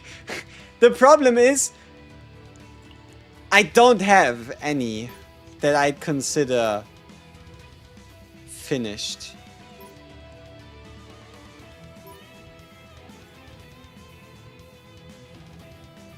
Yeah. I don't have a singular Tenebria deck I'd be like, yep. That's done. This one's close. It's just the wrong spotlight epiphany. If this was in all those slots here, and if we cut photo time, and if we change the call and response. Okay, so basically we need to change 4 epiphanies, maybe 5. And we need to cut a card. It's not the easiest thing in the world.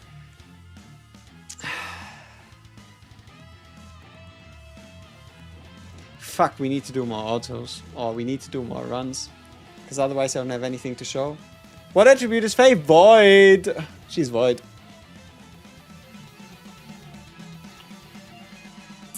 Damn, it never took me this long to figure out a character. And I'm gonna blame the devs. I'm not gonna hide it. I'm not gonna be sneaky about it. I'm just gonna say it as it is. The fact that it took us 7.5 hours to figure out a baseline of what the fuck is going on is entirely on the devs and their interesting descriptions. Let's say let's call it interesting. All right. But no, I mean, now it all makes some sense, a little bit, but that also means it's unlikely that they're going to change it. So we are stuck with what we have, stuck with what we get, and goddamn, and people thought Adelheid was complicated. I don't know what they were cooking. They were making a musical while we were used to mute films. They were making a musical while we were used to mute films. And then they forgot to send audio with the musical. Yeah, that's, I don't know. That sounds more appropriate as a description than it should be. But I think it fits. Alright. Such an underwhelming character, both kit design and animation wise. What? I mean, we've used a subpar deck and we did 150k damage in a turn. Is it really that bad? Like, you would actually have to try hard and build a specific variant on Hyde Mary if you want to reach 150k damage. Like, I think 150k damage in a turn is not bad. Like, that is pretty fucking good. Okay, let's see what kind of auto they give us. Let's see if we can actually cook one proper deck. But, yeah, one of the things that cannot be understated. A lot of power in Tenebria lies on the fact that you have the additional save data space. No, she's not the only one. It's the same with, for example, Mei Lin. Mei Lin with and without the vines feels completely different. I'm gonna be a dick here. Maybe the reason why there's no stream for Tene because no one could play her well. Maybe. That would at least be funny. But I doubt it. What would be our best team? Ooh. Aw, why can't we buy this? Scam. Damage, extra attacks. Unfortunate. I think... you know what? You know, I was never really a fan of cutting the purple cards on characters. Maybe we shouldn't, because if we do, we are losing around 10 to 15,000 damage. And we probably do not gain 10 to 15,000 damage. Like, while some of our rotations might be slightly less optimal, 10 to 15,000 damage from a 1-cost card is still pretty high. I don't know, I feel like we should maybe cut the photo bus, but maybe we should keep it. It's hard to say.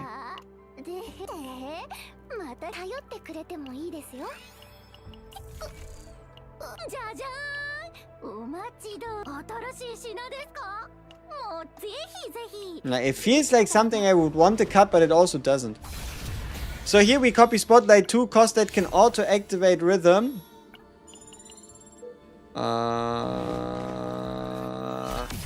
Alright, let me have a look at my Photoshop thing and see if we can maybe bring some light into this in terms of what is and isn't a copy target.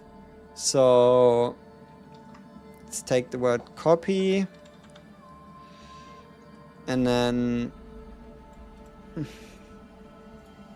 I mean, I guess you could be funny about it and copy this multiple times, but I wouldn't really recommend it. So this one's a no-brainer for a copy target. This one is a good copy target. This one's a good copy target. And I guess this one as well. It's just... Why are you A?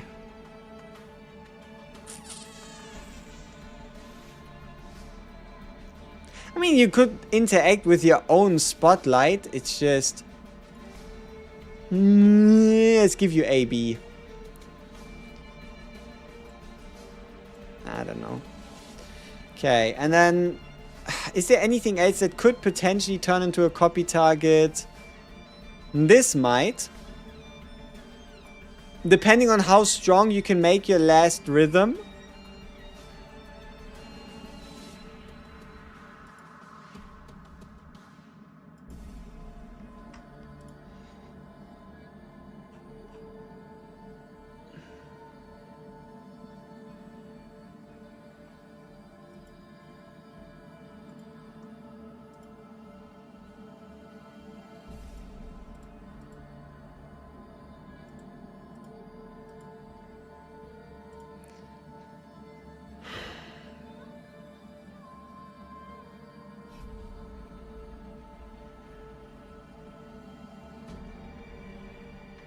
I mean, technically you could copy any of these two as well if you're silly like that. 840% base damage is not to be underestimated.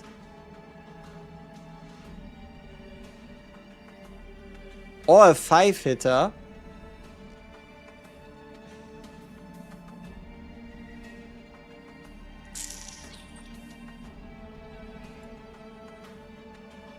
Maybe you could copy this. But you just have to be careful that you don't copy this too many times. These two I'm not too sure. The 0 cost on core is good with the 0 cost skill spotlight. With the 0 cost spotlight. It is, absolutely. Because you're guaranteed to draw into a Rhythm card. Can somebody tell me? What is the draw amount? What is her draw amount here? Like, let's say you do move 3 and then you draw. Is it 2 draw or is it 3 draw? Like, how many times does this card activate?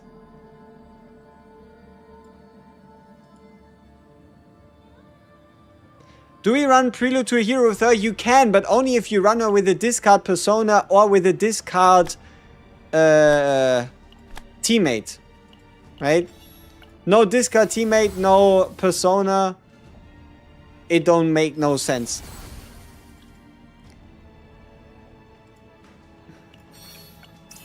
So has anybody tested that out? Like, if you draw into a Rhythm card, how many times does it draw? Could be 2 or 3. Does this card even work on the notes? What do you mean? They are attack cards. Maybe 3 times. What do you mean maybe? Yes, in my head it's a maybe. but I'm wondering if somebody could give us the full answer, right?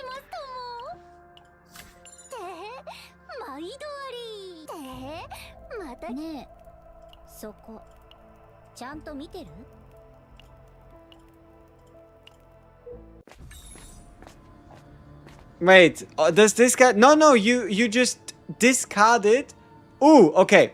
This is gonna be a big one. No, you just discarded... Oh, this could be two big ones. You discarded so that you just triggered the set effect. It doesn't have anything to do with it activating. I think it was 3. Could you check again? That'd be great. If you have a deck like that,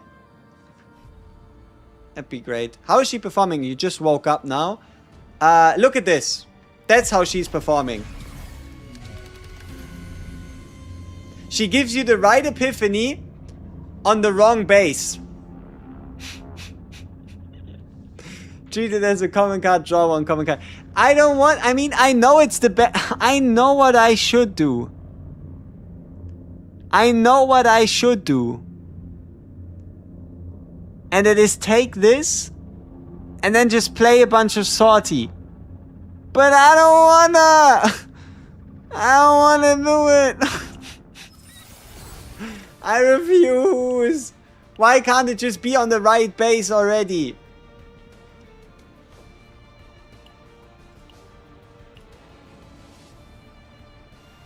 Come on, give me another Tenebria. Yeah. Alright.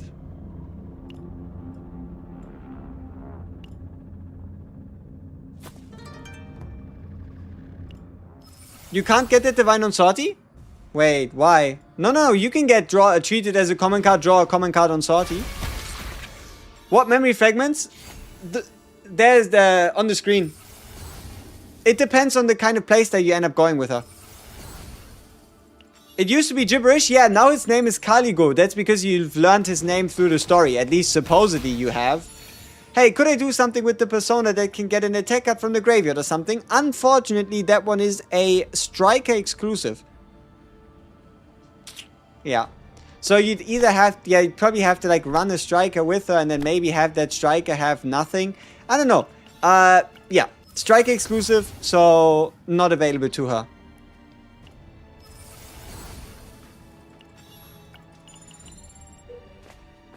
What do you gain from sortie? From sortie, you gain the ability... So basically, you play sortie to get sortie points. Sortie points you can exchange in the sortie store. When you exchange for in the sortie stores, the ability to change decks after you've built them. One of the examples is you get a divine that you really like, but you don't like the epiphany it's on. Then you can use the sortie to spend the currency to change what the divine is on. Like you can change the base epiphany so that you keep the divine, but you get the right epiphany or whatever epiphany you're looking for. That's one of the examples. Anyone think that the second Tenebria would be a skin or alt character in the future? I mean, she's probably just a callback to Epic 7. Seeing as how I think that's Witch of the Mere Tenebria, and she's like one of the relatively recently released characters in Epic 7. Is she a must pull? No. Is Faye a must pull? Probably also no, but Faye is pretty good and probably easier to handle than a Tenebria. Would you need to get a partner? It depends. If you already have another 5-star psionic partner, ooh, that's a nice divine on Encore.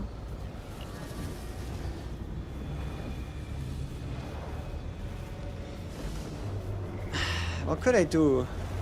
What could I do with this Encore? And what be the plan of my deck? Could I use this anywhere else? I mean, what am I building right now anyway?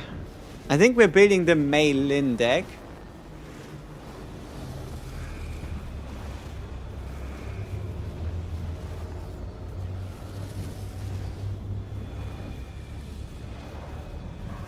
We could move that over to the 1-cost Encore and give it a 1 draw. Yeah, I can always swap away.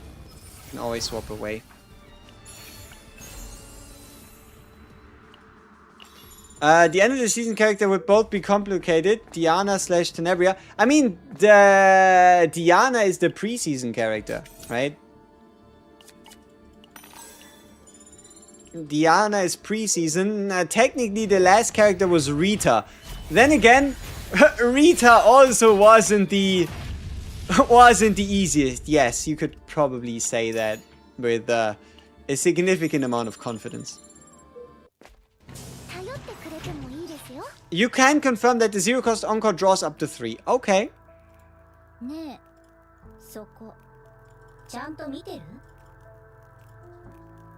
I think it's pretty good then.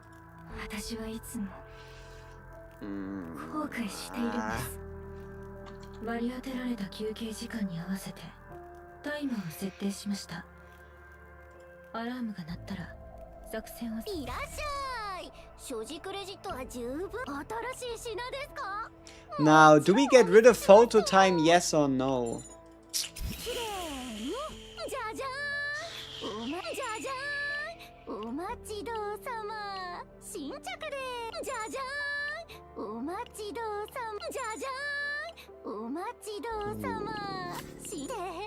Oh, does anybody know if having this twice actually stacks?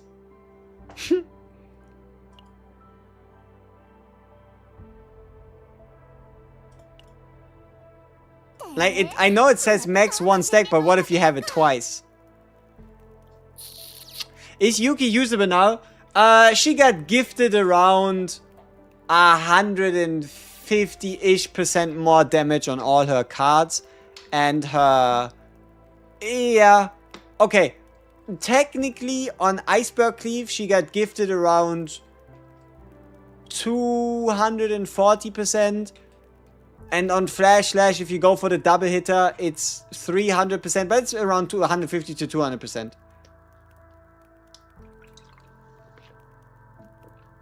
Nope, they don't stack. Makes sense. Now, what do we do here? Do we try to find a different spotlight? Like, do we try to find a miracle? Alright. Alright. Alright then. Guess not. Boom!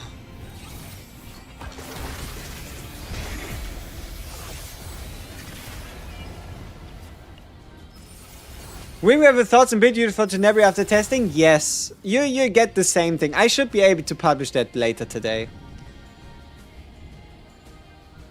Shouldn't be too outrageous.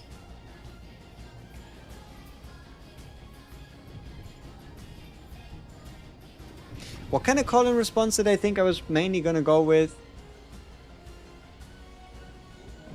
The damage one.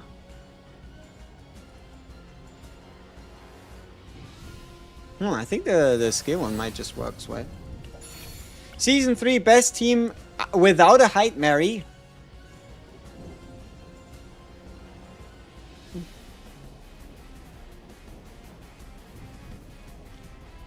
Haru? Veronica? Haru Naja? Striker Persona? Move Persona Veronica Naja? Anchor shot? Probably. It's hard to say. Like, there's a lot of good decks you can build this season.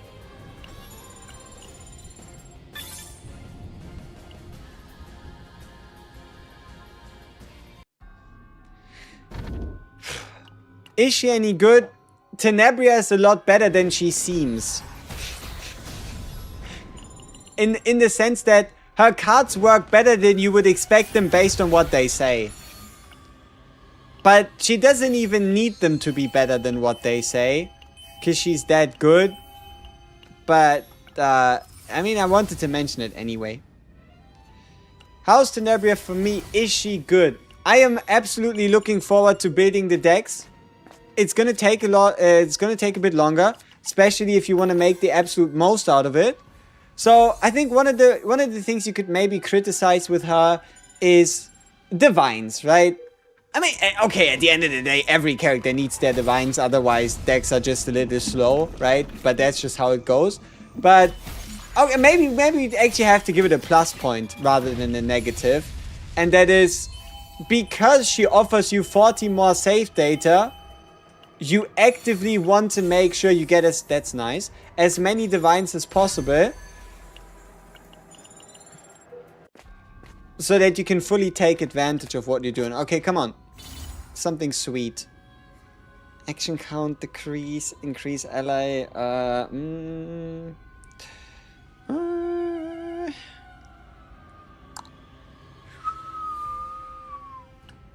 Sure. Let's swap that out for now then. We're not sleeping until we find something? Yes, exactly. Oh yeah, the draw one we talked about, it is indeed draw 3. Which is really sweet. But you do need to draw into rhythm cards. Which means if you want to make it reliable, you need to move the rhythm cards to the top of the deck somehow. Which most of the time, please don't be good. Now I'm at least not as sad about it. Which most of the time involves you putting the cards there with a specific epiphany before. But the combo is quite sweet and pretty potent. And also rather simple. Come on. There's only 6 different versions. How can we not finish this persona? There really is not that many different ones, you know? There really isn't that many different outcomes here. How are we not getting what I want? Betrayal. Of the highest level.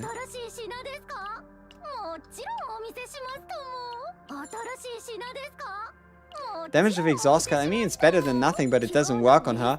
So, photo time gone, photo time keep.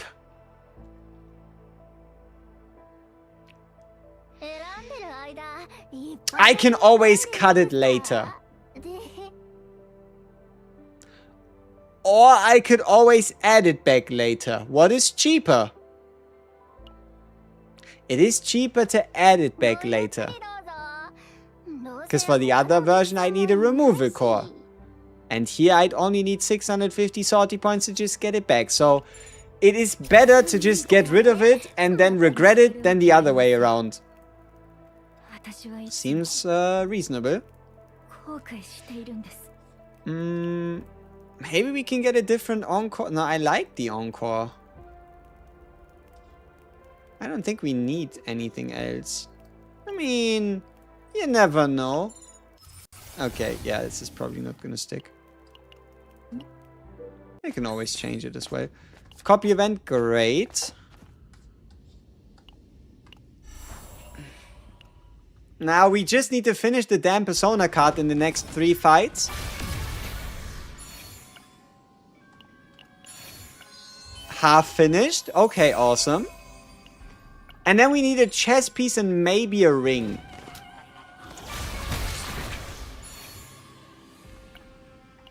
We can potentially get that from like a shop. Okay, it's getting a little close. Getting a little close for my liking. But it is a 1 in 6. So getting 4 chances at a 1 in 6 shouldn't be this bad.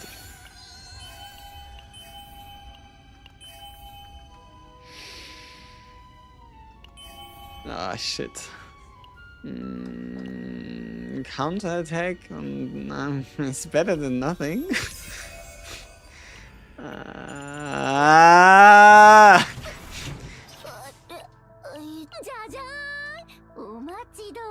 More counterattacks? Really? I mean, sure. If the game gives you lemons, might as well keep it as fucking lemons. Cause what the fuck are you gonna do with lemons? Throw it at someone? Yeah, that's a bit of a scam. ひぜひ頼ってくれてもいいですよ。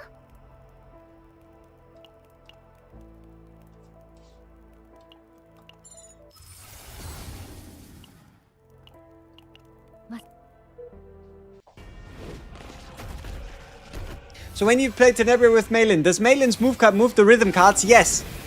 And the great part is she only moves her own rhythm cards. So you can think of Tenebria as giving Malin better basics. Straight up, at the end of the day, that's what she does.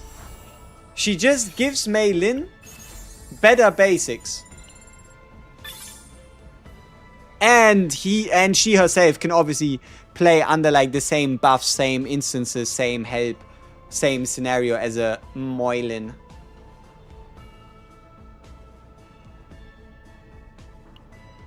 Okay, I mean, it was an interesting run. This is a deck that we can sortie to make perfect. You know, I would rather get half a Persona card than miss the copy event. All things considered, give me half a Persona card rather than giving me no copy event. Yeah. So this thing right here is 32,000 sortie points. So it's around 3 to 4-ish sortie runs. And then we can change this deck into technically 40,000. Maybe. Okay, let's say 4 sortie runs and this deck is perfect.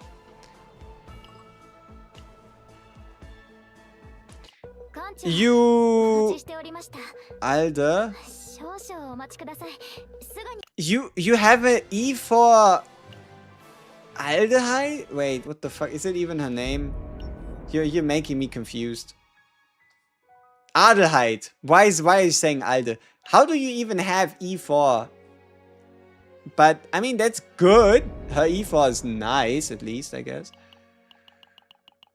Okay, 2 more autos. So we have the Malin combination-ish deck done. What this is gonna be, I'm not too sure. We know when we get a Divine. I think a Divine is really gonna be the decisive thing here. I'm not even gonna take the chance that this becomes a Dream World deck, because I have absolutely no interest building a Dream World deck. Thanks for streaming and testing stuff while you watch from work. No problem.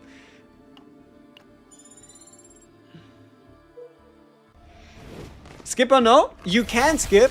But you don't have to skip. Very helpful, aren't I? Discarded per turn. Discard Lux. Hairpin is okay. Ravage ally action count.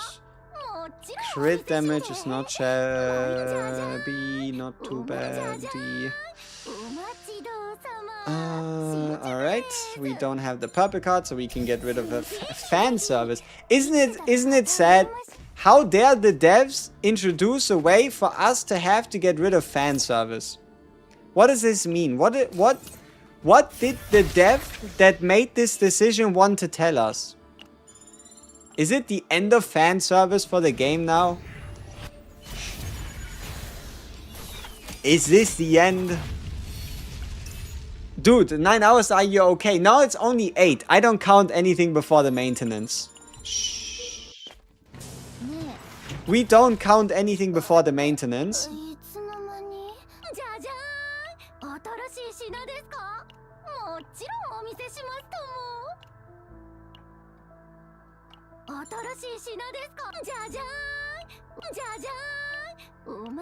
Deck too crowded? No, she just isn't able to interact. She just isn't able to interact with skill cards. Or skill basics. Basic skills, I guess. Damn, I thought the god was the hand creature from S2, but no, this is a female god with even more hands. Hey! Bezos bucks to fund Tenebria science. Sophisticated Pixel, appreciate the prime. Thank you very much. Thank you for the Bezos bucks. They go a long way.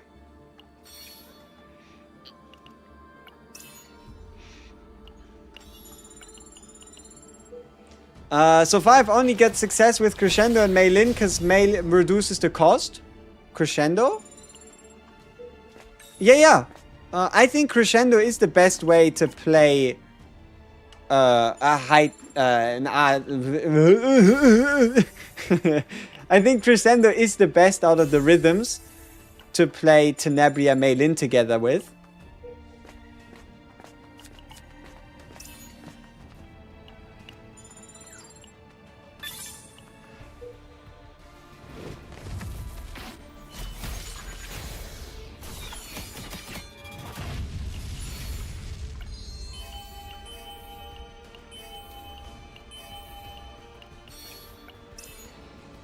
What be her second best partner?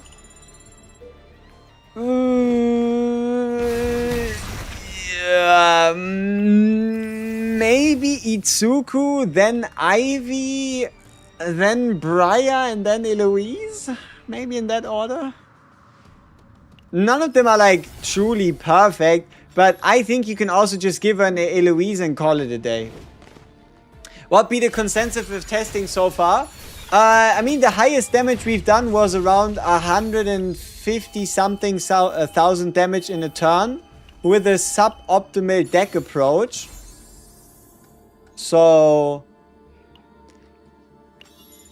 okay, let's not call it suboptimal, but it wasn't a perfect deck, right? Nor were the teammates truly doing exactly what they needed to do. Like, she can definitely hit. It's just there's a lot of things that aren't as you would think they are. And what about an Antea? Yeah, you can definitely use an Antea and she buffs well enough. It's just the base stats, right? Unless you have multiple copies in Antea, then ignore what I just said, right? But I think the base stats might just win out slightly.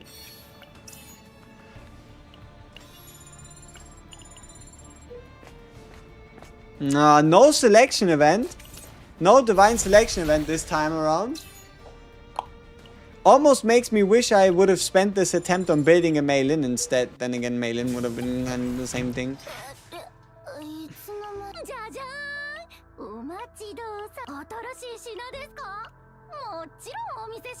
I don't remember seeing a lot of Tenebria epiphanies here. I feel like we're getting scammed. Let's have a look. Yeah, there wasn't a single Tenebria epiphany for now. Oh, that's great. Look at this. When action count of enemies increases at the start of the turn, increased action count. The self-fulfilling prophecy. I think the torture toolbox is so strong.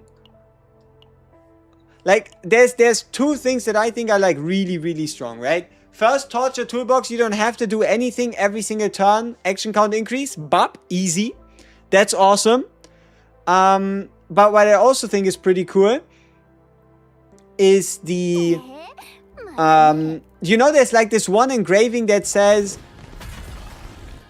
targets the enemy with the lowest action count and applies X amount of weaken. That is such a good defensive tool, especially because it just applies every single turn.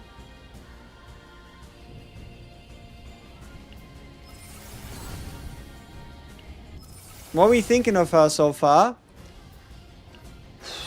I think she's worth the summons, but she's not giving absolute must summon vibes, if that's what you were looking for, right? Like, you don't have to lose sleep over not getting her, but what you do need to remember is she can build teams or create synergies that nobody else can as of this moment, right? She is the best thing that ever happened to Mei Lin since launch, probably.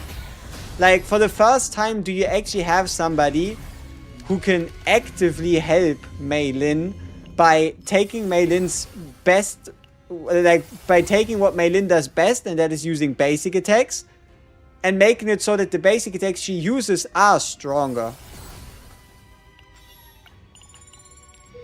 Just tuning in, what sort of build are you planning for right now? It's a bit hard to say. There's like a million ways to do it. So we're mainly just checking out and seeing what does the game provide, right? What kind of epiphanies does the game give us? And then based on that, try to like make something work together and make it make sense. I probably should have picked the left thing. It would have been a guaranteed divine, wouldn't it? I threw that one. I don't think she's very good unless you love Mei Lin. She's just tailored to be a Mei Lin support. Nah, calling her a tailored Mei Lin support is probably not quite appropriate. Especially also, in terms of support, she doesn't do the most supportive things, if you know what I mean. Like, she just kinda is. She makes a good team with Mei Lin, but I wouldn't call her a support.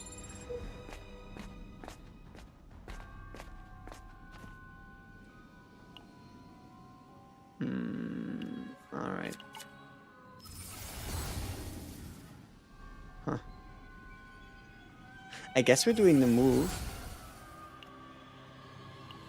She does insane damage. May support who? Exactly. Like, she's not a support. She can be like a on even footing Mei Lin teammate-ish thing. I don't know. Sorry meant Yuki. I might take my 2-cost Rita that I was trying to make work with Yuki and see how it does with 2-cost Tenor. You're going to find some success there. Make sure you pick the one that turns the basic attacks into 2-cost cards. And then obviously use her activate 2-cost cards on using Rita to see what you can do. And it's actually an interesting approach, trying to use a Rita to make a Yuki better. It is an interesting one.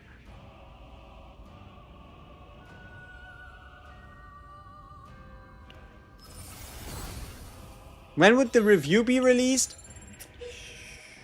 Within the next 5 hours. Somewhere in that time frame. I don't want to like nail myself down at a specific time. But we're getting closer to the point where I can confidently speak about most of the things in regards to her kit.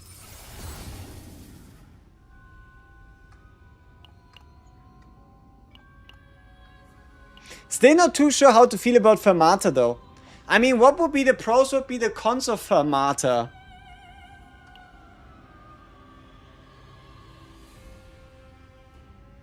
Fermata obviously requires you to pay 1 AP first to then change into whatever, but you do also draw 2 of them.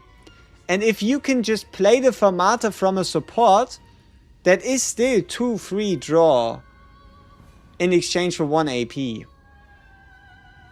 Lobby background is making you pull? Understandable. Makes sense. Carry on.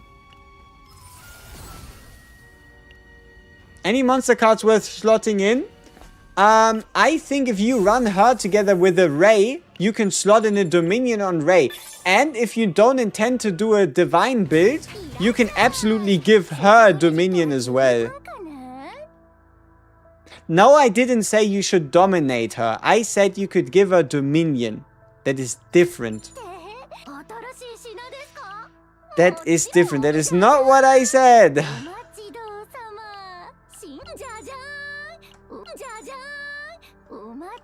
We should have picked the action count thing. Maybe not. Maybe it's better this way. Okay, Re-Epiphany. Re-Epiphany this one.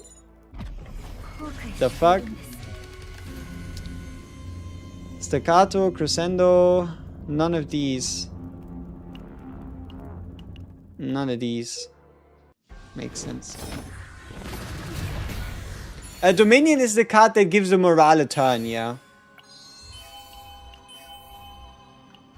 Okay, we have the Persona card again, half finished. Only took forever.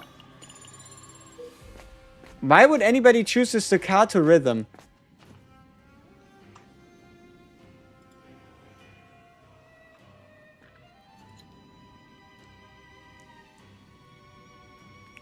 Yeah, I mean,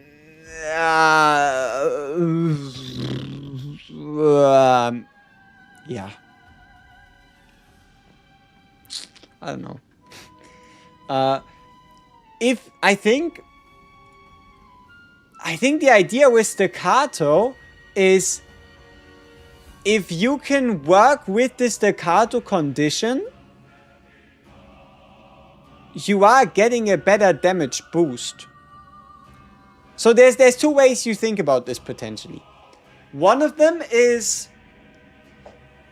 you actively make the card cost more to potentially use the card in like 2-cost shenanigans or whatever. Or you just do staccato something else, staccato something else, because at least you are getting, like, this is the base damage, right? 60 plus 30. But if you do the rhythm instead, you're getting 80 plus 50. Let's say this one is times 6, then this is 240. And this one's times 6, then this is 380. You have 240 versus 380%. And this one here is, yes, 180 base plus 240, so 420%. But that is only on the time when there is already 5 of them in the graveyard, because this is not based on graveyard.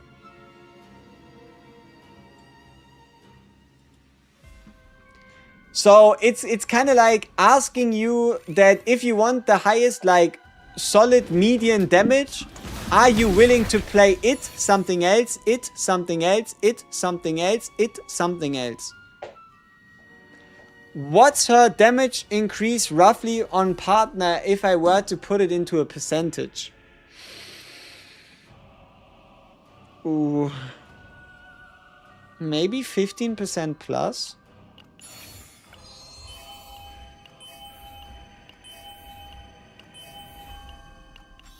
I don't know, I didn't entirely test it, but her partner is like really suited to her. And nobody else, no. Coding wise, this game has to be a disaster. Well, I don't know if I'd be going that far, but it most certainly is not gonna be the smoothest ride.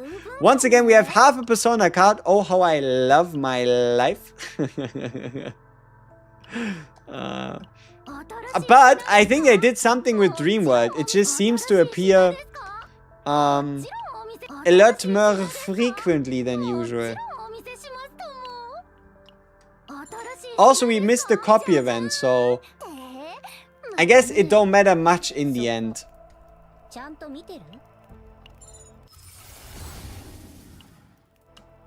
Luckily, I wasn't too invested in this run. Oh, you mean for the devs? Oh. Oh, it must be a coding. No, it's my nightmare. Hey, could I make a video for building all combatants? Not quite, but I can do you one better.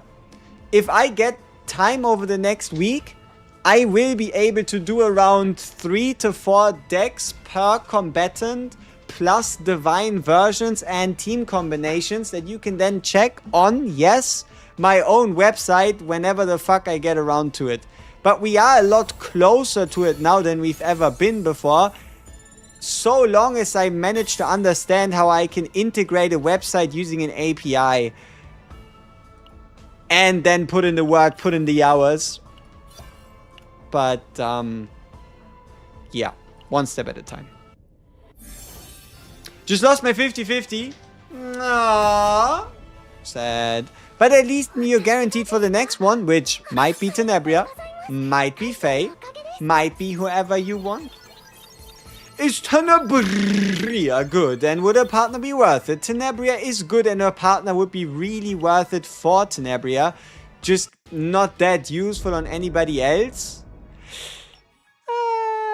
Not as useful on anybody else. Okay, you know what's kind of crazy? I just thought of something a little silly. For a basic attack build Rita and a basic attack build Shizuru that run alongside of a Tenebria, you actually want to get 2 copies of Arya. Because you know what that allows you to do? It's not just it is not just Tenebria that can take advantage of the basic attack multiplier based on basic attack name. It's everybody in Tenebria's team. So what you can also do if you're really sneaky is, for example, you could technically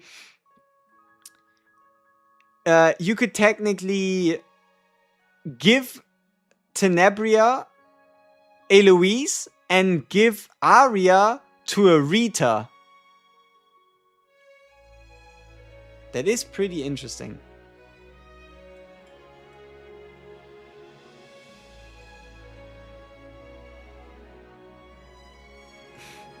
Technically, you could get value out of running 2 Aryas. Very specific use case, only for Shizuru and Rita. I don't recommend it. It's not worth it, but it is possible. Also, let me remind myself again that I found a cube. We found a cube. Now, what would I do with a cube like this? I could get a Rin-dupe cube. I could get a Luke-dupe cube. I like the fact that it's 1 for 1. The only time you'd need to do 1 for 2 is if you're missing any of the standard 10.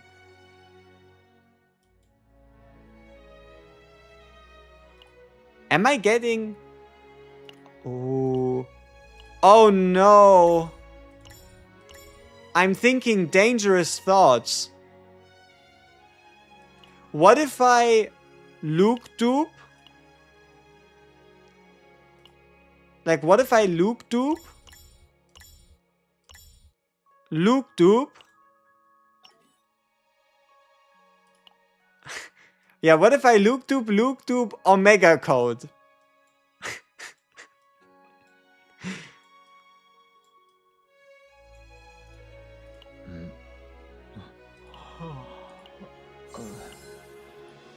It would work. I'd have an E6 Luke if I were willing to waste an Omega Code like that. So it would cost me a Spectre Cube, 300 currency, and an Omega dupe, but I'd have E6 Luke. I don't know if I can justify that. I might just have to do it the next time I get a Luke. Whenever that happens to be. Why Luke though? Hurt, he's a dude. He's a dying species. Oh, 1 of core potential. That's alleviating some of the farming I'm going to have to do in you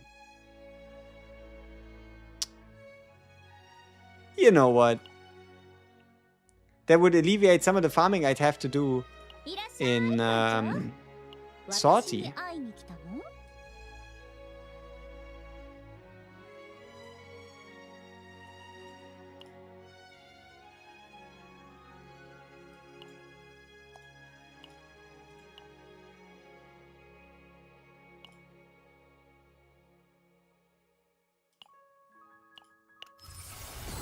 Okay. I don't know. I like the look of half-half. Certainly looks nice.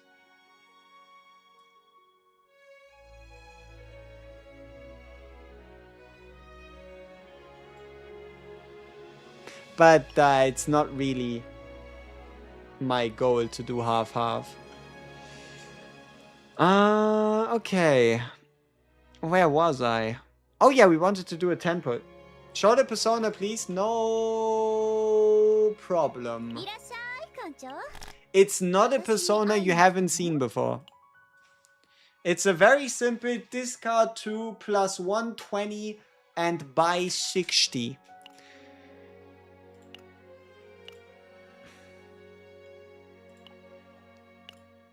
Okay, how about I get Luke here? How does that sound, game? Deal?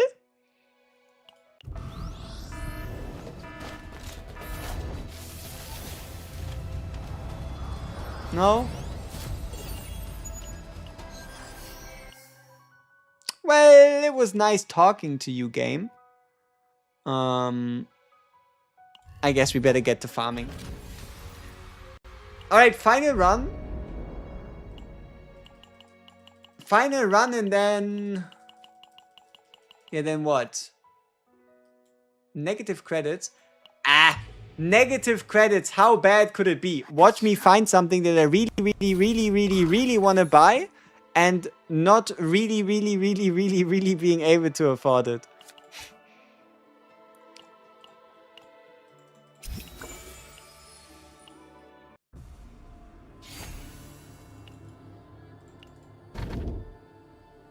Nah, I was kind of hoping for like a credit fade. Unfortunate. Okay, we get encore early. Encore.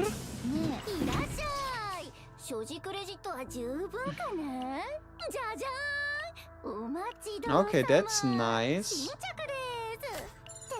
Gives us one useful epiphany already.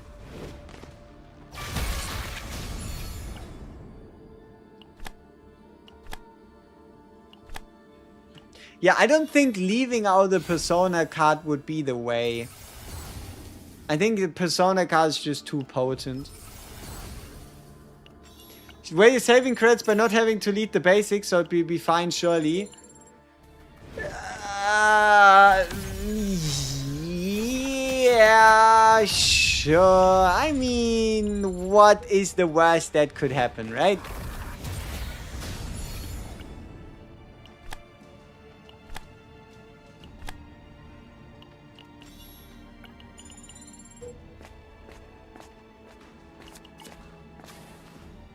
Just gonna have to take a couple credit options, you know? And it's all gonna be fine.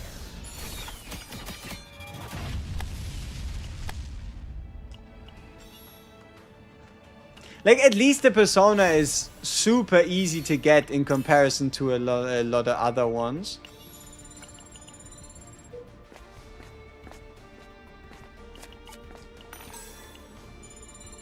Would a Tenebria synergize with a Hyde Mary? Nothing super obvious. Yeah. Decrease, hey, give me the dice roll. At least we're getting a lot of credit events. But to be honest, outside of the credit events, I'd rather get like divine choosing events or something. Would I have felt the 10% increase to 30% for the gear refinement? Wasn't it up by 5 times 5? Wouldn't it go up to 40%? Or was it up by 2, so to 10? I don't think I've really felt it. But I also didn't struggle or feel like I'd need that many... Oh? That many more refinement attempts to begin with. Do I want to call and response divine? I do have the save data to afford it. It's just... Would I be better off doing a call and response or maybe like an encore divine?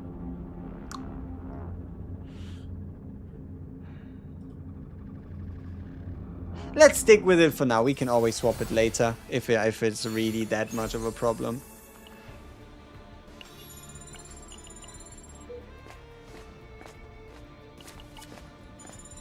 I'm liking Tenebria that MIDI card is good with the rhythm play.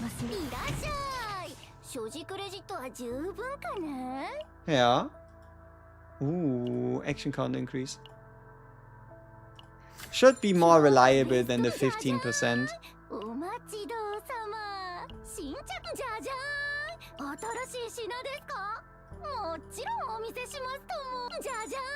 Jajan. Here, this one. At the start of the turn, 2 weaken on the target with the lowest action count. Should be so useful for tower. Unless you're obviously only looking for like max DPS options. Okay, non-divine. Am I willing to swap? No. Time to Jajan. To Jayon. Hey, Cthulhu! Give me your weapon, please. Would be a bit weird. Be the 3rd time today. Not that I'd be complaining.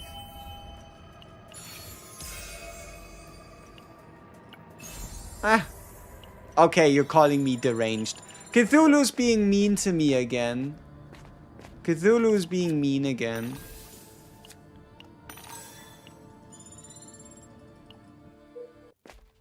And we didn't find a divine selection event. Maybe we got too many credit events.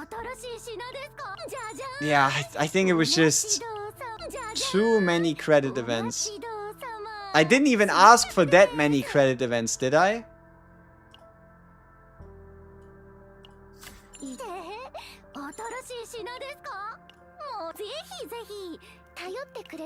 Okay, useful something?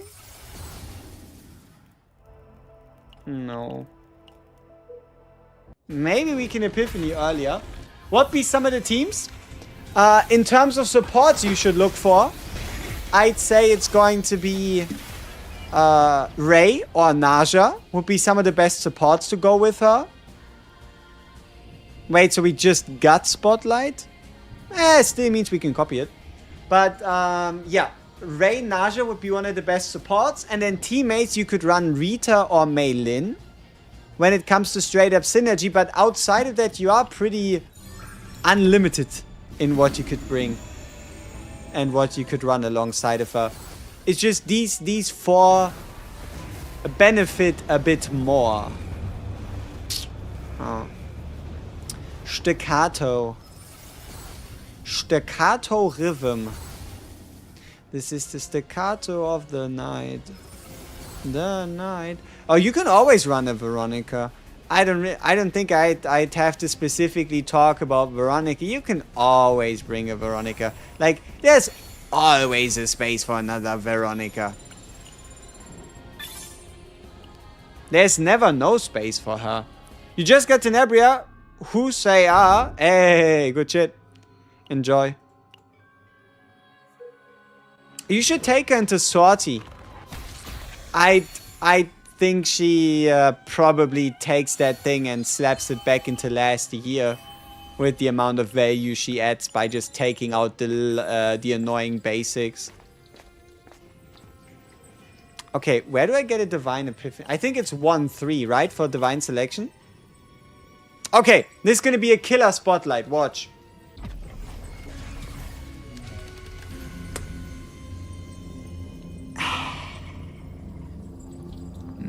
Maybe not. Maybe not. Yes, Tana has synergy with Hype Mary. I mean, you can list off a couple things and we can see if we agree or if it's anything that I might have overlooked. If there's anything specific you think needs to be mentioned as synergy between the two.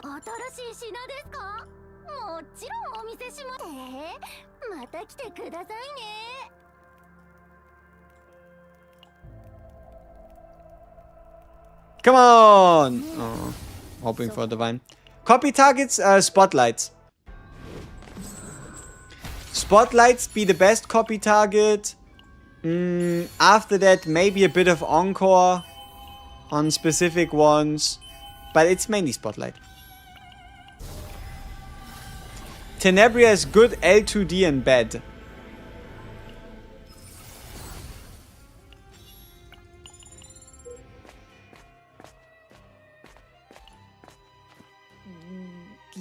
Yeah. Sure. Now. I lost by 50-50. In your opinion, who would be better, Tenebria or Faye? Faye is probably easier to use. And the fact that Faye has X+1 is pretty cool. Aww. Again, no crazy spotlight.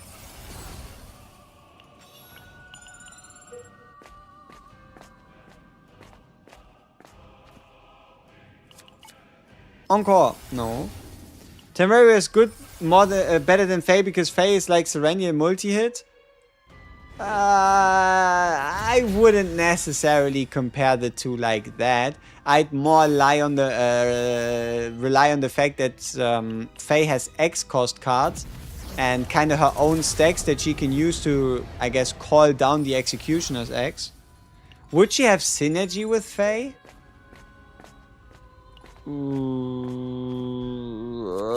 Could I see synergy between Tenebria and Faye? Maybe that'd be doing too much. Faye is pretty damn selfish. Like, Faye really likes to be able to play all her cards and draw all her cards, but she puts quite a few cards into your deck. And if you on top of that also were to put in even more basic cards to then also take care of, I think it'd be pretty hard to handle both of them at the same time. Yeah. Faye, just like Serenial, 0 cards, her ego skill is only single target, not AoE. Serenial is good.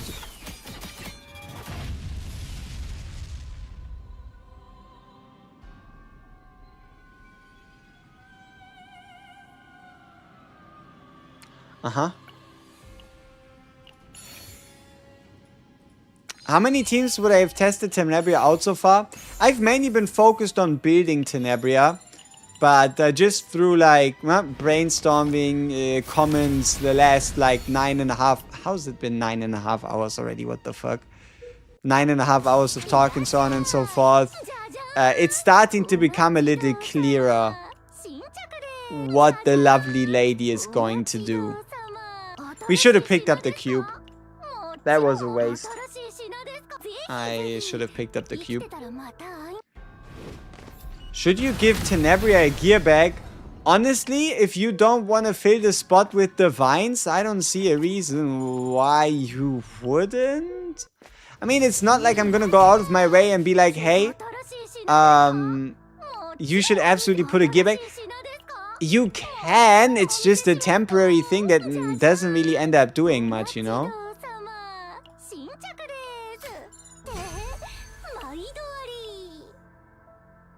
Mind worry. Does Tenebria have gimmicks? A lot. Like, if you're not careful, you could end up in a situation where you have no idea what the fuck is happening. Like, at all. Be the best persona card? Probably just the discard 2+ damage bonus. Maybe the draw 1 if you don't want to discard. Otherwise, one of the best personas for her might just be no persona. And giving her another divine on top instead, maybe. Is Faye limited? No. Neither Faye nor Tenebria are limited.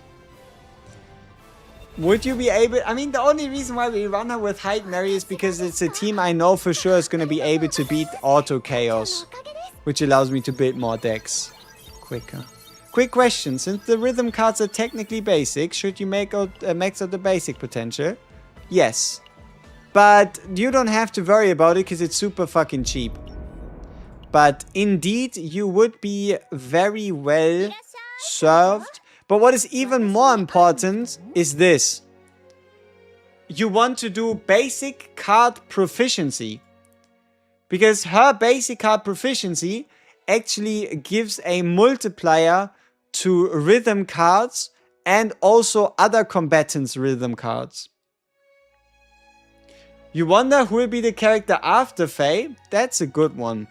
That is a good question. Would limited characters ever get a rerun? Probably. I would assume we're gonna see a Hyde Mary and Serenia rerun around the anniversary at the latest. If not, we might just see a Serenia rerun around Christmas.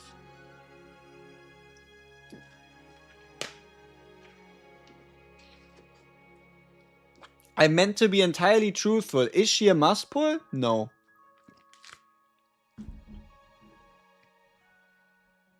Hyde Mary could beat Tenebria and Mei Lin as a DPS? Sure. I mean, alright.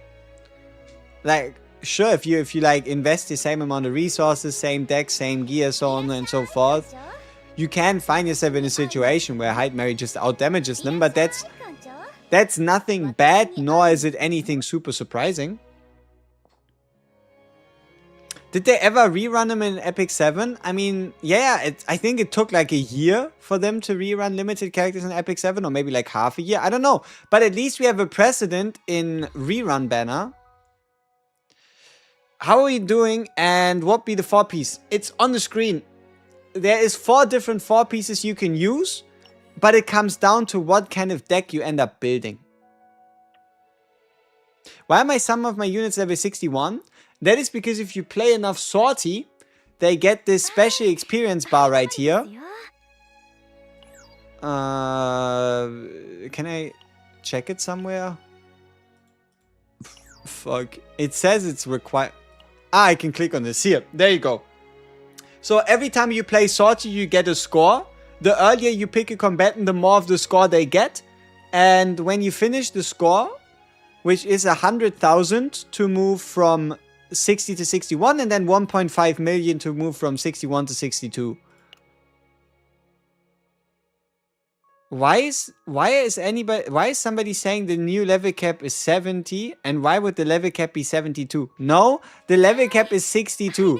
And before you start worrying, how big is the difference? How big is the change? Let me show you on... I think I have one character who can currently go to 61. Check this out. Are you ready? Do you see this?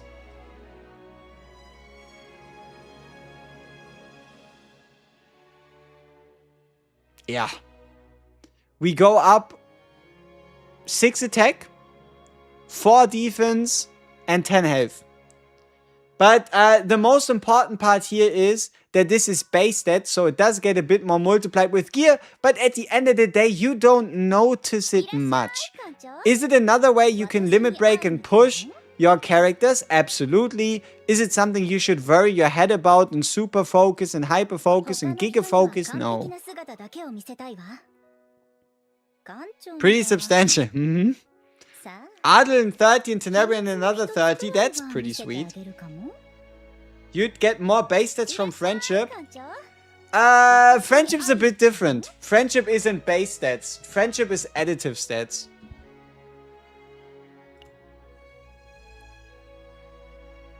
You were shocked when I said level cap 72? Would Tenebria be as good as Hyde Mary? No, probably not.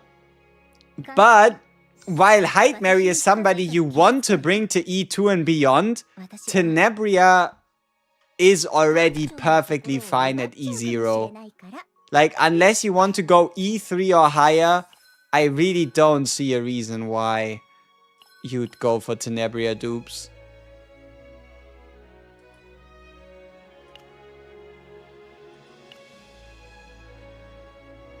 Is Tenebria fun to play? Absolutely. Unless you try to understand what she's doing, then she might just take your head and twist it off your shoulders. Which can be semi-enjoyable. Memory fragments are on the screen. You can pick depending on where you have like the best base stats.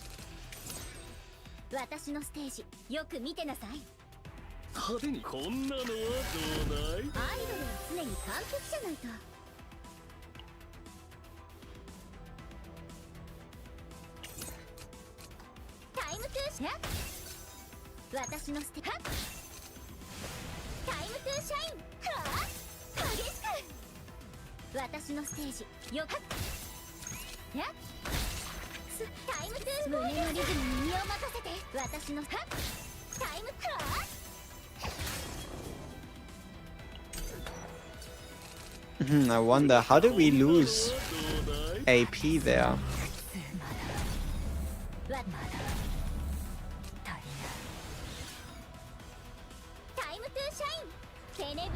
Time to shine! She's gonna say that a lot.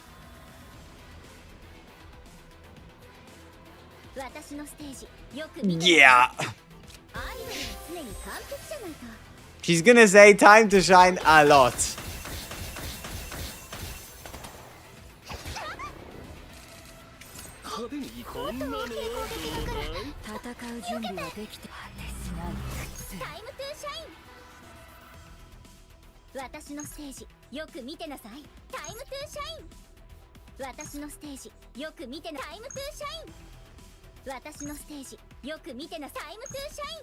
She has 2 voice lines. You have a 50% time to shine probability.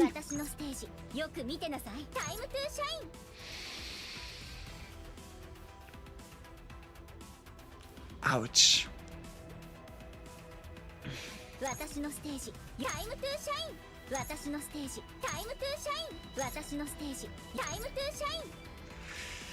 Uh-huh. But remember, it's time to shine. Between the Tenebria or Faye, who would I recommend picking up? Oof. That's a tough one. I wish you could pick up both. Like, honestly. I wish you could just pick up both. That'd be a lot easier.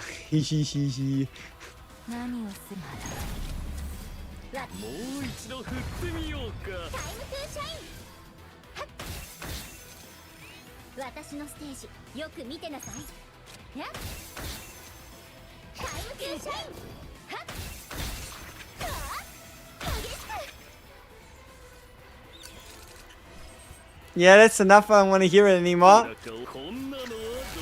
It's not a choice. It's not a choice you can make. You cannot opt out.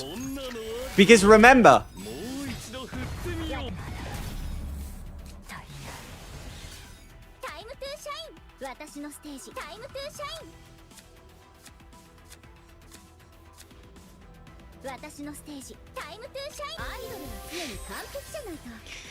time to shine!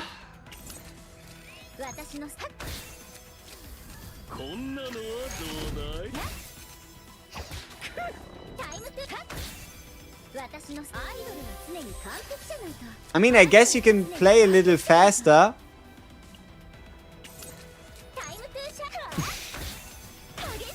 Maybe you could turn it into time to hit, hut, hoot, hoot, hit, hut. You know, a little bit of that, you know, but otherwise, tough times.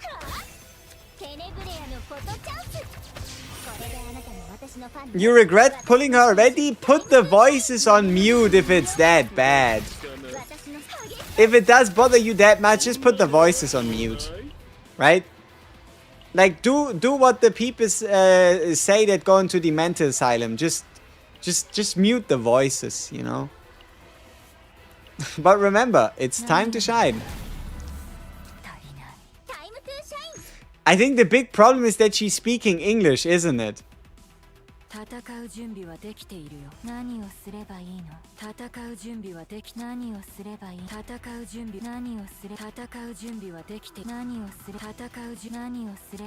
It's not like anybody is any better, it's just the fact that you take it up more, it like becomes more noticeable because you understand what she's saying. I guess. Somehow.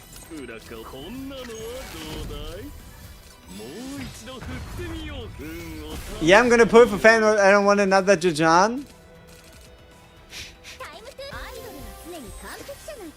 But it's time to idle something.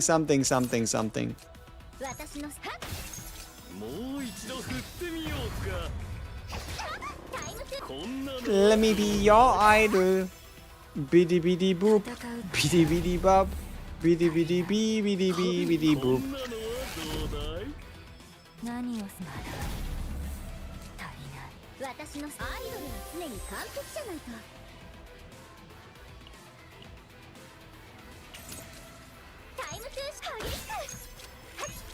Time to Hayetsu. Like, there's some cool combinations you can make with this, clearly. You just gotta get creative with it, you know?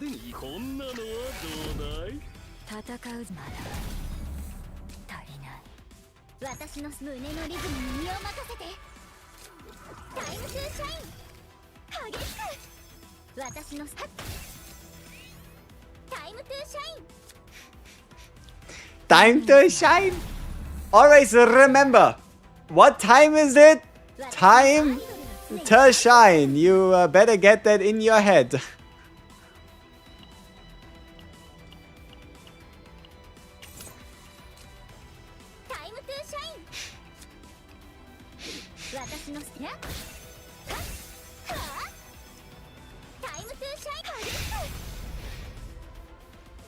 What time is it? It's not a new thing. Yeah, no, the new thing is the fact that it's English. It's the fact that you understand. Like, your brain can comprehend somebody yapping, but the good thing is you don't know what they're yapping about. The moment you do, things start to become personal, you know?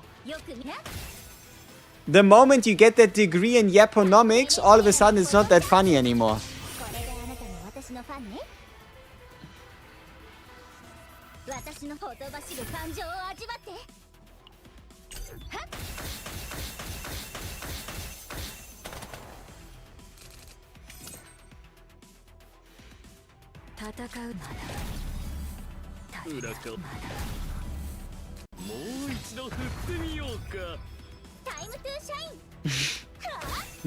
I'm sure it is. I'm sure it is the time to shine. You're feeling very shiny. I'll be honest, seeing how much time to shine already goes against everything we stand for, I don't know if we want an English VA. Maybe the devs were doing us a favor from the very beginning. Maybe we were never meant to experience an English VA. And that's not even meant as a bad thing. We were actually being protected, you know?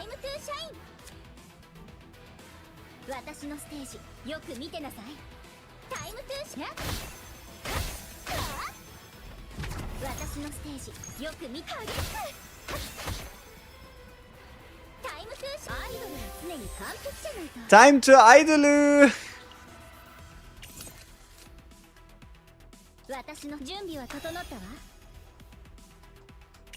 Whee! Is a partner necessary? For maximum damage output, yes. For anything super specific, anything special, anything you can't get anywhere else, no.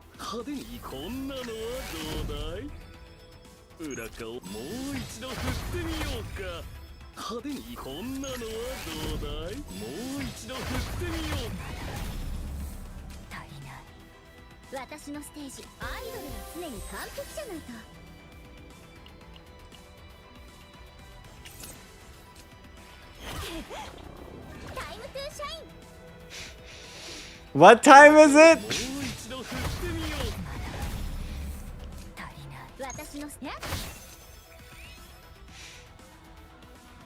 Oh, you don't say. What persona card? The simple discard persona.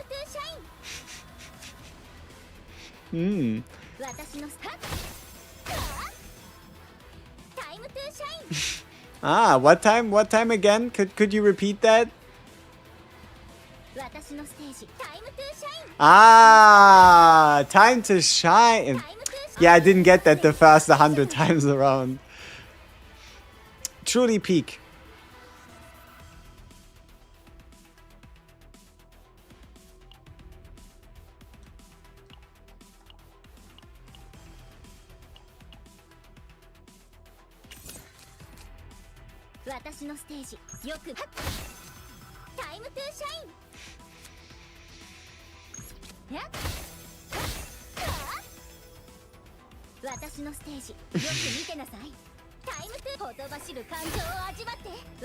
Time to Hochi Tochi Pochi Mochi. That's what she's saying. Oh, time to shine. I'm sorry. Alright, let's get it, big boy. 派手にもう一度振ってみようか。何をまだ足りない。戦うまだ足りない。裏顔騙されたら終わりさ。タイムテネブレアのフォトチャンス。これであなたも私のファンね。派手にこんなのはどうだい。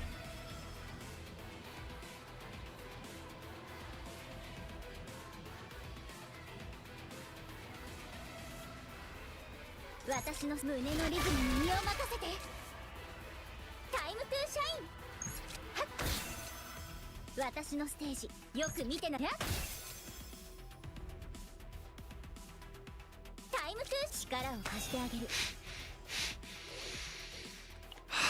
Time to say goodbye, maybe? No?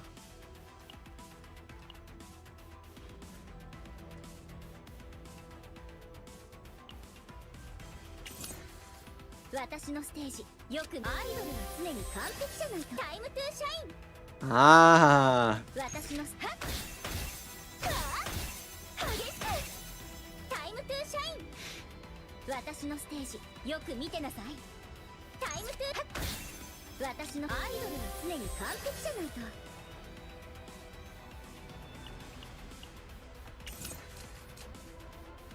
タイムトゥーシャイン。アイドルは常に完璧じゃないと。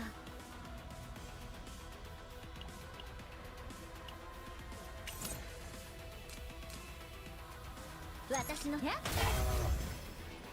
ムトゥーシャイ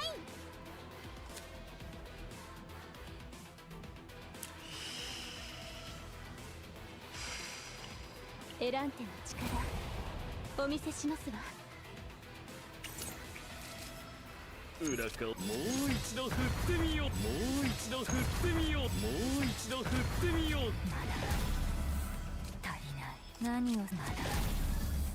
こんなのはどうだい。私のステージよはっはっ。 Zero cards? Nothing left? Oh no! That's what time it is, huh? よくほとばしる感情を味わって。タイムトゥーシャイン。胸のリズムに身を任せて。私のステージよく見てなさい。派手に行こうかね。タイムトゥーシャイン。私のステージよく。タイムトゥーシャイン。Mm-hmm. 私の激しく。タイムトゥーシャイン。 You don't say. 私の戦うまだ。何をすれば。 Yeah, this would have been a lot higher if we had the Tenebria ego skill active. That Tenebria ego skill is truly nasty.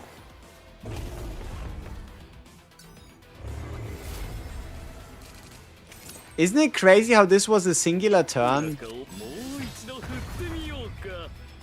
At least I'd like to think that's crazy. But maybe I'm not the crazy one after all.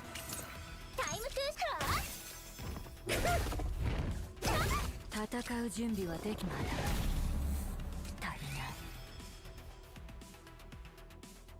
派手にこんなのはどうだい。私の激しく。裏顔もう一度振ってみようか。タイムトゥーシャイン。私の準備は整ったわ。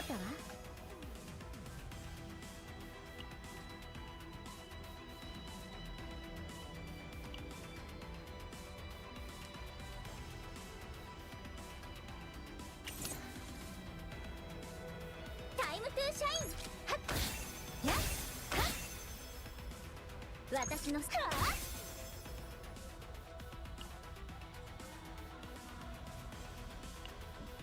イムトゥーシャイン。アイドルは常に完璧じゃないと。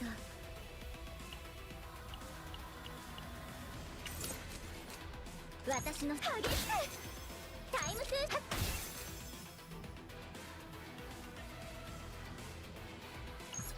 こ So how's the character? She's cooking. Just the question you gotta ask yourself, what is she cooking?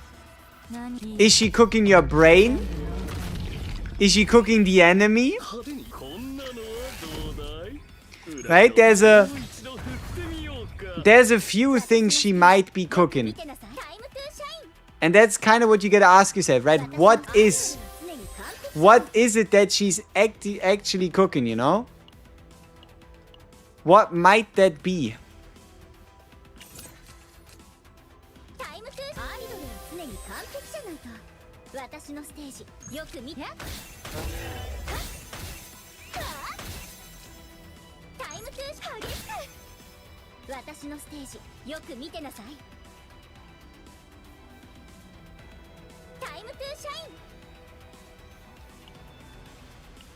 No, what a waste. What an AP waste.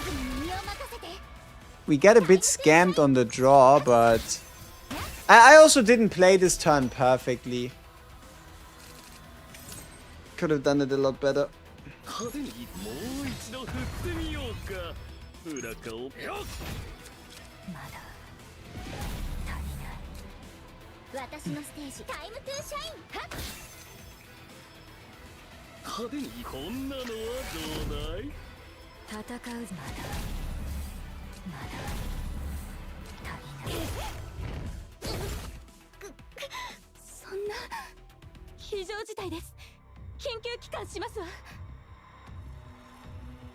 How does that fit together?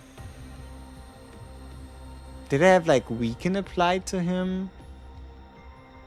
Did he do more damage to me? Should I have healed? I mean, I didn't really take him seriously, nor do I think you should have to take him seriously. Seeing as how we're able to survive him hitting us, and due to nausea we have pretty much enough healing to just go back up. This wouldn't even be a question. Like, for example, look at this. Our Cassius is running a DPS set that's not a DPS set. Our nausea is running a DPS set that's pretty useless, all things considered. Like, we could just up the max HP. So it's not necessarily about beating the guy. It's more just me.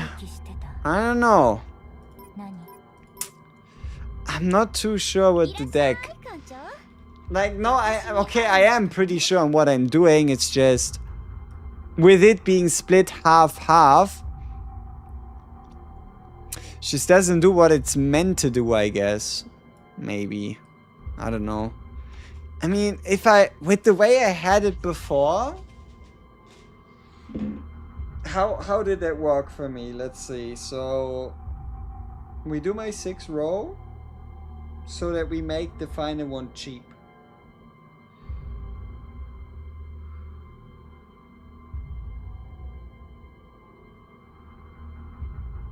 And then it would draw one of them, it would make him cost 1 less, which would be fine. So I should be fine just picking up the 0.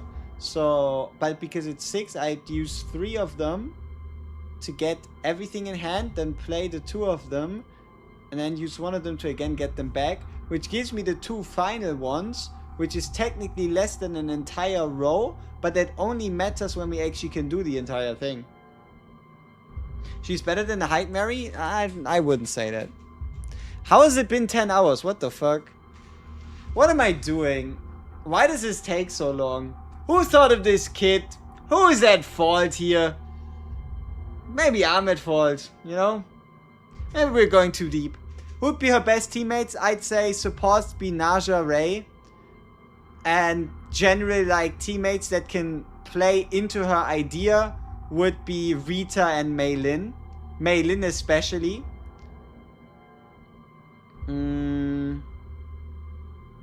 And then otherwise you can always pretty much run anybody and anything with her. Like, you could run a Hugo with her, you could run a Veronica with her, you could run an Adelheid with her, you could even, if you wanted to, run a Hyde Mary with her. Is she a contestant for best background? Playing her 1 hour, figuring out for 9. You aren't even that far off, right?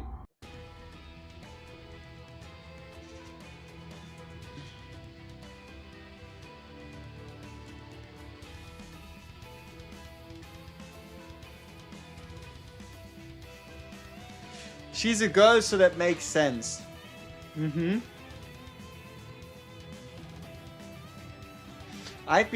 You're trying to finalize your idea of Ray plus height Mary Fortissimo.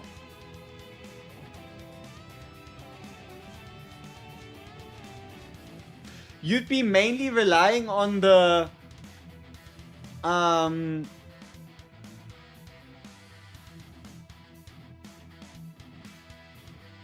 you'd mainly be relying on the Fortissimo on the Ray card that just plays the basics. How's the partner and what are the alternatives? CD and Discord attachments. Brother, what the fuck? That's a big link. I'll check it out in a second. Alright.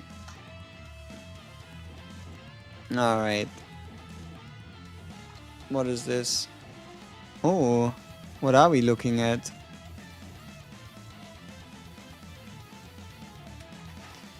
What is this meant to tell me? You think you should just combine the call and response? What you need to know, the way this works, this 30% card damage multiplier is only a one-time thing. It's not a final damage multiplier. So what you're getting from this 30% is at 840% base damage, you're getting 240% additional damage on top of the card. But it's 240% damage on top of the card. Luckily, she should have the save data space to afford it. But yeah, a call and response 7 cost multi-anchor activation spam could be kind of fun. There's only one problem with it. You can't dupe it.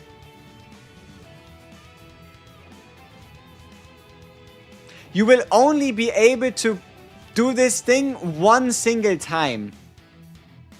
And that is... and also it only counts as the rhythm card when it's in hand. Meaning... it's hard to say if it's even going to trigger one time. Like, it wouldn't trigger more than one time because your final last card played would have been Encore rather than call and response after Encore, right? But yeah, it might not even trigger for the first time.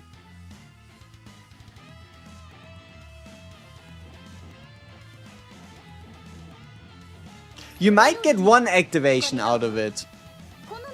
Might.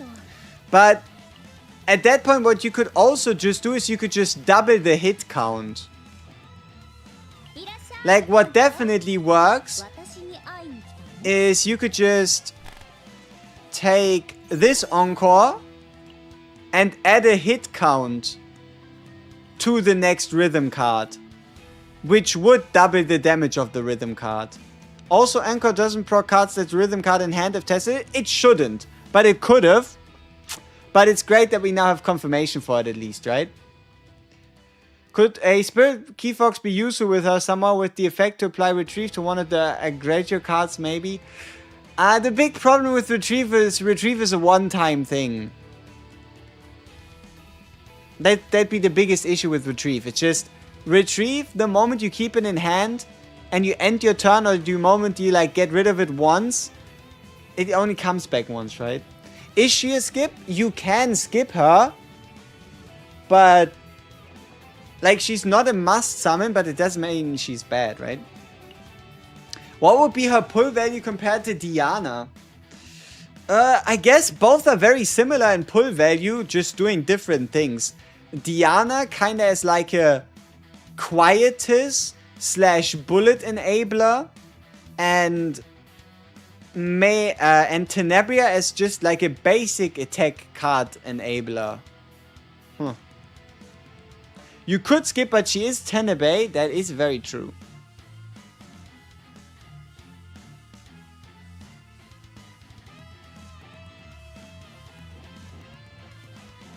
Think about that. Diana is true Hype Mary support already. Tenebria isn't really intended for Hype Mary, I'd say. Could I show some Tenebria save datas?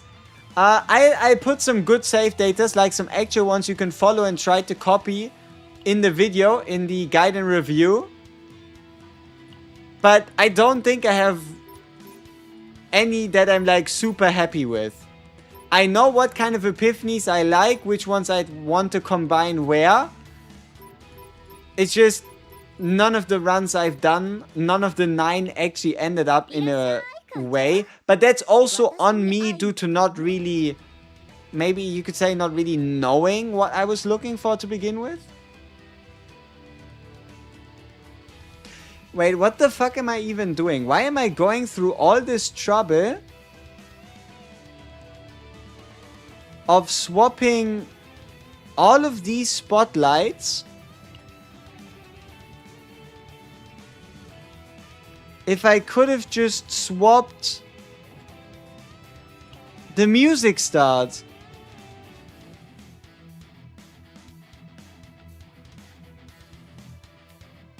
I could have just swapped this as an entirely different playstyle. And it would have been fine. I wouldn't have had to change a single spotlight.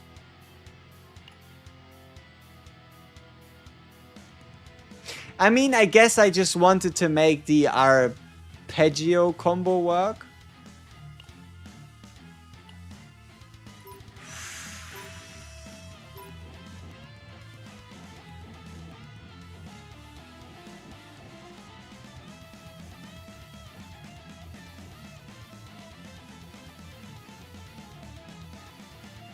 I mean, I guess I have my other one right here. Ooh, this one could also be kind of cute, actually. Not that this combination would actually work that well together or anything.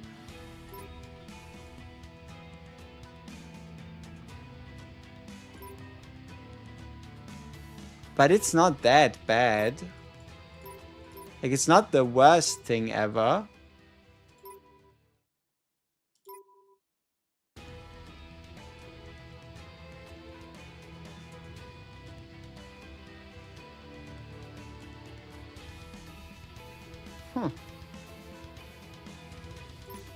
First case where I managed to get a good build? Nice.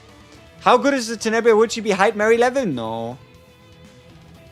But Hype Mary level expects you to make your way towards E2 Hype Mary, which is kind of a bit different. Whereas Tenebria you can just keep at 1 dupe. But I think 10 hours, we've done enough for now. I'm getting my mind to the point where things are starting to make sense. I think I can probably put into words how, when, what, why, where Tenebria. It's probably gonna be, as usual, an hour-long-ish video. So I'm going to comfortably say, give me 2 hours and 20 minutes, probably. But damn, she really is the kind of unit where I'd want to build more decks, make more runs. Especially because I'm not happy. I've barely finished one deck, if anything, not even. So the mechanics in the deck are wonky? Not really. The mechanics in the deck, it's just a very specific circumstance that took a lot of time to figure out. You have an hour chop guide, Jesus. See, that's the thing. The guide will be an hour long, but uploading the guide is going to take its own time as well. Right? You can also rest first to clear your mind. If I rest now, you're going to get that guide tomorrow around midday. I'm going to give it to you straight. If I were to rest now, I probably wouldn't wake up.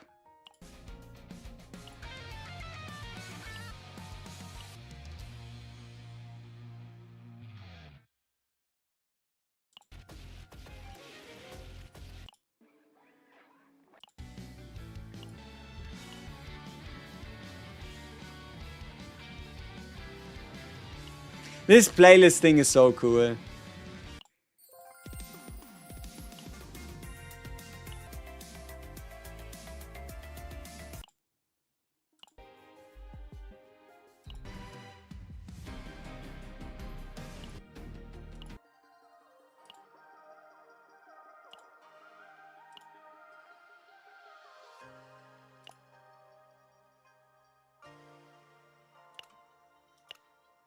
Is Hyde Mary crazy strong to use your Omega code on her? She is good enough that you can absolutely use your Omega codes on her 100%.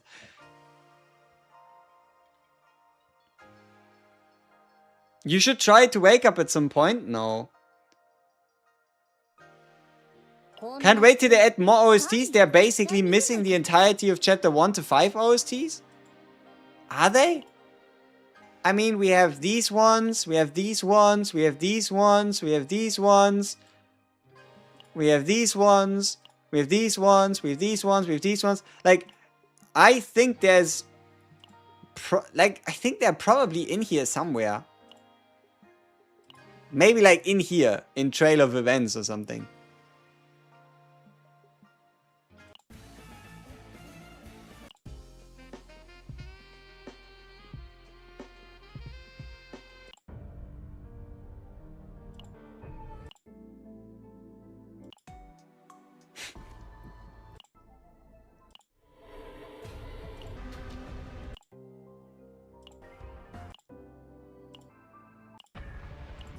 But what is this? No, this one.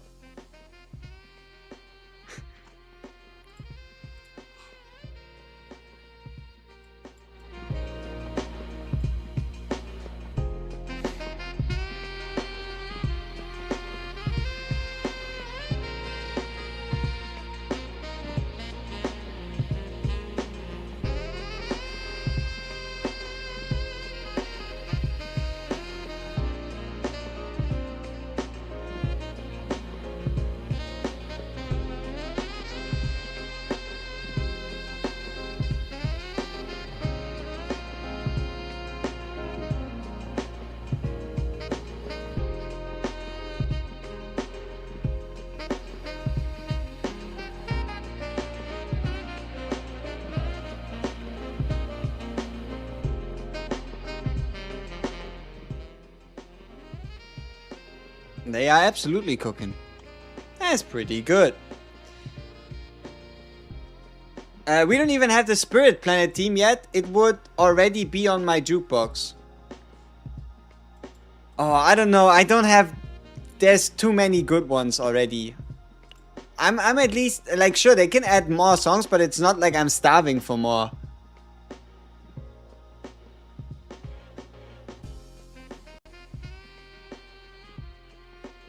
Your call is very important to us, music. Ah, shut up.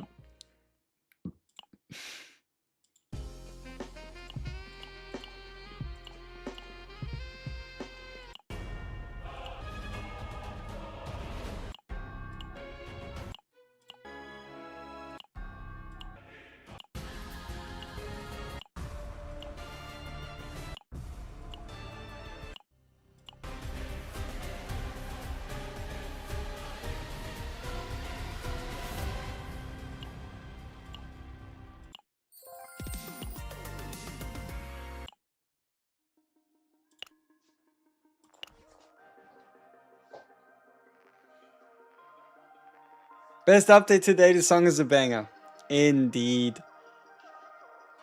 I wish you could use CZN artist lobby backgrounds like breakdowns and seasonal posters. That will probably happen at some point as well. I mean... Holy heck, Tenny's way stronger than he thought. Bro, the album name is Together with the Captain.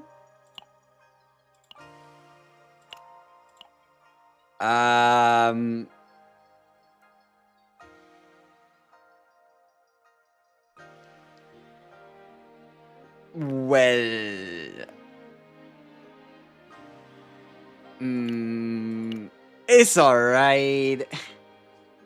Have you considered using a partner for Shizuru? You can absolutely use a partner for Shizuru. It's just the partner only goes and gets used to her fullest potential in a basic attack Shizuru, basic attack Rita build on the condition that you also run a Tenebria, because otherwise you're only getting 8 out of a potential 24% of basic attacks, right? Like, as dumb as this sounds, if you want the most out of an Arya, you also still want to run a Tenebria. It doesn't have to be Tenebria with Arya, but you could run a Tenebria alongside, let's say, a Shizuru, and then give Arya to Shizuru.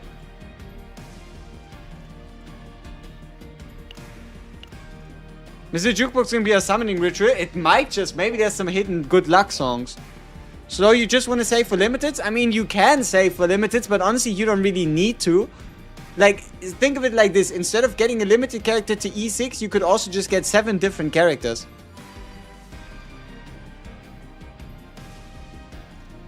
それよりこれどう？好みだったから買っちゃったけど。 The background alone convinced you to skip, even though you were planning to, the background alone convinced you to summon, even though you wanted to skip. It is what it is, man. It is what it is, huh? Final thoughts, is she worth pulling? Obviously she's worth pulling, but she's not a must pull.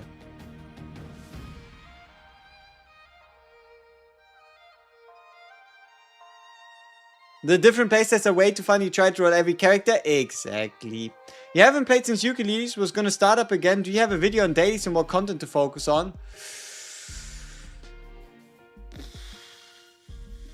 I don't know. I think the easiest thing is to just do everything with a red dot. But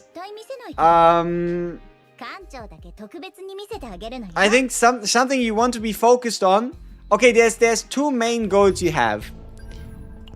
You want to play Chaos Manifestation, where every one of these planets ends up at 25 exploration and the first one at 30. Just because it gives you more gear, better fates, makes runs a bit easier. And while you do that, you're going to get a bunch of currency, right? You're going to get a bunch of currency. And that currency you can use here in the zero system. But basically, your main focus is this thing. You want to max out this skill tree. Because it's going to make deck building... It's going to take deck building from impossible to, well, that's actually pretty simple. Yeah. Wait. Even if you create 4 moon slashes, it's still only 8%?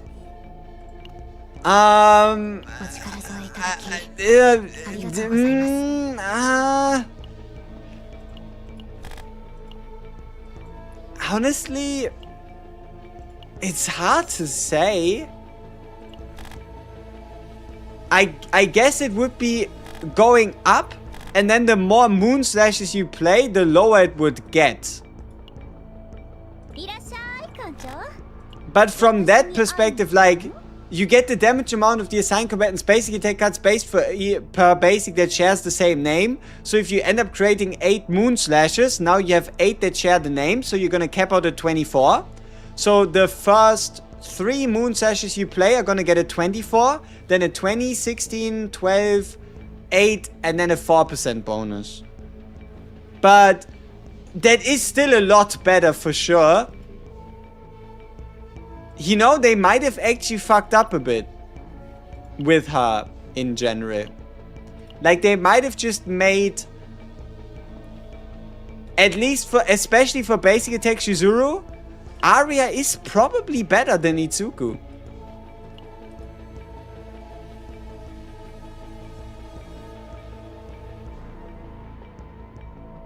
Besides obviously the 1 ego cost reduction. But that, yeah, honestly, if you can get an Arya, you probably don't need an Itsuku. Unless you want to play stacking Shizuru.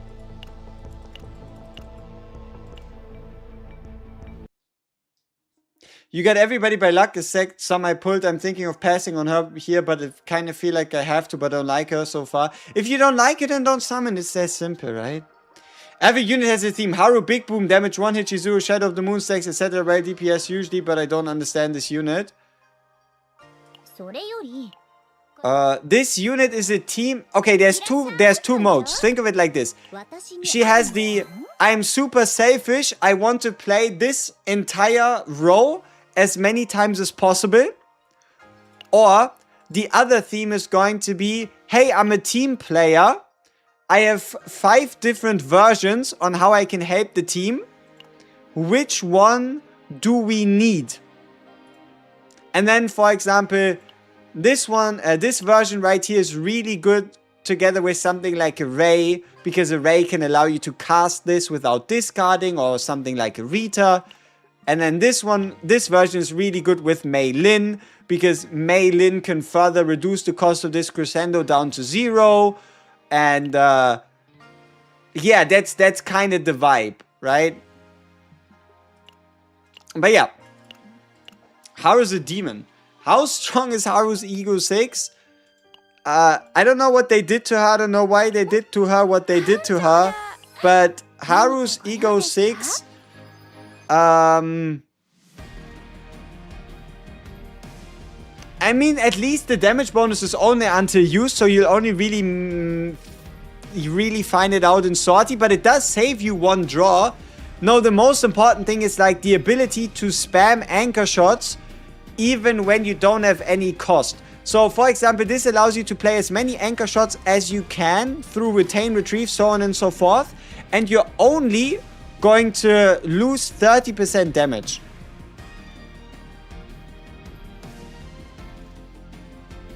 Don't understand Tenebria much, but hope she's gonna get buffed. I don't know why you'd buff her.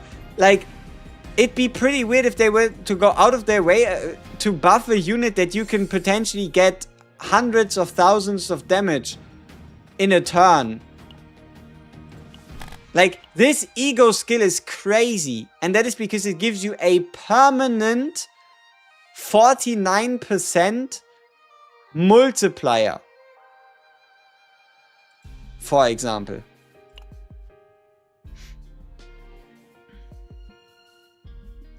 Shots from 9180. You'll probably have to wait until the video that I film after the stream if you want like proper build recommendations and everything else full and exactly like that, right? I don't think I can show them to you properly right here, right now, so that that actually makes enough sense, right? You think that Fortissimo might be the best one even for selfish mode? I'm still testing, but the numbers are going pretty high. Fortissimo?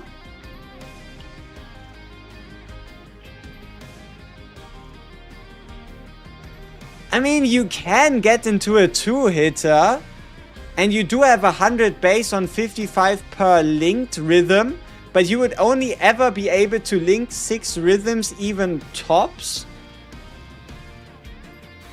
But I guess if you find a way to activate a few of these rhythms, and then also move them back while retaining the rest of the rhythms in your hand, I could see how that could be big boom. You spam it with Spotlight. With this one,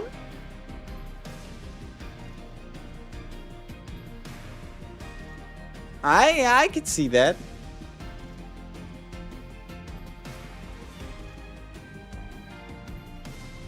I didn't check it, but I think it might be possible to have more than 6. No, it's not possible to have more than 6.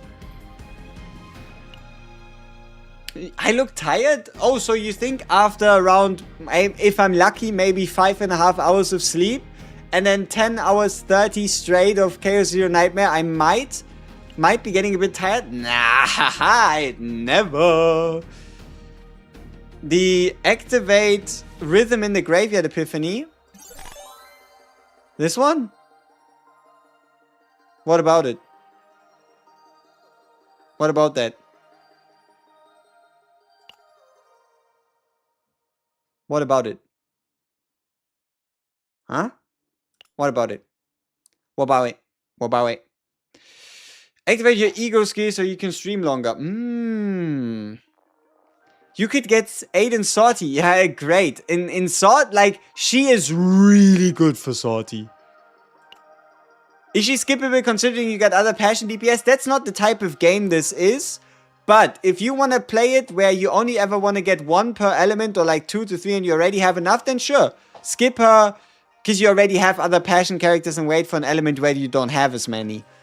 But you don't really have to treat this as a game where you have to just look and see, oh, do I have one of this element? Yes, no, and then just continue.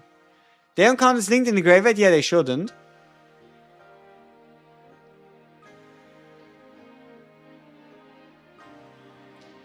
It says linked rhythm, so what if you were to use a Hide Mary search and turn it into the link and then use a Tenebria's call and response? That would work. I guess you could get above. But this setup there, you'd probably just best off be giving, you'd probably spend better off just giving yourself bigger damage bonus thing stuff. Summary of Worth, not a must pull, but a good unit. I give you a bit more of a thought out one. No way, this kid is confusing you. Yep, the kid is confusing you.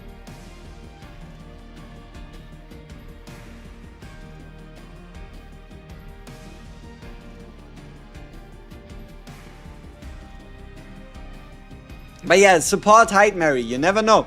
Alright, gentlemen. I meant activate Rhythm in Graveyard Epiphany to activate the link cards, though it does cost a lot. Yeah, but they don't link. They don't link in the graveyard. That's what you need to know. Like, cards that are in the graveyard, they don't link.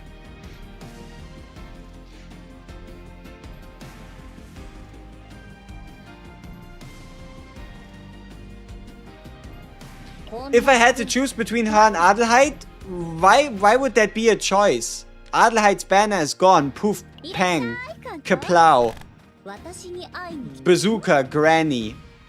But no, someone's bringing up a decent point. It actually isn't that hard to set up multiple linked rhythm cards due to the fact that you can indeed just do this. Select one card from either draw pile or discard pile, apply link to the card and move it to hand.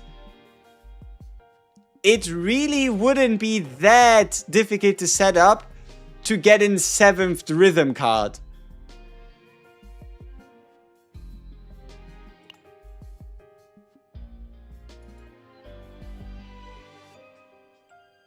Why are people voting didn't summon? Because they didn't summon, I guess.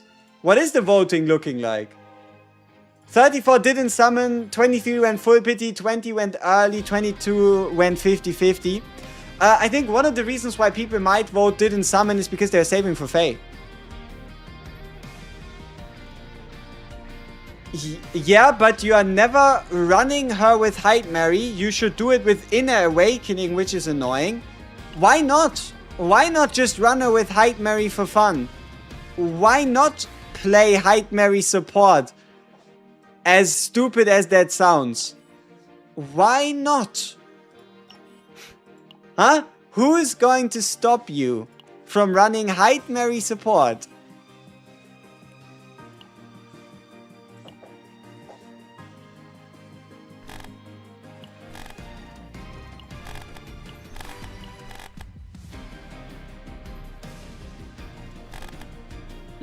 Inner Awakening, you said, huh?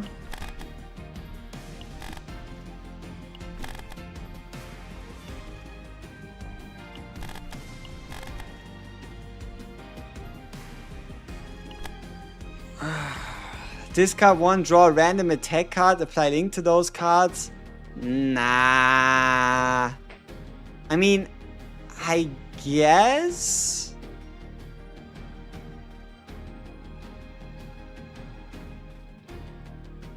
You know what? Inner Awakening wouldn't even be that unreliable. Like, if you intend to get all the link cards in your hand anyway, the only thing you need to do is keep them in your hand, because then they can't be drawn. Then you'd find a way to discard the card that you want to draw, and then you draw it. Or you're just going to, just don't have it in your hand. Huh?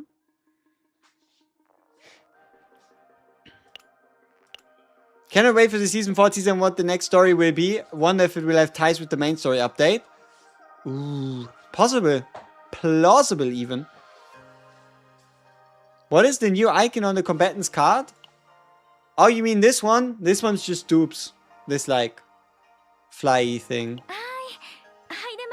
There's nothing else new as an icon on cards. But what they did do, they changed the wording on basic attacks to now clarify that something is a basic attack or a basic skill based on it being a basic in blue or a basic in red. Yeah, and then you'd run 3 real characters, but this damage buff is not worth, and you need to hold 8 cards in your hand and deal with the hand size issues. But in Awakening can draw the regular Fortissimi, we need to draw a call in response to make it link. Did you listen to what I said on call? About how, like, if you have all the other link cards in hand already, you can't draw them. Or even if you draw into the link, into the call and response, you could just discard it so that you can then draw it, right? Like, it wouldn't be that terribly difficult to set up. But it's probably not worth the pay if you're just better off spamming the 6 link, which is already pretty strong. I mean, you're looking at a 108 base plus 55 per link. Let's say you are linking 6 times. Then you are looking at a 330%, and that 330% Fortissimo you're going to be able to use, depending on if you find a way or not to play it first, like 8 times. No, 10 times. That's a lot.